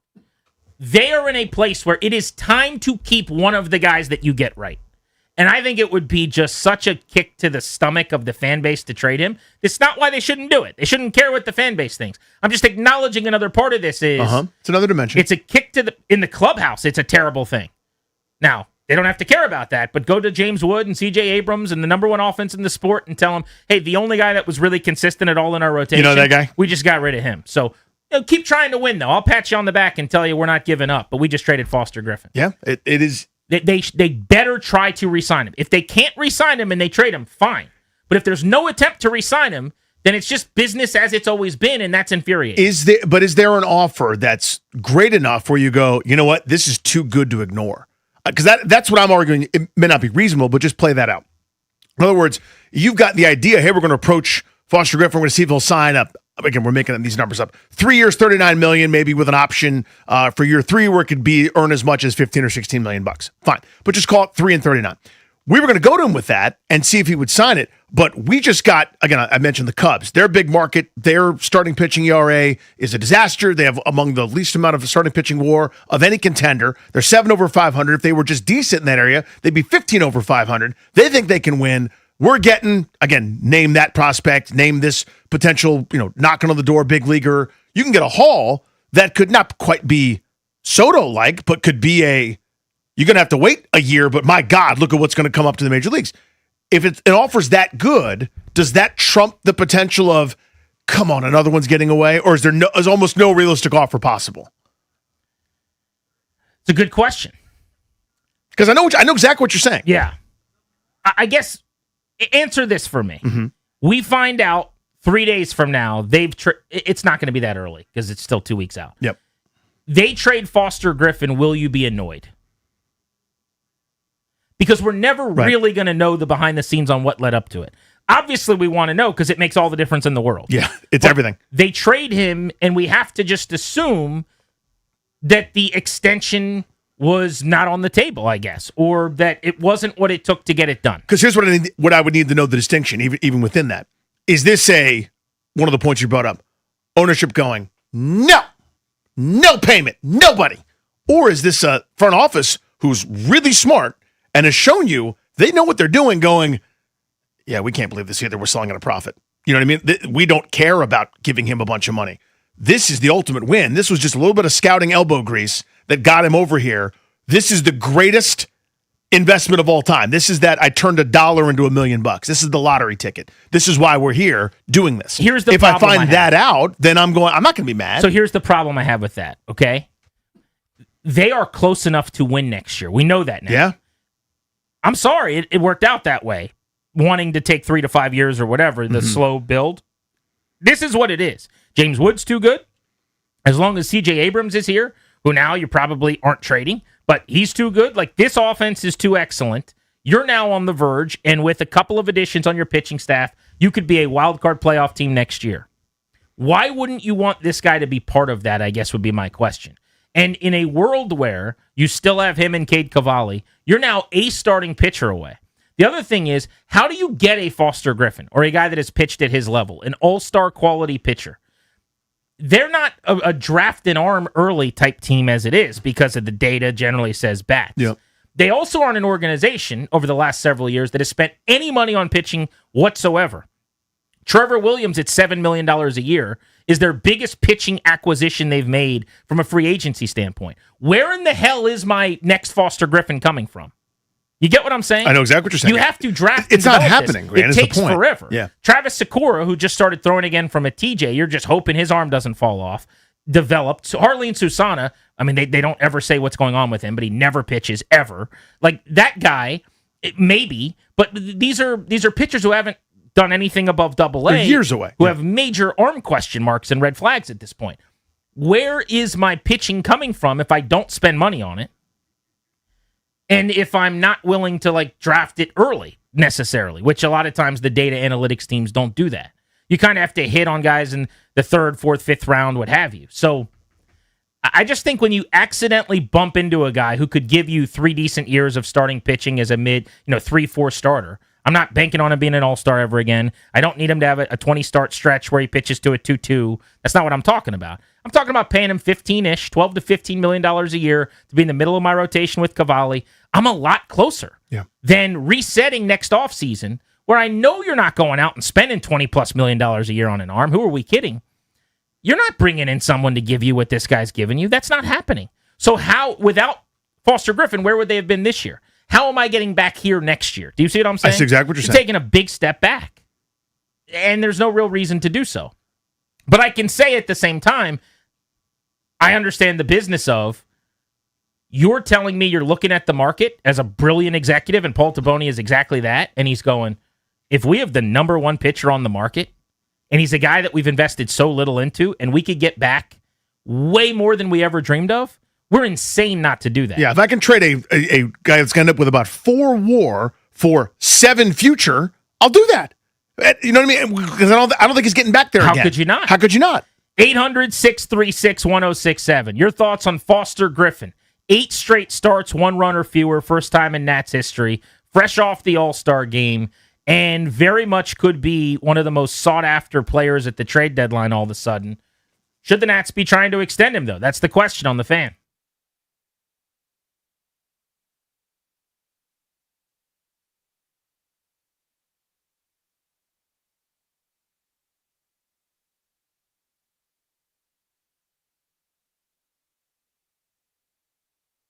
What's up, guys? Danny Rouillet here. $30 million. $30 million in guaranteed prizes. Cash in this football season in Las Vegas with 3 Circa Sports contests. Entry starting at $1,000, all with no rake. Circa Million.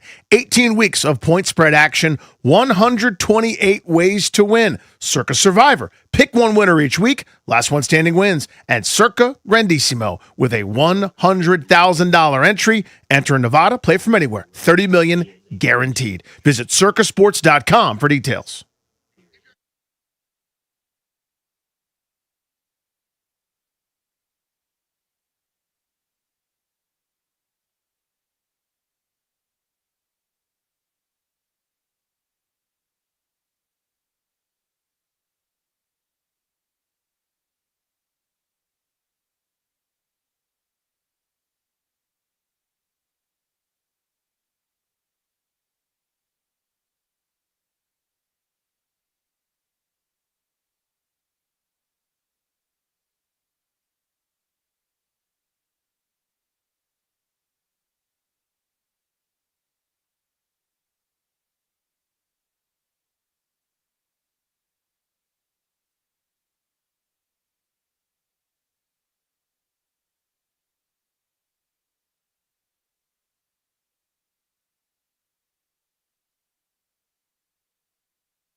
This update is brought to you by Cop Defense Properties.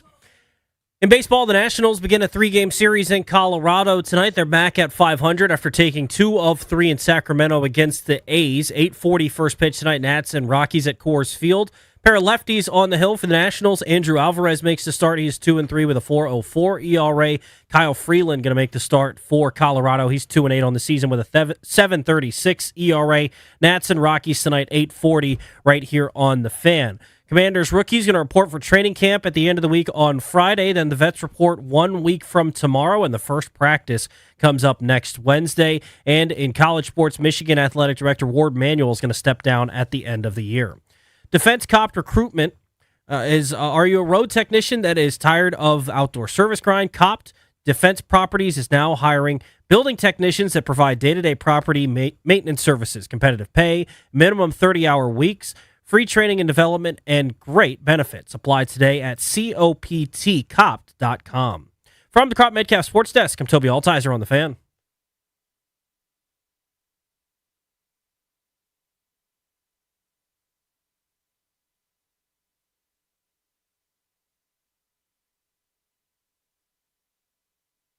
Jacob Wilson, the batter. 5-1 Nationals.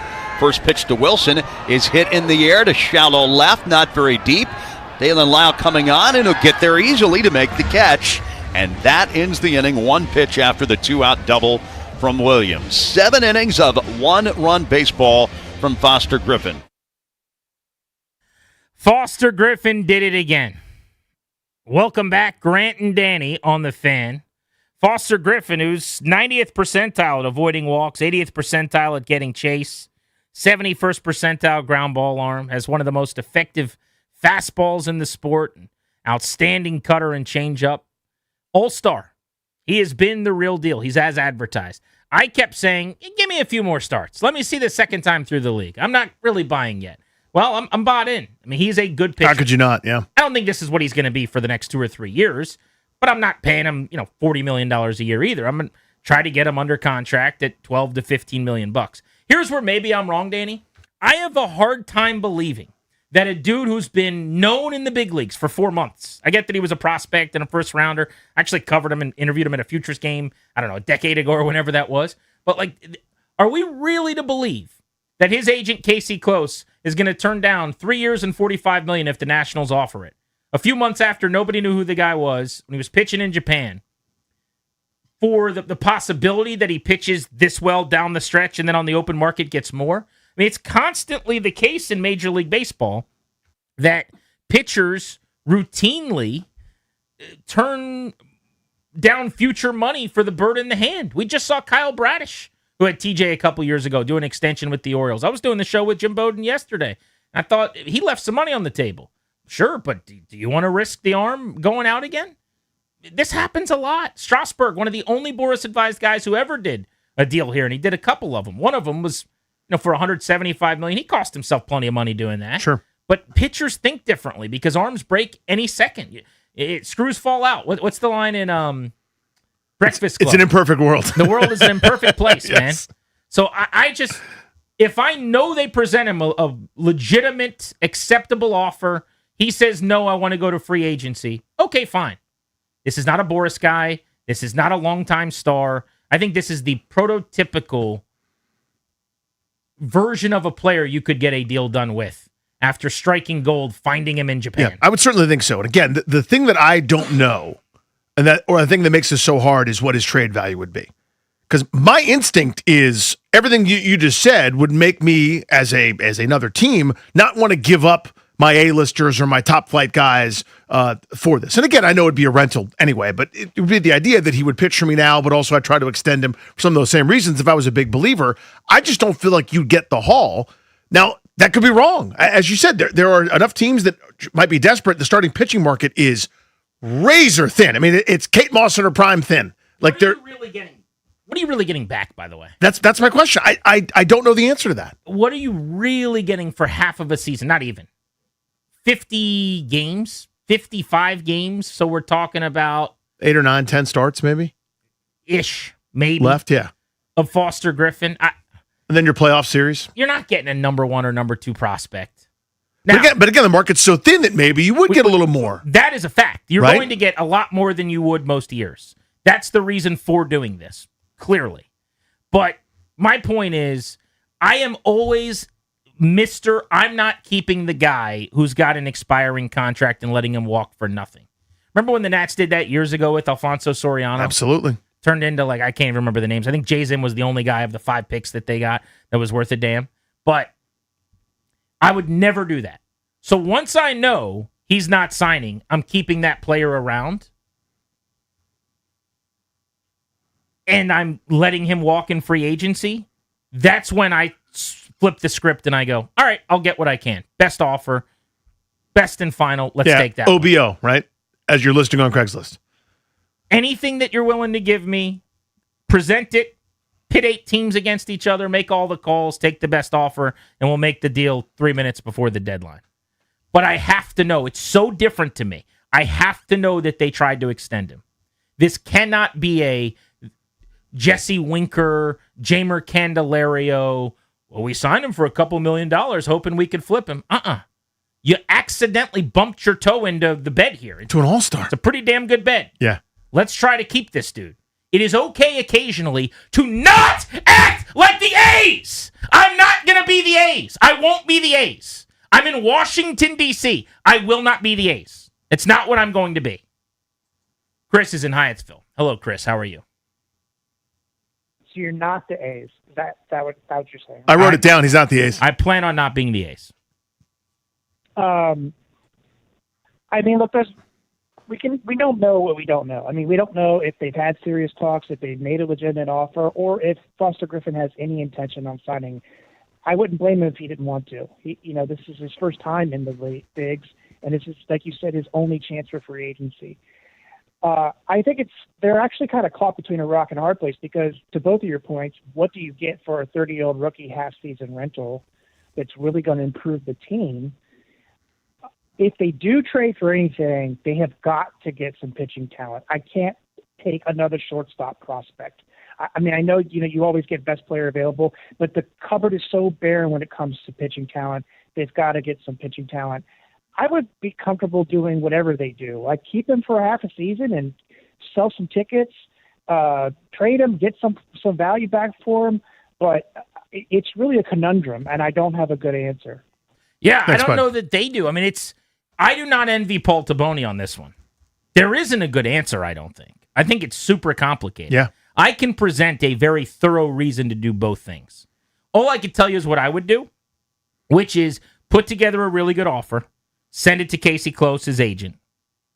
If they say no, get on the phone and talk about what it would take. If he really wants to go to the market, his prerogative doesn't make him a bad guy. Right. I wasn't upset when Bryce left. I wasn't upset when Soto left. I don't play that game. This is business. This is about getting as much as you can and taking care of your family. And this guy, through his own work, when everyone left him for dead and said he was never going to make it again, has turned himself into one of the better left-handed pitchers in baseball, and he gets one crack at this. So if he wants to go to free agency, fine. Well, I don't fault that. What I do fault is you never make the offer, but or whatever, right? Made that clear. I mean, they have to try. That is the whole point. Mm-hmm. They have to give, and I don't mean like we made a call. We offered $100 million and then he signed for $300 million. No. You have to actually try to sign this player, and if you do that, and it's just too late because it was a 1-year deal, Mm-hmm. it's very, very rare, by the way. I would say I'd have to look this up, but I can't remember anyone who signed a 1-year deal and halfway through that year while having a banner season re-signed with a team. You're so close to free agency. When you're this close to free agency, you almost always hit the market. And your audition is unbelievable. And it doesn't really make any sense to not hit the market generally. Mm-hmm. This is such a unique case, though, because someone could say to you, Grant, why would he sign? He's going to be a free agent in a couple months. You're going to make more money. Yeah, the best argument to sign is it's the great big world is scary. You are comfortable here, and the pitching coach is here. They've got the most out of you here, and everyone's making a beautiful symphony together right now. You can get a lot of money and have a great career here. That's the best selling point. He may go, that's adorable. I was living on my brother's couch, until I went and pitched in Japan and reinvented myself. Yeah, I need the most How many guys money. have signed this close to free agency? Not many. How many All-Stars were unknowns 4 months earlier who were pitching in Japan, who are about to be 31, who are 9th percentile, 91-mile-an-hour velocity guys? Like this is not. We're not talking about someone who's about to go get $300 million like he's Garrett Cole. Okay, right. This is a. By the way, it could go sideways. Like you could have a really bad 4-start stretch in September, and you could get less money in free agency because all of a sudden the bloom is off the rose a little bit. Your arm could go. Again, you're a pitcher. That could happen any minute of any day. Calvin's in Montgomery County. What's up, Calvin?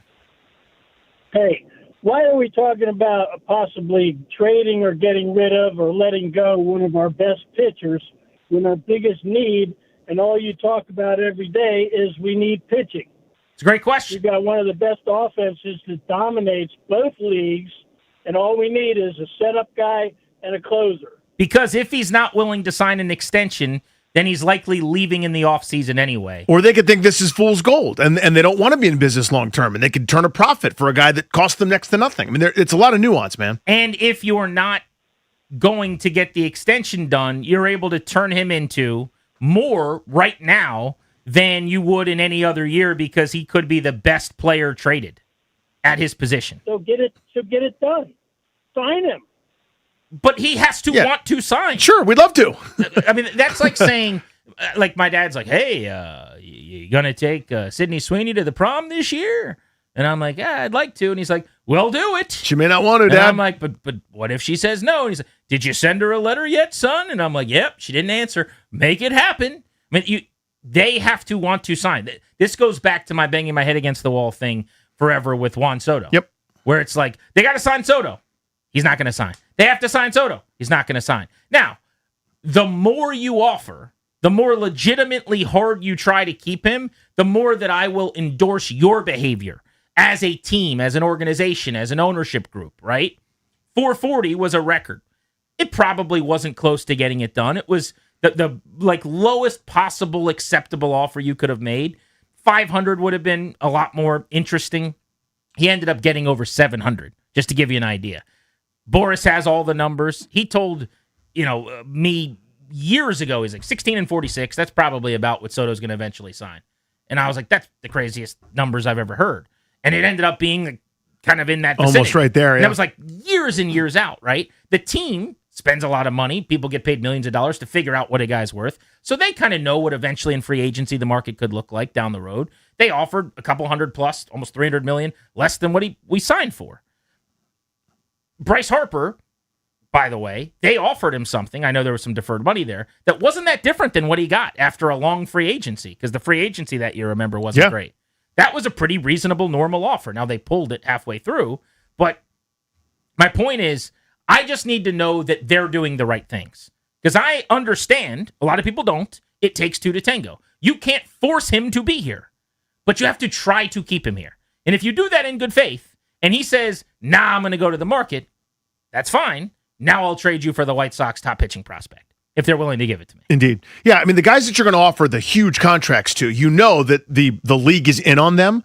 But again, the other variable here is they could look at this and go, I know it seems crazy because he's an all-star and all he does is he's done something that Max Scherzer didn't do. He's done stuff that Strasburg or Jordan Zimmerman or anybody else with the amazing pitching runs they've had in terms of giving up one run or less for 8 straight starts. He's been unbelievable. Again, his fielding independent pitching is around 4. That means the stuff you can control, he's getting away with it to a degree. They could think, we can turn the greatest profit of all time if we trade him because we're not huge believers. Now, you better be right about that, of course, but their own eval also could color this sort of thing. When you're talking about a 25 or 26-year-old in their prime that everybody knows is going to get $50 million a year for 10 years or whatever the hell. Yeah, that one's frustrating. This one could also be, and again, I'd love to know the distinction if he does get traded or if he doesn't, what their own eval is. Well, here's the other thing, okay? I am enamored with this group. I really am excited. Mm-hmm. It's all I've ever wanted. And they're doing a lot of the things I want, all right? Team Taboni, Team Butera, Team Andrew White, whoever, pick a guy over there. Pick someone. Team them, okay? Team the lady who's in the press box who yells at us when we try to get seconds. Like, team everybody, okay? Team the guy that works the grill in the press box who's like the meanest guy ever, right? You know what he doesn't like is me. He doesn't like seeing me coming. Did you try to get food that you paid for in the press box? He doesn't like you very much. He's not a fan of me. Team everyone over there right now. I like the cut of their jib. My fear is that they don't that they kind of are okay with, hey, we came here with a 3 to 5 year plan. We don't need to change that. even though we are pretty close and we are pretty good. And, like, we're going to stick to what we're doing. This year's fun for you guys. You can have that, but we're not changing anything. That's not how it should work, number one. And then number two, my fear is that they kind of want to do it like the Rays. They want to do it like the A's. And I think you should take all the best things that they do, but also spend some money. You're in Washington, D.C. Your ownership group has money. Checkbook baseball plus the way the Rays and the Brewers do it is pretty good. It's the dream scenario. Right? Yeah. Like, let's do a little bit of both. Mm-hmm. And in the back of my mind, I do have a fear of, like, there's almost this prideful way of going about it where, like, nah, I'm Matt Arnold. You know, I'm gonna, like, executive of my year away with the analytics. And I'm not talking to Boney's mind as much as, like, the overall philosophy organizationally of everybody over there, where it's like, no, we admire the Rays, which you should. We admire the teams that do it, like the Brewers. I agree. Now let's also stroke some checks and get some talent in here, because Matt Arnold would like to do that. He just doesn't get to. You know what I'm saying? Yes, I do. Like, you think the Rays wouldn't like to do that? You think Peter Bendix wouldn't like to stroke a check every now and then? You don't think you wouldn't want a $50 million increase in his budget to be middle of the road in payroll? I can admire unbelievably Eric Neander, how smart he is, how sharp he is. I love Eric Neander. I'll kiss Eric Neander on the cheek next time I see him. But you know who wants to stroke a check every now and then? Eric Neander. Eric Neander. So let's not be against doing both. Let's have our cake and eat it too here. Hopefully we don't have to have anyone present us with the cake. That would be bad. That's bad. Yeah. You don't want that. You don't want any kind of presentations. Well, I just mean you don't have to want to go up in line and, like, order the cake. And Now I got to order it. Yeah. What do you want on it? I don't know. What are the rules? What are the terms? Indeed. Grant and Danny on the Fandy Double Play is next.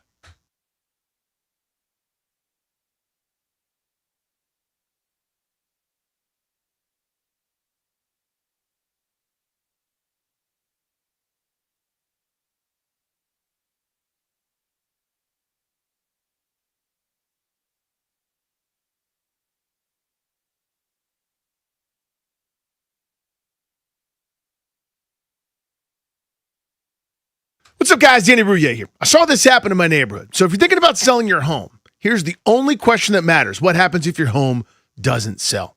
So with Debbie, Sarah, and the Reynolds of Power Home team with Keller Williams, you don't have to wonder. If your home doesn't sell in 32 days, they'll make your next mortgage payment.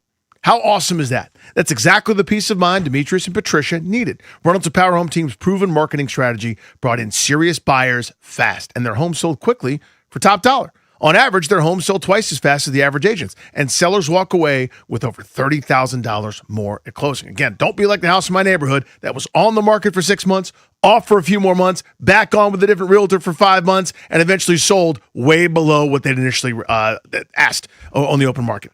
Sell with certainty. Your home sold, guaranteed. Call Debbie, Sarah, and the Reynolds of Power Home team now at 844-654-SOLD. That's 844-654-SOLD, or visit DebbieHasTheBuyers.com. Once again, that is DebbieHasTheBuyers.com.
It's time for our double play on Grant and Danny, sponsored by FH Fur. For 45 years, FH Fur has set the standard for premium comfort. To celebrate, get 0% financing for 72 months on a qualifying new system purchase, plus a premium EnviroAir. Thank you. IAQ my God, 5-inch I was filter. gearing myself up to do it. Absolutely free. FH Fur, plumbing, heating, air conditioning, and electrical. Absolutely the best. EnviroAir. My son and I went to Giordano's. DC location opened up, Chicago deep dish pizza style. Allow me a quick editorial. The people that try to be cool by knocking down deep dish pizza, they're like, it's so stupid. It's not, New York is the only one. Like, you're doing that because you saw Jon Stewart do it or something like that. Deep dish pizza is just more pizza. It's delicious. It's all the same joyful ingredients, meat, bread, cheese, and sauce, with just a taller wall. Stop being obstinate. Stop looking down on the rest of us. It's for us. It's delicious. I love deep dish pizza. There's room at the table for all of it. Your thin crust, your thin crust, your bar pizza, your regular New York style pizza, your Detroit grandma slice. There's no room for St. Louis pizza. That's basically a saltine cracker with pizza toppings on it. St. Louis sucks. The rest of it is delicious. New Haven, New York, all of it. It's meat, bread, cheese, and sauce. That's the foundation of joy. You have a question? Well, I did not go to Giordano's. I'm a Pupatella pizza guy myself. I like Pupatella a lot. Big fan of the Neapolitan pizza, so I would never go to Giordano's. Plenty of room there, too. Out of curiosity, Danny, when did that open? I did not know that. This is a recent development. So my son was tracking this. He was like excited to try it because he's a human being and he likes deep dish pizza also. And he's like, I really want to try this. I want to do this. I want to do it. They've been open now, I think, for a month, maybe a little bit more. But we never have a free day. The power was out at our house, so we're like, let's go. Hey, my 8-year-old was at a buddy's house, and I was like, good luck with the baby, hon. Your oldest has been asking me about this. We have a dinner on the books. Yeah. You didn't bring your lovely wife? No. Oh, man. So here's how mad was she? It registered. It was on the list, I think, of things. Okay. Here's a tip, okay? So we called on the way trying to get a reservation. They do not do reservations, the Giordano's. It's at I think it's on 14th Street. I can't remember how high up it is. Maybe H or I, somewhere there. Anyway, so we got there and there was about a 10, 15-minute wait, which is a bit of a bummer because on the phone they said there's no wait, but fine, whatever it is, what it is. It's popular. It's downtown. People are ootin' a boot. They ask you while you're waiting, do you want to look at a menu and pre-order the pizza? You do. And I went, because my son looked at me and like he was panicked, probably wasn't ready to order, didn't know. I was like, no, we'll just wait. And they said, okay. So we waited the 15 minutes for the table. Again, no problem. That's normal. It was dinner time. And so we get up there and it took forever. So the 45 minutes that it takes to fire on this deep dish pizza, you get that plus a busy restaurant. A couple things go down. We waited basically an hour for our pizza. Now, it was fantastic. Giordano's is awesome. They got that cheese pull. The crust is stuffed. I don't know how they do it. It's filled with cheese and joy and happiness and hope, and it's the best. I love it so much, but that is my tip. If you have to wait at all, pre-order that pizza. They'll figure it out, and it gets you that much quicker. So I do like deep dish pizza. We've talked about this. I like other pizzas more. I would prefer like a New York thinner slice or New Haven type slice, probably over the deep dish. Sure. It's almost like a different food. It is, yeah. It's definitely a fork and a knife. It's like a pie. Yeah. That's where the term must come from. Mm-hmm. It's very deep. It's thick. I told you this story. The first time I ever got Chicago-style pizza, I was covering Redskins Bears. I think it would have been the preseason of 2012 with Robert Griffin and Alfred Morris's first game when he kind of came in age and took the starting job. And I didn't get to, I flew in, did the game, and I was going to fly back out, and we didn't get to go to a pizza joint. So I'm sitting in my hotel room, like doing a bunch of what I called voicers, where I had to do these recordings on the game that they would air on the updates or whatever as the beat reporter. And I ordered a pizza. It took a really long time. It takes a long time. So what you were just saying. And they delivered it to my hotel. It got there so late that I was kind of about to go to bed anyway, but I ate one slice, and that was it. That was all. I feel like I could eat a good amount of food. I ate one slice. That was all I could eat. And then the pizza plus the delivery plus the tip was like $60 just about. And I just left the rest of it in my fridge for housekeeping to throw out the next day. I put a note on it. I'm like, I didn't touch them. Please eat this if you want to. But I'm sure they just tossed it out. But it was a $60 slice of pizza to say that I did it. I was whelmed. Indeed. It's good. I'm just I'm a thinner bite kind of guy. I get you. I also love Detroit pizza. When we went, which it's so good, it's a marriage between the two. But we went to Chicago for that Cubs series, for Nats Cubs, when Dusty Baker brought in Sammy Solis. And it was the mold game or the air conditioning stuff. Anyway, we're there. We got rained out a couple times. So our old producer, Brendan Darr, and I went to a couple different deep dish spots. We went to one with our buddy Keith, right? No, our buddy who great guitarist, sings the songs, did talking about the Nationals. Keith Elgin, thank you. Yeah. You looked at me like I was crazy when I said Keith. I don't remember that. Sorry. We did that. I think I was at the game. Which was great. Yeah. Then, but the first night there, we went to Gino's East, and I ate a pizza by myself that was supposed to serve 4 people. That's kind of was the height of my fattiness when I was like just putting it away like no one's business. So the recent mellow mushroom incident wasn't your first time? No, but I mean, it's my first time doing something like that in a long time because I'm out of my eating prime. Like I'm not able to do the same thing. But you turn the clocks back. Every once in a while, right? The Toby Keith song, not as good as I once was, but one time, But at Gino's East, I ate a pizza with a base that's sausage. The entire base is sausage. And then they make the pizza kind of around it. It's the greatest thing in the world. That sounds amazing. And it's a 16-inch pizza that's meant for 4 people. A lot of inches. I ate it by myself. Well, that's indulgent. Who needs that many? Danny at Mellow Mushroom. Is Jordan scoring 50 against the Hornets on New Year's Eve for the Wizards? I think so. One last ride. Yeah, I think so. Pinning Ron Mercer with 2 hands. Beltway Blitz next on Grant and Danny. We're giving away those tickets to Muse as soon as we return.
This update is brought to you by Foley Mechanical, proudly installing Amana. The Nationals are back at 500 through 100 games on the season. They are 50-50 as they head to Colorado for a 3-game set against the Rockies. 8:40 first pitch tonight. You hear the game right here on the Fan. Andrew Alvarez, the lefty, starts for the Nationals. He's 2-3 with a 4.04 ERA. He'll take on another southpaw. Kyle Freeland starts for the Rockies. He's 2-8 with a 7.36 ERA. Nats and Rockies at Coors Field tonight, 8:40 right here on the Fan. NFL news, the Packers signed defensive tackle Devontae Wyatt to a 3-year extension worth $57 million and a $20 million signing bonus. Training camp for the Commanders going to get underway at the end of the week with rookies reporting on Friday, veterans reporting a week from tomorrow, and then the first practice a week from Wednesday. When your HVAC strikes out, call Foley Mechanical, your go-to for heating, cooling, and radiator repair in D.C., Maryland, and Virginia. Locally owned, never franchised, Foley Mechanical, proudly installing Amana systems. From the Crop Metcalf Sports Desk, I'm Toby Altizer on the Fan.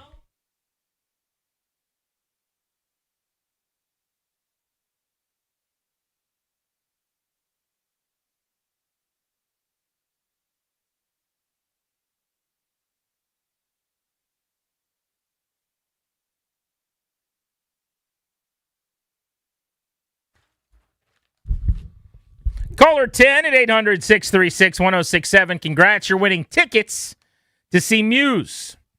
It's the WOW Signal Tour, Block Party, and the Temper Trap. Show is Tuesday. That's coming up 8 days from now. July 28th, Merriweather Post Pavilion. Tickets on sale now. For tickets and more event information, go to thefandc.com/contest. It is time for our Beltway Blitz. Let's start on the diamond, please. Our guy Kyle Williams, Baltimore Banner, covers these Nationals. 2 out of 3 on the road. Ho-hum, Kyle. It's kind of what they've done pretty much all season long. What'd you make of the series?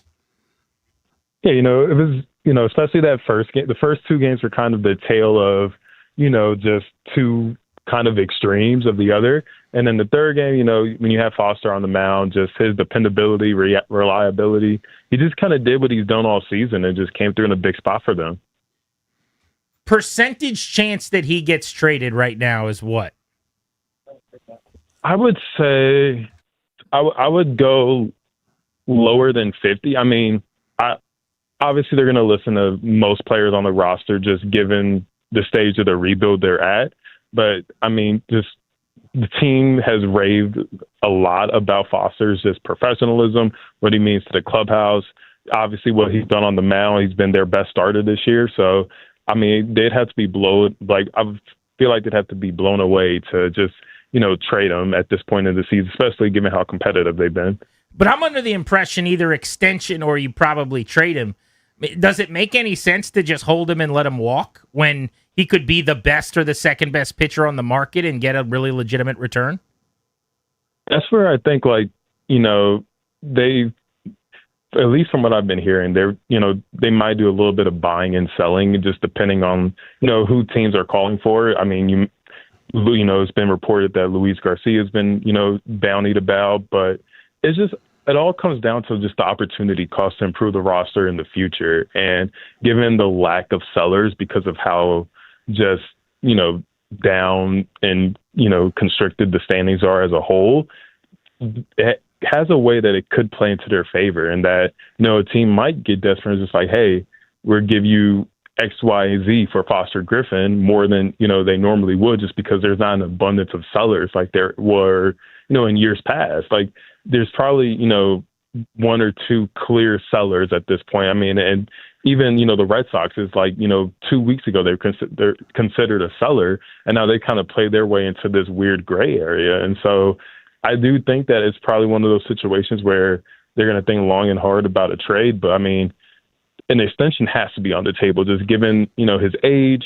He's not a guy, he doesn't, have the overpowering stuff that most teams covet, but, he's getting the job done with his, vast array of pitches. And so I think an extension should definitely be on the table for that, even though, to this point, for at least from what I know, there hasn't been any substantial talks on that front. Kyle, big picture here. These guys are so smart, talking about Taboni, this front office, this coaching staff, et cetera. I sort of keep kind of coming back to, they're talking about these next couple of weeks dictating what they do at the deadline. And I'm kind of going, do they really, if they like win a game against Toronto, that's going to decide if they buy or sell at the deadline? I feel like these guys are so smart, they already kind of know what the long-term plan is. Just kind of balance those things for me. Like a huge sample is going to come down to a handful of games that doesn't feel like who they are. I think, we talked to Taboni in Boston, I want to say, and he, said he hadn't really made a decision one way or the other at that point, and the team's kind of in a similar position as it is now, whereas, hovering around that 500 mark. And I think they're preparing for either scenario, but I don't think it's more so like they're going to let these next, kind of dictate and just go, to the extreme in one way or the other. I just think it's more so just like letting it play out and then kind of determining, the next steps based on the offers they're receiving and just kind of playing it that way. But to your point, this is a very smart, analytically driven, but also a front office that understands the human part of this. They understand the clubhouse dynamic part of this. And so I think they're going to take everything into factor, but, it's a lot harder to make a decision, July. Honestly, I lose track on what the date is. July 20th, I believe. Nailed it. There you go. You're on it. Let's go. Yeah, and it's just a lot harder to do it when you're hovering around that 500 mark compared to when this time in 2 weeks from now, exactly 2 weeks from now, actually, then you'll have like a clear deciding mark of what to do, because that honestly in baseball in this era where there's not a lack of there's not many gunslingers anymore that are just going to trade these outrageous trade prospects for rentals, things of that nature like you've seen in years past. And so deadlines kind of spur action. So once that August 3rd deadline comes, I think they're going to make that decision. But I just think they want to accumulate as much information as possible while also preparing for either to buy or to sell or do a mixture of both, because the team has kind of played their way into like a holding pattern of sorts. I mean, we know where the clear deficiencies are, but does the present value of acquiring, say, a bullpen arm, does that outweigh like what they would send out in future value in terms of prospect capital? Those are all things they have to kind of like weigh in addition to like, say, their wild card odds. It's a good take. Kyle Williams, Baltimore Banner on the Nats on G&D. Last one, you mentioned Luis Garcia. I actually could see him getting traded. He's on a heater, and they've got Abimelec Ortiz and some other first base types at AAA that seem big league ready. What would you make of them flipping him at the peak of his value? I think if there were to be a move, I think that's one of those moves where Luis means so much to the clubhouse, just given his personality, his just outgoing nature. But it's also one of those things where, like you said, they can roughly replace Luis's like offensive value in the aggregate. I mean, you mentioned Ortiz, they have like, Yo-Yo, they could call him up to play third, move me to first. They have different like variations of lineups that they can configure if they do trade Luis. And I just think it's one of those situations where they've kind of worked with him to, get his contact and power to, the best that we've ever seen him at, this stage of his career. And it would make sense to sell high on that for a guy who, doesn't play a premium position and is having the best season of his career. And, they have infield prospects that they could call up and, see, Brady House is a guy who's, performing well at AAA now. Do you give him another shot? Meade has shown that he can play first.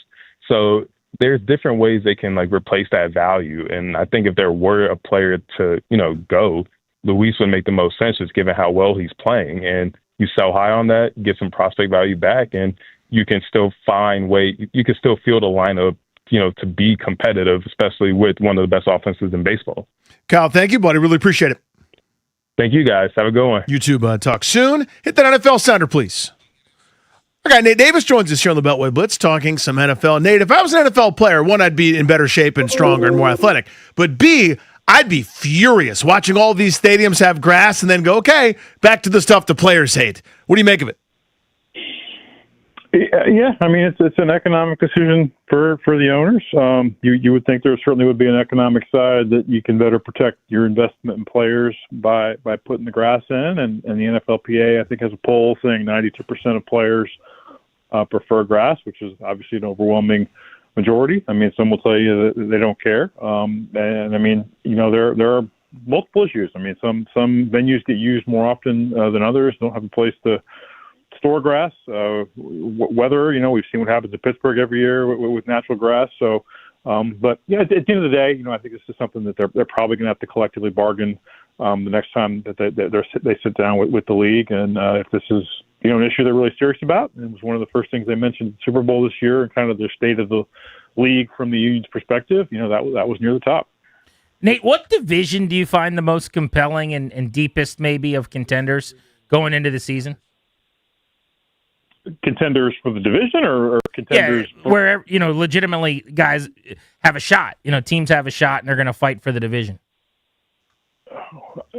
Well, I guess I start with the NFC West again, just because, only division in history that had 3 teams win 12 games, and the 49ers basically had a hand tied behind their back last year. So, I think, for my money, the Rams and the Seahawks are still the 2 best teams in the league.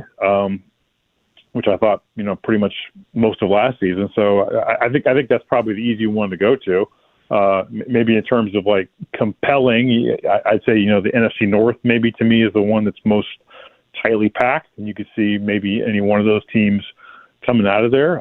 But certainly I'm kind of watching Detroit there because they, I think every team in the North finished above 500 last year.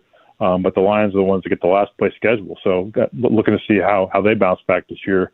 With maybe that 4th place schedule giving them the advantage they need to emerge from the pack there. Speaking of bounce back, the Chiefs 6-11. We're sort of used to them just getting out of bed at 11, 12, 13 wins and kind of coasting through the regular season and going deep into the postseason because they got that magic.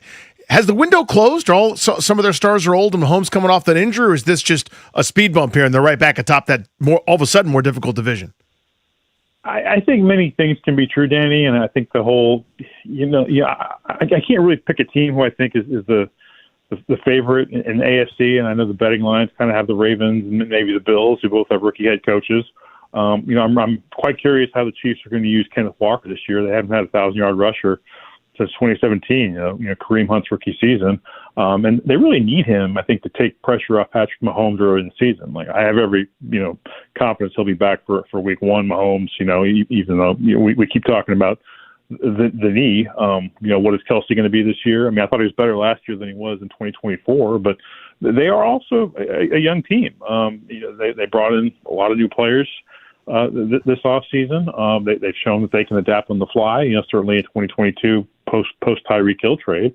But they do play in that tough division. So I don't have a great read on them. I feel like they're probably going to be more like 10 or 11 wins as opposed to the 6 of last year or the 15 of this year. I kind of see them settling in the middle, but I don't know that I'm going to make them my Super Bowl pick. I haven't gotten that far yet. Maybe at the end of this week, but that's kind of how I see them right now. Nate, I've been watching Quarterback on Netflix, and I've enjoyed Cam Ward. I like his demeanor and mindset. He seems like a no-nonsense dude who really cares about winning. I was unimpressed when I watched him last year, mostly, but you look back, it was a terrible situation. Awful team, fired a coach. They go 3-14. Clearly a massive year loading for him, but what gives you hope that he could still be the guy for the Titans? Well, like you said, I mean, he's kind of an all-business kind of guy. Quickly got the respect of that locker room last year. Met his parents before the draft, and I think he's kind of always been this way. So I think he'll have his eye on the ball. Certainly he's going to have to improve his accuracy, and I think having Brian Daboll as his offensive coordinator is going to be a big help. I still wish they'd kind of found a way maybe to move up and get Jeremiah Love in the draft. I thought that would have been the best thing they could have done to help Cam Ward in year 2. We'll see if Carnell Tate can be that guy this year. But, let's give him a little credit. Like you said, there were flashes last year. He had some kind of good games later in the season. Titans have added a lot of players. I'm curious to see what Robert Saleh can do there with at least the guy who should be the quarterback of the future and the face of the franchise that he didn't ever have with the Jets. But I'm excited to see what he can do this year. I think he's a good kid, and certainly, like you kind of alluded to, Grant, he's got the leadership part of this pretty much nailed down. Nate, thank you as always, buddy. Talk soon. Thanks, fellas. You got to do it. Be well. Hit that local 53 sounder, please. Our guy Kevin Sheehan joins us here on the Old Beltway Blitz. Have a little memory lane. 3 years ago today, Dan Snyder sold officially. It finally became official that he was no longer the owner. Of course, we know now the Don Van Natta story that he was fighting even to the after midnight, wouldn't send the fax and this, that, and the other. But just kind of give me a three-year reflection here on this new ownership group. Was it 3 years ago that we were at the bullpen all together? I think so. Yeah. Man, it seems a lot long ago. And I think 2024 had something to do with that, clearly, in the season that they had in 2024. But, I just, whenever I think about that era and reflect on it, to me, it still amazes me that someone could take a business with a loyal, passionate following in the tens of millions and literally chase 2/3 of it away in less than a quarter century. I mean, what he did should be studied, at Wharton or at Harvard Business School in a case study on what not to do when you take over what appears to be a product that is, can't be touched. He really did ruin so much of it for so many of us, but life goes on, and it's much better now, clearly. Kevin, have you been watching the quarterback series on Netflix with Jaden? No, I watched the first episode. It's all I've seen so far. I'm going to get to it this week. Well, what I've been saying is it's just not that anybody needs a recharging of the batteries on feeling good about this kid, how tough he is, and just the work he puts in off the field, but it is certainly going to recharge those batteries for people. How do you feel going into this season about what kind of year is loading for him, both in terms of play on the field, but also durability stuff? What are you expecting? I think there's so much just unknown about this team. Like last year, I don't know if you guys would agree, but I think last year going into 2025 was by far and away the most anticipated season for this team since maybe 2013.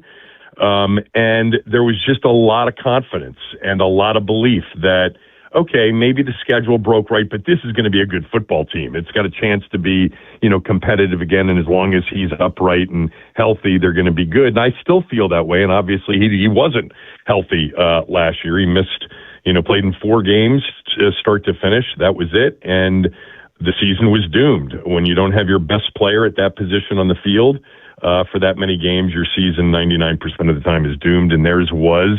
This year, there's just so much unknown. Like there is clearly a concern about whether or not he can stay healthy and upright. Last year was the aberration. Played 52 of 54 games as a college player, played in all 20 his rookie season, even his rookie year, even though there were some nicks and knacks and bruises during that rookie season. So hopefully it truly is the aberration, not the trend. And as long as he's healthy and plays, I think they'll be a competitive team. And I think they'll have a chance to win more games than they lose. But everything else is like an unknown. Like all of these new players, we're going to have 6 to 7 new starters / major contributors on defense. What will the lack of playmakers, if that's truly the case, mean to the offense? 2 new coordinators. We have a sense of what we might see, but we really don't know and won't know until they line it up, by the way, 8 weeks from yesterday against the Eagles. So it's a bit of an unknown season, but I am very, very optimistic and believe in him. And if he plays healthy 16, 17 games, they'll be a competitive team that'll win more games than it loses and have a shot at a playoff. Kevin, the design this offseason was clearly to boost the defense, as obvious by where they spent, and it's a remake in the linebacker core and a number of additions. That's obvious. How good does that defense have to be to make you go, yep, this team build makes a lot of sense? In other words, they got a bunch of cap space. You mentioned the lack of playmakers on offense. That's eye of the beholder, but they focused on the defense. How good does that group have to be with a tough schedule, especially out of the gate, to make you go, this was the right team-building approach? Well, I mean, I think we all know that at the end of, once they lost Armstrong and the several players they lost, that was the worst defense in the NFL. It was worse than Cincinnati's. It was worse than Dallas's. And you can't win enough for it to matter with a defense that bad. So I think they did the right thing. I also think, Danny, what Adam Peters said when the season ended, helping Jaden means improving our defense, and it'd be nice to get a short field. It would be nice to get off the field, after 3 plays and force a punt. It'd be nice to score or turn them over. And so it's just got to be, it's got to make a move towards the middle of the pack. And I think if Jaden still stays healthy, you've got a good football team. But I don't know what the chances of that are. I think the chances that it's worse are slim and none, because it would be hard to be worse than it was last year. But how do all these guys come together? How does it get coached? That's a fascinating part of the team, and I think crucial, maybe number 2 behind Jaden. If they are not good again this year, like let's just say that the sports books and the odds are right and they're a 6-win team or a 7-win team, how much trouble should Dan Quinn be in? Context is everything. I don't know what it looks like at 6-11. It doesn't look good from here, obviously, but there will be so much that we'll have informationally. But yes, 6 wins doesn't look good, Grant. 7-10, 8-9 with some context. If they were to have a season like they had last year, where they had no chance because they didn't have their best players on the field, I don't know how, if I'm the owner, I can blame him for that, unless it had something to do with the way they conducted camp or the way they trained or the way they handled injuries. I don't know. But assuming, relative health, 6 wins seems like trouble to me, certainly. Kevin, you're the best. Always appreciate you, dude. All right, guys. Be good. There's Kevin Sheehan, the Kevin Sheehan Show on our Beltway Blitz on Grant and Danny. Speaking of the Commanders, a position group a day, the series that we're doing leading up to training camp, which officially gets going early next week. We'll see what our position group of today is next.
This update is brought to you by Chicken Salad Chick, made from scratch, served from the heart. The NFL Commanders training camp going to get underway in just a couple of days. The rookie's going to report on Friday, with the veterans reporting next Tuesday, and then the first practice will be the day after that. Other NFL news, the Packers are signing defensive tackle Devontae Wyatt to a 3-year extension worth $57 million. Includes a $20 million signing bonus. Baseball, the Nationals are at 500, 100 games into the season. They'll begin a 3-game series in Colorado against the Rockies tonight. 8:40 first pitch right here on the Fan. Andrew Alvarez, the lefty, starts for the Nats. He's 2-3 with a 4.04 ERA. He'll face another southpaw, and Kyle Freeland, who is 2-8 with a 7.36 ERA. Nats and Rockies tonight, 8:40 right here on the Fan. Chicken Salad Chick makes food from scratch every day using fresh, quality ingredients. Whether you're craving traditional, savory, spicy, or fruity and nutty chicken salad, there's something for everyone. Enjoy Chicken Salad Chick as a scoop or a sandwich, or grab a quick chick for life on the go. Visit Chicken Salad Chick or order online today. From the Crop Metcalf Sports Desk, I'm Toby Altizer on the Fan.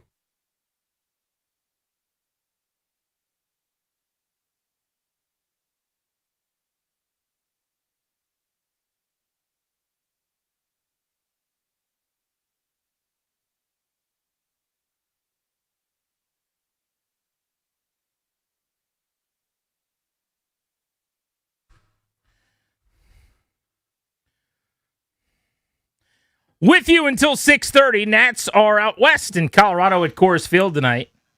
Number one offense in the sport. Easiest ballpark to hit the ball in the sport. 3-2 games loading? Or no? Could be fun. Yeah. I love Coors Field, by the way. Underrated it's gorgeous. Ballpark. Oh, it's gorgeous. It's also sneaky, super hot. You're so close to the sun. Cloud cover is not a great thing out there. So I was there for 2 night games when I visited Colorado last. Visited my a couple of buddies out there, and it was very comfortable. In fact, it got a little chilly even. But your point about any kind of day game, if there's sunlight, you're basically touching that son of a gun. One of the hottest days of my life, and definitely the worst sunburn of my life, came at Coors Field in Colorado. It is time for our position player a day breakdown as we close in on training camp.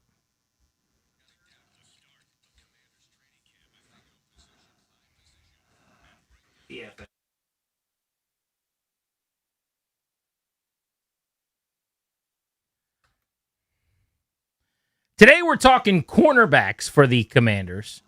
That's not quarterbacks. Corner? As is the Netflix program, but cornerbacks. And I wanted to go cornerbacks here, Danny, because I wanted to talk about another piece that we saw that was written about a Commander. PFF came out with a top 10 list of potential breakout players on the defensive side of the ball. They called it their 2026 All-Breakout Team on defense. Listed on that team, representing your Washington Commanders, Trey Amos. And he is a big part of any conversation we'll have about the corner room. Sounds like he is now healthy and ready for training camp, which is a big deal. That was the latest we heard. But Amos is going to be starting on one corner. Mike Sainristil is likely to start on the other side of the formation. I would think Amik Robertson will be in the nickel. And then they've got some depth because they went out and added a couple of veterans like Rasul Douglas, who's won Super Bowls, Quan Martin, still going to play in the nickel some as a safety, I would think. Akilo Witherspoon, the former LA Ram. They're suddenly, having quietly added veterans little by little, in a better spot maybe at corner than they were last year. And this was one of the thinnest groups all offseason. Yeah.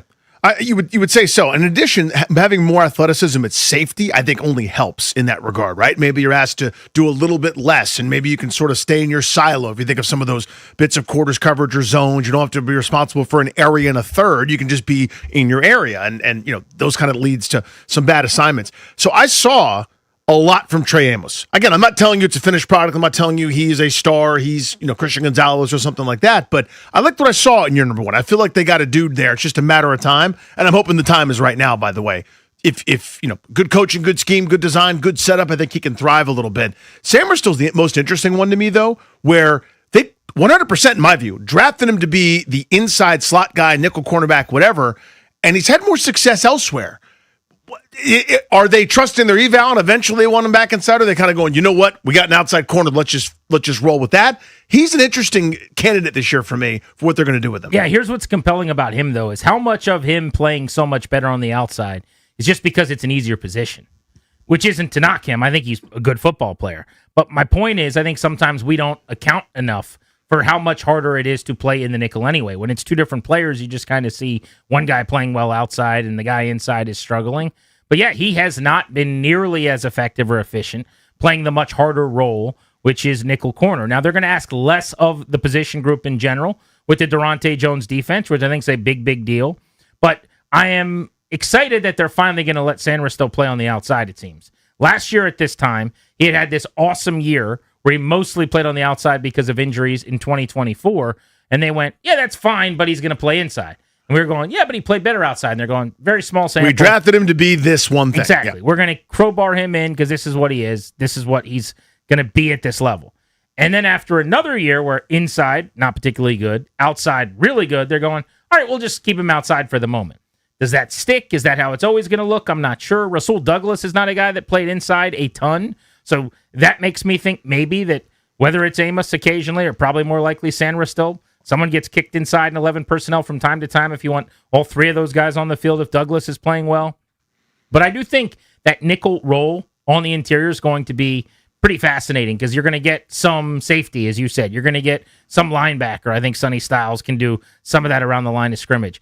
But what I had clamored for is let's get veteran help here. Why is this group so thin? And it took some time, and they waited to the third and fourth and like fifth tiers of free agency. But eventually, Ahkello Witherspoon come on down. Trey Hawkins the third, who's a former New York Giant who played for a couple years in the division. And most recently, the aforementioned Rasul Douglas. So now you've got probably 6 guys competing for 5 spots. And in the end, if it's San Risto, Amos, Robertson, Witherspoon, Douglas, that's a fine room, especially if they're telling me, and this is what they think, that the scheme is going to elevate these guys immensely. Like the reason you don't draft a corner early, the reason you don't sign big money corners with this scheme, see Minnesota, is the whole point is the ball comes out of the quarterback's hand quickly. So if you're asking so little, you're not going to prioritize the position. And what success looks like at this position is really, really hard. I mean, you could just go number of interceptions, and you could go, well, a guy had 5, so that means he had a great year. Well, are quarterbacks picking on him and you ended up with 5? Or is it because he actually made great plays on the ball and was a shutdown and quarterbacks were making a mistake? I think of that famous Chicago Bears game where D'Angelo Hall had 4 picks and Jay Cutler threw a bunch to him. And he's like, yeah, we thought that was the weak link. Now, they got proven wrong and good for Washington that game. But you see my point. I mean, Marshawn Lattimore had 7 pass breakups last year. And you go, wow, that's pretty good. He was picked on. He was a disaster. I think he had 1 good game. It was when we were at in Kansas City. So it's hard to sort of feel the success here. You just kind of know it when you see it, I feel like. And I think it's always kind of hard to grab some of these. You can look at yards per target and completion percentage allowed. Again, that's sort of vague. You don't know who was assigned to do what on any given play, but you know it when you see it. You know when those 3rd and 11s are converted every time against you, that your corners and your secondary aren't any good. You know when there's a 3rd and 7 and there's a cushion of 12 yards and the guy turns around at the sticks and gets a completion, you know they're scared and they're not any good, and sort of that's that. We've seen that a bunch here. I think you'll feel it at this position, maybe more than some others where it's easier to count stats. You'll know what it looks like if these corners are as good or this scheme is as helpful as we think. Because eventually, I talk about this with offense all the time, defense too. The league to me is 3rd and 7. What happens on those kind of plays? There's a divergence. First down, a lot of things go one way or the other. Second down, it is what it is. The league to me is about who does what on 3rd and passing situations.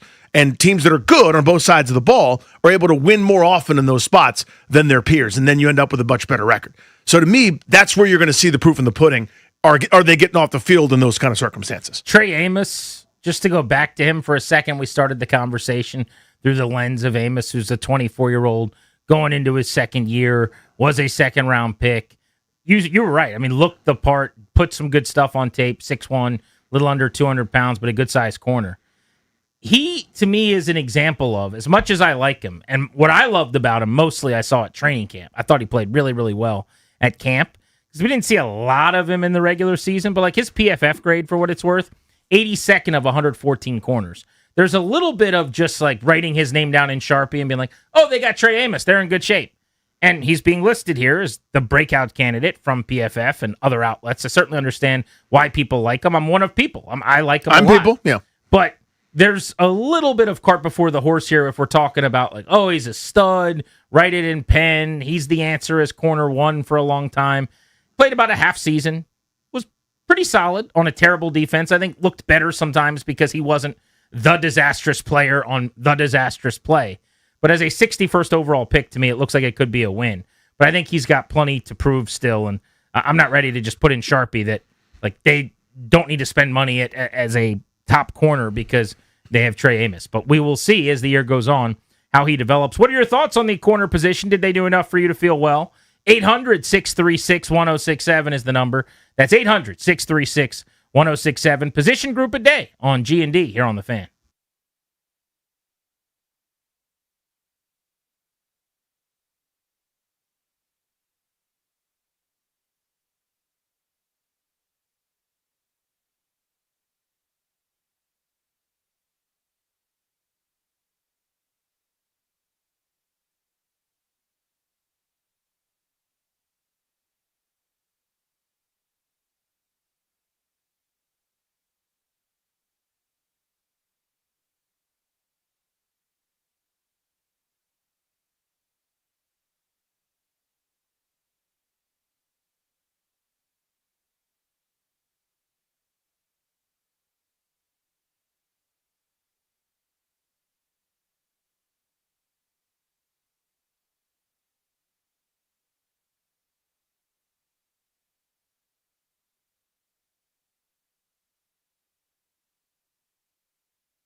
Welcome back, Grant and Danny. We'll take you up to 6:30 on the Fan.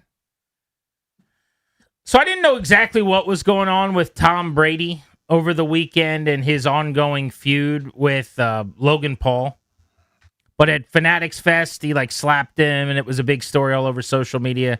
Anybody with a brain knew that it was some type of stunt for something that they were planning or promoting. And then a lot of people were like, man, is he going to get suspended? What's going on here? Then I saw that they were beefing at the soccer game. Someone had a video of them flicking each other off or whatever they were doing.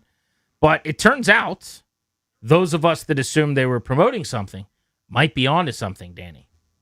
According to a report from TMZ Sports, Tom Brady and WWE are in talks for a potential partnership, which would be a Brady run in WWE, according to Michael Babcock. It explains all the back and forth between Brady and Logan Paul, the slap, flipping the bird. This goes back to when they were playing in that flag football game for the NFL, remember? Were they on the same team, or was he somehow on the NFL team for some reason? They were on, there was, I think, 3 NFL teams. They were on different teams, and right, they're beefing. That's what I meant. They were part of the side that was not the flag football guys? Correct. That worked them? Yeah. And, yeah, so they've kind of disliked each other all along. It was pretty obvious they have some weird feud. And I plan on coming in and talking about how Tom Brady needs to be above this and over this. And I'm over it. I would love it to stop forever. But I got to say it. Most people won't care because Tom Brady can't do anything wrong. If you're involving yourself in stunts and shtick with a Paul brother, come on, man. Right. You're Tom Brady. Right. You're here. That's where you are. For the people listening on the radio, my hand His hand's really high. over my head. Mm-hmm. They're over here somewhere. Yeah, down lower. Don't do this. And I'm sure it's some kind of a Fanatics thing, or they're both involved and they're buddies with somebody who's buddies with someone and they're all friends and whatever. It's Logan Paul, man. Let them fight old guys on YouTube for lots of money from suckers who are stupid people that want to give them money. You be Tom Brady. You own a football team. This is an NFL owner slapping a guy in the face on video at the Fanatics Fest as if it's real. Nah, I'm just good on that. Right. I heard precious little about it before I pulled the ripcord. So in other words, did you hear about Josh Harris tackling iShow Speed this weekend? That was a good one too. He was chirping me, so I went ahead and leveled him like Goldberg in the late 90s. No, I heard the tiniest bit about it, and I immediately hit the ejection button. This is me being old. I can't start. I can't find out. Any further detail that comes back, even due to a cursory follow-up investigation on my part, where I'm going, oh, where were they? What were they doing? Every little nugget that I get boils my blood to the point that I just can't. So this is not great, obviously, for me being like, yep, I can't weigh in. I can't help you, because I purposely put my blinders on and just I get back to something else. I can't do it. Is Tom Brady one of these guys where he'll just say yes to anything that pays him? It feels that way, doesn't it? We're getting there. For sure. I think you could be a billionaire who's one of the most influential, powerful people in the country eventually. Someone's like, hey, I bet you $1 million you can't beat me in a thumb war. And he's like, let's do it. You're on the level of, him and LeBron James are kind of standalone in terms of American athletes. Peyton Manning maybe is in the vicinity, I guess. There are some guys, but you could really become something as an institution. I saw a list of the most wealthy athletes of all time, and Magic Johnson is a billionaire who's made himself into. He's not a basketball player who used to play for the Lakers anymore. He's Magic Johnson. He's like an institution. He's an icon. He's a legend. When he bought the Commanders with the ownership group as one of the 17, it was one of the bigger stories ever because he's this beloved figure. Tom Brady is playing in the flag football game, which is okay, I guess. He still had some game and he looked like he could play. Fine. So he's getting that paycheck. But you're a minority owner, and now you're doing whatever this is. I don't know what this is, but maybe you're going into WWE. He did the Netflix roast. That was kind of weird.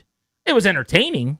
I loved it, but yeah. I can't tell if he just can't say no and he loves money, or if he is obsessed with attention. I think there's a combo therein. I think when you are that competitive right? I don't know that Jordan had all these outlets, so he just poured himself into, kind of whatever he could. But now Brady's got more things that he can say yes to, if that makes any sense.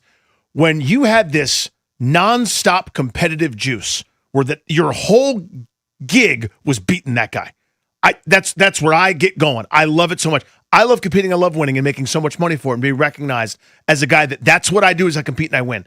When that's taken away from me, for whatever reason, you're retired, you're told you're cut, that juice doesn't go away. And you're sitting there just looking for something to win at. I think that's what it is. Well, I get that. I mean, but every player deals with that, and guys find gigs, right? I mean, Peyton Manning, who's the actual greatest quarterback of all time, as everybody knows.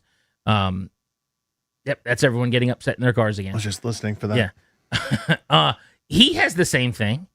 He's got to find ways to compete and win, and he's got his company that he's created, and it's a juggernaut now in entertainment. And Brady himself got a 10-year, $375 million deal to do TV. I'm not trying to slap him around and come down on him for anything that he gets involved in.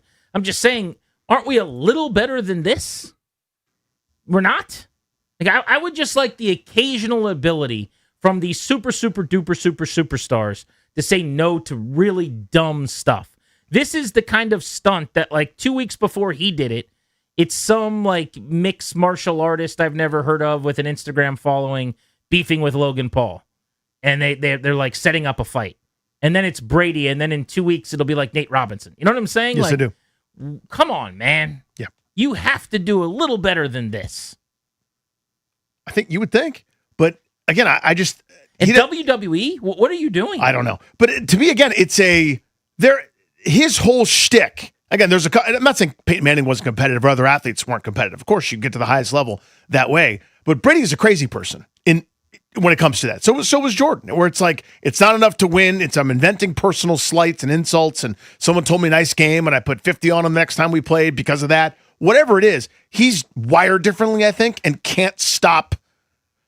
Oh, yeah? You think I can't do that? Watch this. Whereas I think Manning's just so content doing Omaha Productions and getting stuff and being involved with stuff that he likes, where I think Brady considers every single thing a personal challenge. And it's almost, he can't quit. He can't stop doing it. Maybe it's just my disdain for the Paul brothers. And I just feel like anything involving them is fairly deplorable. And I'm like, come on, please not you two. You're doing this now too. But when I think of athletes in sport, crossing over into WWE, you've seen this. It's that feels like a Dennis Rodman thing. Yeah. Or recently, Tyrese Halliburton did something where he was in the front row and that was kind of... Yeah, they used his crutch. Right, I'm not saying it's bad. It's funny and entertaining, and it's at WrestleMania. But Tom Brady, you might be... People think you're the greatest player to ever live in your sport, and you're eventually going to be worth $1 billion. You don't have to do this. This is fun for you? To go get in the ring with Logan Paul and do some feud where you're wearing a trench coat? Why? I guess I don't have to know. It's not about me. And I can't. I'm set enough in my ways, and I get annoyed so easily when stuff is so stupid and so goofy and so just it's so obviously a bad decision on its face that I can't delve into it. I can't find out more. So what do they got coming up? They're promoting this? Maybe I'll make a rational decision. As soon as I hear Tom Brady slap, I go, that's it. Eject. Pop Smoke. Come get me. The other thing that's amazing is people that don't understand when these things happen that they're fake. I don't know if you guys saw this too, Dad and company, but the moment I saw this, I was like, oh my God, what gimmick are we setting up here? The amount of people who thought he really slapped him, and it just so many donks. Same thing with, I felt bad for our guy Mike Florio, but he completely fell for Robert Griffin's documentary. Did you see this? Yeah, that was tough. That was so tough.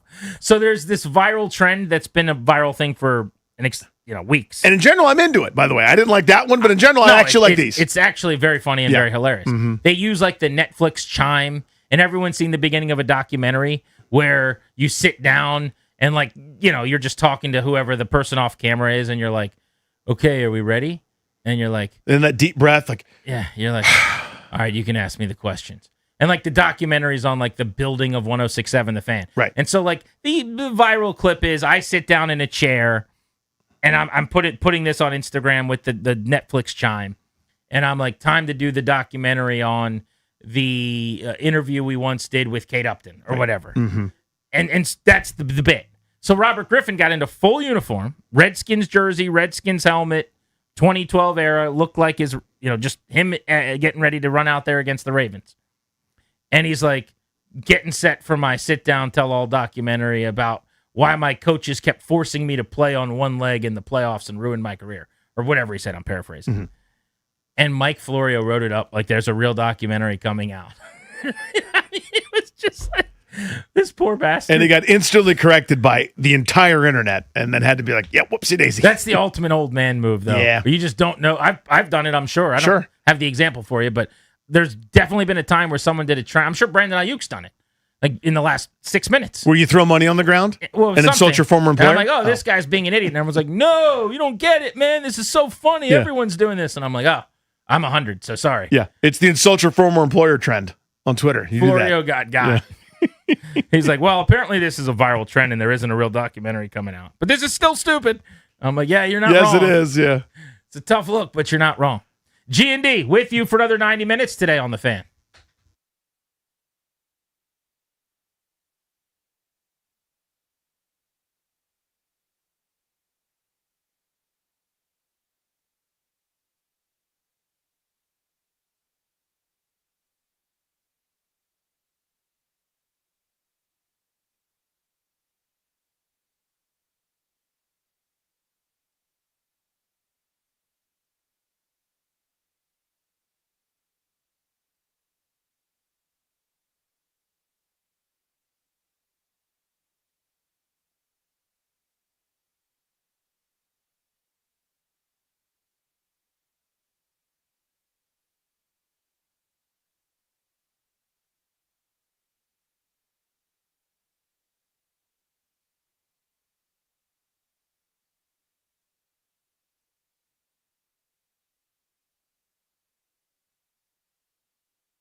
This update is brought to you by Mervis Diamond Importers. Nobody pays retail anymore. Why should you?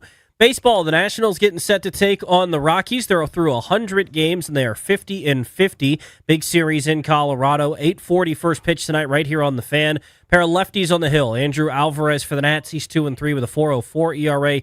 He'll take on Kyle Freeland, who is 2-8 with a 7.36 ERA. Nats and Rockies tonight. 8:40 first pitch. 8:10 Nats on deck. Football, the Commanders training camp. Rookies are going to report on Friday. Then the veterans report a week from tomorrow, and the first practice will be next Wednesday. Other news across the NFL, Packers signed defensive tackle Devontae Wyatt to a 3-year extension. 3 years, $57 million, including a $20 million signing bonus. Getting engaged or married? Visit Mervis Diamond Importers for the finest diamonds and best value. At Mervis, you'll find the largest selection of Tacori engagement and wedding rings in D.C. Together, Mervis and Tacori help create a ring as extraordinary as your love. Go to MervisDiamond.com. From the Crop Metcalf Sports Desk, I'm Toby Altizer on The Fan.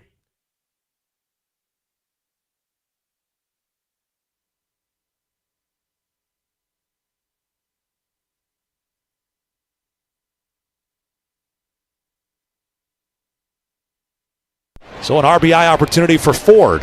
The 2-0 from Sterner is launched in the air, left center field deep. Back it goes. Bolte on the run to the wall, and it's gone! Harry Ford's first big league home run is his first Nationals hit, and the Nationals lead at 8-2. How about Harry Ford's first weekend in the big leagues? Made his presence felt. Got the benefit of playing in Sacramento, but take advantage, young man. So that'll help. Hit one into the parking lot, why don't you? Hit a home run, also doubled in his first couple of games. So that is a 3 for his first 8 with a homer. 375 batting average to start his Nats career. A very, very good start for Harry Ford. He's listed 5'10". God, he looks tiny. He was not at spring training when we were there. He was out at the WBC with Great Britain already. So Right. I don't know that I've ever interviewed him in person. I know I've interviewed him on the phone a few times when he was in the minor league system with another organization, but God, he looks small. To me, he looks like he's about 5'8", maybe 5'9". Like, am I crazy? I think you're shorting him a little bit. Like, he's taller than Naseem Nunez. Yeah, Naseem Nunez is probably 5'8", 7-ish. Naseem Nunez, I'm not sure if he's taller than me. I'm 5'8". I'll give Naseem 5'8", maybe. If Harry Ford's over 5'9", I'll eat your phone. That's kind of where I'm at. I think you might need to put some sauce on that phone. I think he's right around 5'9", 5'10". You think he's listed 5'10" and is 5'10"? Yeah. I bet you gave himself an inch. Oh, we've all done that. But I don't know. I mean, he doesn't seem to be that tall. You're right. Like, I'm not telling you that he's towering over people. Also, this doesn't matter at all. Right. Jose Altuve is 5'5", right? Like, this is the beauty of baseball at this point. Smaller just means compact swing. I talk about this all the time. Do you guys know what the average height of the Hall of Fame hitter is? It's 5'11". Yeah. Grizzlies talk about that all the time, yeah. You know, it's harder to, frankly, find guys with no swing and miss and don't have holes in the swing the bigger they are. So this is not a knock. I'm just saying my first thought of Harry Ford when I saw him in the box was like, wow, he's much smaller. Who let the bat boy up there? Yeah, I did not think he would be that small. But good to see Harry Ford. You wanted to talk about the possibility of the Nats making a trade deadline decision, how involved basically fan reaction should be. So this isn't your average trade deadline for a million reasons. One, where the Nats are at such a crossroads, literally a 500 team, an imperfect group of some things are great, some things are not, where you could reasonably make a case baseball-wise. They could do anything at this point. You could go for it in a sport where everybody's going for it, or you could go, we'll take advantage of that, what could be a great market for us, and sell looking for the future. My question ultimately for this phase of what the Nats are doing, I know Taboni and company, when he first got here, said, I'm not responsible. And this is not a quote, but just sort of paraphrasing. I didn't do the last 6+ years to you guys. That wasn't me. I'm here because they didn't go well. We've got a plan, and we're going to ask people to be patient. Could Nats fans, deal with sort of moving to the future? Every call we get is, you telling me we're going to trade somebody that's good? It's another trade. Bah! And they're going to get so mad if they were to move on from someone, regardless of the haul. People were furious about the Mackenzie Gore trade, furious about the Ferrer trade. And here's this team punching way above expectations. So because any move is going to be seen as same old, even though it's not, it's a different brain trust doing it. It could be really, really smart. It could be incredibly prudent, where you sell high on someone that you don't really have as part of your long-term plan. should they be taking fan feeling, fan pulse into account at all? No, absolutely not. Not for me. I think the general answer to this with a front office is absolutely not. In general, I'm with you. Fans want the sugar high of the donut that is competing for another month. They really like Foster Griffin, so they want to see him pitch some more. They don't want to give up the player. Fans wouldn't have traded Soto. It was a good thing that they did, right? Fans would have paid Anthony Rendon. In the end, thank God that they didn't. Fans wouldn't have traded Mackenzie Gore. That's going to be a gigantic win for them in the long haul. So, no, they should not. This is where Paul Taboni gets paid to put on his big boy president of baseball ops pants and to be smarter than everybody else, and he's got to do what's right for the organization. The other thing is, fans have been screwed over for years in a lot of ways, like just from a 10,000-foot view in terms of you're paying a lot of money for beer, you're paying a lot of money for tickets, you're paying a lot of money and being inconvenienced for parking or Metro or whatever, and they're fielding a minor league team for a few seasons, and they weren't trying to win, and they don't spend enough money, and like all of these things. That's not Paul Taboni's problem, right? That's not even this ownership group's problem in 2026, right now, this second, like reinvested in whatever is going to be into the future. What they did in the past is in the past now. I don't mean the ownership group as much as the organization. And so if I'm Paul Taboni and I'm going to ownership and I want to buy, okay, fine. If I want to sell, that's good too. But it's going to have nothing to do with the fact that fans are restless and that, wolves are at the doors. And it's not going to be we can't trade Foster Griffin because it's going to be the most recent guy that got dealt that people fell in love with. The ones before this had nothing to do with me. I can't wear that. That's not my cross to bear. Sure. And generally, again, I would agree 100%. But I think this is kind of a special situation where, and again, I'm not advocating for it. I'm bringing it up because I've heard from enough people, like the Nats fans in my neighborhood that have given up their season tickets that now do partial, I'm sure that's a word, a partial plan here and there, or they go to fewer games than they ever charge for their partial plan. It's less expensive than you think because it doesn't exist. Okay. There's no such thing as a partial plan. Yeah. Darius, do me a favor. Call over to the Nats ticket office, and just see what kind of partial plans they have. And what's available for the rest of the way. Yeah, see what they say. Record the convo so we can play it on the partial plan, I'm sure. The good thing I talk for Jeff. We're the vibe, we hear it on the phone. Anytime we bring up anything about the trade deadline, buy, sell, indifferent. If they lose a couple games in a row, win a couple games after that Philly series or after the Yankee series, we're all kind of down. And the idea of trading away anybody right now is met with so much more vitriol than it would have been 2 years ago, 3 years ago, 5 years ago, because of all the water under this bridge. And I guess my point is, I'm just offering the case that's out there.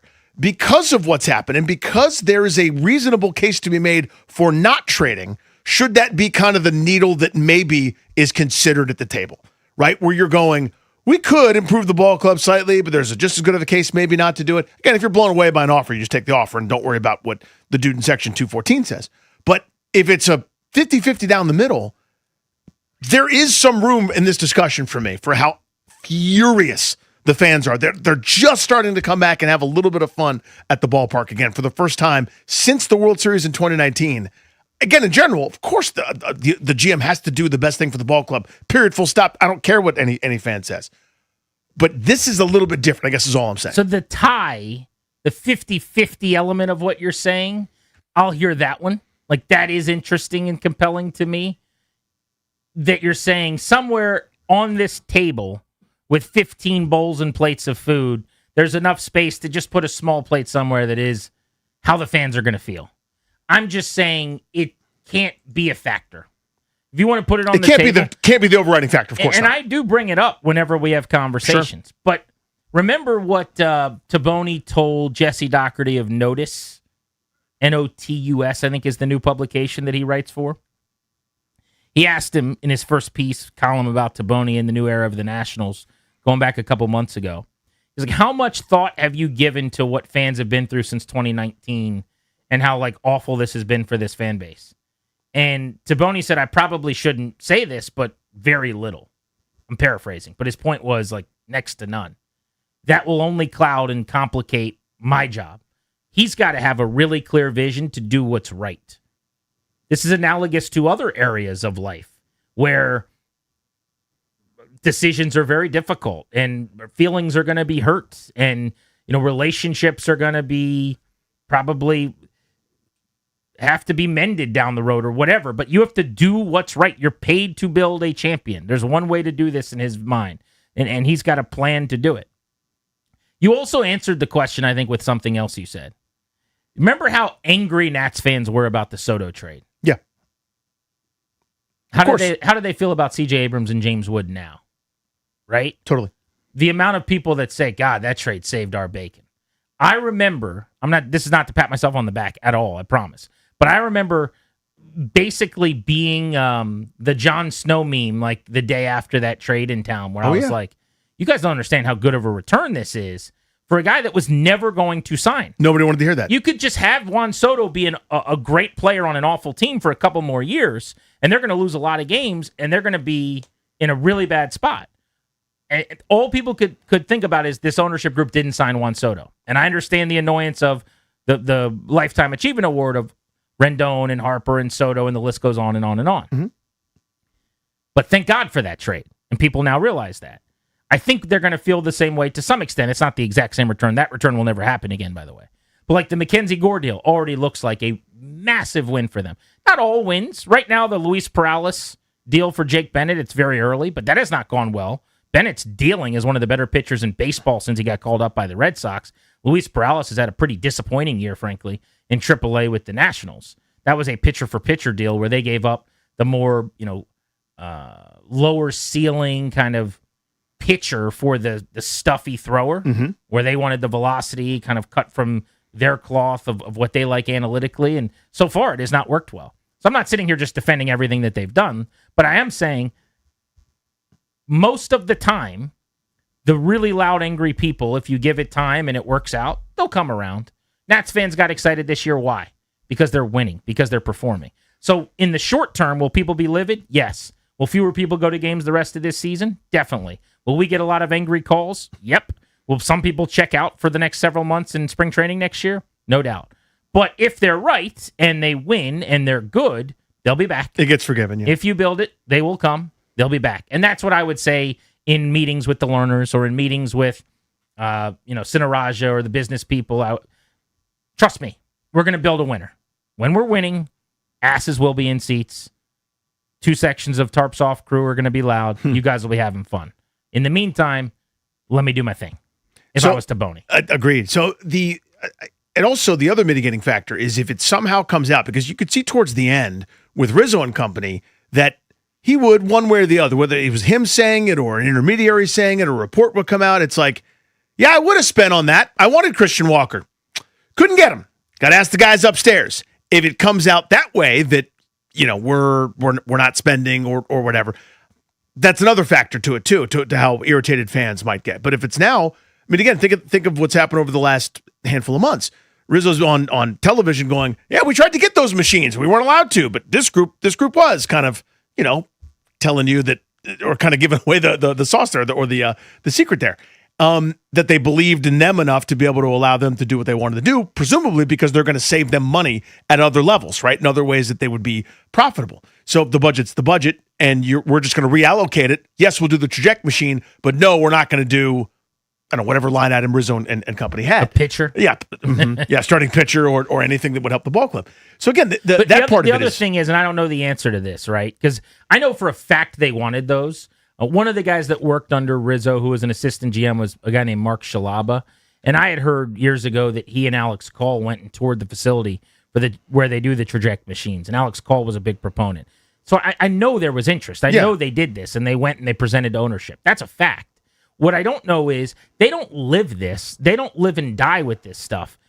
Was it something they wanted? Whereas with this group, it's something that they need? Is it the oxygen for this group? And it was like, something that would be okay with the last group. What is factual, and I would think Rizzo would acknowledge this, is this group, let me go back and say it a different way. I remember one time talking to Mike Shanahan. Whatever you think of Mike Shanahan, was one of the most successful run game coordinators in the history of the league. Sure, yeah. And I asked him, I'm like, what's the difference between the teams that run the ball really well and the teams that don't? At the most basic level. And he was kind of thinking for a while, and he goes, running the football is a lifestyle. He's like, you got to talk about it and be about it all week long. Like everyone in your building has to want to do it. You can't just, and I like, this is how I would be as a coach. I'll raise my hand. I think Jay Gruden was this way to some extent, our buddy. But like, you can't just on a Sunday be like, I got to run it 14 times to keep him honest. That kind of deal. You know what I'm saying? Because you're trying to get to the fun stuff. Exactly. Right. Like, no, you got to, this is a lifestyle. You got to want to do this, right? This group ain't just want it. I don't want a traject machine because everyone's got one. No. We're going to have the traject machine first. We're going to have traject machines in every corner of the ballpark. I'm making a joke, but you get what I'm saying. Yeah, I do. It's very, very different when, if you were begging me for a God mic, for a mic, for a stand-up show that you can't do the show without, and then, Cakes is going to do stand-up for 4 minutes downstairs one time before a Junkies event. It's a little bit different. I wonder how much of that is what's happening here too, right? Yeah, totally fair. I guess the way I viewed it, I think part of the reason, maybe 6 1/2 dozen the other, but I think the Taboni and Company pitch is, let's say for the sake of argument, you're Grant Lerner, and you go, we got $100 million we're going to spend on baseball. How would you spend it? And he would go, well, here's what I'll do. We'll spend, I'm making this number up, $10 million on these machines. You can spend less on players, and I'll be able to spin guys for a profit, and you'll save the money. Whereas Rizzo's going, I need the budget to go up. I need $120 million. And if I can't get a machine in there, then that's fine. I think part of why this group is here is we're going to do more with less. And I think we're in for a Rays, A's, Brewers future where they were told, yeah, you can behave like a small market company, our team, even though you're not, you can behave like one forever. I want a Rays, Brewers, A's future. I just want to spend as well. There's no reason why they can't. That's how you should operate with technology and the analytics and the roster building part of it. You should also go out and spend money. And I just hope that they don't dislike the idea of doing that or think that that's some pejorative, that like you can take the shortcut by actually playing some checkbook baseball. But yeah, to go with your example or analogy or whatever, ownership's giving you $100 million. I think the difference is this group might want to use $25 million of it on tech and data and, toys. And Rizzo would go, all right, every penny we can, let's put it into pitching. Exactly. And this group is going, let's also have 50 coaches. And Rizzo's like, we'll have 6, and they'll all be Davies buddies. Right.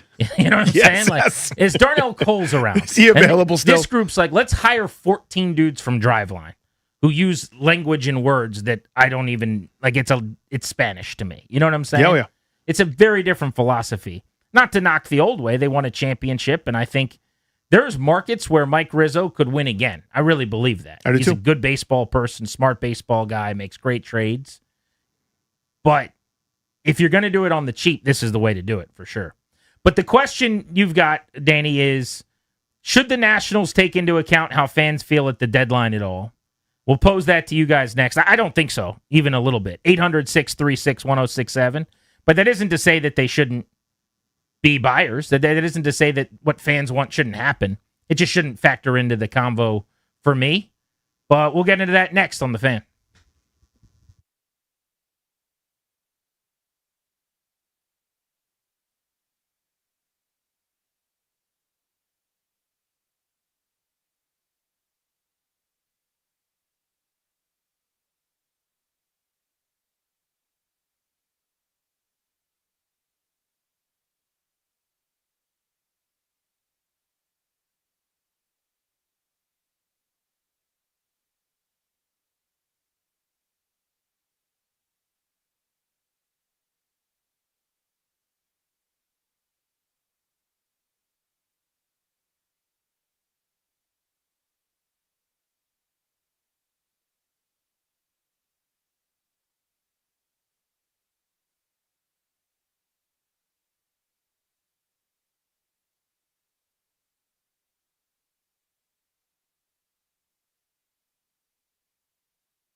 This update is built by PaulHenrysWindows.com, your clear home improvement choice. Baseball, the Nationals begin a 3-game series in Colorado tonight against the Rockies. The Nationals are at 500, 100 games into the season. 8:40 first pitch tonight in Colorado. Andrew Alvarez takes the hill for the Nationals. He'll be faced by another lefty. Kyle Freeland starts for Colorado.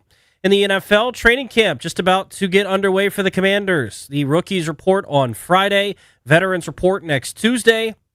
Next day after that will be the first practice of training camp. NFL news, the Packers signed defensive tackle Devontae Wyatt to a 3-year extension. 3 years, $57 million, $20 million signing bonus. This month, score $120 off each window with a 5-window minimum and $500 off doors at Paul Henry's Window Installation. Schedule your no-pressure free estimate today at paulhenryswindows.com, your clear home improvement choice. From the Crop Metcalf Sports Desk, I'm Toby Altizer on The Fan.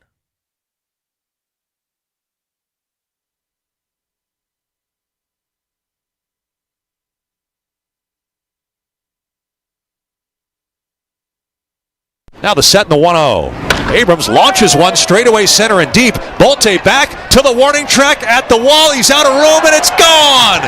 Off the batter's eye, a 2-run homer for C.J. Abrams. Nationals 4, Athletics 1. Dave Jagler is heard right here on The Fan on the call of Nationals baseball, discussing the deadline 2 weeks away and what the Nats might do. Paul Taboni kind of keeps pushing back that decision publicly. I talked to him on the air yesterday on Sirius XM, and he said they have 2 weeks to make up their minds and that they'll be prepared for just about anything, but they don't know yet. These next couple weeks could develop the direction they go. It certainly seems like they'll do some buying, some selling. The question you've brought up, though, Danny, is fans are going to be really, really upset if they trade any of their key players. Should that factor into the decision? And I'm going with no, pretty resoundingly. Yeah, this isn't your, and in general, that's my philosophy too. But this is not your average trade deadline, right? This is not your average, hey, they've been bad for a couple years and they're in the middle of a rebuild. Like, this is something different in that regard. There's the history here. Now, again, never mind that a lot of these guys they didn't sign. It probably worked out better that they didn't sign them, right? See, Rendon and a bunch of other guys. But the simple fact is, you've got the rep of never sign your own. They always go somewhere else. You look at the entire, the Phillies, top of their order have all played here, and it's kind of annoying when they come in and sweep you when that's happening. Given the history, given the last 7 years, given how instantly, as soon as anybody talks about shipping anyone out of town, it's here we go again. It's anybody that's any good, they get rid of. It'll never work. They'll never turn the corner. It's just going to be frustrating, I think, for a lot of fans. Anytime we bring it up, anytime it's brought up anywhere, there's more vitriol than the average trade deadline. And I guess that's kind of my only point here, is should they be mindful of that even a little bit it's a 50-50 spot here, whether they should even buy or sell in the first place. Let's go to Blake in Wilmington. What's up, Blake? How are you? What's up, Grant? What's up, Danny? Thanks for taking my call. Got it, bud. I will say this. I agree with you, Grant, for the most part. I don't think that they will consider it. But I will say, when I was down in spring training, I got 25 seconds to talk with Mr. Lerner, and there was an ounce of hope. There was an ounce of hope in me that he was listening to me, and he told me to be patient, but he said it's coming. So, with that being said, my question to you guys: what do you think is preventing them from spending? Like, what is the main reason they won't just buck up and just do it? Like, they're so close, they can't see this momentum. Why can't they just realize that and go? Thanks, guys. So it's a complicated answer, but let's try, because the easy answer, I should say, is we don't know. I mean, we're not behind the scenes, but there's clearly a lot going on within the family after the passing of Ted Lerner. Who wants to keep owning the team? Who doesn't? Do they want to sell? Don't they? How much is the net worth of the whole thing changed? I don't have all those details. I just don't, and I apologize, but it's not readily available. It's a murky picture. It's hard to find a clear vision of it. I think, number one, Mark Lerner really wants to be owning the team and around and invested and cares a lot, and I don't know if that's the prevailing thought for the entire family, right? That's a starter. Second thing is, I do believe that this pending work stoppage is a massive factor here.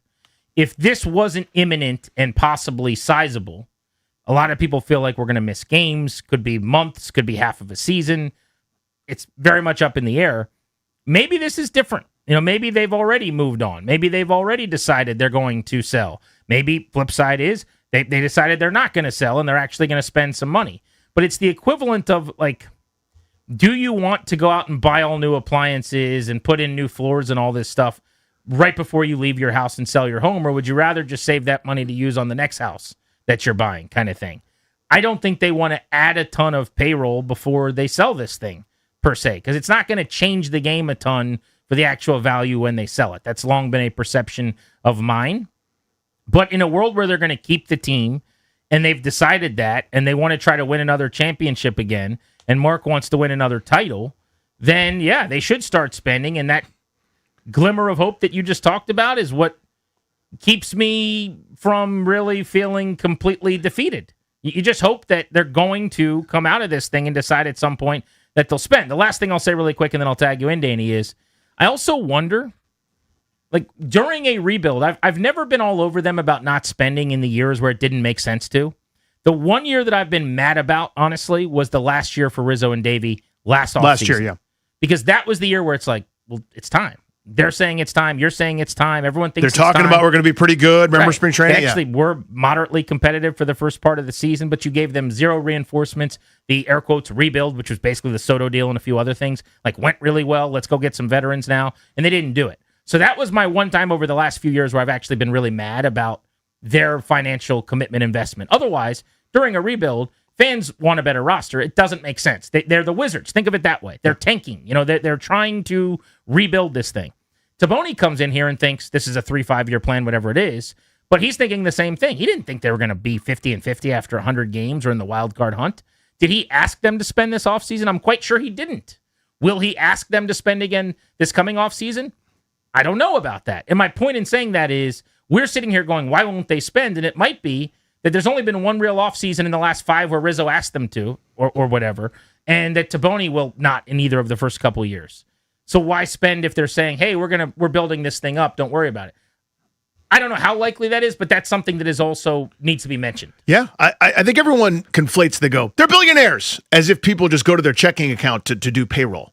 I don't think the business was doing that great for a long time. And they were paying guys on payroll and everything. It was kind of via credit. All the money they should have been getting in cash from a TV deal up front. I know, again, I'm not asking you to feel sorry for the billionaires. They're fine. My point is, when they should have been getting 20, 30, whatever million bucks a year, that's your operating budget, right? That's cash in hand before the TV season starts. Now you're making your payroll, whatever. I think they were borrowing and kind of, working and still trying to pay stuff off. I think Taboni is here because they have a philosophy now where we're going, we're going to be a small market team, and this is how we're doing it for as long as we own the team. Whether they sell and get their price that they... So you don't think they'll ever spend again? I don't think this group is going to spend. I think if they sell the team eventually, and they get this is how the learners do business all the time. They go, the price is $2.5 billion. No one pays it, and they go, well, that's the price. Come back and see us when you want to pay that. They do that with naming rights. They do it with their commercial real estate business. This is how they operate all the time. So my view is they have the smart analytics people here to behave in that way for the indefinite future, whether their sale price gets met or not. So to me, But do you think that's to the extent, like, there's a big difference between having a smallish payroll and, like, not giving Foster Griffin 3 years and $45 million? Like, if Taboni goes to them and goes, hey, I want to offer him 3 and 45, we think that gets it done based on the conversations we've had with his agent. Do you think they say absolutely not? That I don't know. I mean, because that one's small enough where that would be... He'd be twice as much as any investment they've made. He'd be their highest paid player by a factor of 2. Right. More than doubles what Trevor Williams is getting. Saying. Yeah, but still relative to the $50 million a year free agent deals, they're not going to be involved in any of those. I think they're going to say, Strasburg's off the payroll finally next year. We're going to settle into that $70 to $80 million payroll range. And I think that's where they're going to be. Remember this, too. So their business... obviously is real estate, but it's mostly commercial real estate. Yeah. Was any business more crushed in the pandemic than that? Totally. And again, billionaires, I'm not asking you to... They'll be fine. They're doing great. They'll be fine. Okay, everything is going to be fine for the family. But I do wonder, like I don't remember who it was, but we had a financial person on not long after the pandemic, and we talked about, like, the net worth was sizably different. I think they've probably recovered and everything's fine. But my point is, I don't know how long it took to dig out of that or how much you just freeze everything you're doing with your other businesses, but that probably didn't help very much. All of this is to say there's a lot of factors, a lot of complications. I'm not asking you to be the Mets. Right. In fact, I don't want to be the Mets. I don't want to lead the league in spending per se, But you got a really smart front office that can run it like the Brewers and like the Rays. So let's do that. And let's also have a middle-of-the-pack payroll. I want to be more the Guardians. Let's have the payroll 90 to 100 mil. Can we do that? That's kind of where I want to be. Let's go to Josh in Upper Marlboro on G&D. What's up, Josh? Yeah, I couldn't agree with you more. And we just have to look at it. I mean, I know you guys know this, but, people have pushed their chips in at this very moment and had miraculous freaking results. I mean, you could look at the Royals last year, the 2021 Braves. We are not – I think we are a good, solid 2 great weeks away from seriously competing. I mean, we're all watching the same offense in awe. And the only small note is that I would not completely poo-poo the notion of fan sentiment as something that you should make decisions around. The entire thing is an entertainment product. This is not like we're building this to I don't know, achieve some other goal. The goal is literally the people in the seats. That's why baseball has existed for 150 years. I would argue this, Josh. I think the goal is to win a championship. And yes, it's an entertainment product. But if you listen to fans, you're not going to win very often.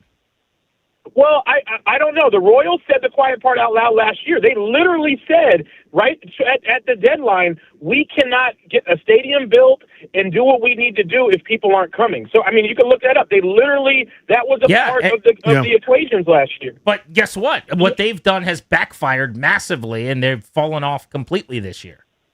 It's a great counterpoint, but last year was an important. I think there was some evidence there last year, and listen, I was a lapsed season ticket holder. I had them in 2021, and then I got rid of them, and now I'm back. You best believe that if they mess certainly with Woody, but CJ too, we're going to be having some serious conversations in my house, and I'm not the only one. And so I'm not saying that. I hear you, but you're not going to. I'll say this. Appreciate the call. Thanks, Josh. Sorry, we're up against it. It's a good phone call as always, bro. You do not have to worry about those two guys right now, and definitely James Wood's not going anywhere ever at any point. I shouldn't say ever.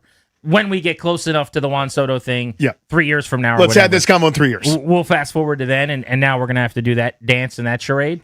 But in terms of CJ Abrams, this offseason is when that would happen if it happens, okay? But right now, it's Foster Griffin, it's Luis Garcia, it's those types of players that we're talking about. But I totally get why you would not want to be a season ticket holder if they keep selling off assets. I get that. My point is, it's the best way for them to be good, and guess what? You'll be back in a couple of years when they're going to go win 93 games, hopefully. The Royals might be in the... I'm not trying to pick an argument based on one tree in the forest, but I think it actually is really instructive. They did a thing where they kind of were like, you know what? Let's take advantage. Let's have fun with this. And they made the playoffs and got eliminated pretty quickly. They're 20 under. And there's nobody in a worse spot over the next 5 years, in my opinion, than the Royals. They have a bad system. They're a bad big league team. They're 20 under. If I took them over, I would probably trade Bobby Witt Jr. That's how bleak it is. They need a Soto trade to reboot the whole thing. They did the wrong thing. And that's kind of my point is you can't just make the decision for having some fun for the next few months because you know when else he would be upset as a season ticket holder? When the team stinks. When the team is just awful for 4 years in a row like the Royals are about to be. Yeah. Probably. 800-636-1067. You want to hop in. Still 2 weeks away from the trade deadline on Grant and Danny.